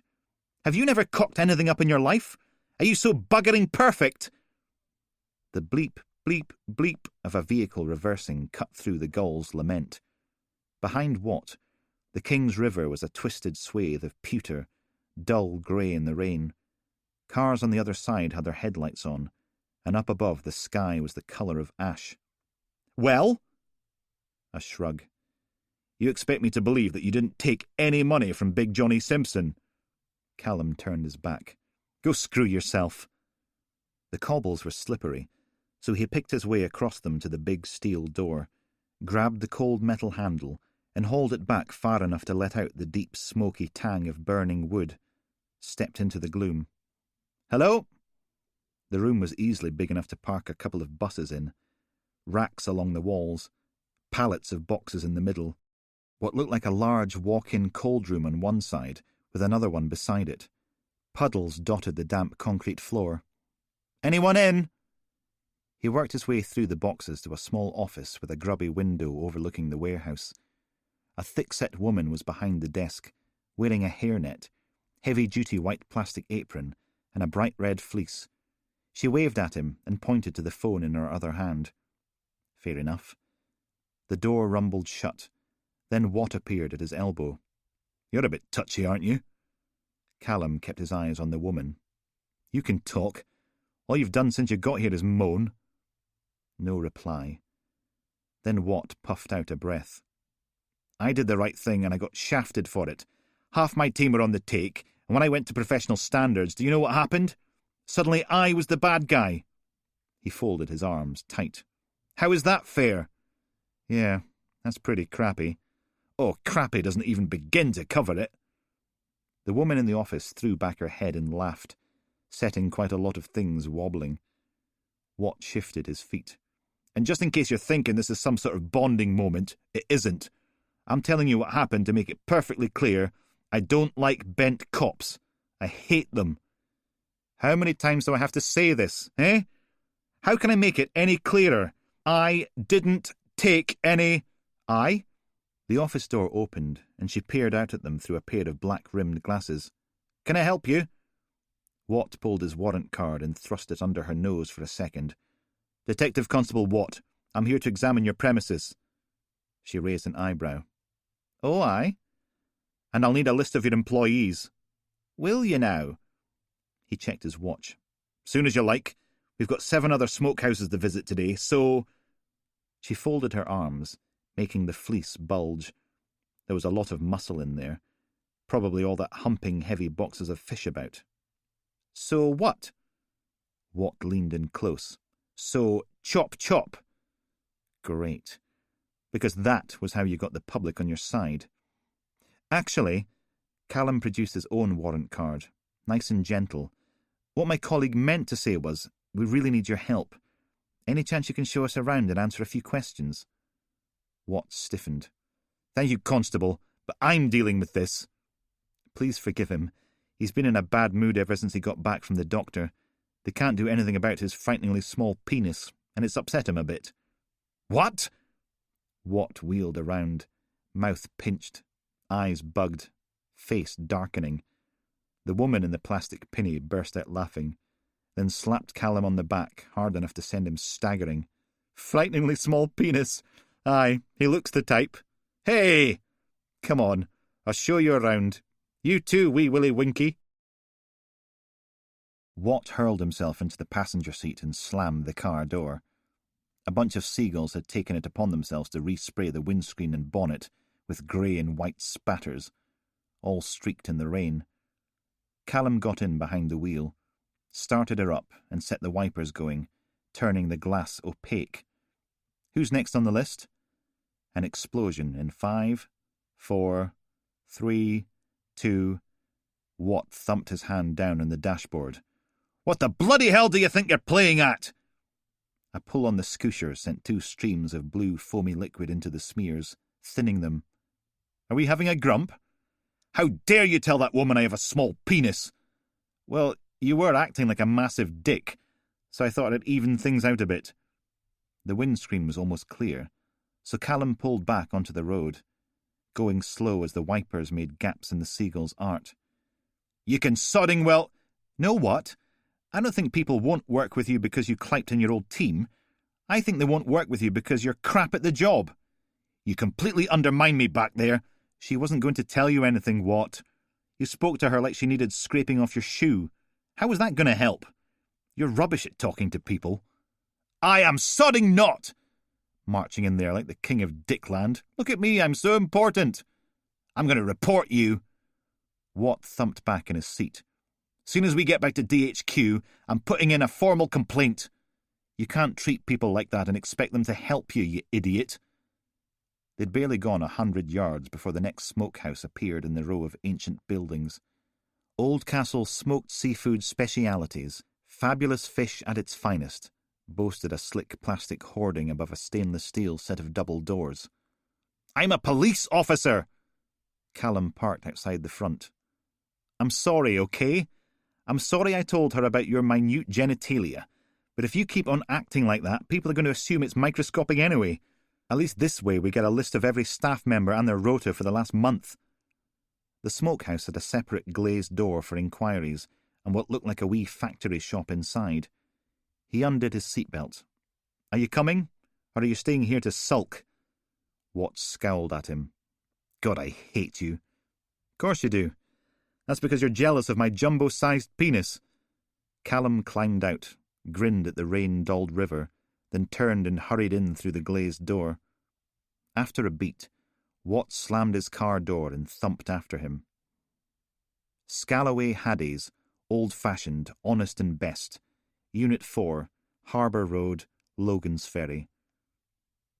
Thick, greasy coils of smoke filled the room, curling behind them as they stepped inside. And this is where the magic happens? Mr. Smug swept a hand upwards. His white coat almost gleamed in the gloom, and so did the white pork pie hat. Callum stood in the middle of the room and stared straight up. Rows and rows of fish hung, head down, above, each one suspended by the tail from stainless steel poles turned yellow by the smoke. Had to be about 1,000 of them in here, vanishing up into the smoky heights. 3 smokehouses in, and Watt was still grumping. As if it was Callum's fault he'd been born with the kind of genital appendage that could only be seen with an electron microscope. Wasn't his fault that Watt looked like a tit, one hairnet flattening his floppy fringe, another covering his wispy pube-like beard. A little oily drip splashed in his shoulder. Callum turned to Mr. Smug. Is this area ever left unsupervised? What, the smokehouse? He curled his top lip. Oh, no. This is a 24/7 operation. We supply haddies to Harrods. The only time we shut down is for 5 days in January to do a thorough deep clean. How about the night shift? 3 staff on at all times. Like I said, it's a 24/7, yes. Thanks. Abercrombie Fisheries. Traditional smoked fish since 1826. 14 Ship Lane, Logan's Ferry. Oh, aye. Aye. Mrs. Lumps hauled an empty plastic box on top of the full one and laid out a layer of split herrings in the bottom with quick, fluid movements, then topped them with a fistful of salt, flung with casual precision. We've been smoking fish here, since the 1800s. Know me personal, like. She gave Callum a wink that bordered on the obscene, layering up more herring as she went. And how many people have access to the smokehouse? Och, just me, Jeemie, and the boy Roger. That's him in the dungers and the forky. Big lump that he is. She waved a handful of salt at a bear of a man in dungarees, driving a forklift truck laden with boxes of ice. He's our Siobhan's eldest. Well, it's a family business, Ken. Has been since the start. OK, so does... We do a lovely hot smoked salmon with drambuie, chilli and lemon zest. Our hot toddy salmon was on the TV, you know. We were a food hero. Yes, that's great. But could anyone else have access to the smokehouse? Oh, I doubt it. Mrs. Lumps gave him a big gap-toothed smile. We've got the biggest sodding dog you've ever seen. Take your arms off soon as look at you with our Winston. Lennox, Bremner and Wallace, luxury seafood specialists. Unit 2 to 4, Consort Lane, Queen's Quay, Castle Hill. Mr. Baldy stuck his hands in his pockets and rocked on his heels. And that's it, the grand tour. E daith faredoch, as they say in Welsh. Rain hammered down on the large concrete yard, bouncing off the piles of empty fish boxes and refrigerated containers, made rusty streaks down the 10-foot-high walls that blocked off the outside world. The warm, rich smell of smoke wafted out around them, billowing from the open double doors through to the processing plant. Callum turned. Didn't know you were Welsh. I'm not, no, but I do like leeks, so... Shrug. Right. Great. Why was nobody normal anymore? You got a big staff? 62 last count. Most are part-time. We went into this job share scheme thing couple years ago, and you wouldn't believe how many single mothers we've got working here now. Had to open a creche. Which explained the porta-cabin in the far corner, behind the containers, all covered in characters from Winnie the Pooh and SpongeBob SquarePants. Callum shifted back a bit, till he was underneath the roof of the loading bay again. How many men? Oh, now you're asking. He chewed on the inside of his cheek for a bit. 15? No, 18. I forgot about Mitch, Spanner and Dingle. Dingle? Don't ask. And Spanner's not much better. What's the point of employing people if they never turn up? I told Marge, we need to fire these idiots. But she's soft as angel delight, she is. How many in their mid-20s? Mr. Baldy did the cheek-chewing thing again. Might help if you told me what this was all about. Watt pulled down his beard net. Sorry, it's an ongoing investigation, so we've got to be a bit discreet. Dear Lord, was wee Willie Watty actually talking to someone like a human being? Ah, right, got you. Mr. Baldy nodded, as if that explained everything. I'd have to check the staff records, but I think I can help. 32. Callum stuck the keys in the ignition and pulled out his phone. Hello? McAdam's voice drawled into his ear. An update I seek, dear Constable Useless. On Imhotep, killer both nasty and ruthless. The smokehouse is visited. All must be... Yeah, I get the point. We've done 5 of the 7 smokehouses in Oldcastle, seen round the premises, spoke to the managers, got lists of staff members, when they've been working and where. I had another 3 verses. Thought you were meant to be busy this morning. If there's one thing one can say about sitting in the Grim Reaper's soulless anteroom of death, with a dripful of poison seeping into your veins, is that any distraction is a welcome one, even talking to a lump of gristle like you. Now, an update I seek, dear Constable. We've done 5, so we've got 2 more to visit in town, and the one over in Strumure, but... He tapped his fingers against the wheel as Watt sagged his way into the passenger side. But? I don't know. From the car park outside Lennox, Bremner and Wallace, there was a rain-greyed view across the river to Castleview.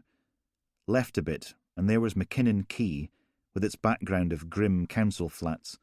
Squint a bit, and you could almost make out the one where Benjamin Harrington died, face down in a bathtub full of brine. All these places... They have to conform to EU directives and health and safety and food standards. They get inspected by environmental health officers. And you know what the cheese police are like. They spot anything, they shut you down. He frowned out at the rain.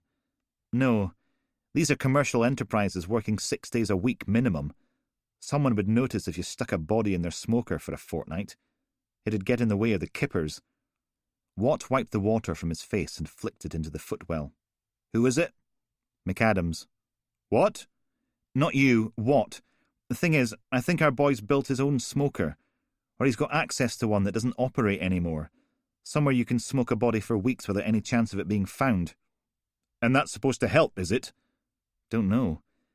Even if he's built his own smoker, he'll have to get the wood he burns from somewhere. Lucy down the mortuary reckons it's a mix of beechwood and oak. Maybe we should get in touch with whoever it is sells sawdust and wood chips to smokehouses. See how many sales they make to hobby smokers. Watt shook his head. If he doesn't have to comply with food standards, he doesn't have to buy commercial-grade sawdust. He can just get a big bag of it from the local sawmill, or someone that does firewood. You get that? McAdams made a harumphing noise. Or he could just... Andrew! A woman's voice in the background. What did we say about mobile phones? A scrunching noise, and his voice went all muffled. Oh, bounteous nymph, I hear thy pleas, but it's police business, so sod off, please. And the please on the end's meant to make that all better, is it?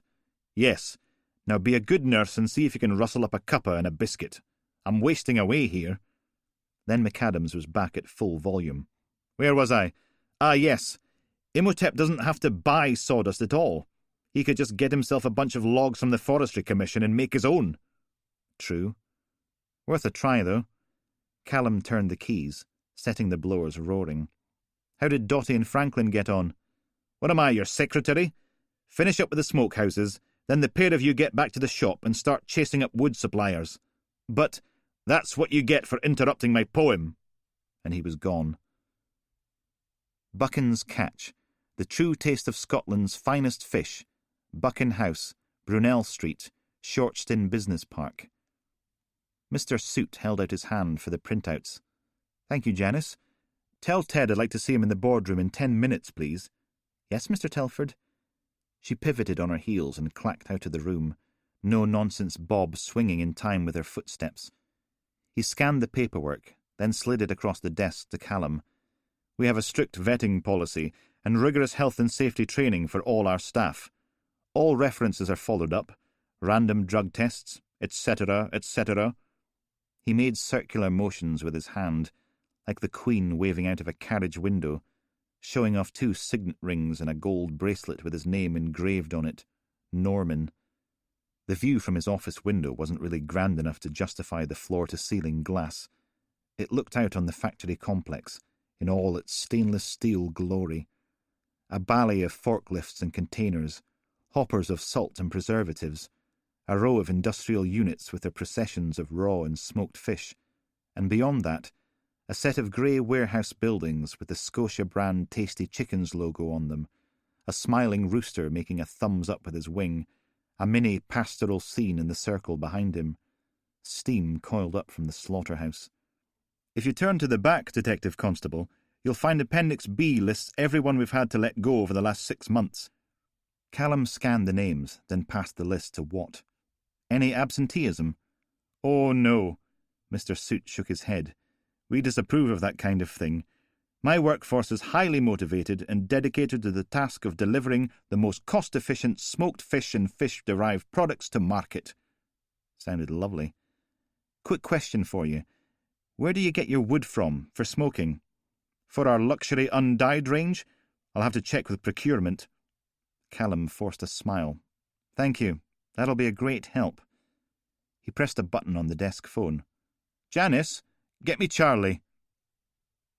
Gordon Reed and Sons. Make it a fine fish day. 10 Admiralty Place, McKinnon Quay, Castle View. Callum nodded. Take your time.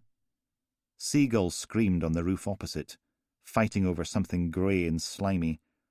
Mr. Short and Limpy curled his top lip, staring down at the printout.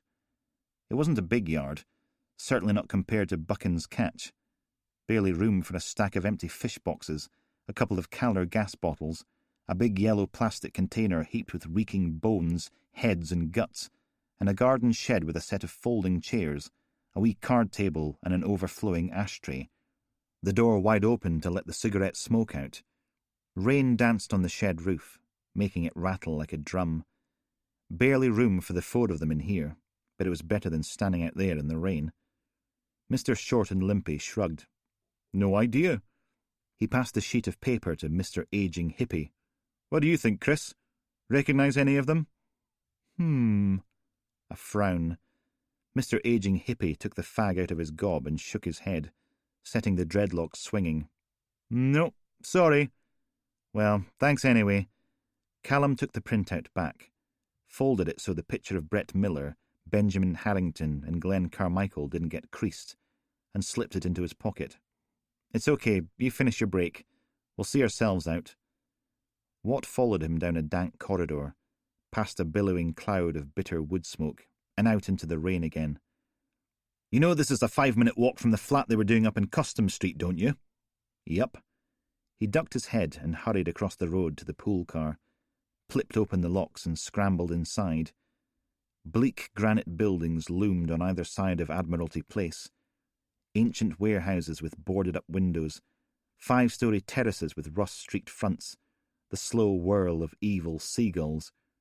A thump, and Watt was in the passenger side. "Don't you think it's a bit of a coincidence?" "Could be. Maybe." He pulled out his Tupperware box and popped the lid. Today's note was just a message. No picture, no puns. "I know things have been difficult, but no matter what happens, I love you even more than Nutella and pickles." He slipped it into his jacket before Watt saw it. "Oh, come off it. There's a smokehouse right here, and up there Ben Harrington's lying in a bath full of brine, waiting his turn to be kippered. And can you not do that, please? I'm starving, okay?" Callum stared down at the sandwich, cut on the diagonal as if he were royalty, a bag of Asda's own brand salt and vinegar, and a fun-sized Snickers bar. "It's well after 2, and we've not stopped for lunch yet." He pulled out one triangular half of the dubious sandwich and sniffed it. There was a faint whiff of mushrooms and a sort of savoury cheesiness. Watt humphed. "What?" He looked out of the window. "Left mine back at DHQ. Ha ha ha. Tough." Callum caught sight of himself in the rear-view mirror. "Don't be a dick." "Ah, well." He held the half sandwich out. "Here." An articulated lorry grumbled past, hauling a pair of shipping containers. Watt didn't move. "I'll take it back if you don't want it." "Thanks." Watt accepted the triangle and took a bite. Chewed. Frowned. What is it?" Callum popped open the crisps, poured them into the Tupperware and stuck it on the dashboard in easy reach of them both. "The thing is, if they're the ones smoking the bodies, why did they leave him to rot in the bath? I mean, I'm not saying there's anything wrong with it, it's just unusual. Why wouldn't you just pop up there one night, after dark, and bring him back for smoking? No, but really, what's in this? Why just leave him there?" Callum had a bite of his own half. Wasn't too bad. Maybe Elaine had a point after all. Leftover tuna casserole, cheese and hot sauce. "Oh." More chewing. "I quite like it. Spicy." He helped himself to some crisps. Crunched. "You heard Dr. MacDonald. Imhotep is a perfectionist. Ben Harrington wasn't properly prepared, so he swells up in the bath as the bacteria get to work. His stomach bursts, and he's not good enough to preserve, so Imhotep leaves him where he is." "Maybe. Worth checking anyway." Fog gathered on the car windows, turning them opaque. Callum finished his half, soaked his fingers clean. "When I was wee, we used to go on caravan holidays. Mum and Dad were mad on them. Bundle the family into the car and go live in some field, sleeping in what was basically a large aluminium shed, 8 or 9 times a year, every chance they got." That got a non-committal grunt from Watt as he polished off the last of the crisps. Nairn, Banff, Sandend, Findochty, that kind of thing. But the favourite was Lossiemouth. Every year, regular as the swallows, the McGregors would pack up the travel scrabble and migrate to their spiritual home, hauling a caravan. "Are you going to eat that Snickers?" "Yes." Callum unwrapped it, sighed, then cracked it in 2. "Go on, then." Popped his own half in his mouth. Every time we went to Lossiemouth, we'd charge up and down the beach, go rock pooling, collect seashells.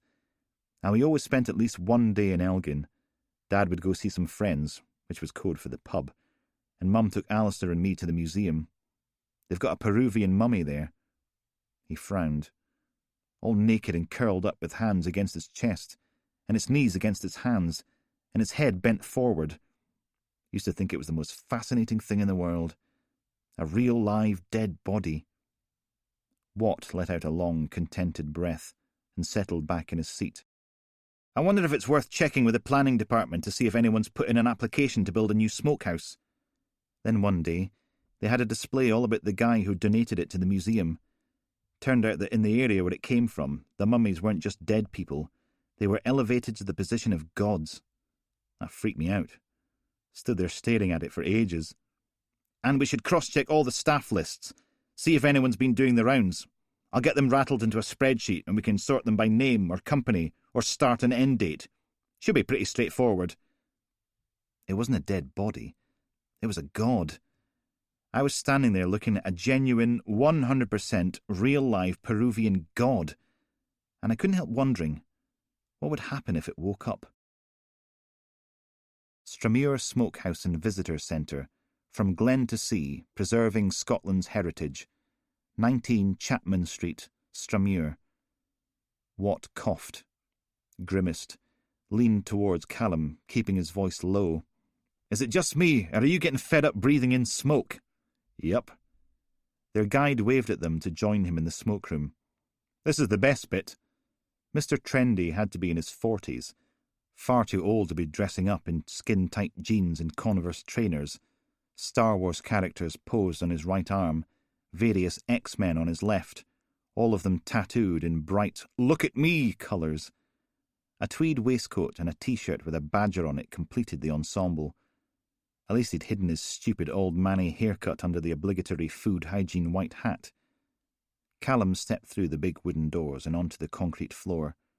Heat radiated off the pile of wood in the middle of the room, sending up tiny orange sparks and a constant barrage of pungent wood smoke. Yes, very good. Mr. Trendy pointed upwards. We don't churn out product like the industrial big boys, but hey, who wants to eat chemically dyed fish, stuffed full of preservatives and additives? Not me. Racks of hanging fish reached up into the smoky gloom above them. Then the sun must have come out, because that grey mass turned a brilliant white, silhouetting the herrings and haddocks and God knew what else. We don't even use stainless steel. All our poles are beech, sustainably harvested from the Swinney. He held his arms out, as if he just won a marathon. Isn't it beautiful? Yes, very good. Mr. Trendy led the way back onto the processing floor. We think natural materials are very important, and it's not just tradition for tradition's sake. The fish tastes better this way. That's why our smokehouse is built from local larch and granite.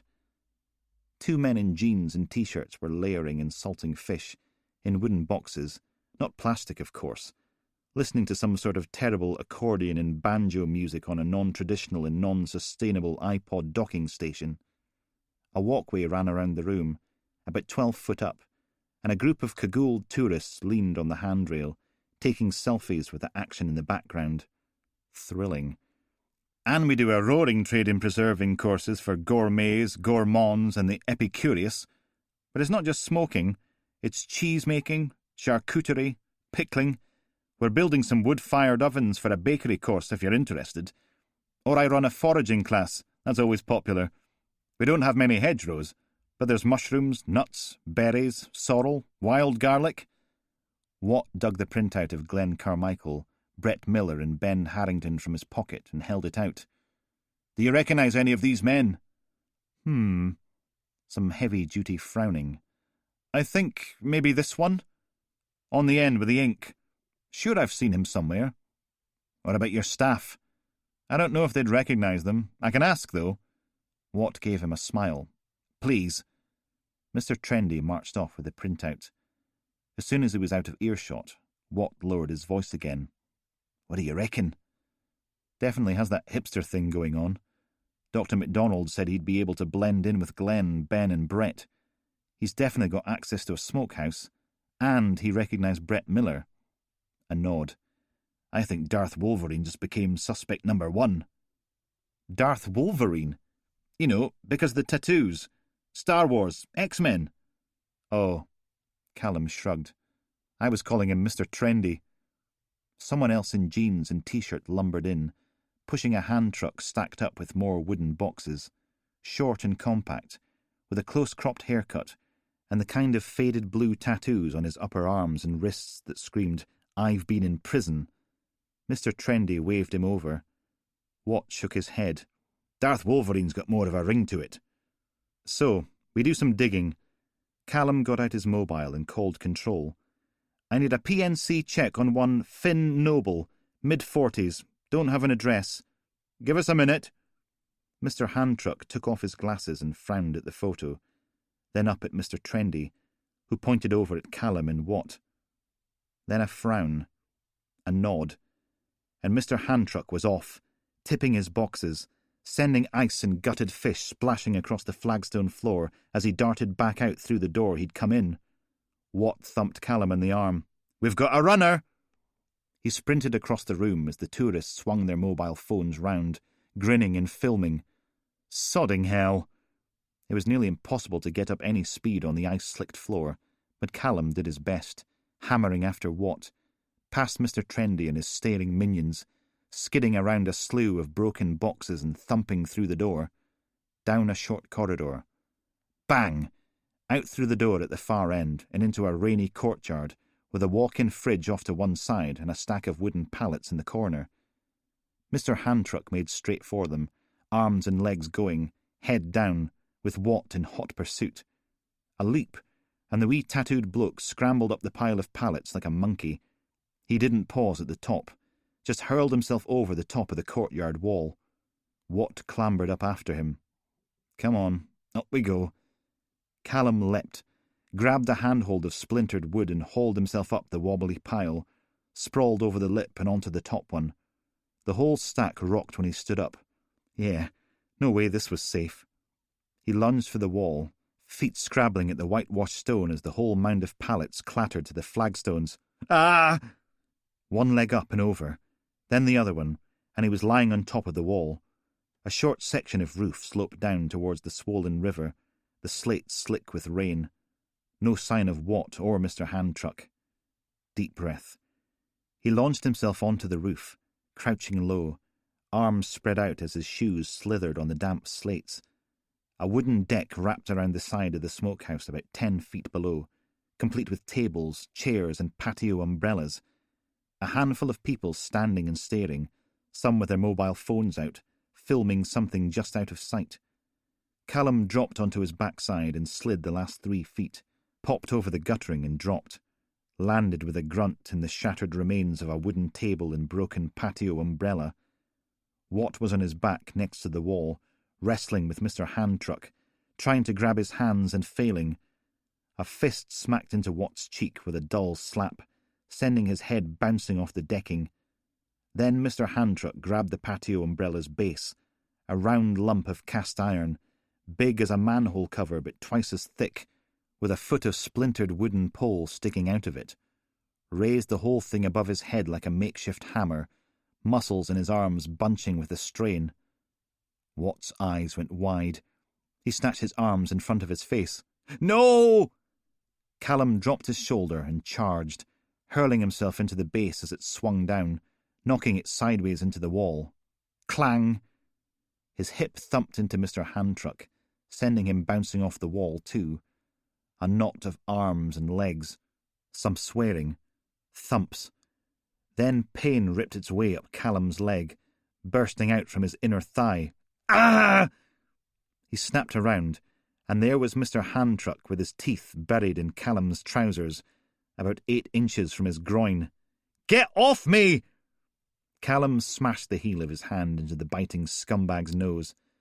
It made a satisfying crunch, and he reared back, eyes closed, blood exploding from his nostrils. Ah! You dirty! He grabbed his inner thigh.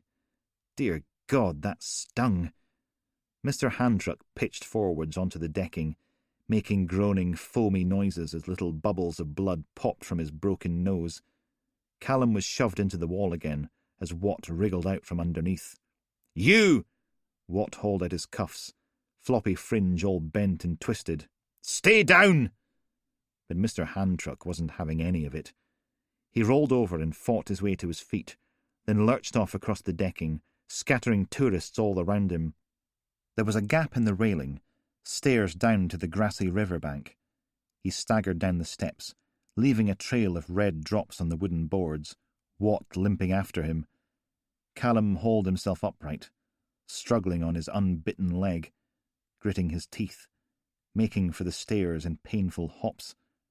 A jetty poked out into the dark grey water, no more than a dozen feet long, with a couple of rowing boats tied up on both sides. A week of constant rain and the river was in full bore, breaking over the jetty's uprights, pinning one rowing boat against the wooden posts while the other was stretched downstream, pulling its mooring line tight.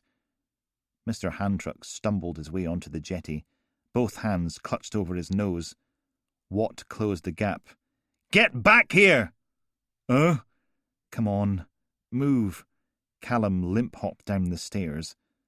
Mr. Handtruck came to a halt at the end of the small jetty, looked back over his shoulder, then jumped into the rowing boat on the upstream side, which promptly overturned and dumped him in the river.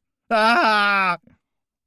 He disappeared under the roiling gunmetal water, thrashed to the surface, snatching handfuls of air as if he could pull himself up with them, disappeared under water again. Didn't come up. No. Callum managed a wobbly run, every other step sending rusty shards of metal digging into his thigh. Watt paced the width of the planks, staring down into the dark water. Sodding hell! A huge fountain of spray, and Mr. Handtruck burst into view again on the opposite side of the jetty, coughing, spluttering and screaming. "Help! Help!" Arms flailing. "Oh, God!" Watt froze, his voice just audible as Callum lumbered closer, talking to himself. "Don't do anything stupid. Don't do anything stupid. Ugh!" Then he whipped off his jacket and dived into the water. "No!" Callum staggered to a halt on the jetty. Mr. Handtruck thumped into the other rowing boat. "I can't swim!" His face dipped beneath the water. Then he struggled back into the air. "Help!" And there was Watt, bursting out of the gunmetal water right next to him. He grabbed a handful of Mr. Handtruck's t-shirt, his other hand catching hold of the boat. The river made bow waves against them both, rising and curling away in breaking white spray, shoving. "Help! Help!" Watt bared his teeth. "Stop struggling!" Tattooed arms flailed, whipping up spray, eyes wide, mouth open. Then crack!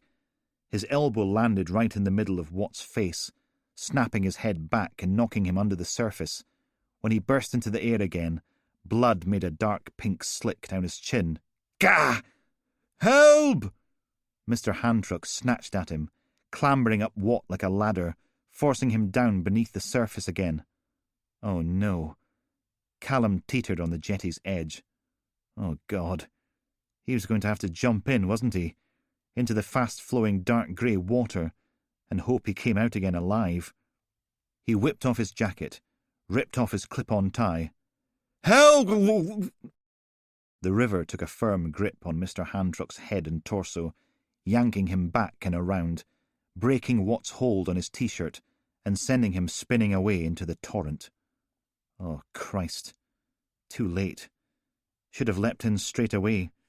Shouldn't have stopped to think about it. Watt spluttered his way back to the air, snatched at the boat with both hands as Mr. Handtruck was swallowed by the King's River. Should have just done it. Someone swore. He turned and faced a barrage of camera phones, all pointed at the swollen water. Half the people who'd been out on the decking were leaning on the rail. The other half had made their way down the stairs to the riverbank. And they were all filming. Oh, that was just great.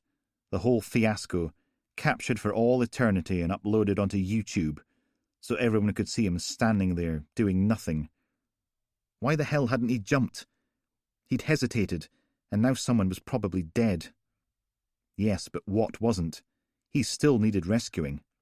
Do it. Jump. Get your cowardly backside into gear and... Watt hauled himself up the side of the rowboat and tumbled inside, lay in the bottom of it, on his back, heaving in great gulps of air, coughing, both hands clutched over his chest. Ah! There was no sign of Mr. Handtruck. Nothing but that roiling expanse of hungry water, growling away around the curl of the bank. He was gone, and this was officially a monumental cock-up. 33. Callum wrapped one arm around the ladder and reached out with his other. Beneath his feet, the river surged, rain making dimples in the steel-coloured surface that merged and disappeared, only to be immediately replaced. The rowboat's mooring line was just out of reach, so he tried again, leaning further out over the rolling water. Got it. Watt was still flat on his back, soaked through, panting, eyes closed. Blood made a dark smear through his beard, bright red at the corner of his mouth. So Callum pulled, hauled, braced his legs against the ladder's steel rungs and dragged the boat closer to the jetty, fighting the river all the way, until the boat bumped against the bottom of the ladder. Watt still hadn't moved. "Any time you like." A groan, then he sat up, puffed out a breath, crawled to the prow. "Did you get him? Can we talk about this on dry land?" "Oh, no." Watt's face crumpled. "Just get out of the sodding boat. This thing's heavy." A sigh. Then he reached for the ladder and worked his way up till he was kneeling in the boat. "I couldn't hold him." "I know. I tried. I know." Callum shifted himself to one side, leaving enough room on the rung for Watt to struggle his feet into place. "Come on. Up you go." Watt climbed, dripping water and blood. He wouldn't stop struggling. Callum let go of the rope and followed Watt up onto the jetty, stood with him in the rain as he folded forwards and stood with his hands on his knees, coughing, patted his back, then flinched as, "You bastards!" rang out through the downpour. It was Mr. Trendy, marching down the path in his health and hygiene white trilby, flanked by the T-shirted guys from the processing floor. He cut a path through the onlookers with their mobile phones. "You killed him!" "Just calm down, okay?" "What the hell were you playing at?" Face dark and trembling, hands balled into fists. "Why the All right, that's enough." Callum held his hand up. "Calm down." "What did he do, eh? Answer me that! Why did you—" "I'm not going to ask you again." He hauled out his mobile phone and called control. "I need urgent assistance. We've got someone in the water being swept downstream from Stremure Smokehouse. Individual is an IC1 male with tattooed arms. Said he can't swim. Putting you on hold." A tinny rendition of something vaguely classical burbled out of the earpiece, and Callum turned back to Mr. Trendy. "What's his name?" The chest went out. "I'm not telling you anything. Todd was just minding his own business and you hounded him to his death." A finger poked Callum in the shoulder, hard enough to force him onto his back foot. "You should be ashamed of yourself." Callum kept his voice level. "I'm going to ask you to back away, sir." Another poke. "We've got a very good team of lawyers and I'm going to make sure they hang you from the nearest tree by your balls." Watt straightened up, still breathing hard, spat out a gobbet of foamy red spit. "All right, that's enough. You have to step back onto the grass, Mr. Noble." "Don't you tell me what to do. This is my smokehouse and you're a murdering pair of—" His eyes bugged. Then he took a swing, fist whistling through the rainy air towards Watt's face. Only it never got there, because Watt blocked it, then rammed his open palm into the centre of Mr. Trendy's chest, sending him sprawling onto his back. Stood over him. "And you stay down, or I'm arresting you." Callum limped up the stairs and through into the main office, carrying 2 wax paper cups of coffee that steamed and nipped at his fingers. Every step sent jagged teeth biting into his thigh. The chafing didn't help, but that's what happened when you wandered about in wet clothes. One glass wall looked out over the smokehouse car park, then a small line of shortbread box houses, and out towards a line of trees, all of it buckling under the weight of the rain. A couple of patrol cars sat blocking off the car park entrance, blue lights flickering, keeping all the tourists in. Watt had perched himself on a big leather couch, shivering, a crinkly silver thermal blanket wrapped around his shoulders, giving him the look of a grumpy baked potato. He held a tea towel full of ice cubes against his cheek and jaw. The skin was already darkening there, the first hints of purple blooming around the edges, working itself into a decent bruise. Callum handed him one of the cups. "Didn't know if you take sugar or not." "Thanks." He took a sip and winced. Reapplied the tea towel. "Any news?" They've got the diving and marine unit coming down from Aberdeen. Should be here just in time for rush hour. Ugh. Watts sagged back on the couch. He's dead, isn't he? I couldn't hold on to him, and now he's dead. Wasn't your fault. More blue flickering lights made their way along the road, past the line of houses.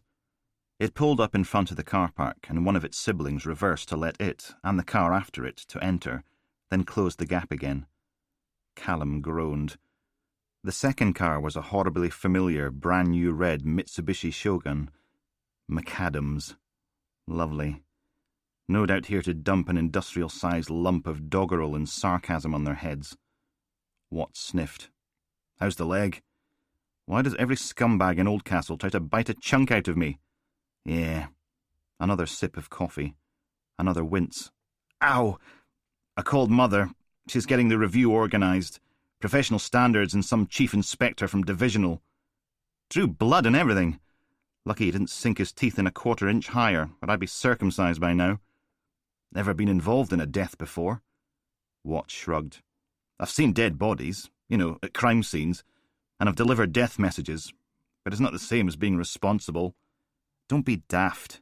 You're not responsible. He ran. He jumped in. You tried to save him. Should have tried harder. There was a knock on the door, and Mr. Trendy, a.k.a. Darth Wolverine, a.k.a. Finn Noble, shuffled into his own office. Sorry. He ditched the stupid white hat, revealing a stupid haircut, short at the sides, all quiffed up with hair gel on top. He closed the door. About earlier, I just wanted to apologise. It was... He stared at the toes of his Converse trainers. I got a bit caught up in the moment. I would never try to punch someone. And you're a police officer. How stupid would that be? Watts scowled at him. Very. Yes. He twisted his fingers into knots. Like I said, I'm very, very sorry. Callum took out his notebook. Let's start with the man we were chasing.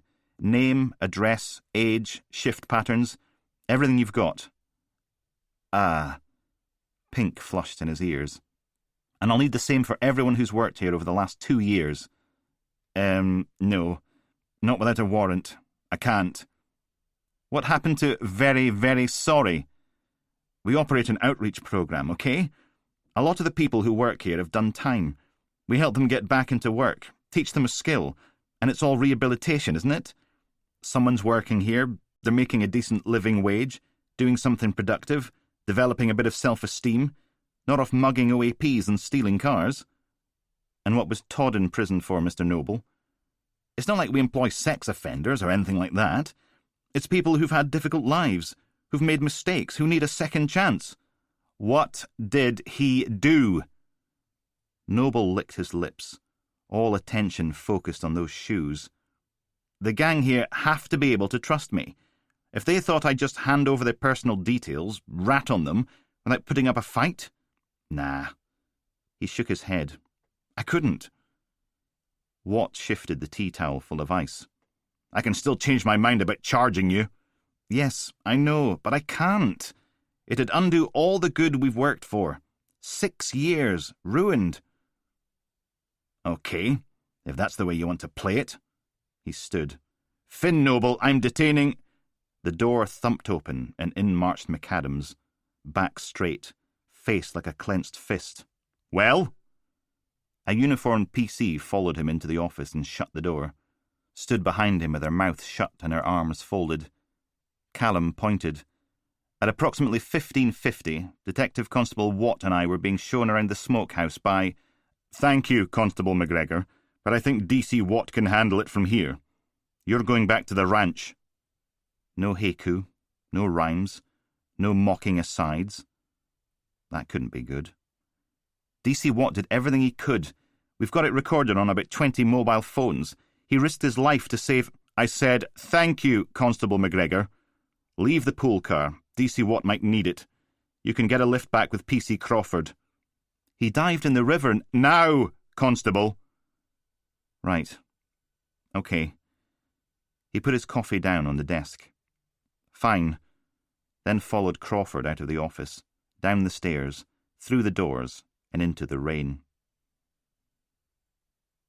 She didn't say a single word all the way back through Castle View, across Dundas Bridge, and through the windy streets of Castle Hill.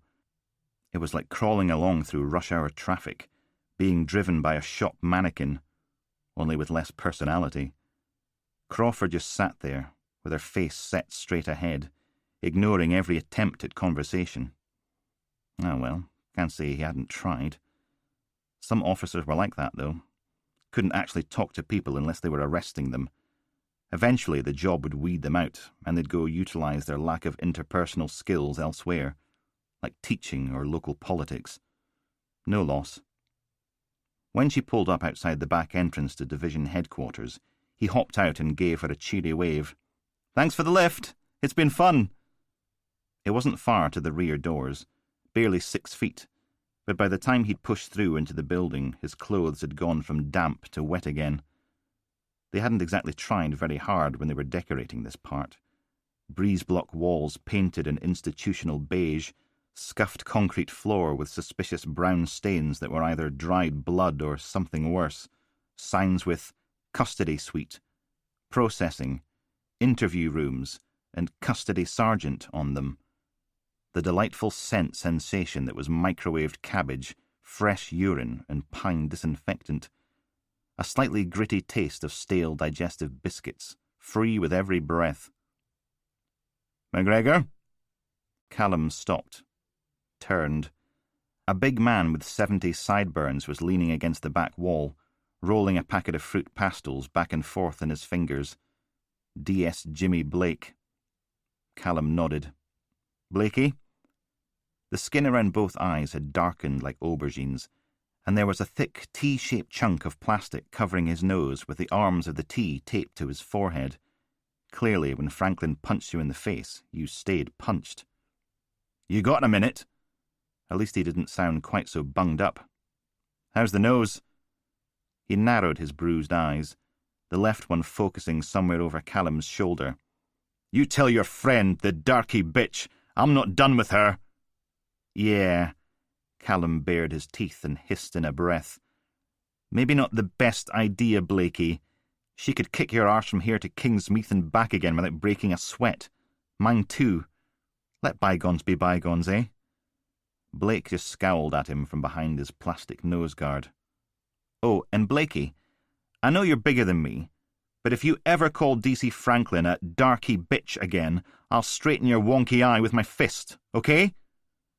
Outside, a siren kicked off, followed by a roaring engine and the screech of tyres. It faded into the distance. A phone rang somewhere in the custody suite. "Okay." Callum patted him on the arm. "Good talk."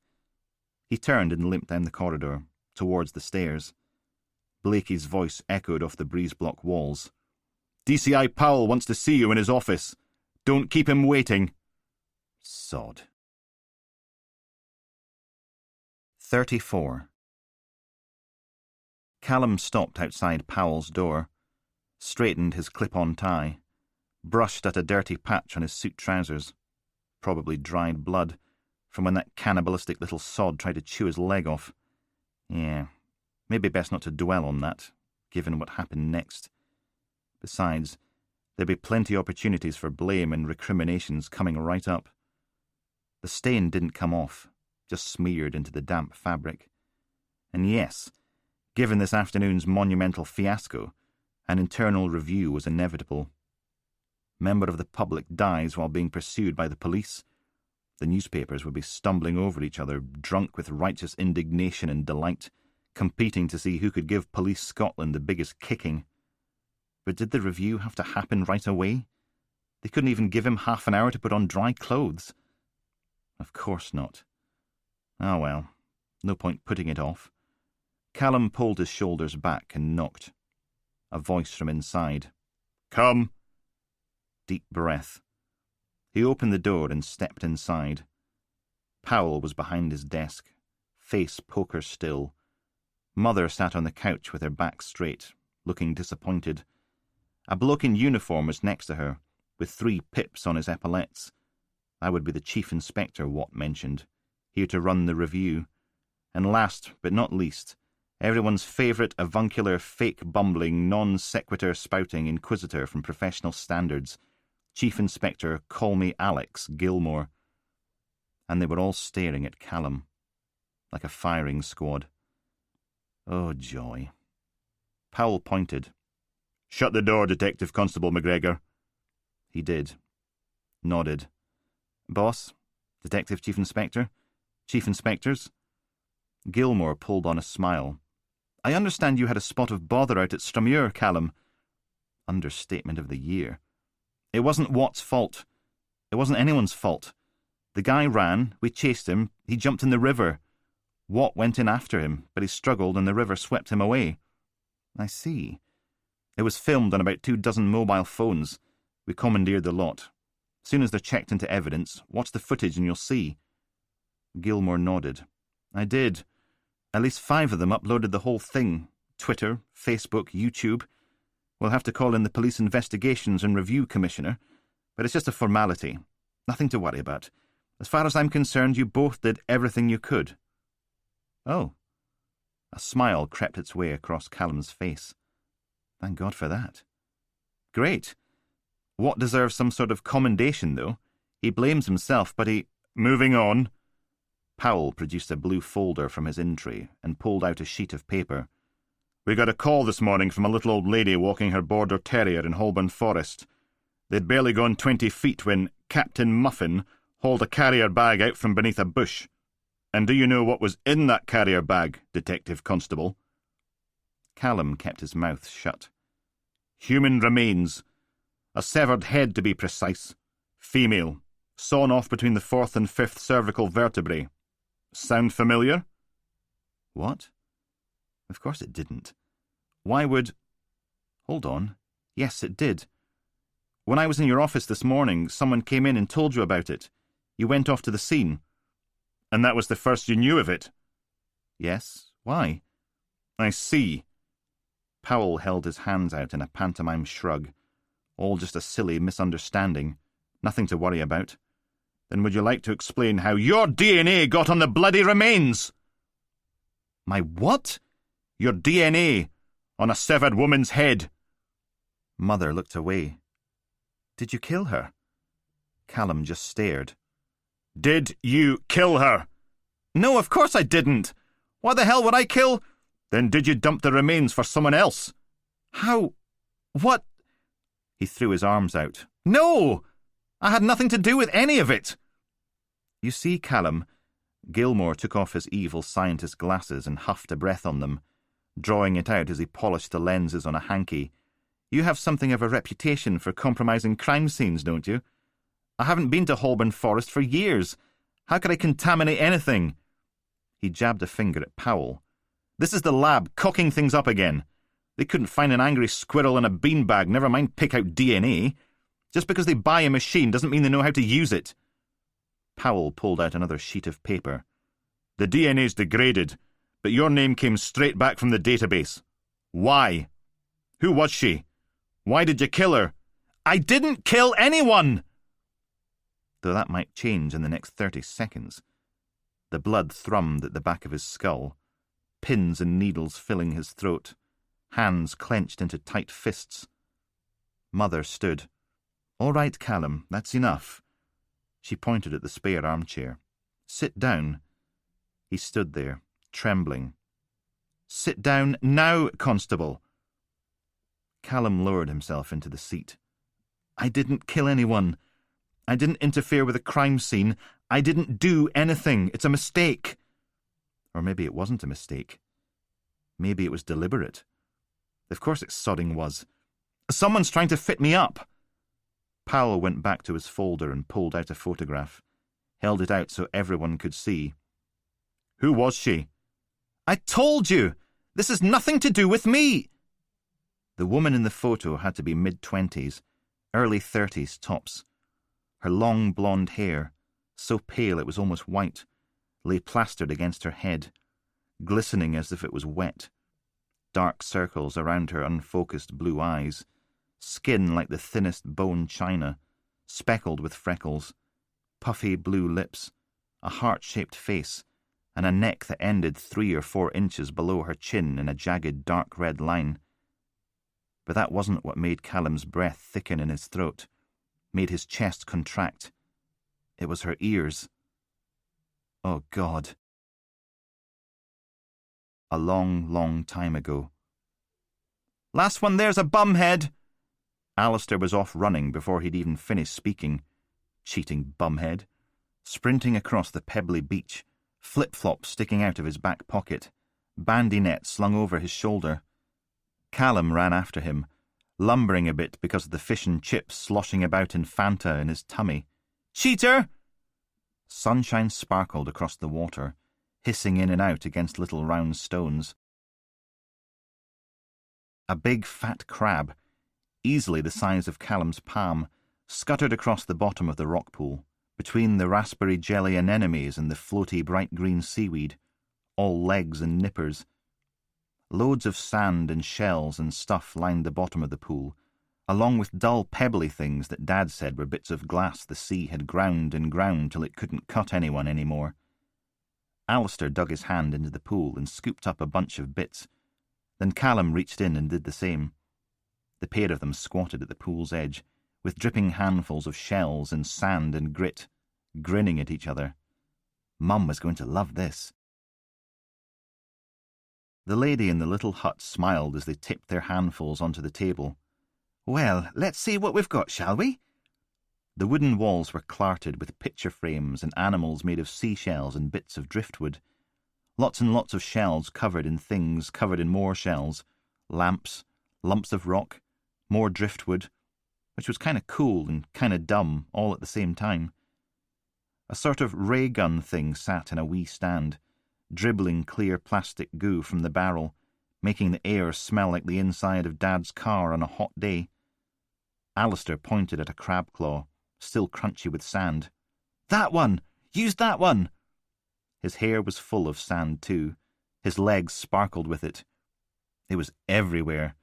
In Callum's flip-flops, gritty between his toes, itchy on the back of his knees where it had started to dry. The lady made a ring noise. "It's a lovely crab claw, but it might be a bit big. How about—" She moved her fingers through the piles and pushed a shell from each, one with a bluish edge, the other pink, both all ruffled and ridged like crinkle-cut chips, both no bigger than Callum's thumbnail. "I think they'll be very pretty, don't you?" "Oh, come on, David, stop sulking. They're beautiful." Mum tucks her hair behind her ears and flashes the tiny shell earrings. "Aren't they beautiful? I have the bestest little boys in the whole wide world." She kneels and wraps Alistair and Callum up in a big hug. "I'm never taking them off. Never, never." Dad scowls. "All I'm saying is, I got you a gold bracelet and a bottle of that Priscilla Presley perfume." "Well, I love all my presents." She stood and spanked Dad on his bottom. "Now get that barbecue fired up, Chief Chef Caveman. The mighty Empress birthday girl demands a sausage and steak sacrifice." "Callum!" Mother leaned forward and poked him. He jerked back in his seat, blinking at the photograph. Powell nodded. "You recognise her, don't you, Constable McGregor? Who is she? Who did you kill?" Wasn't easy keeping his voice level, but Callum did his best. "Is this supposed to be some sort of joke?" "Oh, I can assure you, Constable McGregor, nobody's laughing." "Is this supposed to be funny?" He lunged, grabbed the printout from Powell's fingers and thumped back down again, fumbled his wallet out with thick, slippery fingers, opened it and stared. There, in the photo, Mum, with her big smile and her freckled cheeks, her cartoon cat T-shirt, her pale blonde hair, bleached by a week in the sunshine at Lossiemouth, her earrings, made by a woman in a shed on a caravan site, and paid for by 2 little boys who'd saved up their pocket money. And the head in the other photograph, Powell's photograph. Its ears were 2 delicate curls of translucent skin and cartilage, with a seashell earring in each lobe, one blue, one pink, both ridged like crinkle-cut chips. Powell stood. You know her, don't you? Who did you kill? But it couldn't be. The walls pulsed in and out in time with each breath. It was 26 years ago. Mum would be in her 50s by now. He grabbed the photo tighter, as if that would stop the thump and hiss of blood in his ears as the room got hotter and hotter. Maybe it was a cousin or something, a relative he didn't know he'd had. His mouth flooded with saliva, but he couldn't swallow. His throat was full of brambles, which meant there'd been someone who could have taken him in. He didn't have to grow up in a care home, but they hadn't bothered their backsides to help a wee 5-year-old boy abandoned by his whole family. The whole world shrank to the size of the photograph in his hand. But she was wearing Mum's earrings. How? Are you okay? Mother held out a mug of tea, steam curling from the surface, rain thrumming on the black skin of her umbrella. From up here, on the station roof, most of Oldcastle was laid out like a tortured Monopoly board. Do not pass go. Do not collect £200. Do not hope or dream. Low cloud hid the upper reaches of Blackwall Hill and Kingsmeath, scratched at the crest of Castle Hill. Even the tops of the hospital's twin incinerator towers were gone, the red warning lights at their top reduced to a faint bloody Sauron glow in the gloom. Callum shifted his bum on the metal support and huffed out a breath, opaque in the cold air, as rain dripped off the communications array and onto his shoulders. Thanks. He took the mug, sipped at the scalding liquid, glanced up at the big metal and plastic drums above his head, at the airwave transmitters, at the civil defence warning systems. 4 minutes warning. If it was you, would you set the siren off, or let the end come as a surprise? You'll catch your death of cold. 4 minutes to panic and scream, knowing you're about to die, or blissful ignorance followed by a flash of light and poof, you're nothing but a shadow, burned into a concrete wall. She sighed and settled onto the support next to him, sheltering them both with her brolly. Professor Twining's finished the post-mortem. Do you want the details? He raised one shoulder in a half-arsed shrug. What can you do in 4 minutes, anyway? Twining says the histology proves the remains have been frozen. Apparently he can tell from the way the cell walls are ruptured, but we won't know for how long until they finish the isotope analysis. All these years. A severed head in a plastic bag. Say you're at work, or you're in Asda, or you're arresting some scumbag, or maybe you're breaking up a fight when the sirens go off. How are you supposed to spend your final moments? Not as if you can teleport home and be with your loved ones, is it? I had the head of the laboratory on the phone, desperate to apologise for getting it wrong the first time.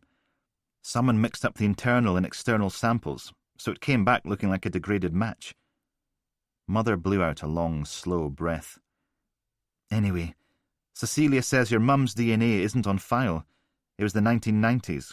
They had different rules back then, and everyone thought it was a case of child abandonment.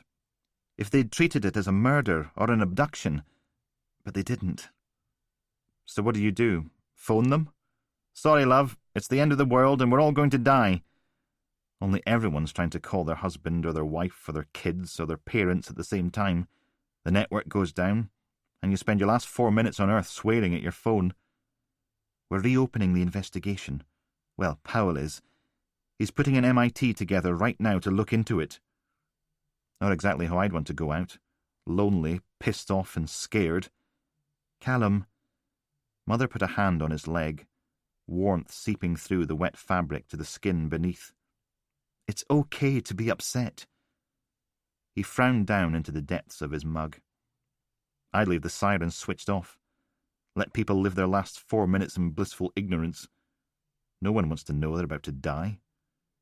Not going by the look of utter horror on Mr. Handtruck's face as the river dragged him away. How could anyone sane cope with that? Here comes death, and he's shouting your name. Callum ran a hand through his wet hair. What about the guy who went in the water? You've had a horrible shock, and I want you to take some time off. Let me guess. They haven't found his body. He'll be trapped against the riverbank somewhere, or wedged under something beneath the surface, or on his way out to sea. Callum, I'm serious. Go home. Yeah. A fat raindrop dripped from the umbrella's edge and made ripples in the tea's beige surface. You wanted rid of me from the start. Might as well carpe the diem.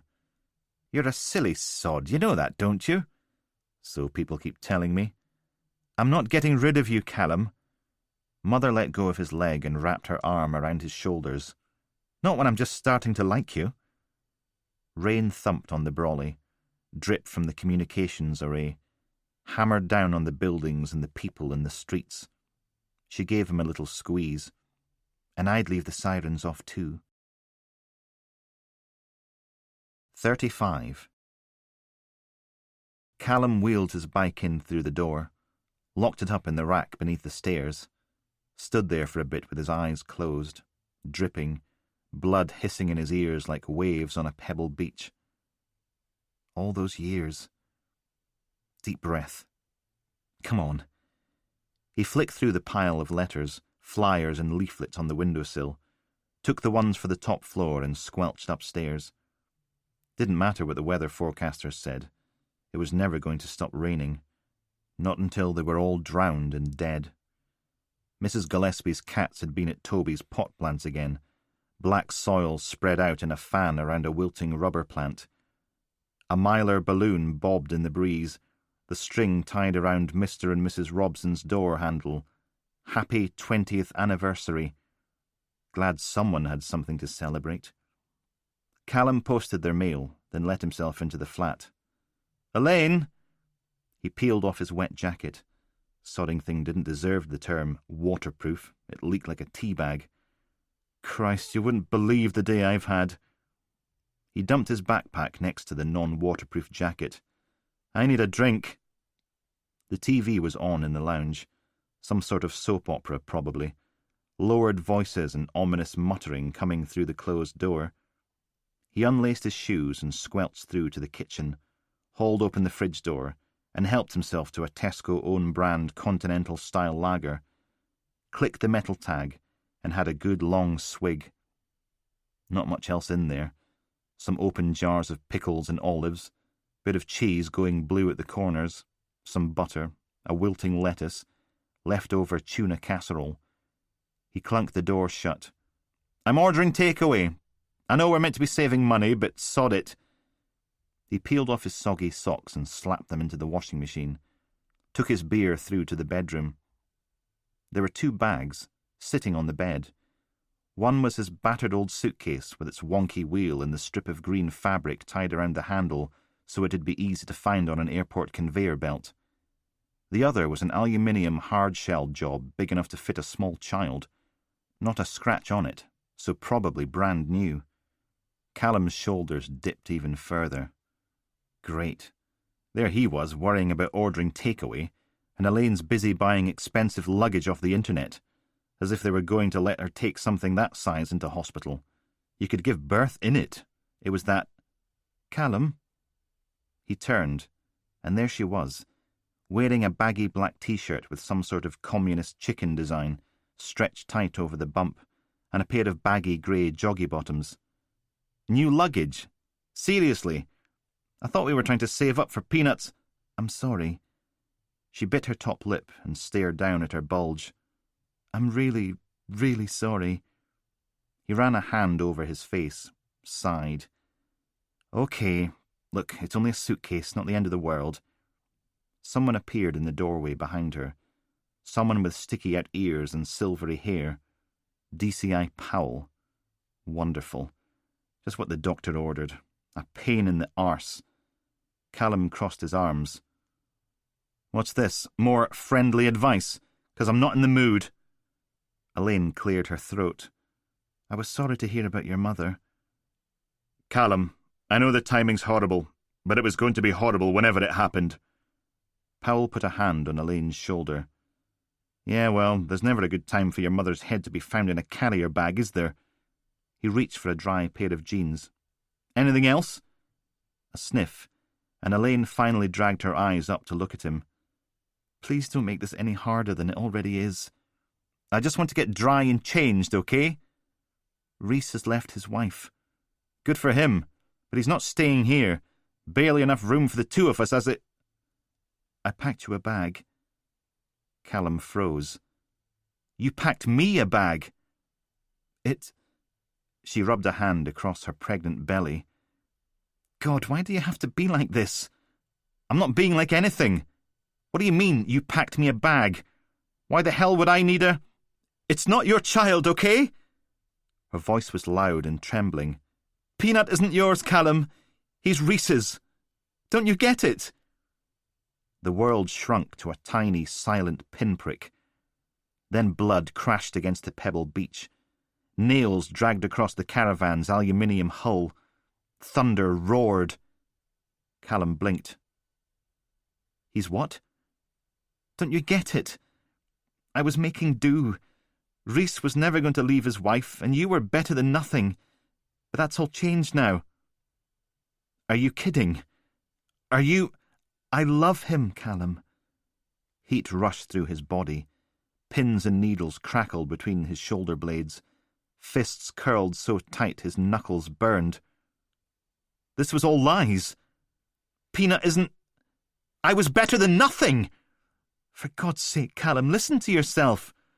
I was good enough to raise someone else's kid, though, wasn't I? Good enough to lie to. Powell squeezed past Elaine, putting himself between them. All right, that's enough. I need you to... You manipulative, two-timing, backstabbing, lying... I said, that's enough, Constable. I took the blame. For you. He pointed at Powell's child, growing in her belly like a tumour.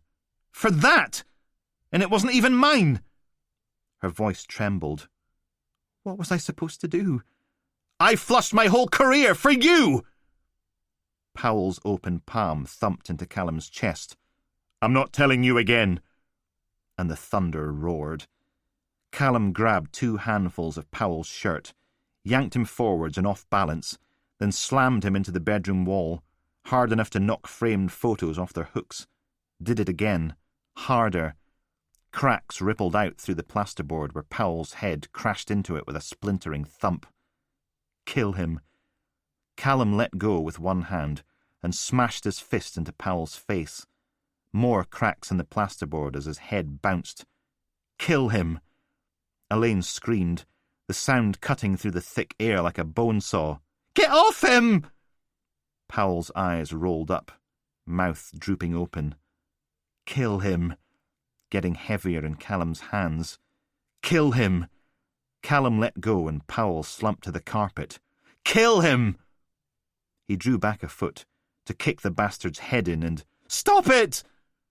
Elaine grabbed at his arm, tried to pull him away. Leave him alone! Callum stumbled, turned, fist curling up. She glared at him, tears rolling down her cheeks, face flushed and distorted. Get out! You're not wanted, understand? You were never wanted! He lowered his hand. Blood crashed on the stony beach. She covered her eyes. Please, just go.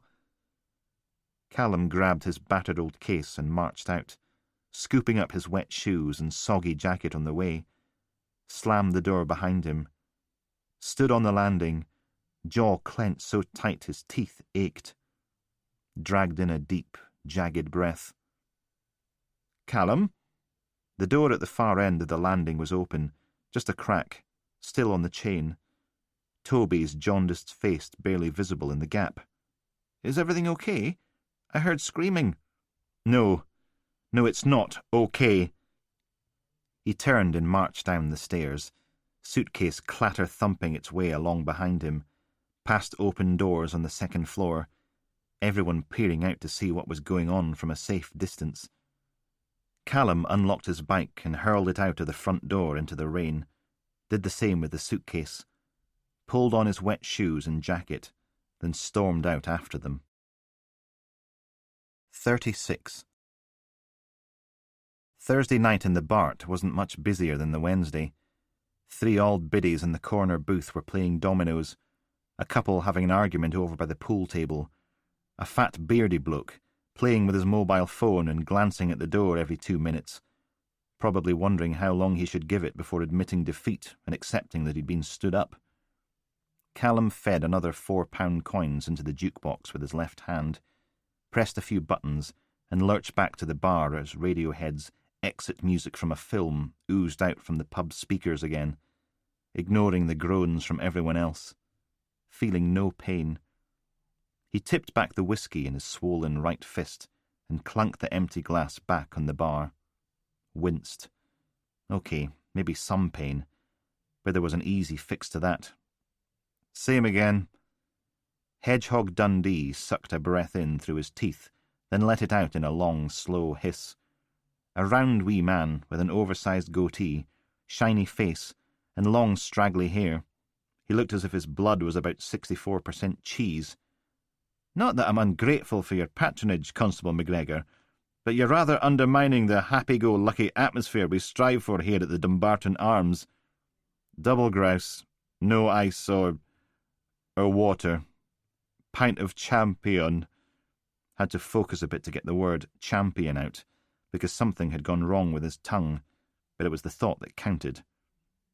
And while exit music from a film is a well-constructed song and clearly reminiscent of Gustav Mahler's later work, the fact that you've played it 14 times in a row is beginning to take its toll on the other patrons' joie de vivre. And a packet of pickled onion. He wobbled his way up onto a bar stool. Especially as you preceded this tribute to a somewhat lesser-known Radiohead song about suicide, with a dozen playings of R.E.M's Everybody Hurts.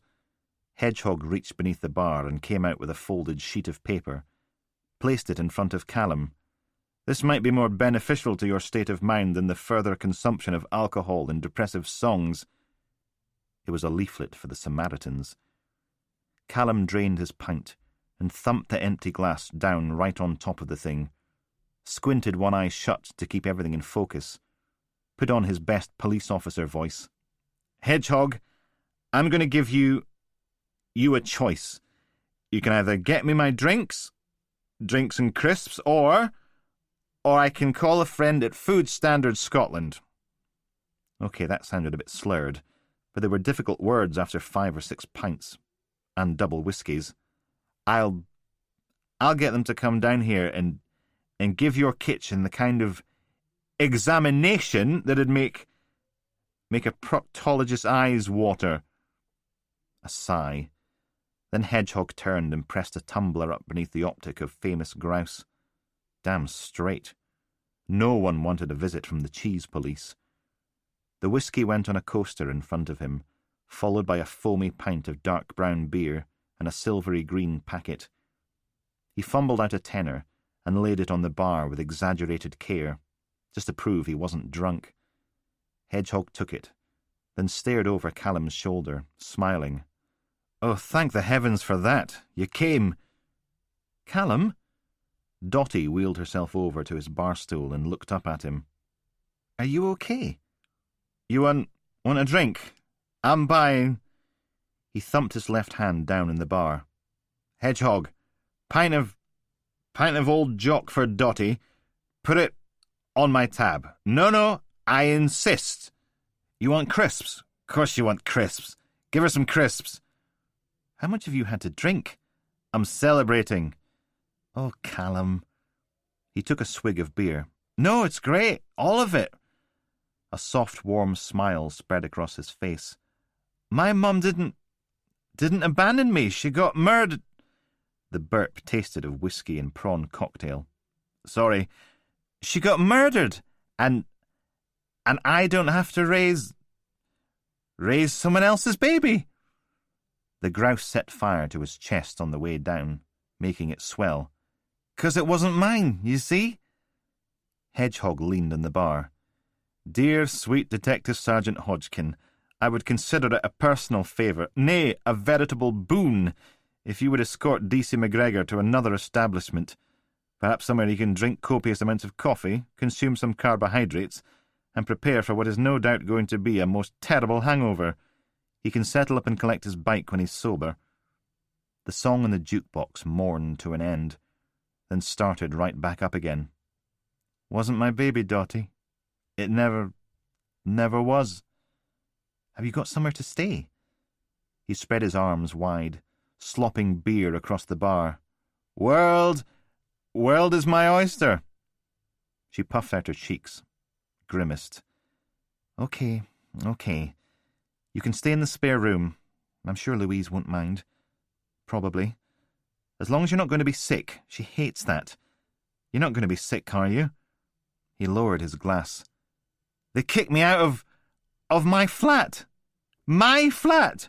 I paid for it and everything. You have to promise not to be sick everywhere. It was my flat. I'm serious about the not being sick, Callum. Don't do that. Cross my heart. He blinked at her for a bit, then held out the packet of pickled onion. You want some crisps?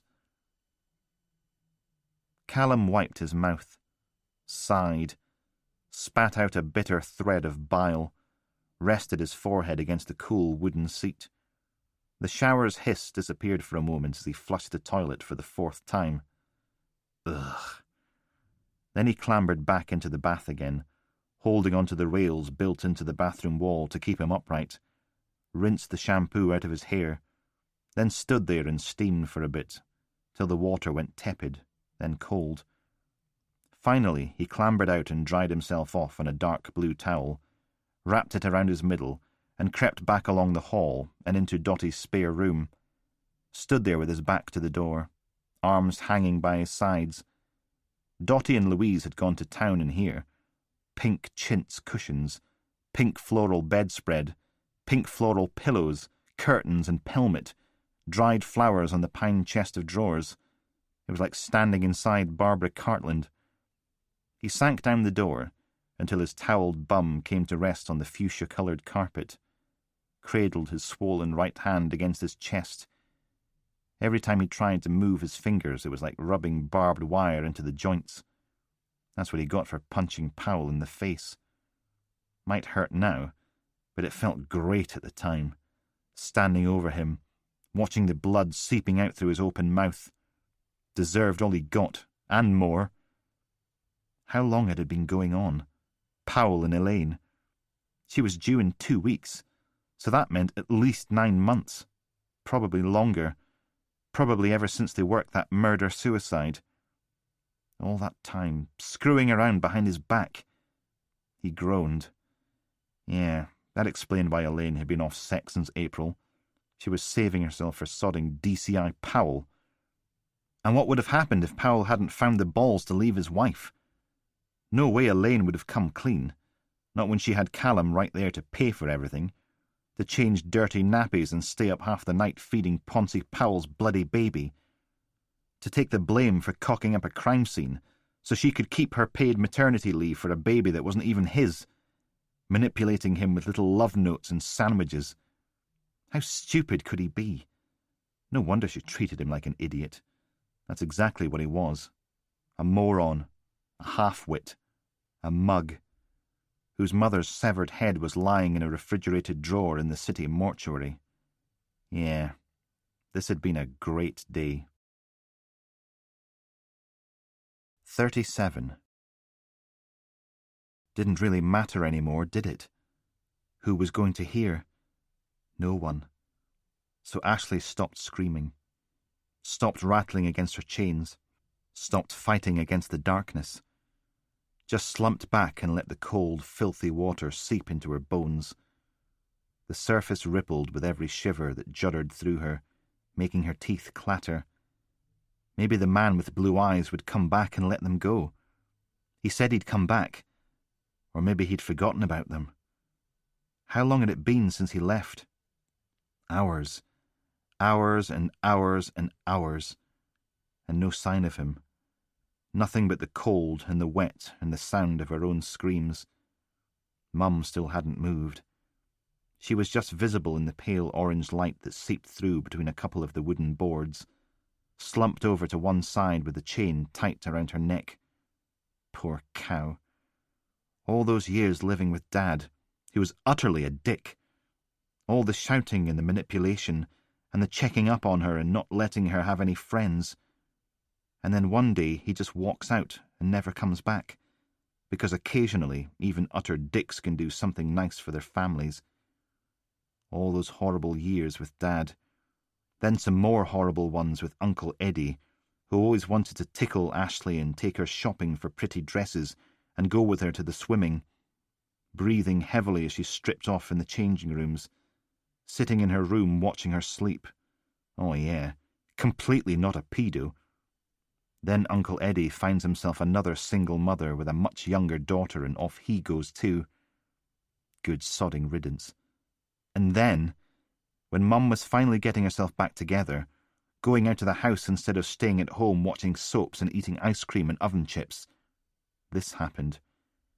Ashley closed her eyes and sobbed in the dark, howling it out, because who was going to hear her? She was going to die here, alone, in the dark. Protect and survive. Fallout can kill. Since it can be carried for great distances by the winds, it can eventually settle everywhere, so no place in the United Kingdom is safer than any other. The risk is as great in the countryside as in the towns. Nobody can tell where the safest place will be. Stay at Home, public information film. Copyright, Crown Copyright, 1975. "There's no point crying, little girl," said the bonemonger with his scissor-sharp smile. "No one will hear you, and nobody cares." R.M. Travis. Open the coffins and let them go free, 1976. "You better beware, 'cause your parents is nowhere, you hear me? I swear, man, you ain't got a prayer. Ain't no love in the air, it's just pain and despair. You grown up in care, and this place is a nightmare." Donny Sick Dog McRoberts. The Arsonist's Diary. Copyright Bob Speedtrap Records, 2015. 38. Ugh. The kitchen throbbed like the heart of a monster. Boom, boom, boom. Obviously, Dottie's fridge, freezer and microwave are plotting Callum's death with their horrible, reflective metallic surfaces, sending burning daggers of sunlight stabbing through his eyeballs and into his brain, making everything burn. He held the empty pint glass under the tap and filled it up again, glugged it down, water dripping onto his old grey t-shirt, finished and slumped there with his head drooped, panting. Oh, God. Never, ever again. He had to put the glass down to turn the tap off. His right hand had swollen up to the size of a space hopper, all purple and yellow and stiff and full of rusty metal, fingers twisted and rigid. Callum used his left to fumble a couple of painkillers from the packet by the kettle and dry swallowed them. His stomach lurched and gurgled. Ugh! He curled forward, resting his elbows on the work surface, head hanging like a sack of burning tatties. Stay down, stay down, stay down. Please. The pills stayed where they were, and he gulped down another pint of water. Shuddered. The sound of breakfast TV burbled through the house, and he slouched through to the living room. It was a lot less chintzy than the guest bedroom, more Scandinavian functionalism than Barbara Cartland's innards. Flat-pack furniture with lots of straight edges, Scottish colourist impressions of wee seaside towns, hills and button bends in big wooden frames, a display cabinet full of random ornaments and wine glasses. The only book on display was a celebrity biography of someone he'd never heard of, sitting on a big glass-topped coffee table. Well, well, well, look what the cat threw up. The black leather couch's only occupant took a sip from a huge mug. Greying hair cropped close to her long face, sharp black suit, red shirt, a pair of no-nonsense schoolmarm glasses perched on the end of her nose. You look like a tramp had sex with a wheelie bin. Louise. Callum wiped a hand down the front of his wet t-shirt. Sorry. On the TV, a man in waders was chest deep in a river somewhere. And that's the only good thing about American signal crayfish. They're very, very tasty. Back to you in the studio. Still, at least you didn't vomit everywhere. The picture jumped to a pair of presenters sitting on a curved red sofa with big animated screens behind them. The woman smiled. "Thanks, Colin. Now here's Valerie with the weather. Any good news for us, Valerie?" "Sorry, I'll get packed up and out of your hair." Valerie was a sporty-looking type in a stripy dress. "I do indeed, Claire. As you can see from the satellite map, it's going to be a lovely day for the southeast all the way up to Manchester and Newcastle." "Pfft," Louise waved at him. "Just because I'm a solicitor doesn't mean I'm heartless. Dorothy told me what happened with Elaine." "Oh." He sank onto the end of the couch. "Yeah. Best of the sunshine in Wales and Northern Ireland. She worries about you, Callum. Dorothy thinks you've got a self-destructive streak a mile wide. I do genuinely appreciate the bed for the night. She didn't have to take me in. Stray kittens, puppies, injured birds, you name it, she wants to give it a home. Stubborn band of rain clinging on to the northeast of Scotland, but other than that, we've got all the makings of an Indian summer." He nodded, stared down at his swollen knuckles. "I think it's because she's in pain a lot of the time. She's hurting, so she hates to see others suffering. Well, except for that idiot Detective Constable Watt. I'll get a B&B sorted out today. Give you your spare room back. All the muscles and nerves are messed up in her right leg from the crash, but they won't amputate it. Doesn't matter how much she begs." A sigh. "How is that fair?" "Thanks, Valerie. Now how many of you remember this?" A music clip played from the TV, an orchestra swooping through a guitar and bass line. "Life never is." "No." A small, sour laugh. "I don't suppose it is." Louise stood, took a couple of steps closer, and squeezed Callum's shoulder. "You stay as long as you like." Then a man's voice, dark and warm, belted out over the top. "Run, little rabbit boy, you better run like hell, 'cause the bone monger is coming, and he's after you as well." Louise gave Callum's shoulder another squeeze. "Well, let's call it a week. Don't want you cramping our style." "Slick and sharp, and sickle like he smiles his scissor smile, and he'll catch you, and he'll eat you, though you run for miles and miles." Louise let go. "Sod it. Look at the time." She marched from the room, voice getting louder as she disappeared into the hall. "There's a spare key hanging in the kitchen. If you're going out, pick up some milk." Clunk. The front door shut, and he was alone. Ugh. He slumped back on the couch, rubbed his good hand over his eyes. Probably wouldn't hurt to go back to bed. Maybe a couple of hours' kip would dull the hangover howling its way through his skull. "Lovely to have you with us." "Lovely to be here, Siobhan. Though watching that, I have to wonder what on earth I was thinking. I know it was the 80s, but oh dear." A familiar laugh, dark and treacly. "Can't believe the Miami Vice look used to be trendy." Callum peered out through his fingers, and an old man had joined Mr. Suit and Mrs. Casual Dress on the breakfast sofa. He was wearing faded jeans, scuffed cowboy boots, and a dark blue shirt that had silvery bits speckling the sleeves, leather buckles on his wrists. On the screen behind him was a much younger version of himself, in a pastel green linen suit with the sleeves rolled up, no t-shirt, showing off a lot of chest. The hair on his head swept up and back, coiffured into a big blonde mane.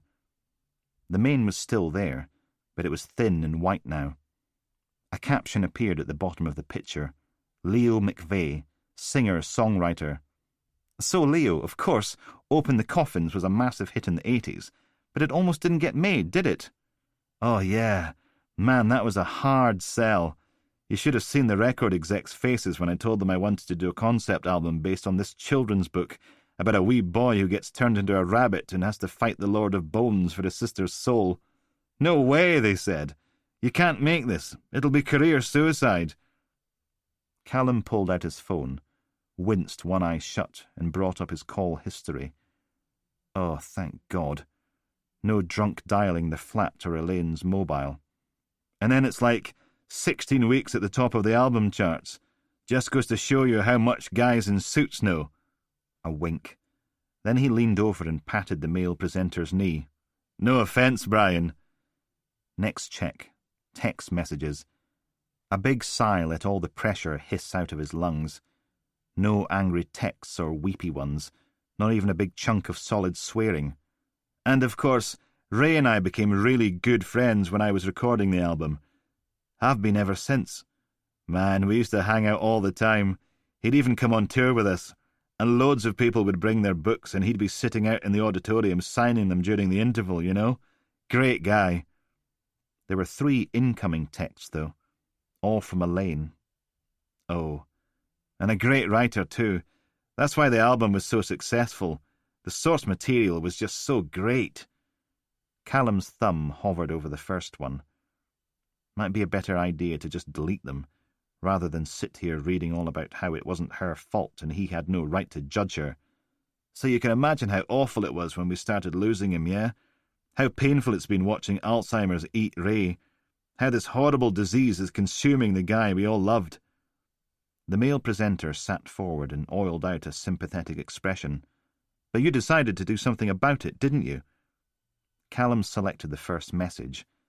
What the hell is wrong with you? How could you do that to Reese? I'm at the hospital because of you. Yeah, so me and the lads got together and we said, we can't just let this happen to Ray. So I got on to the organisers of the Tartantula Music Festival in Oldcastle and told them, how about we do some sort of benefit? The second message wasn't much better. You broke 3 of his teeth. I used to know you, Callum, but I don't now.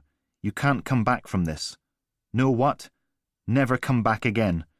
Came up with the idea of getting all these modern bands to join in and help us raise money for Ray's care and, you know, to help research into Alzheimer's too. And these young guys have been great. It's going to be a terrific gig. Number 3. I can't believe I ever loved you. The feeling's mutual. And if you can't get up to Oldcastle on Sunday, don't worry. We're going to record the whole thing, and it's going to be this great live collector's edition CD thing, and on downloads or whatever it is you kids do these days. Another laugh. Callum deleted the lot, then added her mobile number to his phone's barred list. And every penny's going to... He killed the TV with the remote and slouched back to bed. Dottie's voice cracked through the kitchen like a whip. You're up! Callum didn't look up, just stayed where he was, slumped at the small table, wrapped around a bitter mug of milky coffee while his stomach growled and gurgled. Why did you let me drink so much? Don't look at me. According to Hedgehog, you'd had about half a bottle of whiskey by the time I got there, not to mention all the beer. You owe him about 70 quid and an apology. 70 quid? Oh, God. A groan broke free, and Callum sagged even further. What happened to my bike? You left it at the Bart. A warm hand rested on the small of his back. I know it sounds terrible, but you know what it's like with a murder inquiry, so... He wouldn't be taking a couple of days off after all. Mother wants me back at work. Ah, no. Deep breath. They want you to come in and formally identify your mother's remains today. I know they've got the familial DNA match, but they still need someone to come down the mortuary and confirm that it's her. Sorry. Of course they did. He straightened up. Yeah.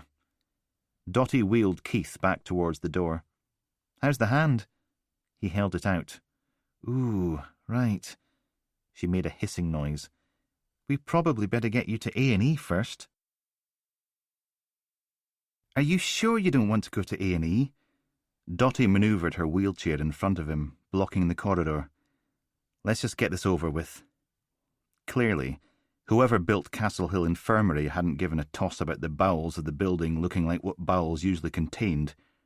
Down here, in the sub-basement, they didn't bother with all that fancy terrazzo flooring, calming paintings and institution green walls. The floor was concrete with a scuffed line of black paint down the middle, the walls brick and breeze blocks, and instead of a fancy-pants suspended ceiling with moon-surface tiles, bundles of cables and pipes snake their way through the gloom, because putting in enough light bulbs to actually see by was just pandering to people. Much better to leave the corridor looking like something out of a horror movie. It was warm down here, too, the air heavy with the weight of the building above, thrumming and ticking and clicking with distant hospital sounds. Callum? He blinked. puffed out a breath. "I'll get the hand seen to when we've finished. Promise." A nod. Then Dotty spun her wheelchair around and squeaked off down the corridor. "We're thinking of getting a carry-out tonight. I fancy a Thai, if you want to join us." Callum limped after her. "Dotty? What, you don't like Thai food?" "Thank you." "Nah." She let go of Keith's rim and waved a hand over her shoulder. "It's only a takeaway, no biggie. And not just for taking me in last night. For everything. You were the only one who didn't treat me like a deep-fried jobby when I joined the mob." "Yeah, well, I need someone to raid the vending machines for chocolate, don't I? Not like Wanky Watt the wrinkled willy wart is going to do it." The corridor took a sharp right. Only a single working light bulb to deflect the darkness. A sign on the wall was barely visible. Mortuary. "Maybe you should give him a chance." "What? What? I'd rather give him a boot up the backside." "He risked his life yesterday for a nasty wee scrote who tried to kill him. And it wasn't an automatic gut reaction, jump straight in thing, either. I could see him thinking about it. He knew it was stupid and dangerous, but he did it anyway." She followed the little black line. "He's still a moaning dick, though." "Oh, totally. But wouldn't you be if you were him? If you had to wake up with that face every morning?" A pair of double doors loomed up on the right, lit from above by a small fluorescent tube that buzzed and flickered. They'd mounted metal bumper plates on the dark green wood, presumably to protect it, the surface covered with dents, gouges and scrapes. Unlike living patients, the dead didn't mind if you used the trolley they lay on as a battering ram. Dotty let Callum do the honours. He held one side open as she wheeled herself inside, then followed her into that familiar dark brown reek of human waste and disinfectant. Each breath hung in the air, like a ghost, before dissipating away into the cold. The mortuary looked about 200 years overdue for a makeover. Its floor was covered in black tiles, cracked and uneven, the walls with filthy ivory-coloured ones, stained like a smoker's fingers. 3 stainless steel cutting tables sat in front of a wall of refrigerated drawers, the other walls lined with metal work surfaces, glinting in the harsh overhead light. A tall man in pale blue scrubs and white wellies worked a mop along the floor tiles, pushing a mini tidal wave of grey beige water around. Ponytail dangling behind him, high forehead almost as shiny as the cutting tables. Only one of them was occupied. The body was huge and tallow-pale, naked, on its back, thick bloated arms and legs, dark wiry pubic hair like a mini forest, nestling at the end of a gaping wound that stretched all the way down from his collarbone.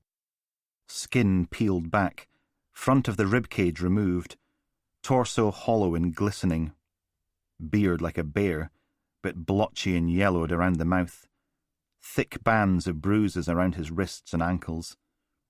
The only other person in the room was leaning back against one of the work surfaces, poking away at his phone. Blakey looked up as the mortuary door clunked shut behind him, scowling around that big plastic guard thing taped over his ruined nose. A nod. "McGregor?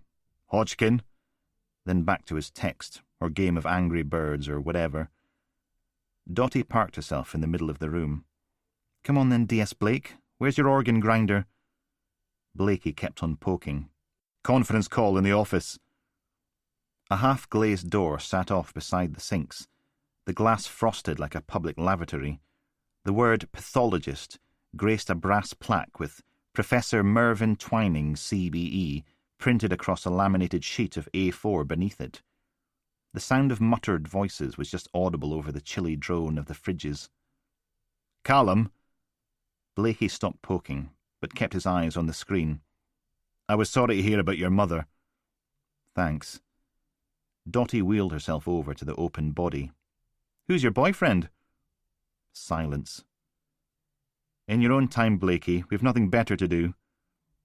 He pressed a couple of buttons, then put his phone away. "Fat Archie Benton.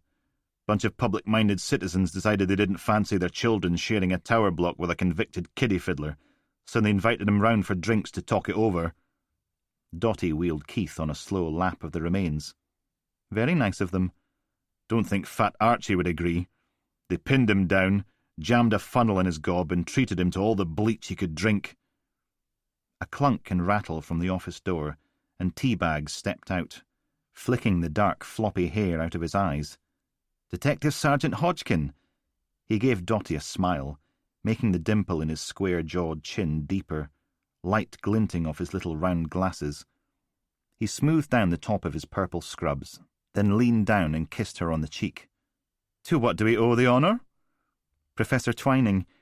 She reached up and put a hand on Callum's arm. "We're here about the female remains that came in yesterday." "Ah, yes, the severed head." His smile grew. "Completely fascinating. Let me show you."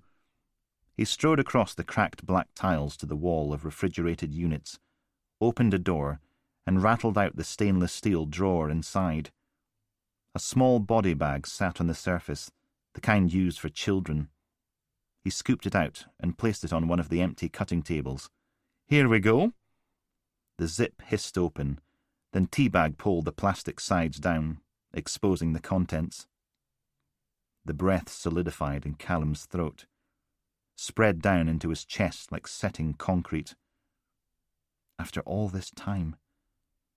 They'd closed her eyes, which somehow made it better than the thought of her lying in that plastic bag, with her eyes open, staring into the darkness in a mortuary drawer, buried deep beneath Castle Hill Infirmary. Her skin was impossibly pale, the freckles looking as if they were fading away. Someone had washed her hair, or at least cleaned the gunk out of it, leaving it like silk. The hideous stump of her neck, wide and purple and gaping. Callum swallowed something bitter. Stared. Now, the truly interesting bit is this. Teabag snapped on a pair of blue nitrile gloves and picked her head up, turning it over and brushing the hair away from her ear. The remains were covered in some sort of gelatinous residue. Took us ages to figure out what it was. Dotty looked away. "Actually, Professor, if you freeze any sort of meat for long enough, it'll end up with freezer burn. Doesn't matter if you put it in a bag or not. If there's any air in there, the meat will eventually dehydrate and oxidize. I'm sure you've seen it yourself lots of times. Sausages, joints of pork, steaks, they all go pale and gritty looking. 26 years. That's why producers put an ice glaze on prawns, but ice sublimates, so over extended periods, the water molecules will migrate to the coldest spot, leaving the remaining surface exposed, and you get freezer burn again." All that time, while he was being shuffled from care home to care home, there she was, hidden away in someone's freezer.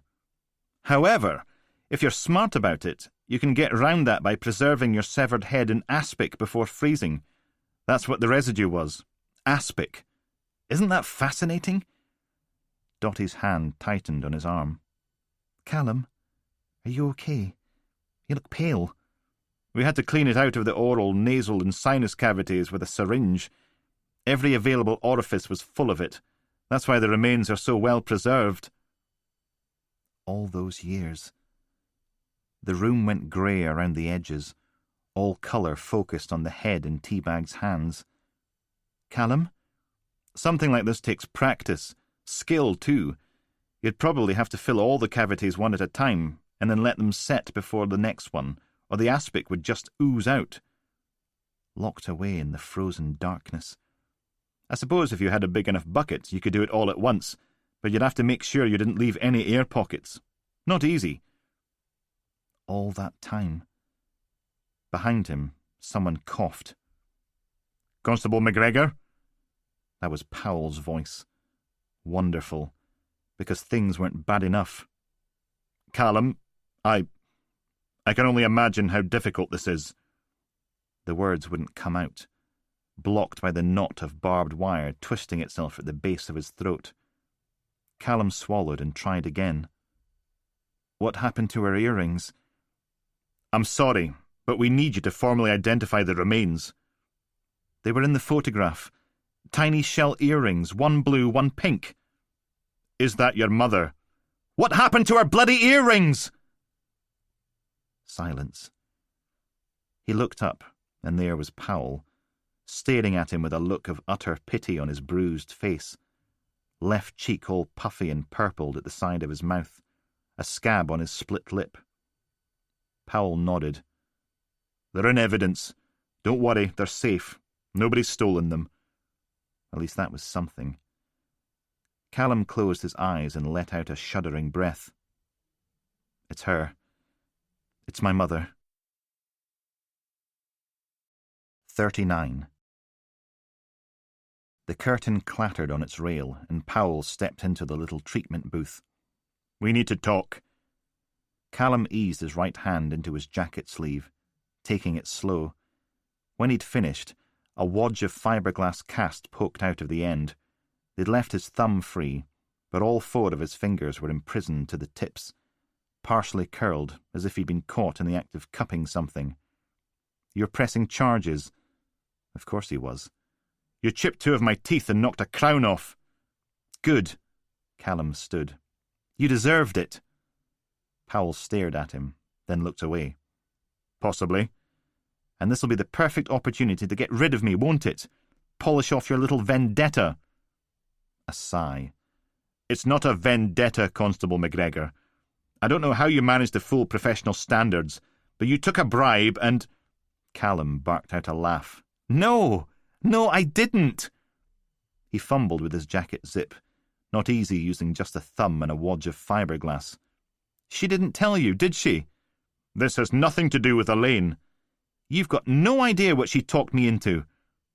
That pulled a half-smile onto Powell's unbattered side. "If this is about International Women's Day, I didn't take a bribe to cock up that crime scene. And do you know why? Because I wasn't the one who cocked it up. But Elaine couldn't take the blame, could she? No, not when she was pregnant, with all that baby stuff to pay for. We couldn't afford it without her maternity pay." Powell's smile died. "You're genuinely trying to pin this on her." "I threw my career in the septic tank to protect your child. It wasn't even mine." "Don't be ridiculous. This isn't—" "Every bloody day. I turn up for work and get treated like filth, so your bloody baby can have a fancy stroller and a crib and everything else. For God's sake, Callum, listen to yourself. You lost, okay? Lying to get revenge won't change anything." He paced to the end wall, then back again, barely 3 steps. "And you want to know the really funny part? I can't even go to professional standards and tell them what actually happened, because that's how completely Elaine screwed me. I took the blame for her. I lied to an internal inquiry. For her!" Jabbing his broken hand out in the general direction of Flanders Road. "Callum, don't—" "Ask her. Ask Elaine." Another laugh burst free, tasting of bile and betrayal. Mind you, she hasn't told the truth for at least 9 months. Why would she start now? A trolley squeaked past in the corridor outside. The hospital PA system crackled into life. "Please keep your personal belongings with you at all times." Someone in the next cubicle wailed out in pain. Powell pinched the bridge of his nose. "Let's park this for now, okay? And what about the flat? I suppose you expect me to just hand it over?" "I didn't come here to fight with you, Callum. Because that's not happening. I paid the mortgage for 3 years on that place. My name's on the title deeds. I came to ask about your mother." All the air went out of Callum's lungs. He settled on the edge of the treatment table, broken hand clutched against his chest. "Oh. I've been reviewing the original investigation. Not that there's much left in the files after the great clear-out of 95. Why they treated it as a case of child abandonment is beyond me. Who abandons a wee boy and the family car in caravan?" He sniffed. "Is there anything you remember from that day? Anything at all? Doesn't matter how trivial or insignificant." "I was 5 years old." Callum fumbled his wallet out and opened it, showed Powell the photo of the 4 of them, grinning for the camera, all T-shirts and sunburn. Took a deep breath. "We'd just spent 2 weeks in a caravan site outside Lossiemouth, and on the way home I needed a pee." Steam coated the cafe windows, turning them nearly opaque. Little rivulets of water trickled across the back of the words, "The Tartan Bunnet," vinyl lettering stuck to the glass in an optimistic arc. The red and white checked plastic tablecloth was scarred with ancient cigarette burns and sticky to the touch. A TV, mounted high in the corner, was tuned to some auction car boot sale competition rubbish, with the sound muted and subtitles on, while a radio by the counter burbled out some cheesy pop tune from the 80s. An old Manny sat on his own in the corner, buried in that morning's Castle News and Post. Best friend's plea for missing Ashley above the photo of a painfully thin teenage girl. Other than that, they were alone. Powell poured a third sachet of sugar into his mug and stirred it. "We'll do everything we can, but I won't lie to you. It's a cold case from over 25 years ago, and we're stretched thin as it is. They won't let me stick a huge team on this while we've got modern-day killers on the loose." Callum sat back with his arms folded. "So that's that, is it? Nothing happens?" "No. It's going to take time, that's all I'm saying. D.S. Blake will—" "Oh, well, that's okay then. If Blakey the Octopus is on the case, we'll get an arrest by tea time." A sigh. "Callum, you can't just—" "This is because I punched you in the gob, isn't it?" "Don't you dare!" Powell jabbed a finger at him. "I don't do half-arsed, understand? I'm putting Blake on it because he's worked abduction cases before. I do not cock up investigations out of spite."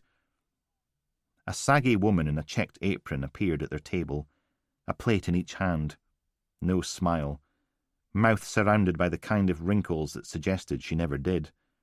Shiny forehead daubed with thin grey hair. "Who's getting the sausage?" As if there was any question. Powell took a breath and pointed. "Sausage for him, booby-trapped for me." She clattered the plates down in front of them, then shuffled off. Powell opened the soft white bap on his plate, revealing a thick smear of melting butter and a fried egg, brown and crispy at the edges, bright yellow wobbly yolk. "I know you don't think much of D.S. Blake, but he's like a pit bull with a small child. Once he sinks his teeth in, he won't let go." Salt and pepper on the egg. "He'll do a good job." Callum slathered the inside of his butty with tomato sauce. "He's an idiot." "For God's sake!" Powell burst the yolk with a fork, spreading it around, closed his butty and took a bite. "Elaine and I didn't set out to hurt you, Callum.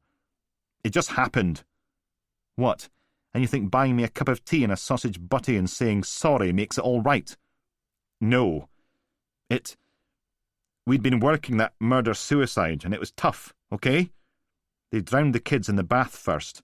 2 beautiful little 4-year-old girls. Then Mummy and Daddy took turns eating a shotgun. Blood and brains everywhere." The ketchup bottle was the old-fashioned kind. Glass. Nearly full. Heavy in Callum's hand. Just the sort of thing for battering Poncy Powell's head in. "Elaine was upset and we went out for a drink. And it just happened. Don't." Powell frowned at him over the top of his butty, voice soft and concerned.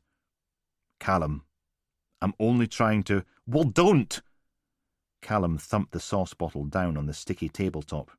Stood. "You want me to what? Forgive you? Say it's all fine? All's fair in love and war?"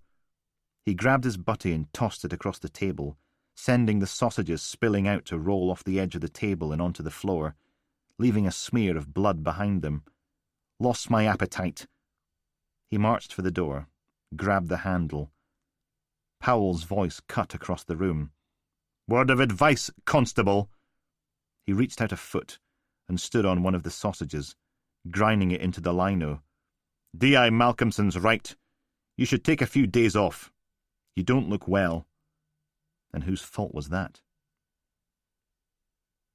"Callum?" He looked up from the bench, and there was Franklin, wearing yet another Blues Brothers tribute act suit, complete with white shirt and black tie. She'd wangled herself an official Police Scotland golf umbrella with the Crime Stoppers 0800 number emblazoned all over it. It trembled in the downpour. She had a quick glance around. "What are you doing, sitting out here in the rain?" St. Jasper's Cathedral reached up into the stained clouds, austere granite walls topped with sandstone, spikes and gargoyles. The sandstone wasn't the genteel, pale, creamy-coloured stuff they used in the wind, but a dark, dirty red, like old blood. And nearly 500 years of sleet and rain had made it bleed into the grey beneath. A big brown scab of rusty scaffolding covered the circular stained glass window, the sound of a workman's radio burbling out promos for the music festival in Montgomery Park. Callum toasted her with his can of Fanta. Detective Constable. Headstones stretched out all around him, most crumbling, many illegible. All those lives, the owners rotted away and forgotten, feeding the massive oak tree that dominated this part of the graveyard. I'm sorry about your mother. He nodded, stared out across the rows of the dead. You want to guess what I've spent the last 2.5 hours doing? Trying to disentangle myself from Police Constable Elaine Pirrie. Bank accounts, council tax, mortgage, electricity bill, BT, hire purchase on the TV. He rested his elbows on his knees, the cast on his right hand tucked into his sleeve. I'd go home and drink a bottle of Bell's in the bathtub, but I don't have a home. Franklin stared up at the ribs of her umbrella, voice a low mutter. Why do men always have to be such babies? Great, thanks for the pep talk. Fine, you sit there wallowing in self-pity. Self-pity? My girlfriend's pregnant with someone else's child. I've been thrown out of my own flat. My career's in the crapper. My mother's severed head is lying in the mortuary. And they put D.S. Blake in charge of catching her killer. Blakey, the racist, sexist scumbag octopus. The half-wit you punched in the face is now the only person looking into my mother's murder. I think I've got every right to complain. A seagull landed between two graves, paddling its big orange feet on the grass, trying to lure a worm to its doom. Franklin shrugged. So just sit there then, catch pneumonia, play the tragic jilted hero, see if anyone gives a single toss about it. Rain pattered on the shoulders of Callum's jacket, soaked into his wet hair. Feel free to spread your special brand of sunshine and joy somewhere else. Or you can get off your moaning backside and do something about it. 40. The smell of boiled cabbage haunted division headquarters stairwells. Callum squelched his way down to the locker room, where it was joined by the ghosts of cheesy feet, eggy farts, and cloying deodorant. Full-length metal lockers lined the room, each one with a number, name tag, and assortment of dents. Some were plastered in headlines and photos culled from newspapers, some with celebrity photos from the tabloid magazines, others austere and bare. Nothing to see here. Move along. More lockers made an island in the middle of the room, surrounded by a knee-high wall of slatted benching. Heavy-duty clothes rails were hung with stab-proof vests and high-vis waistcoats. A young PC sat in the far corner, folded forward with his elbows on his knees, face buried in his hands, shoulders quivering, making little sniffing noises. Callum took out his keys and unlocked locker 322, opened it, stared at the wall of photos sellotaped to the inside of the door. Most of them were selfies of Elaine, grinning for the camera, making pouty duck lips, flashing the peace sign, pulling faces, going from flat stomach to swollen pregnant bulge. All nice and normal. A happy little family in the making. There was even a printout of the sonogram, looking like a radar image. A fan of streaked grey, surrounded by black, and just off the centre of the image, a small dark kidney-shaped blob. Elaine had drawn a circle around it in red crayon and an arrow labelled, "God, it looks like a peanut," surrounded by hearts. He reached out with his good hand and ran his fingertips along the sonogram's smooth surface, then curled them into claws and tore it from the door. Raked the photos down after it, letting them flutter and spill across the tiled floor. Peeled off his sodden jacket and wrung it out. It wasn't easy with one hand in a cast, but he struggled through. Water spattered down on Elaine's selfies, soaked into Peanut's first picture. He did the same with his shirt, trousers, socks and pants, stood there in the nip, staring down at the puddled photos, then swept them all up and dumped them in the nearest bin. Done. Over. Finished with. A wooden rack sat opposite the door through to the showers. He helped himself to a towel from the pile, greying and frayed around the edges, sandpaper rough to the touch, scrubbed himself dry on the way back to his locker, dumped it on the floor to soak up the wrung-out water. His spare fighting suit was a little crumpled, but at least it wasn't damp. No idea when he'd last had it on. Been a while since someone was sick all over him. They tended to gloss over that bit in the recruitment posters. Callum bundled up his soggy suit and shoved it into a bin bag, tied a clumsy knot in the top, then marched out of the room, leaving the PC to cry in peace. Callum stomped his way up the stairs, through the double doors and into the MIT's palatial abode, marching down the corridor, past the meeting rooms, past the open-plan offices, past the mini canteen. Poncie Powell's door was shut, probably off getting someone else's girlfriend pregnant. Good. The chance of Powell getting another punch in the face was about 99.9%, and there were far too many of his team knocking about for that to happen. They weren't exactly going to stand about tutting while Callum battered their boss into a squishy mess. Across the corridor from Powell's lair was another door with Sergeant's Office engraved into its brass plaque. Callum didn't bother knocking. Inside, 6 desks were arranged around the walls, all with laptops and monitor stands, ergonomic keyboards and fancy mice, an electronic whiteboard above each desk, displaying photos and timelines. A large woman with a pixie haircut had her feet up, swivelling back and forth, a mobile phone pinned between her shoulder and her ear as she picked at her fingernails. No, because I say it isn't, Limpy. Well, guess what? I don't care. 2 desks down, a tall, thin bloke was hunched over his keyboard like a praying mantis, squinting at the media player on his screen. And there, right in the far corner, was DS Jimmy Blake, elbows on his desk, hands propping up his face so he could do some industrial-strength frowning at the stack of paper in front of him. Callum nicked the office chair from the next desk, wheeled it over, and sat. Dumped his bin bag on the nice new carpet tiles. "Blakey!" He didn't look up. "Go away." Mantis Boy must have set his player going, because a young girl's voice crackled out of his computer's speakers. "You want to get wasted for my birthday next week? I can utterly rob a bottle of voddy from my gran." A slightly muffled answer, dripping with teenage indifference. "Yeah, why not? You can only turn 14 once, right?" Callum poked Blakey in the shoulder. "Have you made any progress yet?" A long-suffering sigh. Finally he turned and looked up, showing off the big plastic guard covering what was left of his nose, eyes like a panda that had been on a 3-day bender. "Do you have any idea how many cases I'm working right now?" "My stepdad wants to have a party down the bowling alley, laser quest, dodgems and burgers, like I'm, 6 years old or something. He's such a complete spasmoidal. Yeah, hang on, Marlene. Have you at least looked at the file? What am I, Doctor Who? When am I supposed to have the time?" The muted sound of a doorbell rang out from the speakers. Okay, Jesus. Clunks and rattles. "What?"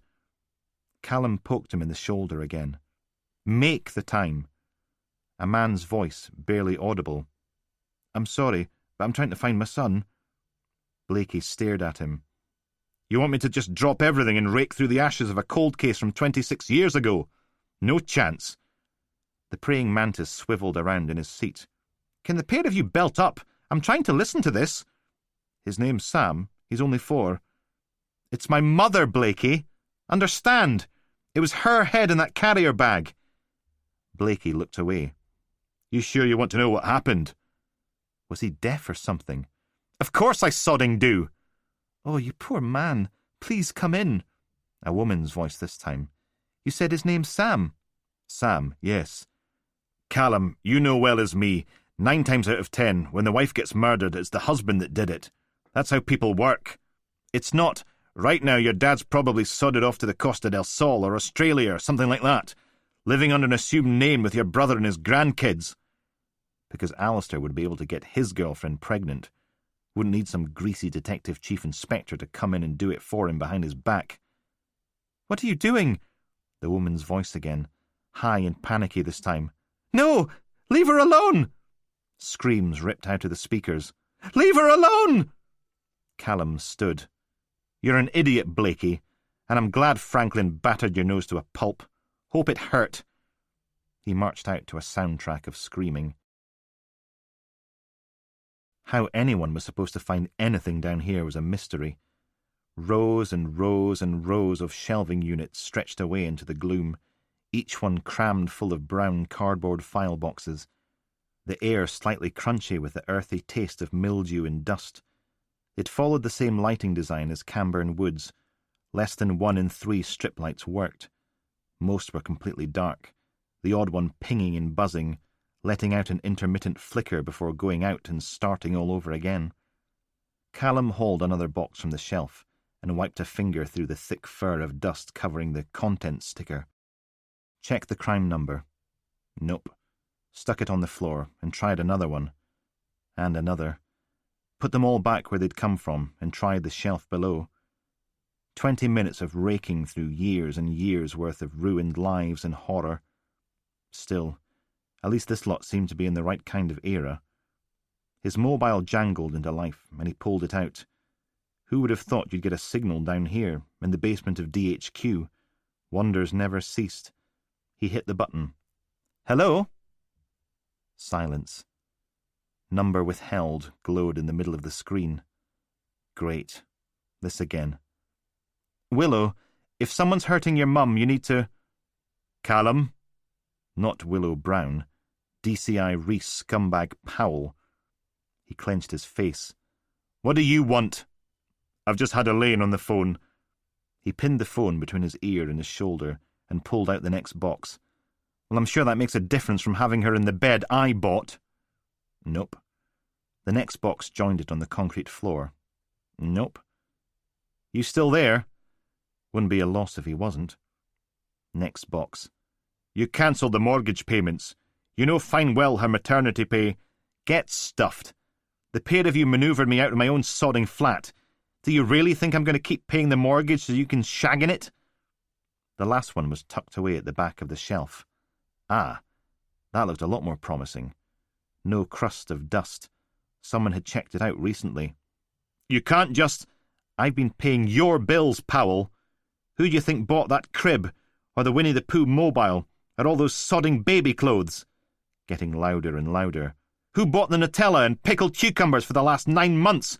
'Cause I don't remember it being you!" His words managed a brief echo before being swallowed by the ranks of shelves and boxes. "Are you finished?" "Damn right I am. Finished being your idiot. Pay your own bloody mortgage." He thumped the clean box down on the pile and checked the crime number. Had to be at least a dozen of them printed on the sticker in careful blue biro.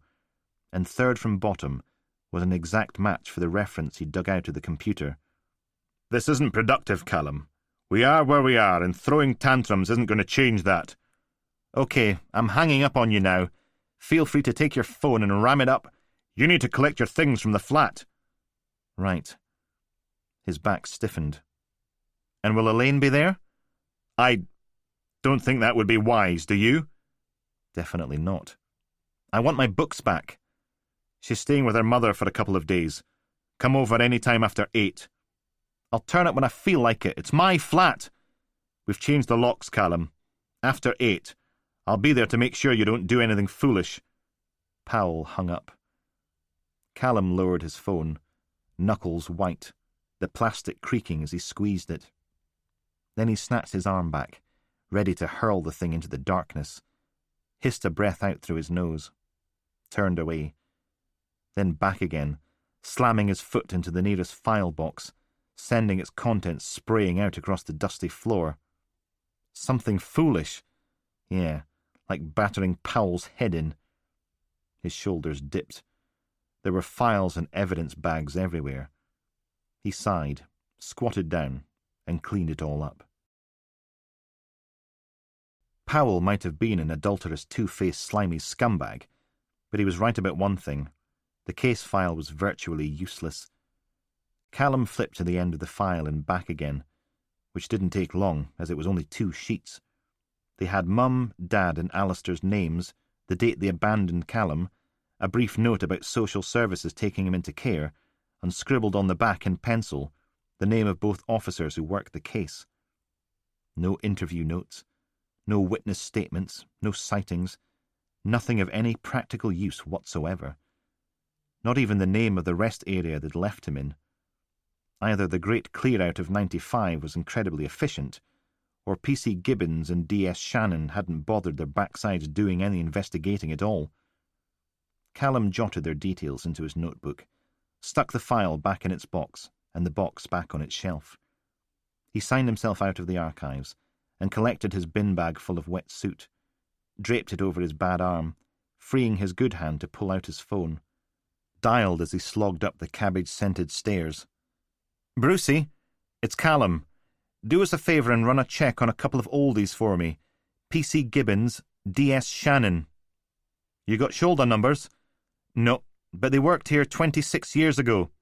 Give us a minute." Callum paused on the landing. Rain battered the window, rattling it in its frame. The flickering blue and white lights of a patrol car faded in the distance, siren wailing. A double-decker bus grumbled past, going the other way. "Right, you got Police Constable Maggie Gibbons, transferred to Strathclyde in 1999, and Sergeant Robert Shannon, retired 22 years ago." "You got an address on Shannon?" "What did your last slave die of?" "Come on, Brucey. You're lucky I'm in a good mood. Won 50 quid on a scratch card this morning." The sound of a keyboard being tortured clattered through the phone. "Here you go. Robert Michael Shannon, 71, lives at Canary's Cottage, Leveller Road, Fiddersmuir." "Thanks." Now all he needed was a car. Callum eased through the double doors into the corridor, wandered down to the manky little offices of the Divisional Investigative Support Team, nice and casual. Mother's door was closed, and so was McAdam's. No sound of voices coming from within. The main office was quiet too, which was nice. He eased open the door. Empty. They'd all be out trying to track down Imhotep. Good. That meant no awkward questions, forced sympathy, crappy haikus, or complaints about him nicking one of the pool cars. There was a little whiteboard over by the kettle and microwave, no bigger than a sheet of A4, split up into 3 columns. A magnetic hook sat at the bottom of each one, a printed number plate at the top, and a bit in the middle to write your name and why you were taking the associated car. Dottie's wheelchair-adapted Vauxhall was checked out, as was the battered Audi, leaving just one set of keys dangling on its magnetic hook, the ancient dirty brown Ford Mondeo estate. And it was an automatic, not usually a plus point, but perfect if you only had one working hand to drive with. Callum liberated the keys with a yoink, then scrawled something unintelligible in the details section. Probably wouldn't fool anyone for long, but it was worth a go. He would have got away with it too, if it wasn't for that pesky DC Franklin. She was marching down the corridor, clutching a sheet of paper when he slipped out of the office, stopped and stared at him. "Callum!" He weaved his hand behind his back, hiding the car keys, pulled on a smile. "Thought everyone was out." "Had to hang about, waiting for this." Franklin held up the sheet of paper. "Warrant forcing Stremere Smokehouse to hand over all their employees' details. I'm off to serve it." "Right." Sod. That meant she needed the last pool car. "So they've not recovered the body yet, from the river? Could you look more shifty than you do right now?" "I don't. And you're meant to be on compassionate leave. What happened to get off your moaning backside and do something about it?" Franklin narrowed her eyes. "What are you up to?" "Me? Nothing. Nothing at all. Just changed out of my damp suit." Callum forced the smile a little wider, jiggled his bad arm in its decorative bin bag. "Tell you what, as I'm not doing anything right now, how about I come with you? You know, keep myself occupied. I'll drive if you like, not a problem." Then a nod. "Okay, get the keys." "Way ahead of you." 41. Rain, rain, rain. It pattered on the pool car's roof, rippled the windscreen, shifting everything in and out of focus, The Stramure Smokehouse car park was nearly empty. 6 o'clock on a Friday night. The staff and visitors would be long gone, all except for the owner of the white BMW, parked in a spot marked "Reserved for Managing Director, Mr. Finn Noble."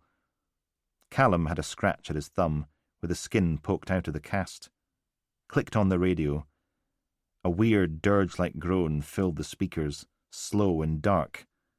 "And I burn inside like the stars, a million thoughts and pains and scars, running away from you, Angelica." He turned it down a bit. Should have brought a book. How? How was he supposed to do that when they were all back at the flat? Yeah, well, should have thought about that before he stormed out yesterday, shouldn't he? Sodding hell. Callum thumped his head back against the rest, then peered through the window. What the hell was taking Franklin so... Ah, there she was. Franklin pushed out through the smokehouse front door and into the rain. "See me burn! See me run and hide! See me dying! See me cyanide!" She hunched her shoulders and ran for the car, clattered into the passenger side. Gah! Does it never stop raining here? You get the names? I swear to God, it's like Oldcastle's cursed. In so many ways. But no, you can't see me. You can't breathe. You can't hear me. She shook the rain from her hair. And what are you listening to? Sounds like a funeral for depressed monks. No idea. He cranked the blowers up full, drowning it out, turned the car around and headed back along the road, through Stramure.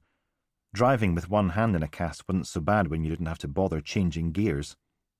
So, names? Yep. She dug out her phone and poked at the screen. Planning on telling me at any point? Hold on. Franklin put her mobile to her ear. Mother? Yes, it's Rosalind. I got the employee details from the smokehouse. No, rolled right over as soon as I flashed the warrant. Uh-huh. A right at the roundabout took them out past the rows of little Scottish houses with their grey harled walls and slate roofs, fields of green and grey on either side of the road, streaking past as Callum put his foot down. According to Mr. Noble, the man Watt tried to save from the river was one Todd Monaghan. Hold on, I'll put you on speaker. She held it in the middle of the car, and Mother's voice fought against the blower's roar. Monaghan. Right, here we go. Andy's just bringing it up now. Todd Monaghan, 35, a.k.a. Toby Hutchinson, a.k.a. Timothy Liddle, a.k.a. Toddzilla. Did 6 years for attempted murder. Released on licence 11 months ago. Ooh, form for indecent assault. That's interesting, isn't it? And there was a rape case, but the gentleman he attacked didn't want to go to court. Sounds lovely, doesn't he? You know what I think, Rosalind? Violent sex offender, attacks men, works in a smokehouse, does a runner soon as John and Callum show up. I think we might have found our Imhotep. Isn't that... Silence from the phone. A little graveyard slipped by on the left, its church a crumbling ruin, woods on the right. Some old biddy, walking her dog in the downpour, clambered onto the grass verge as they approached, stuck 2 fingers up as they passed. And finally Mother was back. Rosalind, why did you put me on speakerphone? Franklin glanced across the car. Callum put a finger to his lips and mouthed, I'm not here. I'm driving. Don't have a hands-free set. Safety first? Oh, yes, that's a good idea. A right at the junction with the main road took them back towards town. Just in case, I'm going to run everything past Dr. MacDonald, and we'd better get a warrant sorted for his home address too. Mother's voice faded, as if she'd turned away from the phone. Can you sort that for me, Andy? Top floor left, 39 Belfield Road, Cowskillen. Thanks. Then she was at full volume again. Good work, Rosalind. Thanks, Mother. The line went dead, and she slipped the phone back in her jacket pocket, then frowned as Callum took the next left onto a country road. I thought division headquarters was that way. Ah, yes, it is. He gave her his best smile. Just a quick stop-off to make on the way. 10, 20 minutes tops. Franklin's head fell back against the rest, eyes screwed shut. "Not again!" "Knew I shouldn't let you drive." Franklin scowled out of the passenger window. "Hey, you told me to get off my backside and do something, remember?" The pool car crested the hill, and there was Fiddersmuir, sulking at the bottom of a wide dip in the landscape, bordered on one side by a dense swathe of dark green woods. An irregular grid of streets sat around an oversized town square with a dirty big monument in the middle, a church and town hall on opposite sides, facing each other down in a competition of who could look the most joyless. The dour grey buildings got smaller, the further away from the square they were, 3-story merchant houses giving way to austere Edwardian terraces, and finally miserable wee cottages. Someone had stuck a small housing estate on the far side, all pantiles and cream harling, looking about as out of place as a vegan in a slaughterhouse. Franklin kept her face to the glass. "I meant on your own time." "This is my own time. I'm on compassionate leave, remember?" Callum checked the address and took them down a wide road lined with unhappy buildings, around the horrible monument to Prince Albert and onto Leveller Road. "You're impossible." Right at the end, just before the limit sign, was a large cottage set behind a long stretch of dry-stained dyke. A small conservatory sat out front, along with a collection of water butts. Tidy garden, thankfully devoid of gnomes. The words "Canary's Cottage" sat in bright yellow letters on a green sign. 20 minutes tops. He pulled up onto the driveway. "You said that 20 minutes ago." "Well, there you go then." Callum grabbed a high-vis jacket from the back and climbed out into the rain, holding it over his head like a cape. Hurried up the path. A little laminated notice hung in the glazed panel by the front door. "If you're delivering parcels, I am in. Try the polytunnel round the back." Fair enough. Franklin appeared with her Crime Stopper's umbrella, following him around the side of the house. "This is a complete waste of my time. I shall be back at DHQ working on—" "Oh, stop moaning. It'll take McAdams at least an hour to get a warrant sorted. Probably longer on a Friday night. All you'll be doing is twiddling your thumbs listening to Dottie and Watts snipe at each other." The back garden was huge, a vast expanse of neatly mowed lawn, peppered with trees and bushes, meandering paths and flower beds. Off to one side, the grey arched shape of a polytunnel sat beside a row of beech trees, the plastic quivering in the downpour. Callum jogged along the path, feet crunching on bark chips. "Anyway, shouldn't you be more worried about missing your boyfriend's works do?" 10 minutes, then we're heading back to headquarters if I have to drag you there by the balls. Understand?" Music oozed out through the plastic, something old-fashioned and familiar, turned up loud. He opened the door and bundled into the warm, moist air, full of the toasted, bready scent of soil and compost. Dear God, this thing was bigger than his whole flat. It stretched on and on and on, full of green. Raised beds ran down both sides, packed with sprawling courgette plants, trailing cucumbers, dreels of tatties, rows of spinach, ranks of fancy lettuces. Come the zombie apocalypse, you could feed a family of 4 for a year in here. Inside it was obvious why the radio was turned up so loud. The whole tunnel rang with every raindrop that thumped into its plastic skin, thrumming and vibrating like an outboard motor, fighting against a soft-edged, bouncy song about some woman wanting to be with Callum everywhere, which was a lovely offer, if a bit presumptuous, unless she was singing about the only other person in the polytunnel. He was halfway down, on his knees, footering about with some sort of bean plant. Blue jeans, trainers, grey T-shirt with 1902 across the back in big letters, a swathe of pink skin showing through the top of his close-cropped grey hair. Callum reached out and clicked the radio off. The guy stopped footering and turned, frowning at them through a pair of gunmetal-framed glasses. A well-spoken English accent cut through the rain's drumming din, slightly higher pitched than expected. "I was listening to that." His beard was every bit as grey and short as the hair on his head. "Robert Shannon." Callum dug out his warrant card. "We need to talk to you about a child abandonment case you worked in CID." "CID?" He levered himself to his feet, brushed the dirt from his hands on a little paunch belly. I haven't worked CID for, has to be 25 years now. And it's Bob, not Robert. I was the child. Ah. Call Me Bob nodded, turned, and pointed down to the far end of the polytunnel. You'd better take a seat. The cast-iron patio furniture was comfortable enough. A small round table and 4 chairs, each with a green and yellow cushion, bordered by some recycled chests of drawers on one side and a row of beetroot on the other. Above their heads, the plastic skin trembled. Franklin checked her watch. Why didn't you say this was what we were here for? Would you have come? You should have told me. Blakey hadn't even looked at the crime file. I checked the archive register. He's meant to be SIO and he can't be arsed to read the file. Not that it would have done him a lot of good, given how little was actually in there. But he could have put the effort in. She puffed out a sigh. Don't suppose your ex-DS Shannon's done a runner, do you? Callum leaned forward in his seat, staring at the polytunnel door. Speak of the devil? Shannon hobbled in from the rain, cardboard file box in one hand, brolly in the other. Here we go. He limped his hand down to the table and stuck the box in front of Callum, shrugged his way out of his jacket, eased himself down into his seat. Sorry it took so long. It was right at the back of the attic. Franklin raised an eyebrow. Sore leg? Hip replacement. Doesn't usually bother me, but all this rain? A shrug. He took the lid off the box and dumped it on the empty chair, smiled at her. Have a look in the chest of drawers behind you. Should be a bottle of red and some glasses.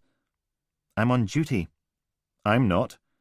Callum dipped into the file box, coming out with an overstuffed manila folder held together with elastic bands. They crumbled beneath his fingers. Men. She shook her head and went rummaging, came back with 2 large wine glasses and a bottle of Malbec, folded her arms and sat back. Inside the folder were a bunch of statements from what looked like Dad's work colleagues and the neighbours, more from people who'd been at the caravan park that week. Shannon opened the wine and poured out 2 hefty measures, held one glass out. They were going to destroy everything, so I took it home. Callum accepted the glass and took a sip. Soft and jammy. The great clear-out of 95. No. He settled back in his seat, swirling the wine round and round the glass. We've met before, do you remember? Maggie and I interviewed you about 12 times after it happened. She had a sort of giraffe glove puppet for you to talk to. I don't... A frown. There was something there. A soft, kindly face with a beauty spot on one cheek. A splotchy orange and white animal that talked with an Irish accent. Sort of. We spoke to everyone we could think of. Put adverts in the papers. Posters everywhere. Appeals on the radio. I'm sorry, Callum. If we'd had even one witness, maybe we could have done more. I suppose we'll never know what happened to them. Franklin scowled at him. We know what happened to Callum's mother. Wow. A chuckle rippled free, bringing a smile with it. That's great news. Where has she... Her severed head turned up in Holborn Forest. Oh. The smile faded. I'm sorry. Franklin stood. Well, maybe if you hadn't treated it as a child abandonment case, you'd have had better luck.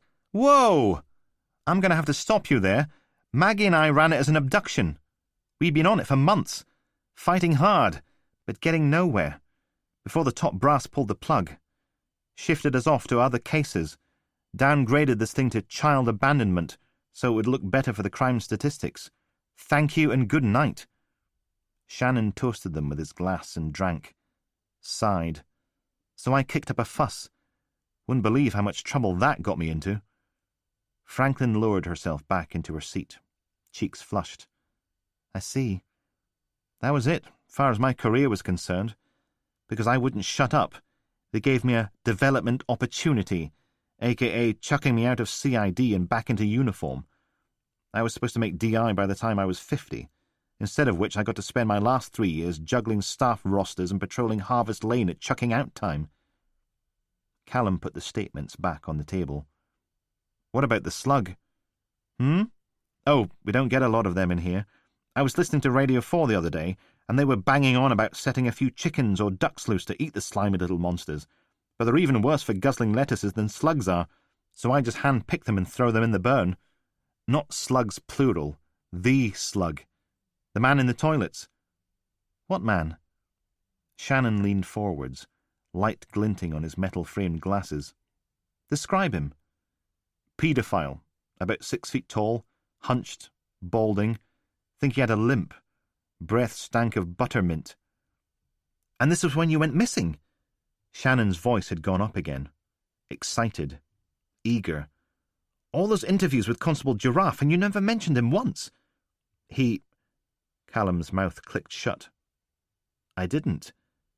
He cleared his throat. It was like tying an anvil to his stomach and throwing it overboard. Being dragged down through the water, breath burning in his throat, pressure squeezing him, sunlight fading as the lake swallowed him whole.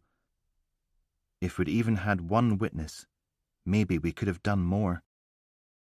All this time. Maybe we could have done more. They'd had a witness, Callum, and he hadn't told them about the slug. This is going to be our little secret. If you tell anyone, I'll know. And I know where you live, and I'll come get you. Understand? He hadn't told them, because he was too scared, too cowardly. Could have done more. D.S. Shannon and P.C. Gibbons could have caught the bastard, could have saved his family. It was all his fault. Are you okay?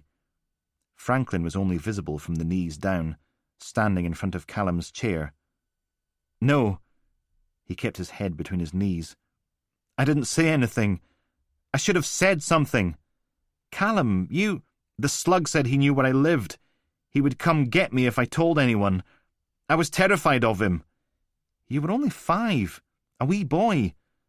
Callum sat up, let his head fall back and covered his face with his fiberglass cast. Ugh! The rain thrummed on the polytunnel walls. Stupid, stupid, stupid, stupid!